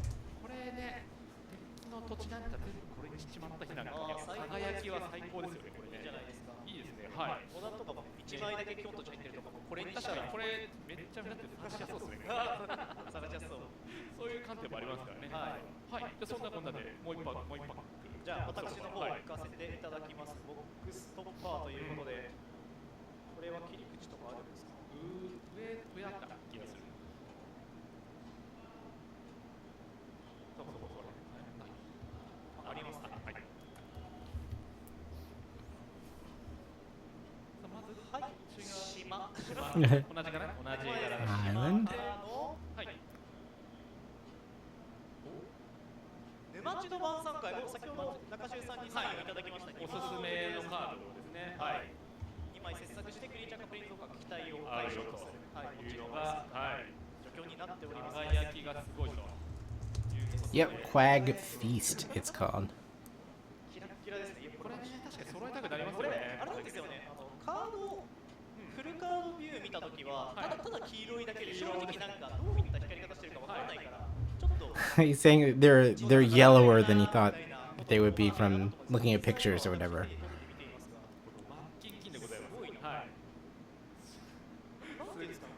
すごい。ボキャブラリーが足りなくて表現できないんです。目に痛いぐらいね、もうこの輝きわかりますかね。伝わるといいです。 They're so bright they hurt my eyes, he's saying. そうですね。味は体験してほしいので。で、これそうですね。コレクタービューブースターであったりとか、まあブレイブースター製品ですね。を買うと、はい、一泊ついてくると。そうですね。はい。はい。ぜひチャレンジしてみてください。そしてまだちょっとお時間あるようなので、これを剥きまくると。追加で剥いていきますか。じゃあ加藤さんからいきますか。まあいっぱい剥いていいものが出ると、なんかそのうちね、皆さんの手に。 Ooh, round 8 is paired, and I know which match I am hoping that we get to see. It is on table 3. We will see. But we've got the two XOs that are in our players to watch battling each other. So Makihiro Mihara has battled his way all the way back from the 0-1 bracket to table 6. ああいいですね。僕このカード好きなんです。デカロータス。通称デカロータス。はい。ほんでもってドン。これはクズ転がしの。あ、包囲祭って言われてるやつ。包囲祭、そうですね。テンドレイン。帰ってきた包囲祭と言われてる4マナ6黒の。だいぶ見た目変わりましたね。We're back to cracking collector boosters. イラストじゃない。なんかスタッツはねトランプルとか持ってる。そうですね。現代風になってる。はい。はい、続きましてドン。これが逃走者ですね。はい。今度持って最後かな。お、いいですね。ラブルマスターこと重量級ゴブリン。はい、ラブルマスターみたいなのという形です。はい、そんな形となっておりました。いいですね、ラブルマスター。じゃあ次、私も向いちゃっていいそうなので、じゃあ行かせていただきます。とりあえず隙を見て、はい、なくなったら次が来るかもしれないという話なので、とりあえずなくしてみないとわからない。とりあえずなくしてみましょうか。いいですね。なくなったら考えましょうね。じゃあ行かせていただきます。東軍からのお、激ヤバじゃないですか。このね、名称がすごく話題になった。はい。ガスタルの激ヤバ車。これ特別名もね、結構かっこい I い。 think they just like the sound of that card name. I don't know why they're reacting so strongly there. 速攻というか召喚用に影響されない。ああ、懐かしい文言。そして終了すると手札に変えるというフィーチャーがあって、まあその当時は要は歩く軽く走る軽くみたいな形で使われていたカードだったんですけども、脈々と受け継がれてこういった形で令和に変えて、しかもまあまあ強いっていうね。そう、これさ、これ激ヤバ車って名前の割に効果がほどほどに良いカードというか実用的な、激ヤバではないみたいな。そうですね。まあ普通になんか全然構築いけるよねみたいな、いいカードだねみたいな感じなので。はい。次のカードいかせていただきます。ダレッティっぽい、ダレッティですね。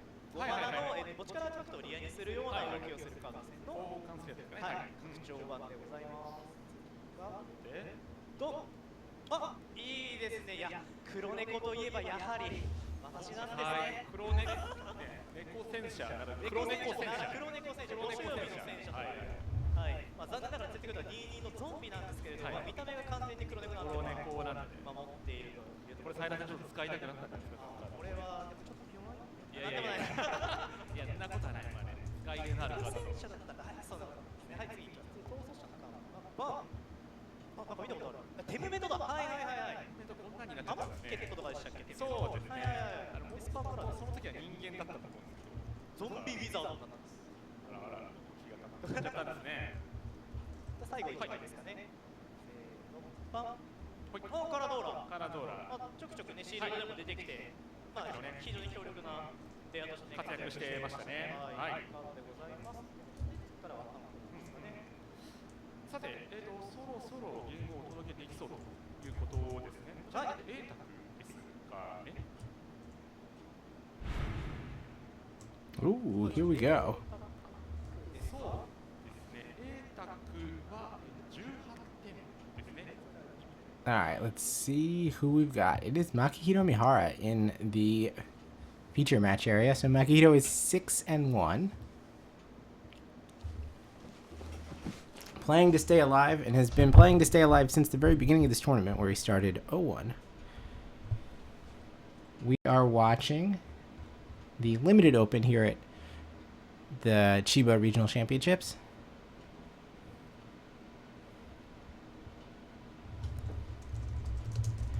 This is not feeding the Pro Tour. This is not the regional championship itself. We're going to be on this channel in a few hours broadcasting those matches, but for now, this is what they're showing, so this is what we're commentating. We are in round 8 of 9 tonight. Just a bit more to go. Makihiro started with District Mascot, and then crewed it with or saddled it with the Lotus Guard Disciple, which gives lifelink indestructible and allows for a crew to get through. The District Mascot picked up a counter on the crew and attacked through this 3-2. Alright, let's put an end to that, though, before it gets too far out of control. Outpace Oblivion is what that card is called. When it enters the battlefield, it deals 5 damage to up to one creature or planeswalker. And then you can sacrifice it to potentially dome each player for 2. We'll see how quickly speed can be amassed here. Kandai should have speed 2 at this point, not speed 1, right? Oh well. Or did he attack first? Even worse. Eeh. Makihito cycles a detention chariot.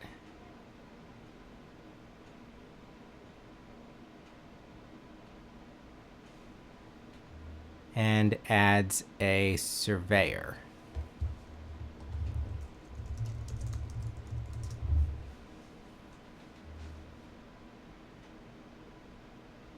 The Windrake gets in for 2. Life totals are 19 to 16.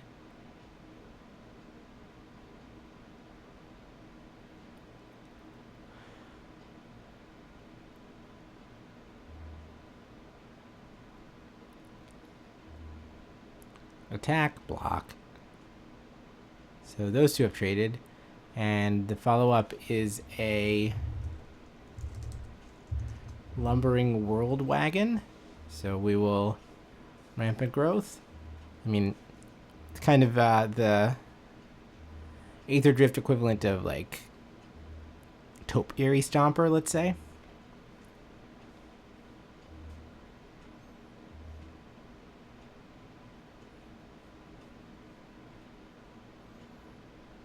It's a land and it's a threat somewhere down the line, but not a creature at the moment.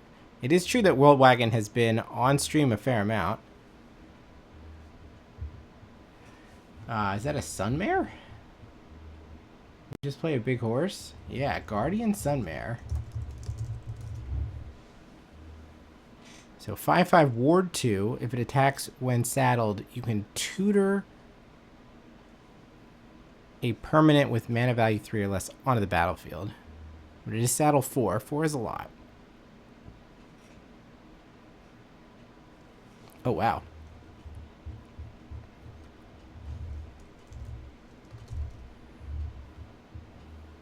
Kandai has found a way to crew his World Wagon, and it gets in for 7? 7's a lot.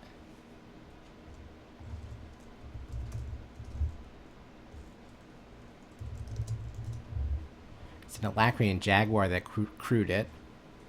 So it itself is a mount. It's a 4/4 Vigilance. Well, now the whole deck is in play. Makihito can find 2 more power. He can crew this Sunmare. But what is he going to get? And he's going to have to find something that can neutralize potentially a 9/4 coming back in the other way. We can reach max speed this turn. Is that good?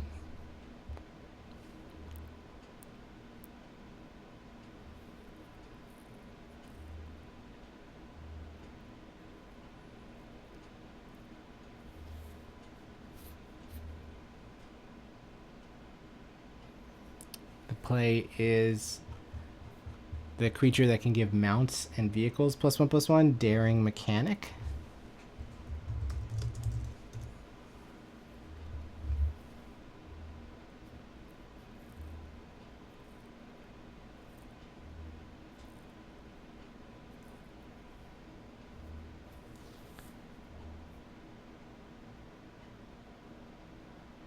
We're doing it. Alright, so Makihito have a fair idea as to what he's looking for here. Any permanent with mana value 3 or less come out on the battlefield.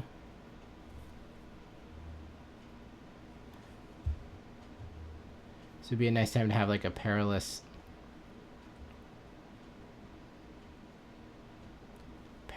snare. Something along those lines.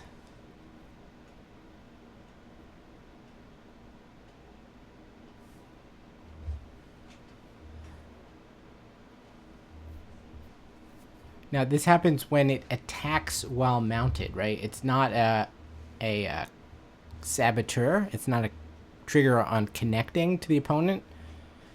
So it looks like he has shuffled another Lotus Guard Disciple up to the front of his deck. We could just give Lifelink Indestructible this turn, gain 5 more life, and then plan to just take the hit on our face. Aether Wasp is the other, or Aether Jacket rather, is the other option. Something that could destroy an artifact, but it looks like we've gone for a Venom Sack Lagak. And I see, we did that because we're not just leaving ourselves vulnerable to some, like, burn spell. We have a second one.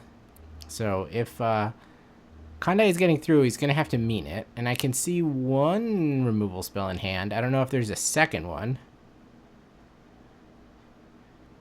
It would have to be like removal, land, and then we would get the 9th land from attacking. Also true that we could sacrifice our Outpace Oblivion to do 2 damage to both players, which would bring Makihito closer to World Wagon range.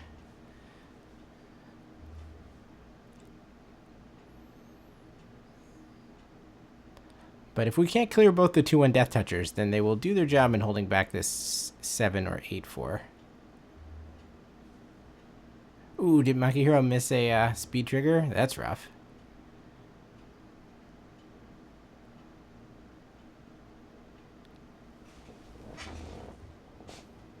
Could make a fair amount of money betting against speed triggers on this stream today. There have been a lot of missed ones.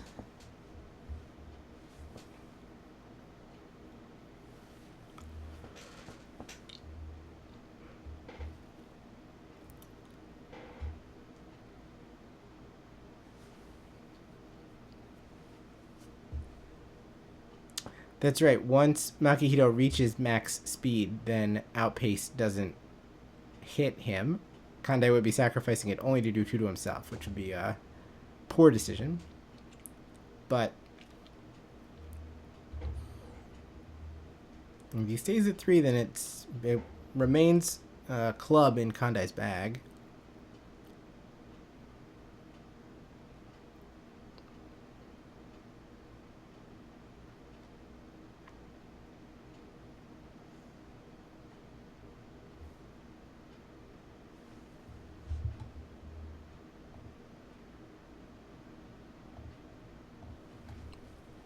Alright, Kandai's still thinking about how he is going to put his cards together here. Access to 7 mana. I could tell one of the cards in his hand is a run over. I'm not totally sure what the red cards are.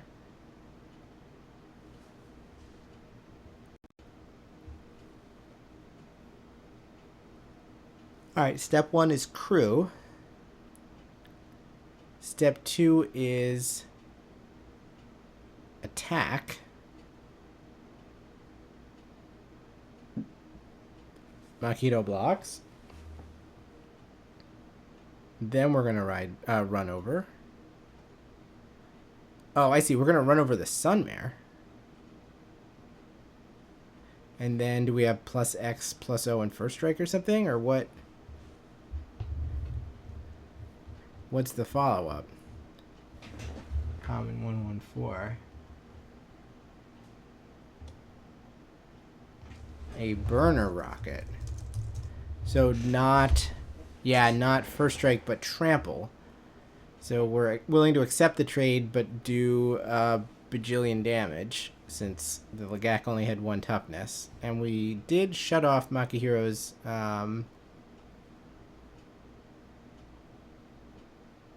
route to, let's say, gaining more life, if he could have attacked with the Sunmare again.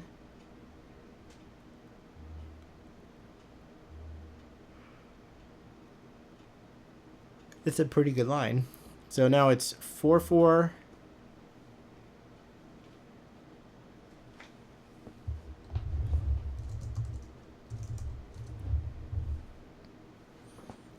Four, 4, 2, 2 in this 3/1 artifact. And we do also have a hasty 4/4 dragon ready to come out. It's kind of a lot of power and toughness to have to deal with.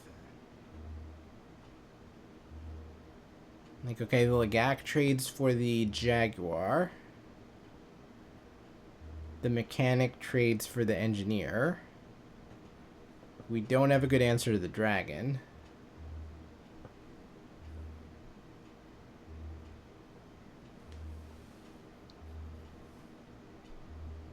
And Outpace Oblivion is lurking. Agreed with that, so.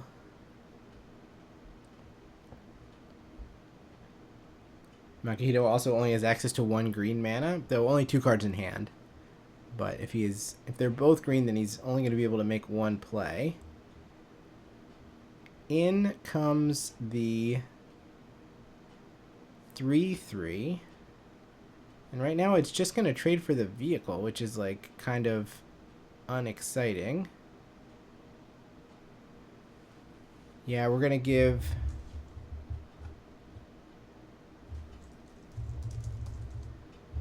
+2/+2 to it to save it in combat. But that's like, I don't know, is that the axis that we're fighting on? And Broken Wings clears the flyer, and then the Hasty Dragon is going to take the job done. Take the game home. Ooh.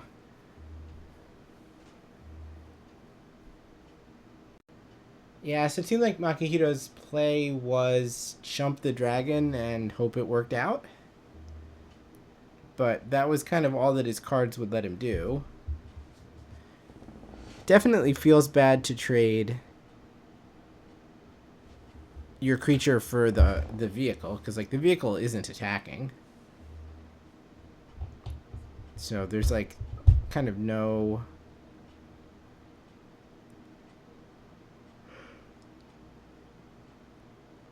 resource lost from the opponent's perspective there. It doesn't reduce the size of the crackback.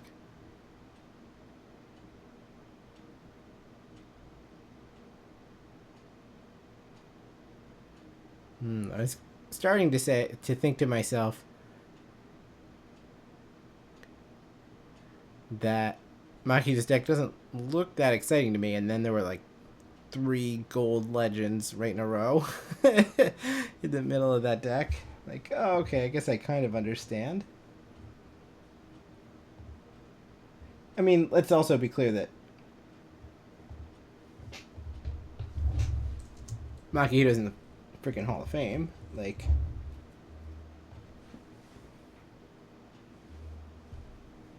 it's going to be a tough person to beat even with the ham sandwich, but doesn't look like there's that much mayo in this one.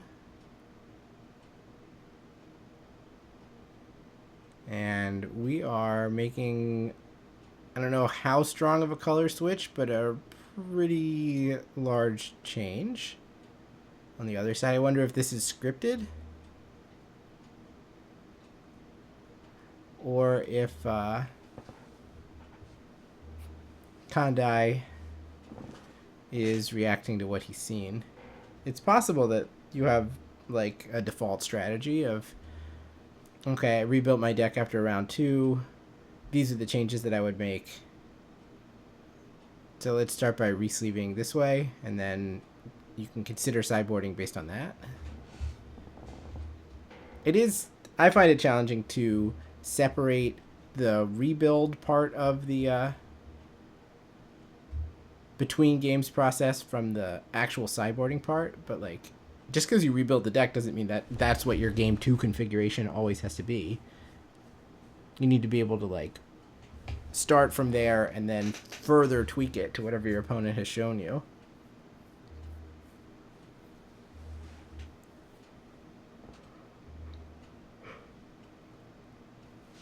Though Makihito hasn't shown anything pretty far out of the ordinary, right? It looked like kind of milquetoast white and green creatures. Yeah, mount synergy with a bunch of cheap ones.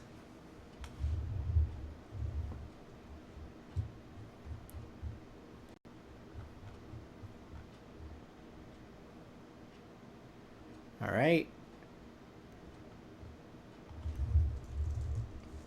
Low discard disciple on one side. That red creature is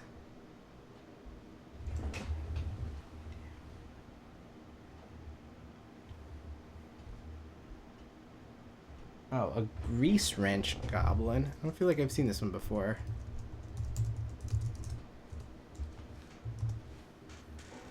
Discard up to 2 cards, then draw that many cards. So it's like Faithless Looting, and it's a 1-mana 2/1. Not a bad start for a red creature. And this was followed up by a House Squad Heavy. That's like the Legion War boss. Yeah, the speed triggers are an adventure in this tournament. I'm okay missing them, but it's you know, it's 4:45 a.m. here, so what do you expect from me? But I would hope that the players would be catching them.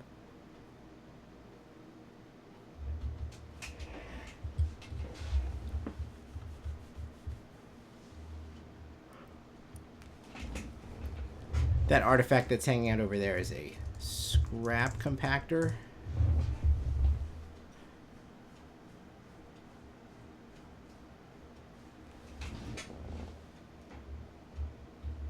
Right now, we're in the part of the game where you play against Goblin Rabble Master, and you just have a big enough creature to eat the goblin every turn. So we're kind of just stuck.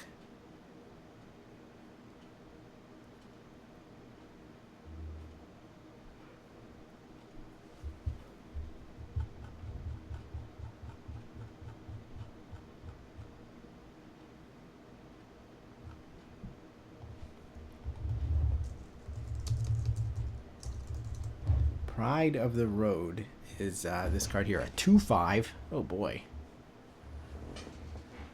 Seems pretty good against what Kandai has produced so far. And if we can reach max speed, then stuff is going to start to gain double strike, which is kind of spooky. So we're putting the House Squad Heavy in front of it. Heavy is a 2/3, so they threaten to just bounce off each other. Looks like we're going to have a showdown in this poker hand.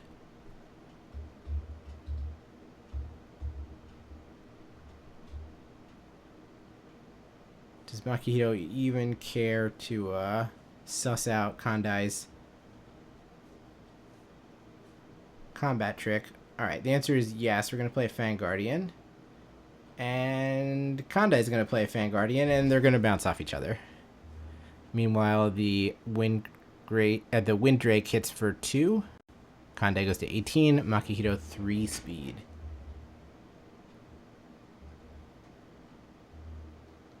Yeah, a lot of the max speed payoffs have seemed either have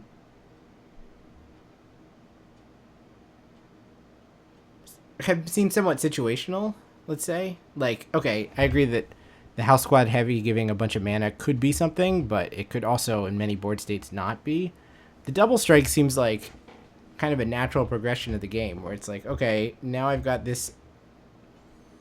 I've been hitting you. I've been making progress. Now I'm making even more progress. Like, I've literally speeded up.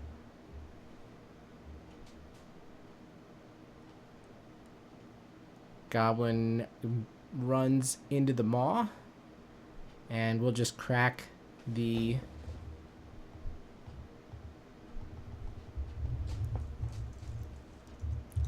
scrap compactor to clear the flyer so that Makihito can't reach max speed. Alright, here they come, both getting in there. So now Makihito is putting the screws to Kandai. Kandai sacrificing the scrap compactor is saying that, like, well, I can't let you hit me. This is how I have to use my mana. I have nothing else to hold up. Can Makihito make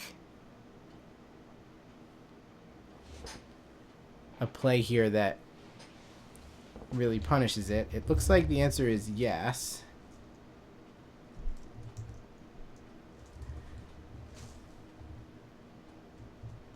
As he plays a Silken Strength. Enchanted creature gets +1/+2 and gains reach. And then Venom Sack Lagak comes out. So that was 4/+2.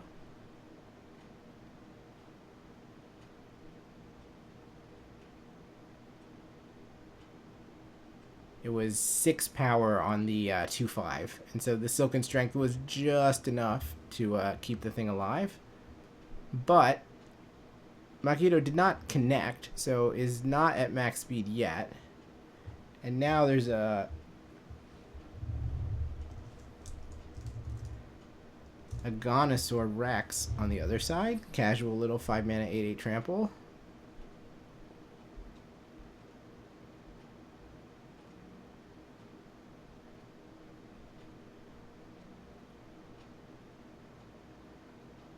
Alright, Makito does prioritize reaching max speed.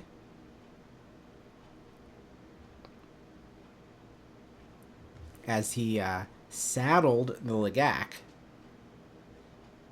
The cat was tapped to saddle so that the Lagak got in there as a 2/4. And the intent was to move it past the heavy, the Goblin Lord, which was a 2/3. But, I mean, obviously, yes, you got max speed, but you did it at the cost of half of your life. Let's see if that worked out. And then we've got a couple of pieces of riffraff, an 0/4 and a 3/1 are the follow-ups. Number 238, huh? It's a Pit Automaton. 0/4 Defender. You can activate abilities. It makes like 2 more mana to activate abilities, and then you can copy exhaust abilities with it. So now we're gonna have what, like a double striking Deathless creature or something? I wonder why Makito wanted max speed so badly.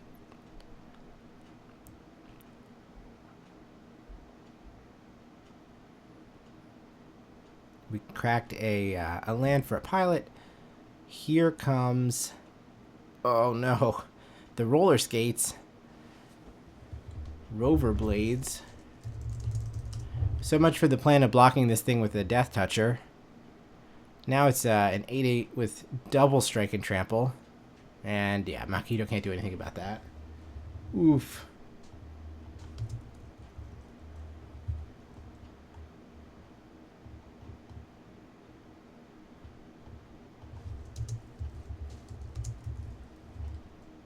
I'm not sure if we have a time walk match, so I won't say what I'm seeing on Melee just yet.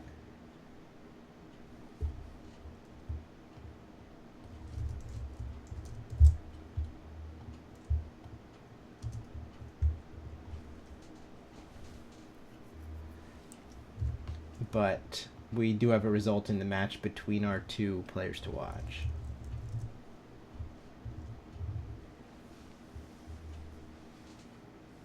So Makito falls to 6-2. A valiant effort with the deck he had access to. He's still playing for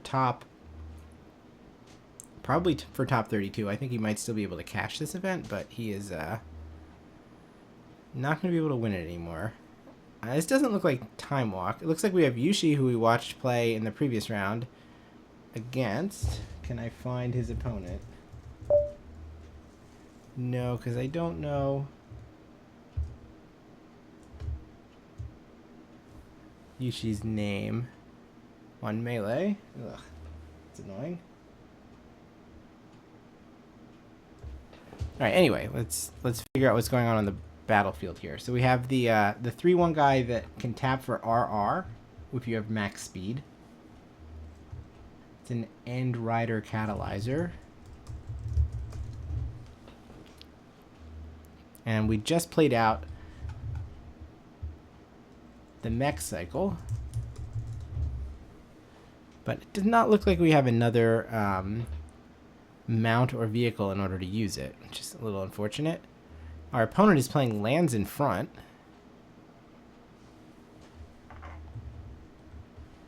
Has a card we haven't seen in a little while, Cloudspire Captain.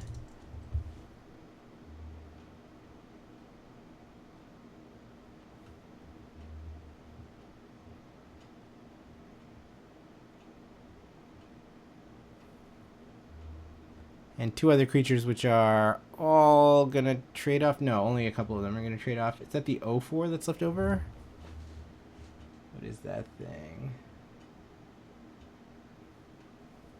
Ooh, and meanwhile, Mammoth hits the battlefield. That's 6 mana for 8 power.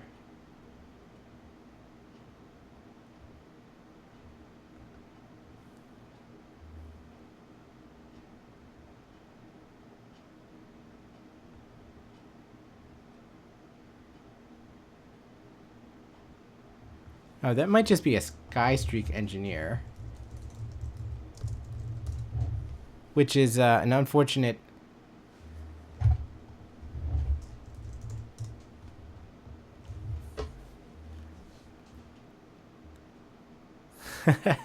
Usually plays Samet, who we didn't even see in the match that we watched of Yuki's deck. Sorry, Yushi's deck. And that earns an instant concession. But that's not the match, right? We're going to game 3 now. I do enjoy the, like, 900-person pre-releases. I think that there should be one somewhere for each set. Samet has a crazy amount of text. But probably the ones that matter are the first 3. But it does a reasonable impression of Jetmir Nexus of Revels, right? Like giving all your other creatures some large amount of power boost.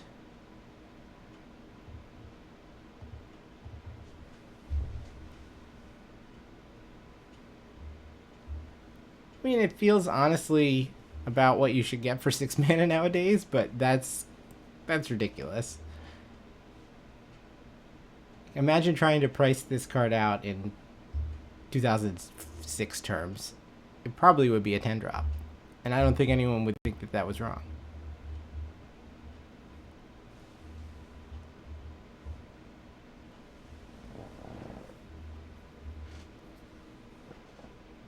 I do kind of wish that Samet were mythic, but I guess being 3 colors, it's not the easiest to put on the battlefield.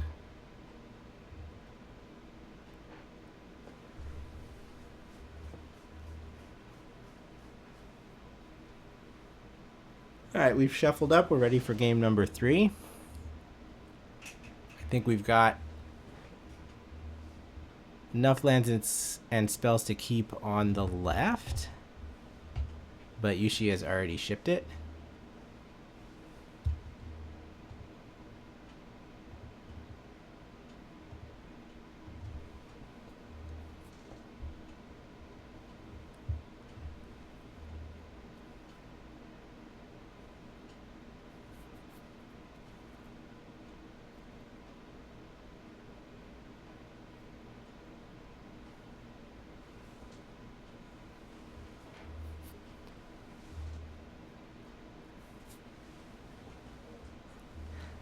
When I'm thinking of like 2005 or 6 cards, I'm thinking of things like Iname as 1 or Sisters of Stone Death or whatever. Like these cards all cost a bajillion mana.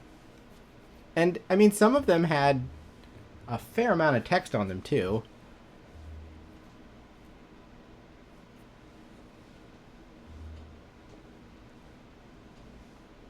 Like, I don't think the problem is that Magic designers couldn't imagine a card that did all of this. But they sure couldn't imagine a card that could do all this and was like kind of on curve. It looks like Yushi is debating keeping Forest, Plains, and a hand that has 3 red spells in it. Which, I mean, you gotta do what you gotta do, but now which red spell is going below decks? Oh, the whole thing is going below decks. Oh. Could be kind of determined by how many mountains or red sources we had to draw towards, but that hurts. Usually would go to 5.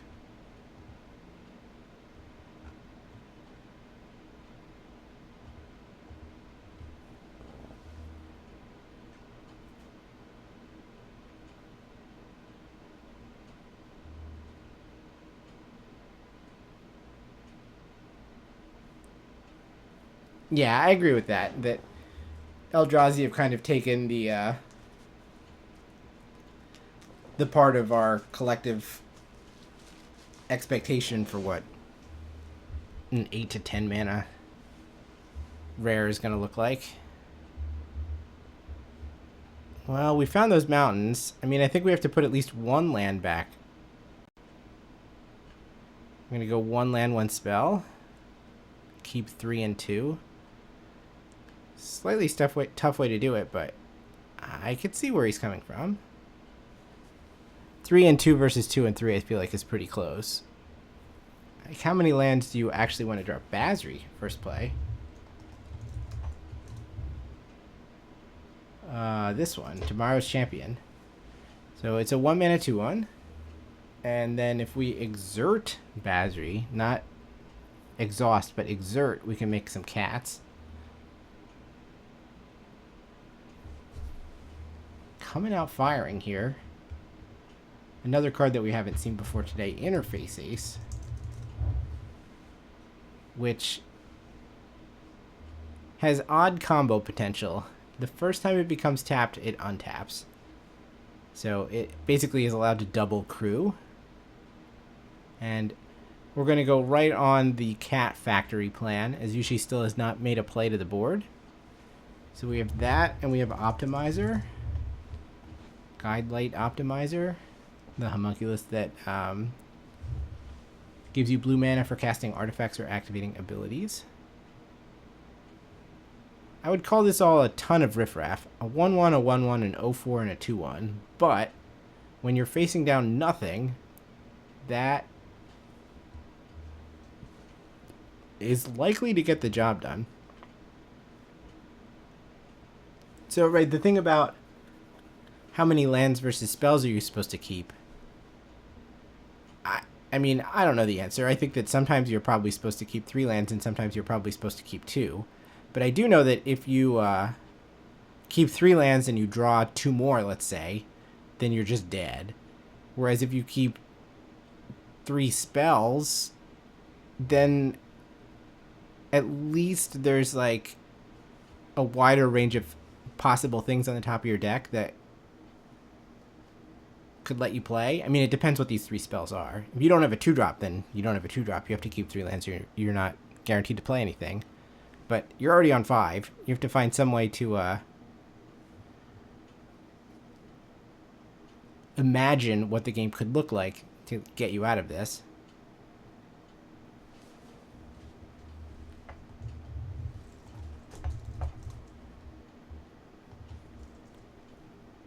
Meanwhile, opponent is just slamming some 6-drops.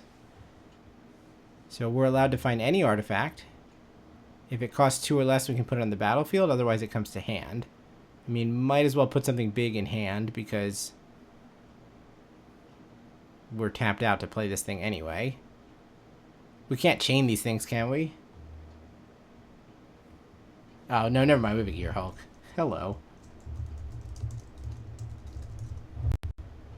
So Yushi hasn't made a play yet. Now he's going to put some dork on the battlefield and it's going to get Gear Hulked away. That is not very fair. Yeah, I don't know if the draft format would allow you to play a deck that has multiple Guidelight Pathmakers in it, but it sounds kind of fun to, like, self-assembler them.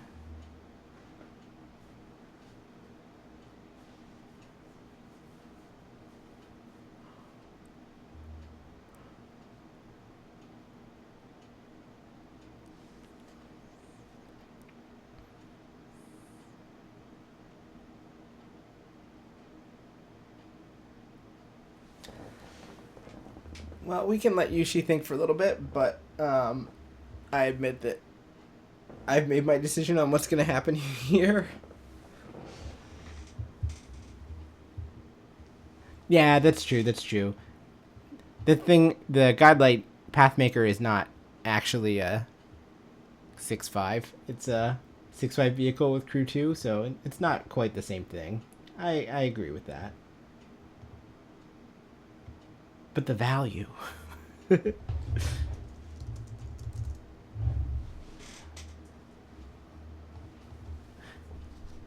But imagine putting a bunch of 6-drops in your deck and having it work out.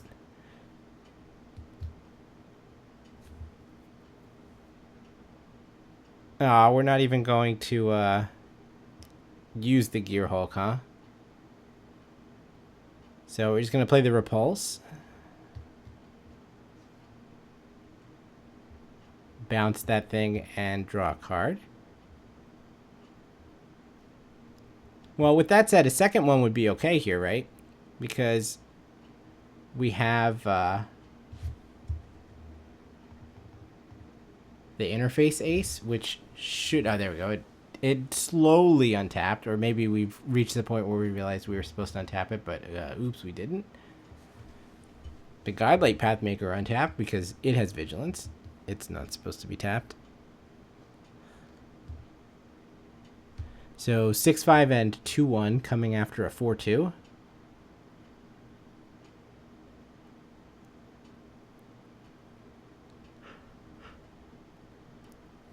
And we're going to trade 2 for 1. Both the Fang Guardian and a run over. Arguably, it kind of got run under.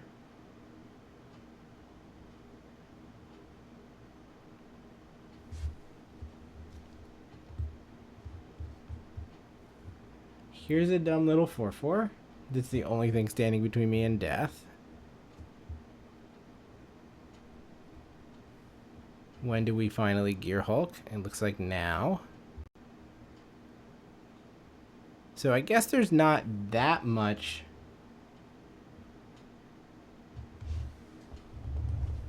power on the board with the Guidelight Pathmaker cleared. This is only an attack for 4. So it usually gets one more turn. With that said, unless he has something that's going to do 5 damage to all creatures, then it's not going to matter that much.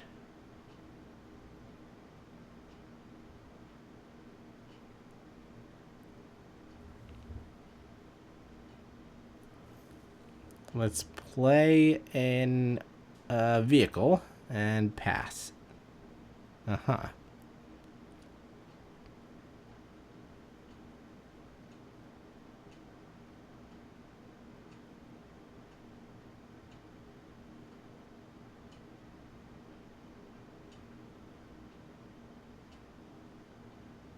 Attack with everything?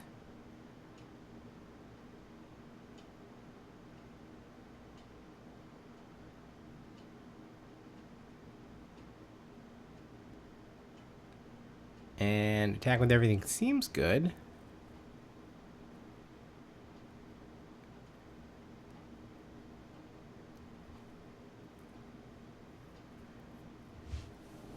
Yeah, we're in agreement that attack with everything is good.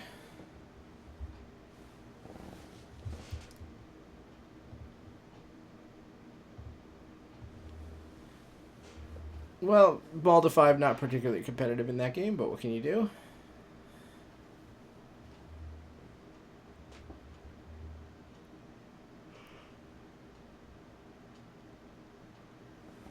That means there's one more round of Swiss left.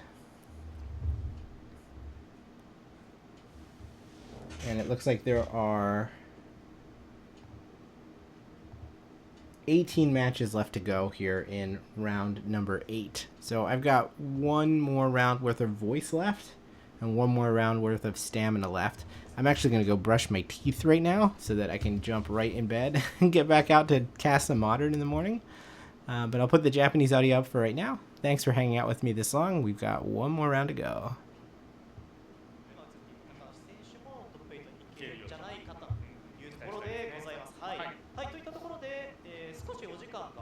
なるほど、またできたとこでありがたい。行きましょうか。バック向いちゃいましょうかね。バック向いちゃいましょうか。バシバシ。じゃあちょっと向いて。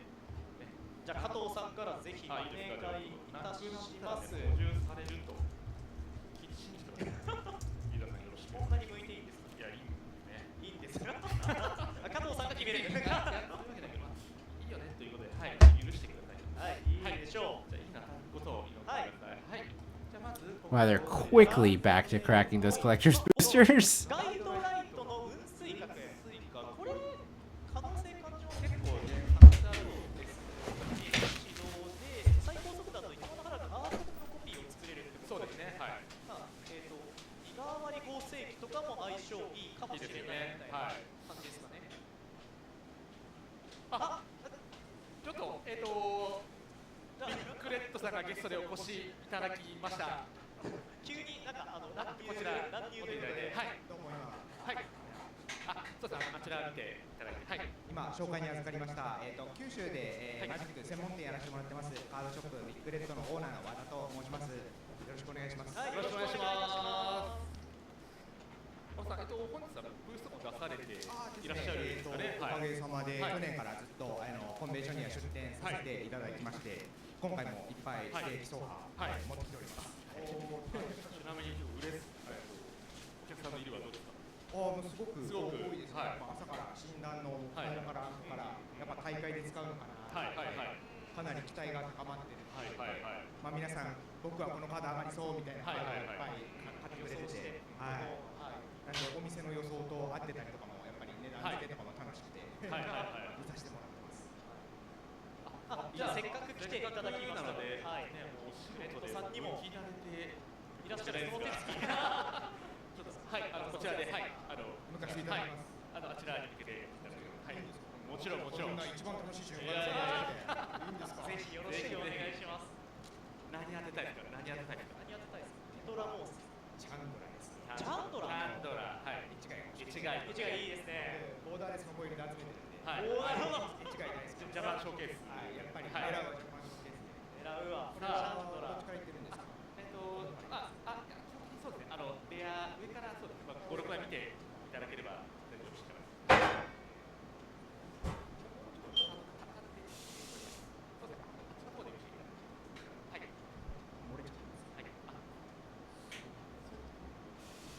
救出エンジン。はいはい。60のね、シンワーレアね。数字がでかい。でかい。期待。ほんでもって、はい。はい。今度どうしよう。シータバルマン。シミットのニマナ兄さんですね。いいですね。ボーダーレス綺麗ですよ。そうですよね。やっぱこれはボーダーレスいっぱい出るから。そういいですよね。向いててね、テンション上がりますよね。はい。おお、またボーダーレス。激ヤバ。これもお客さんもお店的にも毎回激ヤバ車くださいって言われたらお店も激ヤバ車っていう声出してよみたいな。はい喜んでみたいな。激ヤバ車っすよね。激ヤバ車いただきました。これもかなりいいですね。もうボーダーレスしてます。はい。これも放送したわけですね。はい。結構いろいろ分けるカードが多くて。はい。なるほど。次が最後にレアがもう1枚ありますね。モビア。ビアの方もいいですね。いや、これはかなり朝から使いやすいですね。あ、本当ですか。モビア。期待されてる。いい素敵な。というわけで。いや、もうどっちもじゃない。どっちもなんですね。はい。とにかく派手なんです。はい。確かにそうですね。いいかな。それでそうです。レアは以上ですね。はい。ありがとうございました。はい。最後に何か大丈夫したいお店の宣伝でも多分大丈夫ですか。やっぱ僕マジックずっとやってるんですけど、コンベンションっていうこういうなんか交流できる機会最高なんで、こういうリミテッドとかハードルが低いフォーマットとか何でも遊べるイベントなんで、皆さんぜひコンベンションに来ましょう。はい。いや素晴らしい。ビッグレッドブースにも来てください。そうはいぜひ明日もねレースコンベンションやっておりますので、はい。毎回現地に来ますのでね。よろしくお願いします。九州からいらっしゃっているので、はい。ちょっと千葉というめちゃめちゃ遠かった大変だったからめちゃめちゃ寒くてビビりました。そうですね。昨日とかね南からだいぶ上がってきたんで寒いっつって。ちょっとねあまりにも寒くてねちょっとびっくりしちゃったんですけど、はい。南の様子を入れてきちゃったので新が来ました。ということで、明日一日も、それでもう一日楽しんで頑張っていただければと思いますので、はい。ビッグレッドさんよろしくお願いいたします。はい、ありがとうございました。ビッグレッドの原さんでした。はい、ありがとうございました。いや、素晴らしい。急にね、唐突なゲゲストびっくりしちゃいました。乱入がありましたが、ケケさんがパックを抜いていた途中でした。これ僕でした。そうです。これ人さんが抜いて1枚しか見てなかったやつです。やっていいのかしら？やっていいそうです。ガイドライト、じゃあガイドライト分水角が当たったところからの続き。まだこれ1枚目です。そうですね。はい。めっちゃ可愛くないですか？黄色いロボットめっちゃ可愛いなと思って。確かに。某変形ロボット。彷彿とさせるような黄色いそれも好きです。はい。そんなことで、はい。じゃあ2枚目の危険な罠。はい。これもねスタンダードいけるんじゃないかっていうぐらいね。宝くん大体前がひどい目になってるこれね。本人はめっちゃ強いですけど。楽しいですね。ドン。ゴーンの早向かで分かりやすいボムレアとして話題ですね。これ我々が実況してるタイミングでまだフィーチャーマッチには出てないカードだと思うんですけど、めちゃくちゃ強いです。もうこれもやばい。3ダメ出てきたらなんかこの世の終わりみたいな盤面出てきて続々と一旦放置したらゲームが終わってしまうぐらい。一旦放置したらもうゲームが終わるというレベルのカードですね。これひょっとしたらね、この構築もないんじゃないかな、あるんじゃないかな。単純にそうですよね。3マナの55登場さんの期待なんで結構強い。それからかなりはい、いいカードだと思います。はい、でもって次は統率者。これは統率者。はい、緑の爆発的闘争5マナ 4.5 ゴール。はい、かつなんかみたい。次が普通の例です。はい。これがこれアンコということで、はい。じゃあもうちょっとどんどん見ていきましょう。もう隙を見て止められる前になるべく向いておく。怒られる人もなるべく浮いてから怒られる。同じ怒られる人。今回初参加なんですよ。大丈夫。呼ばれなくなったので。責任取ってくださいよ。はい、行きます。じゃあこちらトークンから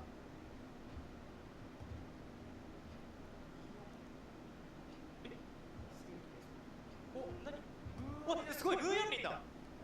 これってしかもめっちゃ綺麗。日本人イラストレーターの方のルーヤンリン。すごい。これはさすがに当たり。これは当たりじゃないですか。確かに。でも明らかに当たり。どう見ても当たり。これは。はい。いいっすね。いやこれはなんかみんな欲しいって綺麗ですよね。前回のその基本セットでしたっけ、いた時イラストすごい美麗で、かなりイラストに恵まれてるなんですよね。ブーヤンリーね。美しい。光ってる。Her arms are at strange angles. I'm surprised there are hands there. 実際構築で使われることってあんまり。そうです。前回そうですね。あんまり使われなかったんですけど、今回はこれはそうですね。英語の好奇心っぽさはあるもののまた違った味を持ってるところで使われるかもという感じがしますね。いいですね。はい。幸先いいさん。はい。さあ続いては54ってことはハウラーかな。あ、来ましたね。サメのハウラーの船長。これめっちゃいいっすよね。サメカードが多いの好きで。はい。サメ台風とかめちゃめちゃ好きなんですよ。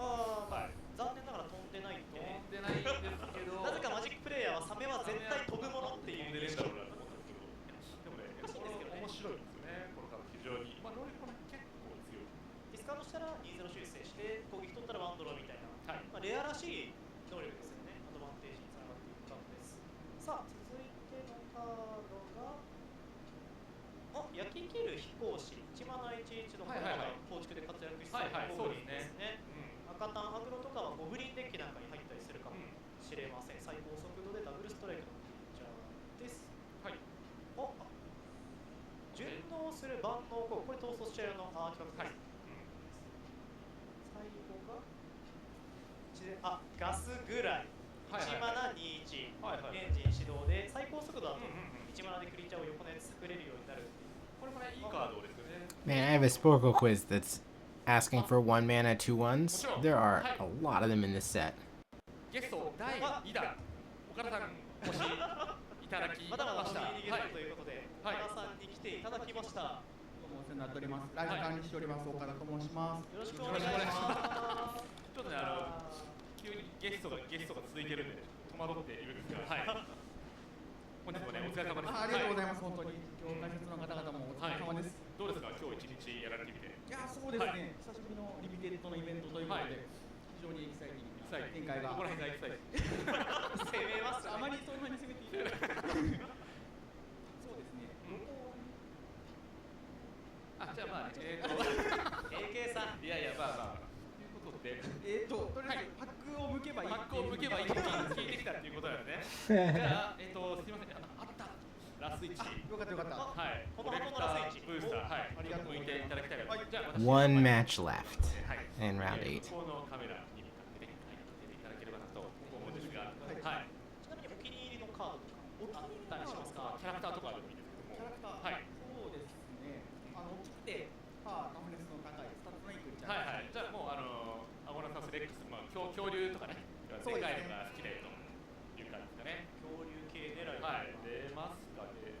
これで、はい。はい。いうところで、さあ1枚。おお、恐竜。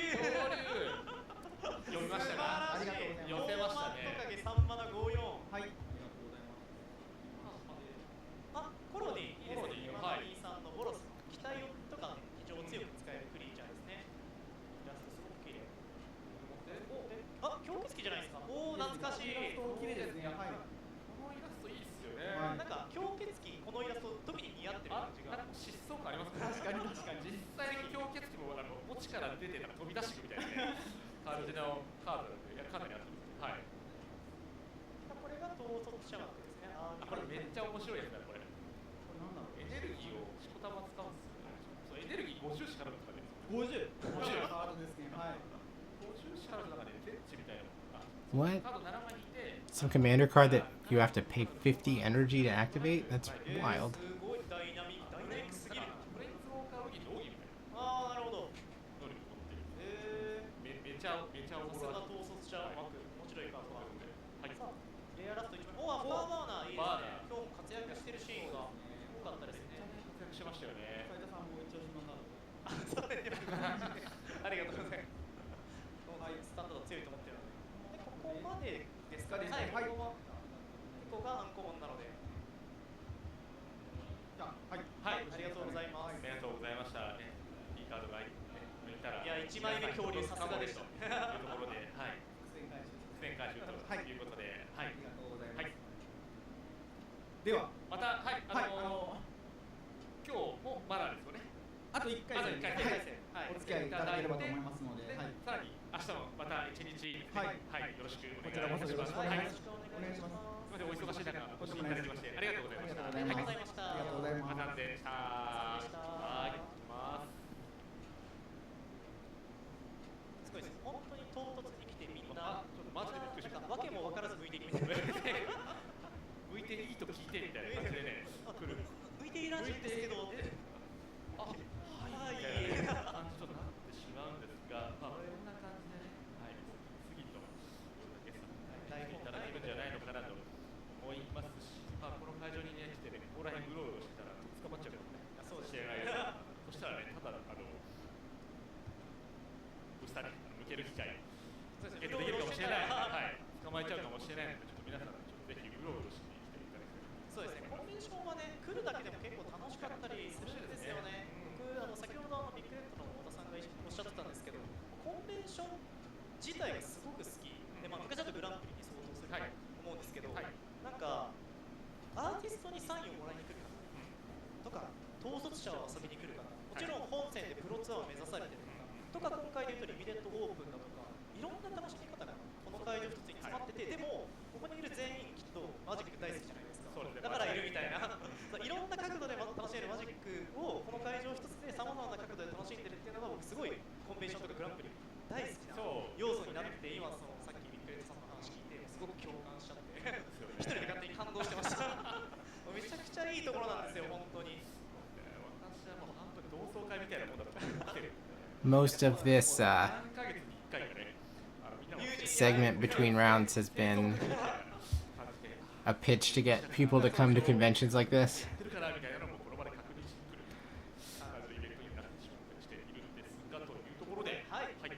ではここでラウンド8が終了となります。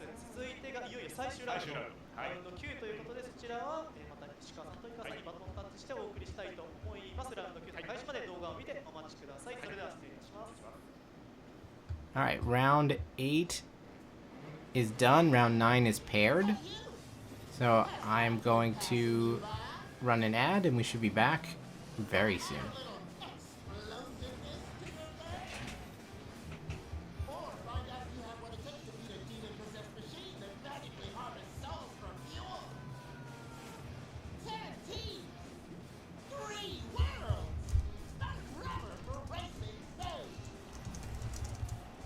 Join the Kirapur Grand Prix, and this could be you. Not him. Her.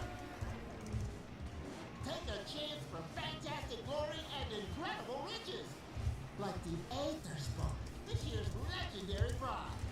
It's worth the risk. We promise. So put down that remote and push your pedal past its limits. We want you to be a part of the Kirapur Grand Prix. Frankly, because we're running out of racers. But hey, it'll be a ton of fun. It's only a death race if you die. Warning, the Gearburg Grand Prix is incredibly dangerous and will likely result in your untimely death. We are not responsible for vehicle sabotage, driver incineration, or decapitation from giant anthropomorphic shark. Drive at your own risk. This message has been paid for by the agricultural government.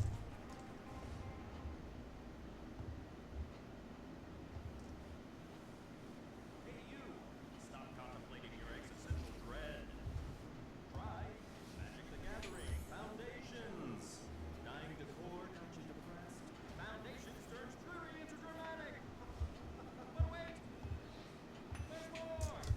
With the right magic card, everything's better. Magic helped me with my boss's after-hours text. It sure can. Thank you, Magic the Gathering Foundations.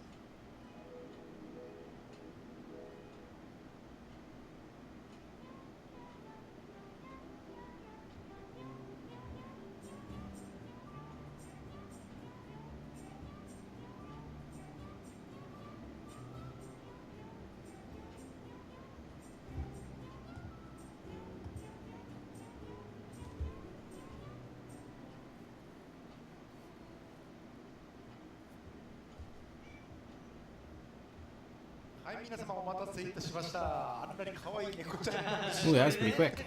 この時間に癒されますね。はい、ということで改めまして、レイキソファーリテッドオープンサポートとワイガーテンロックスお送りしております。いよいよ最終ラウンドでございます。実況私石川と解説井川さんです。よろしくお願いいたします。はい、よろしくお願いします。はい、ということでですね、最終ラウンド、始まる前に少しお時間があるということなので、はい、ちょっと X キャンペーンの Alright, we're gonna do another shill for the Twitter promotion that they're running. X campaign. 2025をつけて今年マジックで達成したい目標や叶えたい理想とも抽選で3名様にレイキソファフィニッシュライン Thank you all for hanging out with me here at the regional championships in Chiba, Japan. We are watching the Limited Open, which is what they are broadcasting today on day 1.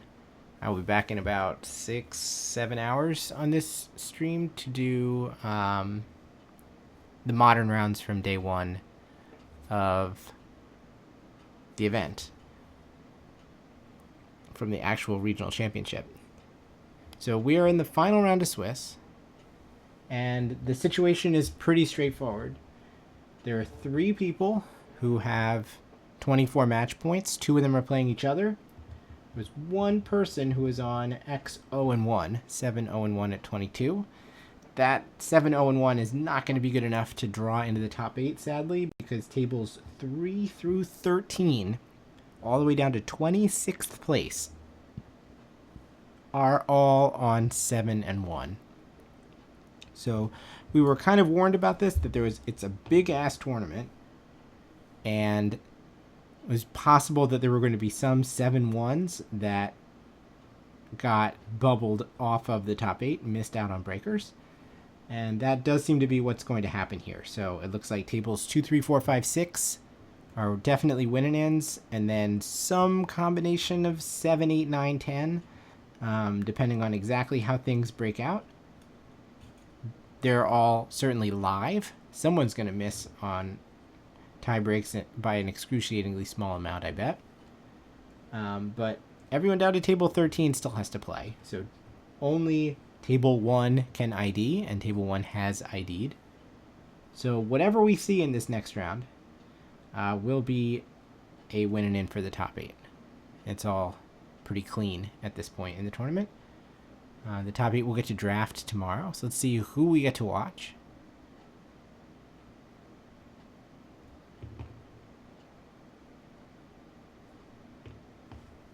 Definitely see some Herreria sleeves. And plays have been made. All right, we're starting with the bubbling cauldron of the set, scrap compactor, which we can sacrifice to do 3 damage to a creature. And that's met on the other side by the Homunculus Guidelight Optimizer, which can tap for mana to cast artifacts.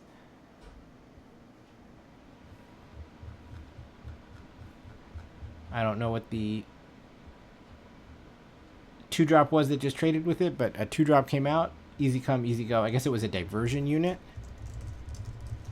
It's a creature that can cast counter target instant or sorcery, like Misstep or whatever it's called. It's a 2/1 flyer, so I mean, arguably Homunculus traded up there. Now Cloud Spire Captain, which we've seen a lot today, has landed on the battlefield. Next to the Scrap Compactor, we now have a Veloheart Bike, a Mana Rock, but that's easy come, easy go, as it gets cleared and the captain gets in for 2 damage. So what killed that thing for 1?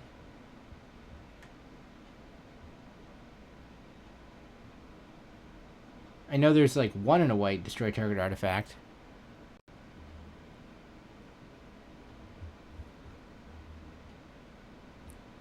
Oh, there's 2 lands tapped. There's another thing under it. Gotcha, gotcha, gotcha. So it was, in fact, a collision course.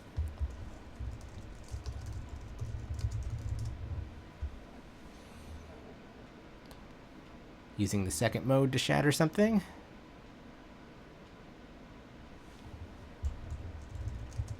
Next play is a Keen Buccaneer. So now we have a 2/3 facing off against a 2/3.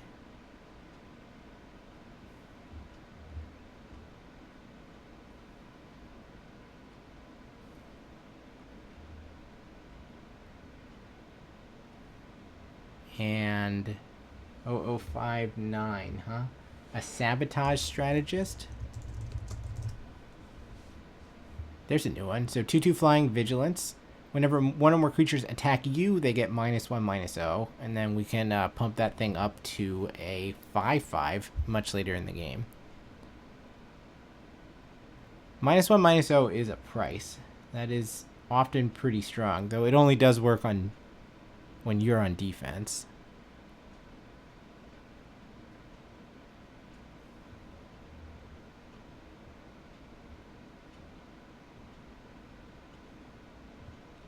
Nimble Thopterist is the play. Kind of the gear per gear crafter of the set. Comes with a little Thopter buddy. So it's blue-white against blue-green, huh? Definitely a lot of green X. We've seen green-black, green-white, green-blue, and green-red. Pretty well represented throughout the sealed format.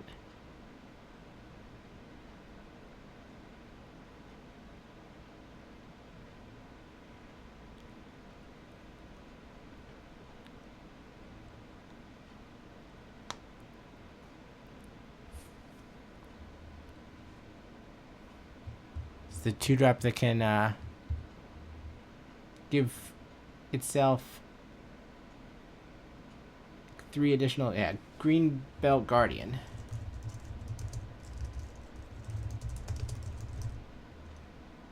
Cancel that order. You'll have to pay an additional 4 if you want that thing.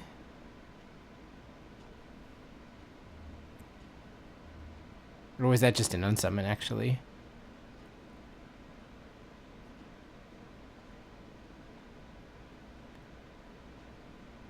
I guess it was just an unsummon. The way the mana was tapped in response, I was like kind of expecting it to be a counter spell.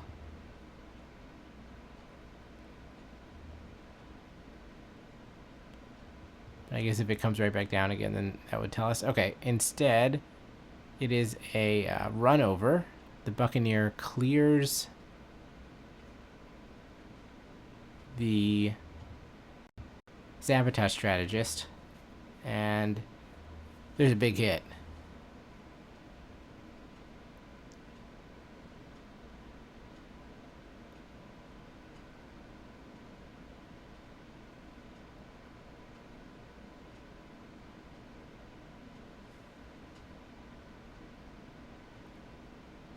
Yeah, nothing else lands on the board. I mean, at that point, the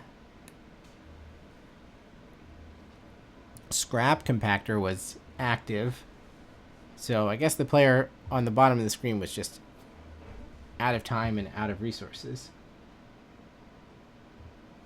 A swift game 1 goes to the player on top. See if I can figure out who either of these people are.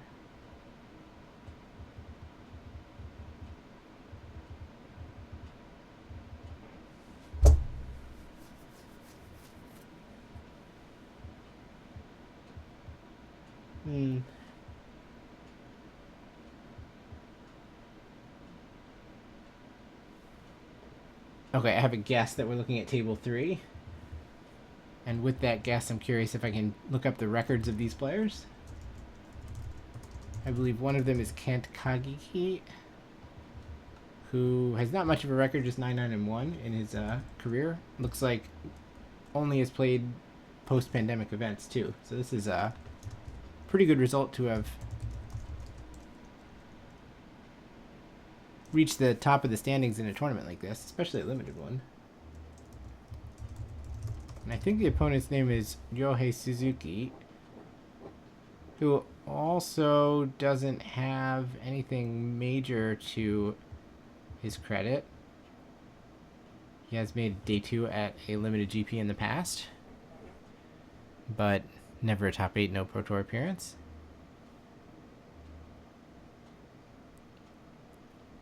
Both players diligently counting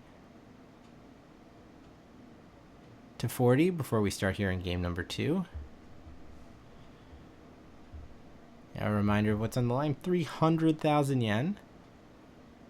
A nice framed plaque thing, and 50,000 Rakuten points.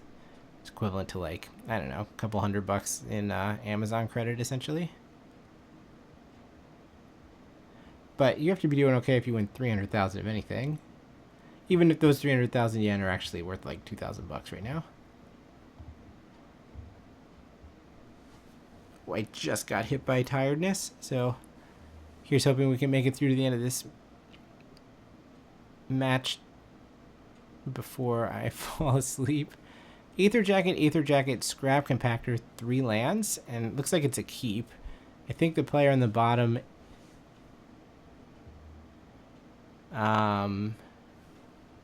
yeah, Ryohei is missing white mana. It's a little concerning. So it's Island, and we'll start with a rare. A Draconautics Engineer. So one time we can give the team haste, one time we can create a 4/4 dragon.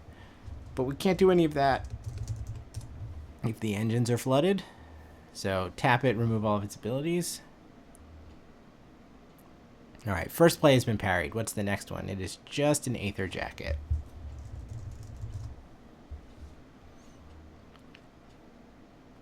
White mana has been found. And it looks like we are going to play with lands in front again. As we put a Sabotage Strategist out. Ah, we're not actually going to play with lands in front. Never mind. Yeah, so we can see the power of Sabotage Strategist right now. Aether Jacket would have, like, been a pest, especially in multiples. It would have threatened, the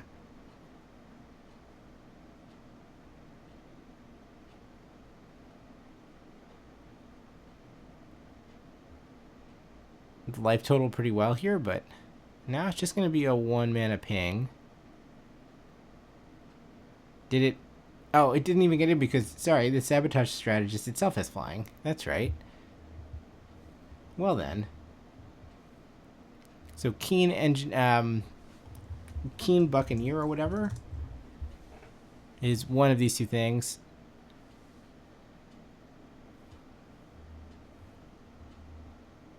And the other one is a Molt Tender. Not a card I've seen before. We'll just go ahead and call it Deathrite Shaman. So it's when it's tapped to mill yourself, and then you can instead exile cards from your graveyard to add mana. Meanwhile, a Gearhulk hits the battlefield.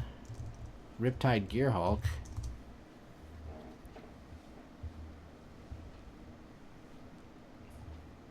Mainly serving the purposes of being a 2/5 double strike prowess, I would say. But also kind of poisoning the deck, as none of the cards that have been played up to this point, I think, are exciting redraws.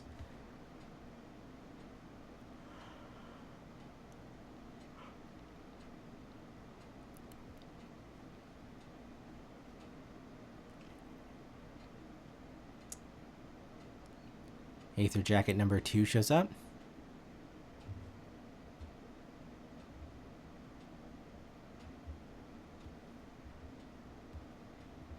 And the Scrap Compactor. So Scrap Compactor needs 6 mana to destroy target creature.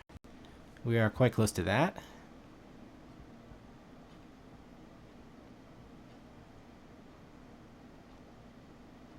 Draw for turn is Island.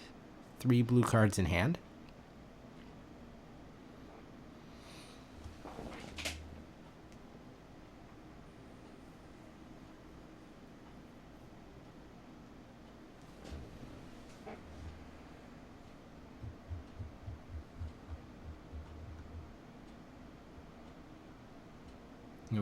One of them is a Roadside Blowout, which is the like Repulse, bounce a creature, draw a card. Both creatures getting in there, and no response from Kent, so it's going to be at a hit for 6.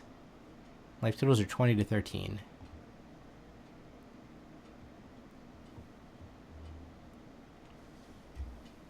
And we're going to play a Hull Drifter.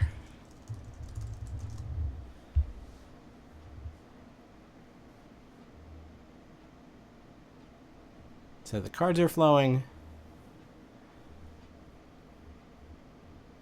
We have Air Superiority. And we have a Gearhulk.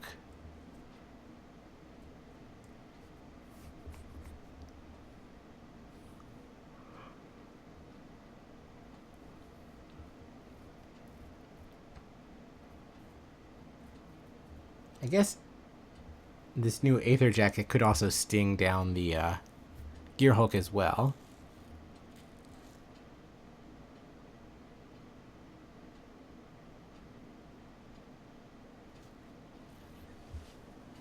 Trying to figure out how we want to pay for what. There is a card in the graveyard, so the Molt Tender is able to produce mana. If we want to take that route.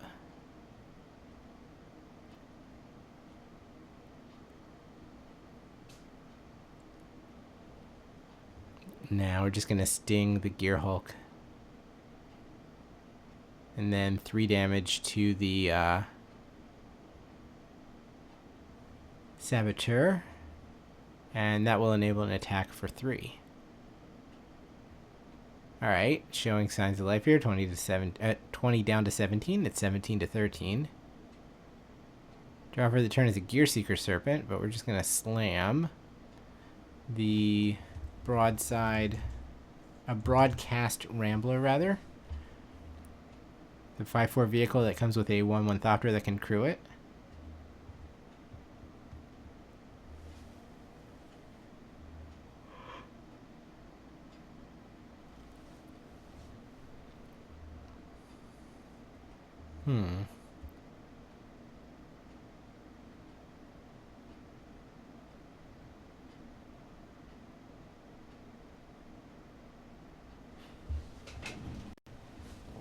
The other card in hand is the 4/4 dragon that you can mount to shock things.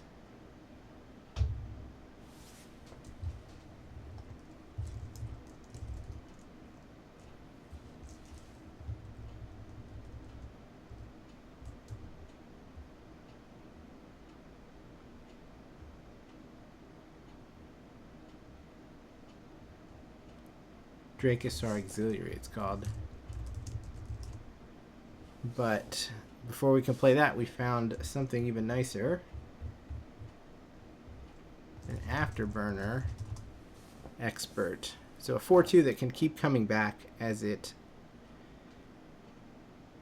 you play exhaust abilities.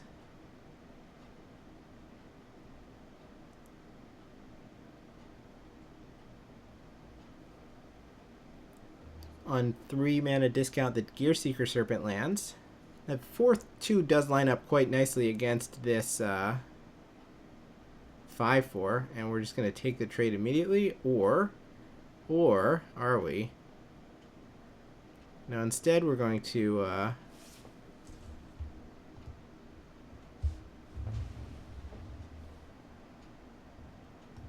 cycle Howler's Heavy. Ouch. When you cycle this card, target creature, vehicle, and opponent controls get -3/-0 until end of turn. So basically 1 in a blue, -3/-0 plus draw. It's pretty good. Alright, Deathrite Shaman eats a forest.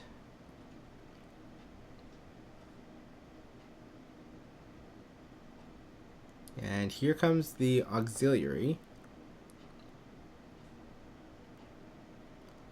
How exposed is... Go hate to this. I don't think that exposed. Kill the Thopter.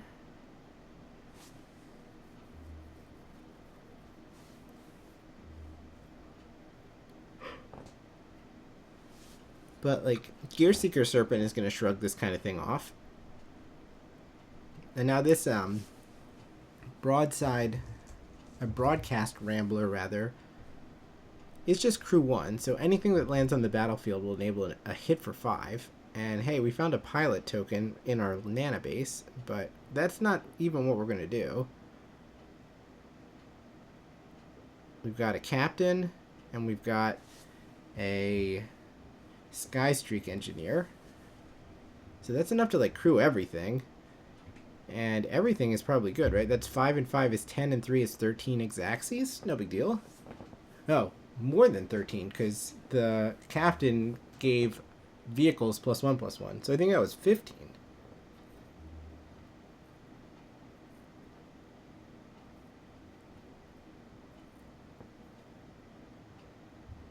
It does seem a little dangerous to hope your opponent can't crew everything.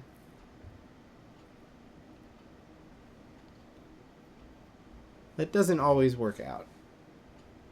And we've seen a couple of games where players have been able to assemble a pretty big crackback as they have pilots rolled up. Well, that means that this one is for all the marbles. One of these two players is going to make the top 8.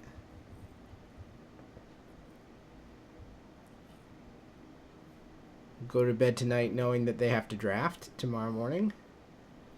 I wonder if they'll, like, stick around the venue. Try to get in some on-demand drafts or something. Don't necessarily want to go into a top 8 draft of a 900-person event cold.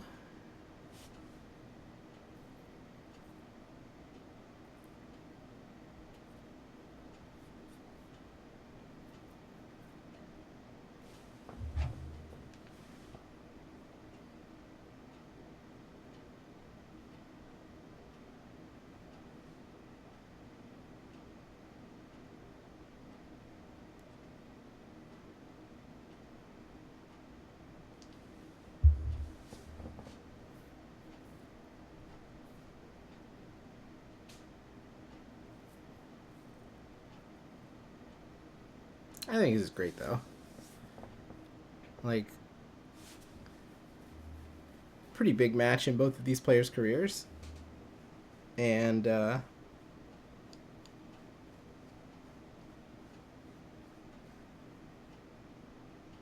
don't know, just the opportunity that such a thing even exists, that there's a chance for them to be on camera. We have the ability to watch it. This event is relatively small compared to the actual regional championship. It's got like a let me bring up the thing so we can see. Something like it's like a 5K. There's a $5,300 total purse. The winner is going to get about $2,000, an RC invite, and some like extra Amazon credit card points. Well, Rakuten to be clear, but like Japanese Amazon. Yeah, that's the thing that I try to keep in mind, is that they're playing in a pre-release. They're playing in a streamed pre-release, and there's prizes of this magnitude on the line.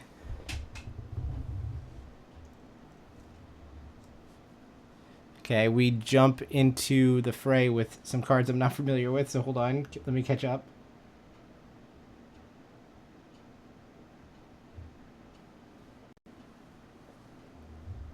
The 4-2 came out, and was immediately met by an unsummon. You could show your face next turn, please.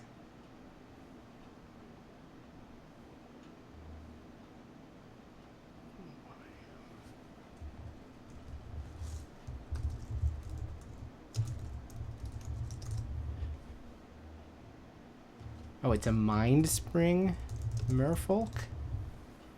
So, 1 blue to make a 1/1. Exhaust XUU, tap, draw X cards. Put a +1/+1 counter on each Merfolk you control. Yeah, the entry fee was tiered based on age, and to try to encourage young people to play in this, they gave them a 3,000 yen discount.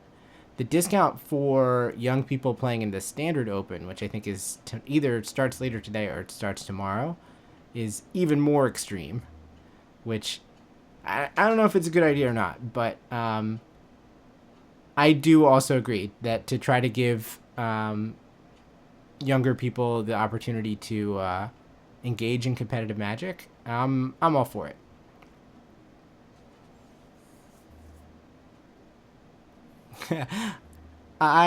Yeah. I don't want to be old either. That's why I'm staying up until 6 a.m. This is like something that, 25-year-old Adam would do. I don't know if it's something that 40-year-old Adam is supposed to do, but here we are.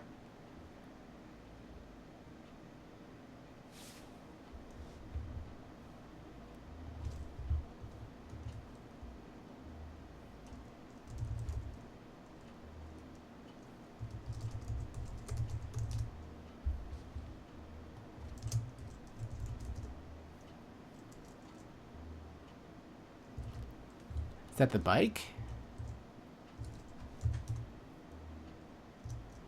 Why do I have such a difficult time recognizing that thing? And whatever that was, it had a tag on it that said Merfolk, but it is gone. It has been blasted for 5 damage by a broadside barrage. Alright, so we've got 1-1, 2-2 against 4-2 and 2-2, 2-3. Let's find out what that last thing is, and then I'll be all caught up.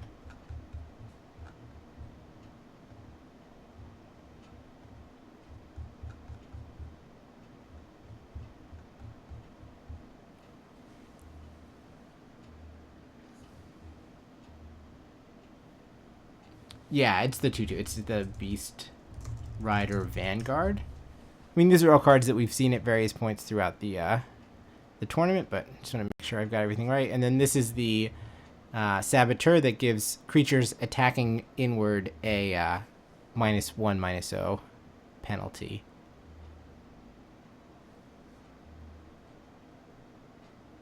All right, stuff is traded off. Now we have Keen Buccaneer. Activate Keen Buccaneer. Just immediately getting the exhaust off as quickly as possible so as to bring back the Afterburner Expert, which comes from the graveyard to the battlefield when you activate an exhaust ability.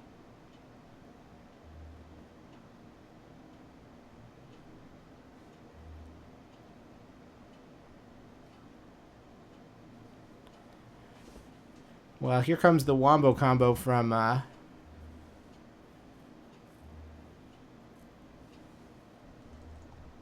this blue-white deck. We've seen this a couple times before, where we play the 6/5 Guide Light Pathmaker. When it comes into play, you can tutor an artifact.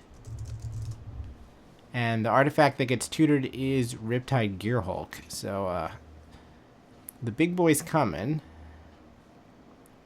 I think Student is a very fine way to do it. I would be all in favor of that. Alright, Crew and Attempt to Block. What kind of trick are we running into here? Is it the big nasty +4/+4 spell? Or, oh no, okay. The Afterburner Expert has an exhaust ability itself. It has 2 GG, put 2+1/+1 counters on me. So, with the bike making 1 mana of any color, we're able to do that, and then those two things trade. And we're going to get the bike off the battlefield. So it's now in the library, third from the top. And we have a 2/5 double striker ready to pounce. So it's 3/4. 3/4 Keen Buccaneer, 2/2 Beastmaster, Beast Rider Vanguard against 2/2/2/5. Oh, is that loot in hand? I'm going to try to get a little bit more control of the board before loot comes down, but that is going to be problematic. So the Gearhulk gets blasted by a Crash and Burn.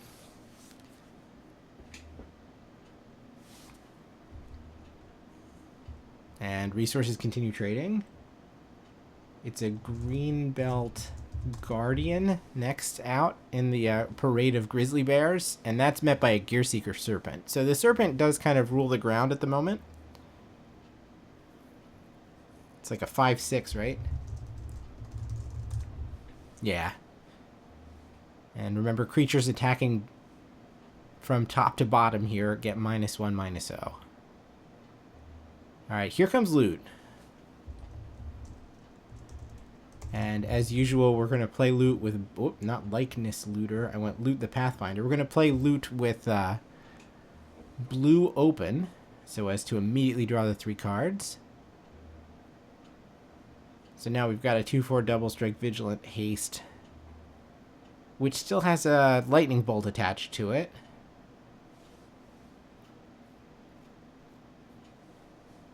Unclear whether the Dark Ritual is going to be that good, but...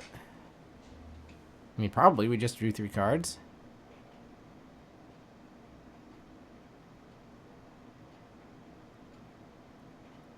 Alright, it's time to pump up the Saboteur. That's a big mana investment. Oh, that's not actually what it's called, huh? Alright, what is it called? I've been saying Saboteur, but it's actually a... Sabotage Specialist. Okay, there was some Sabo in there somewhere. So it's a 7 mana ability to turn it from a 2/2 Flying Vigilance to a 5/5 Flying Vigilance. But now we've got a legit threat. We also have this Gearseeker Serpent, which can go unblockable if we want. Not this turn. but the strategist took the opponent down to 7, and so now they need an answer immediately, or they're going to take... There's 10 showing. Let's put it that way. There's 10 showing.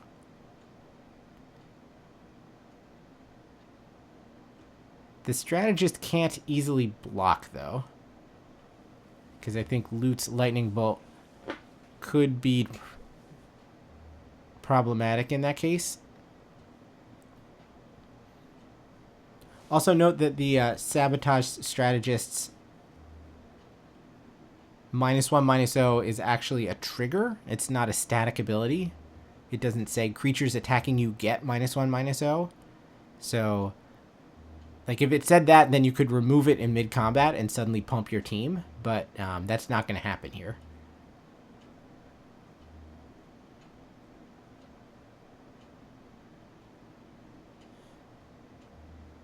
Alright, we're going to put 3 +1/+1 counters on the 2/2, making it a 5/5. That was an exhaustibility. Keenly noted that that brings the Afterburner Expert back.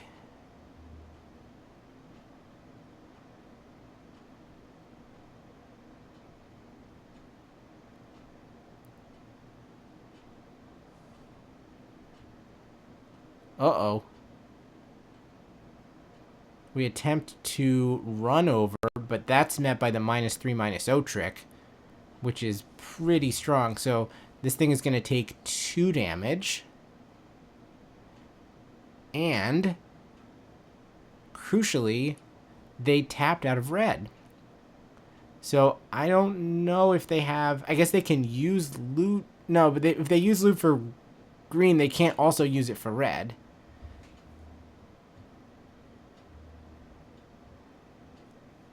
So right now the Sabotage Strategist has 2 damage on it from the bite, but that's not good enough. And now we can't get 11 damage through, and there's no way to stop the damage coming back the other way. That is a brutal way for this game to end. Right, that was a -3/-0 trick, so the 5/5 went down to a 2/5. Loot's Lightning Bolt could have finished it off, but the mana was not tapped the right way. Ouch. Well, that is one way to make top 8.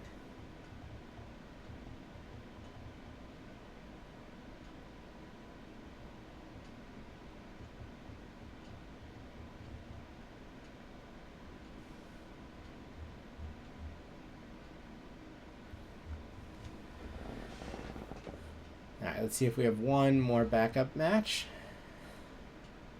before I call it a day. Night? I don't even know what's going on outside anymore.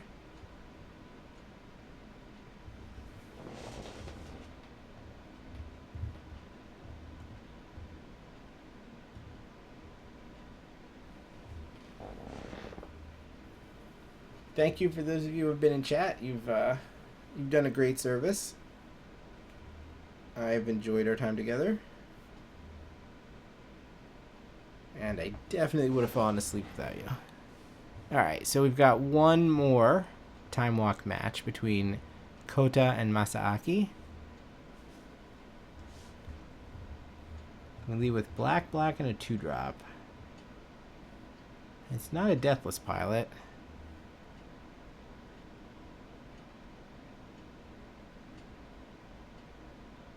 It's a Wretched Doll. So 1B for a 3/1, and then it can tap to surveil 1 over and over again.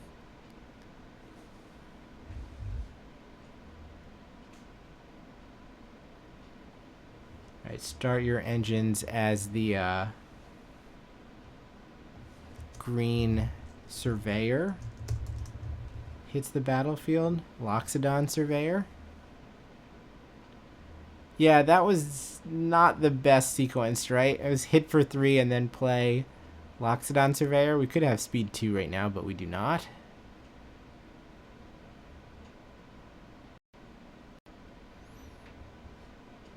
Just play some sort of divination from the other side. Brace for impact.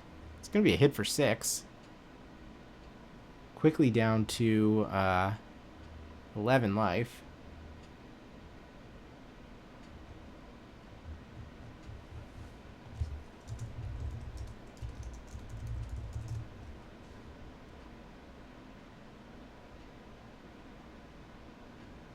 I guess that was a stock up. Take 2 of the top 5 cards and put the rest in the bottom.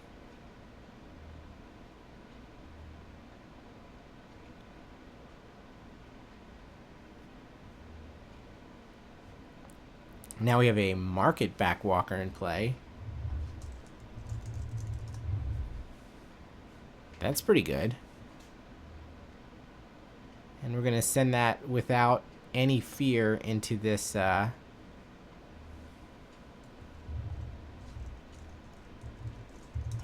of the Dunes.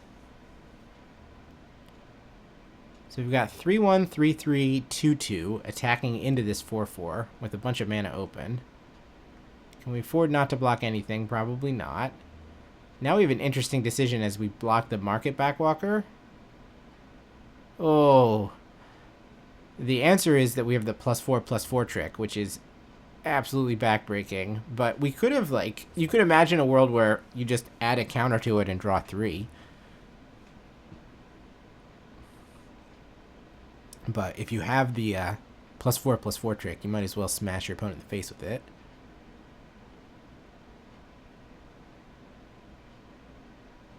I had that confusion about some other card. I thought it was uncommon and it was actually common.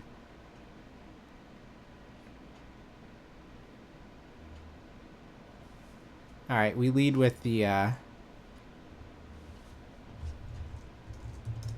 creature that surveils 2 when it comes into play.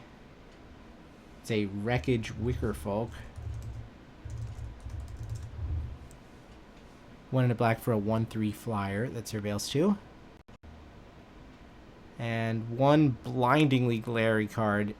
I guess it's the bin, and the other one goes to hand.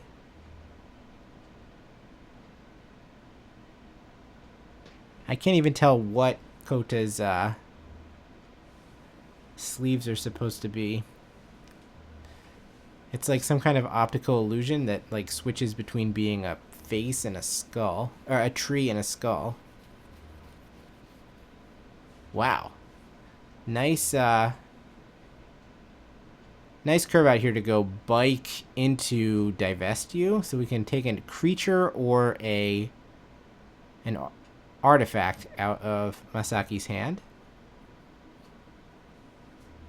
I guess it's slightly better than Divest, but this card is called Intimidation Tactics. Choose any artifact or creature from it. It does have cycling 3. We're going to just take Homunculus. Not the most exciting, but 1 fewer thing to fight through.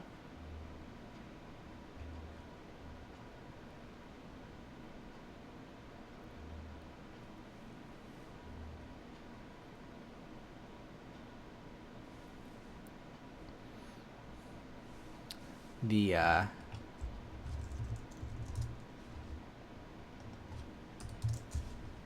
red 3/2 gets in for 3.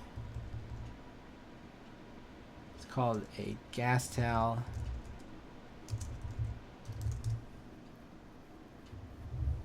Blockbuster. So we can like bone splinters with it. Or I guess it's really destroy a creature on sacrifice a creature on your side to destroy an artifact on the other side.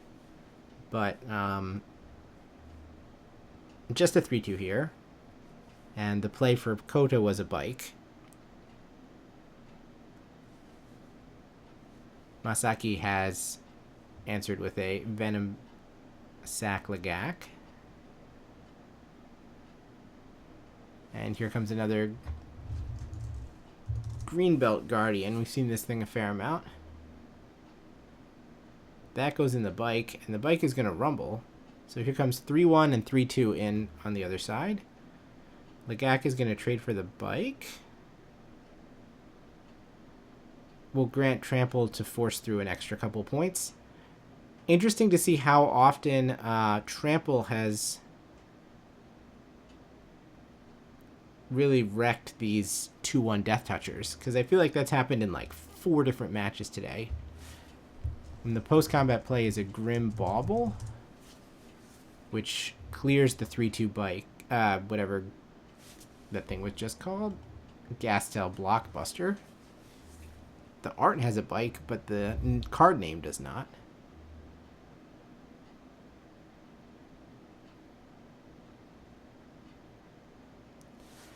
So it's just a vehicle against 5 power on the other side. Does Masaki have any way to stop from getting hit here? No, go to 12. Oh, I'm sorry. I keep thinking it's the 3-1. The creature's a 1/3. 3 damage comes through. Masaki goes to 14. We have a 1/3 flyer, and the 2/2 that has a 5-mana exhaust ability. Can't be used right now. And it is going to crash and burn.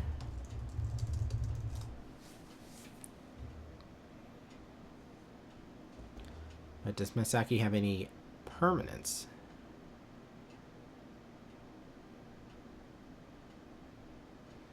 Yes. Yes, he does. He has a lumbering world wagon. So, still no way to crew either of these vehicles, though. On the other hand, Kota only has 1 point of power in play.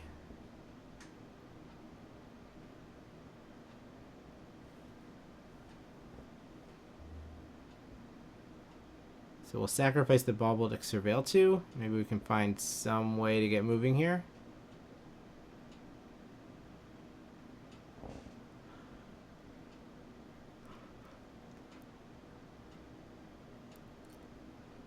One up, one down. Now untap. I think the card that was binned was not a land, but I can't tell you anything beyond that.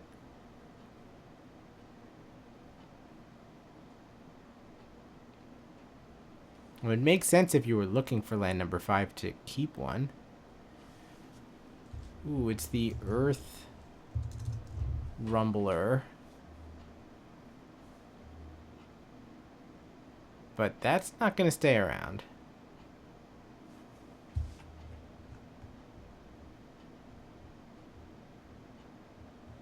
As Plow Through answers that.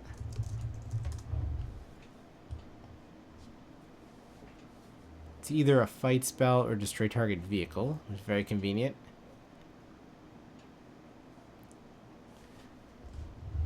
Here's a Deathless Pilot.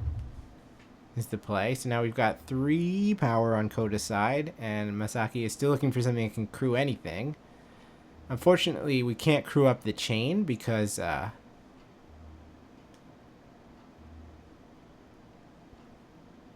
it's 4 to crew the World Wagon, right? So the bike isn't enough to do it. So you need to have 4 power come basically right off the top. Here's a Hazard of the Dunes. Cycle and Night Market. Things are getting slightly desperate. Hazard of the Dunes on the other side. Okay, but now what? I don't think that we can just attack with the World Wagon. I think we would do 8 or 9 damage and then get killed.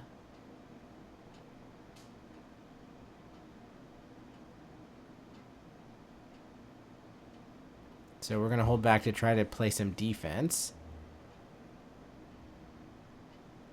Wow. No fear. Alright, 4/4 in the wagon. The wagon gets spun out. Now the bike is crewed in response. And the +4/+4 trick shows up again. The bike is a 4/2. You're correct. I was wrong. I thought it was a 3/2. But in any case, it's an X2, and so the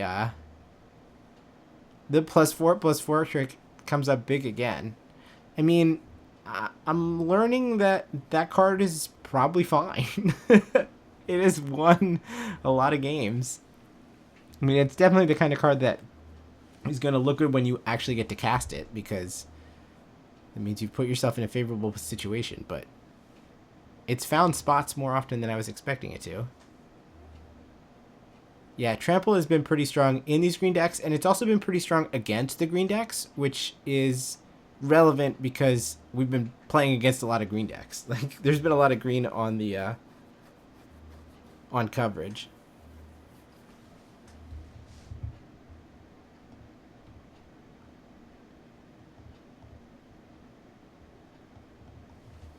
Alright, I think that's gonna do it. We can see over their shoulder that the RC is done playing for today.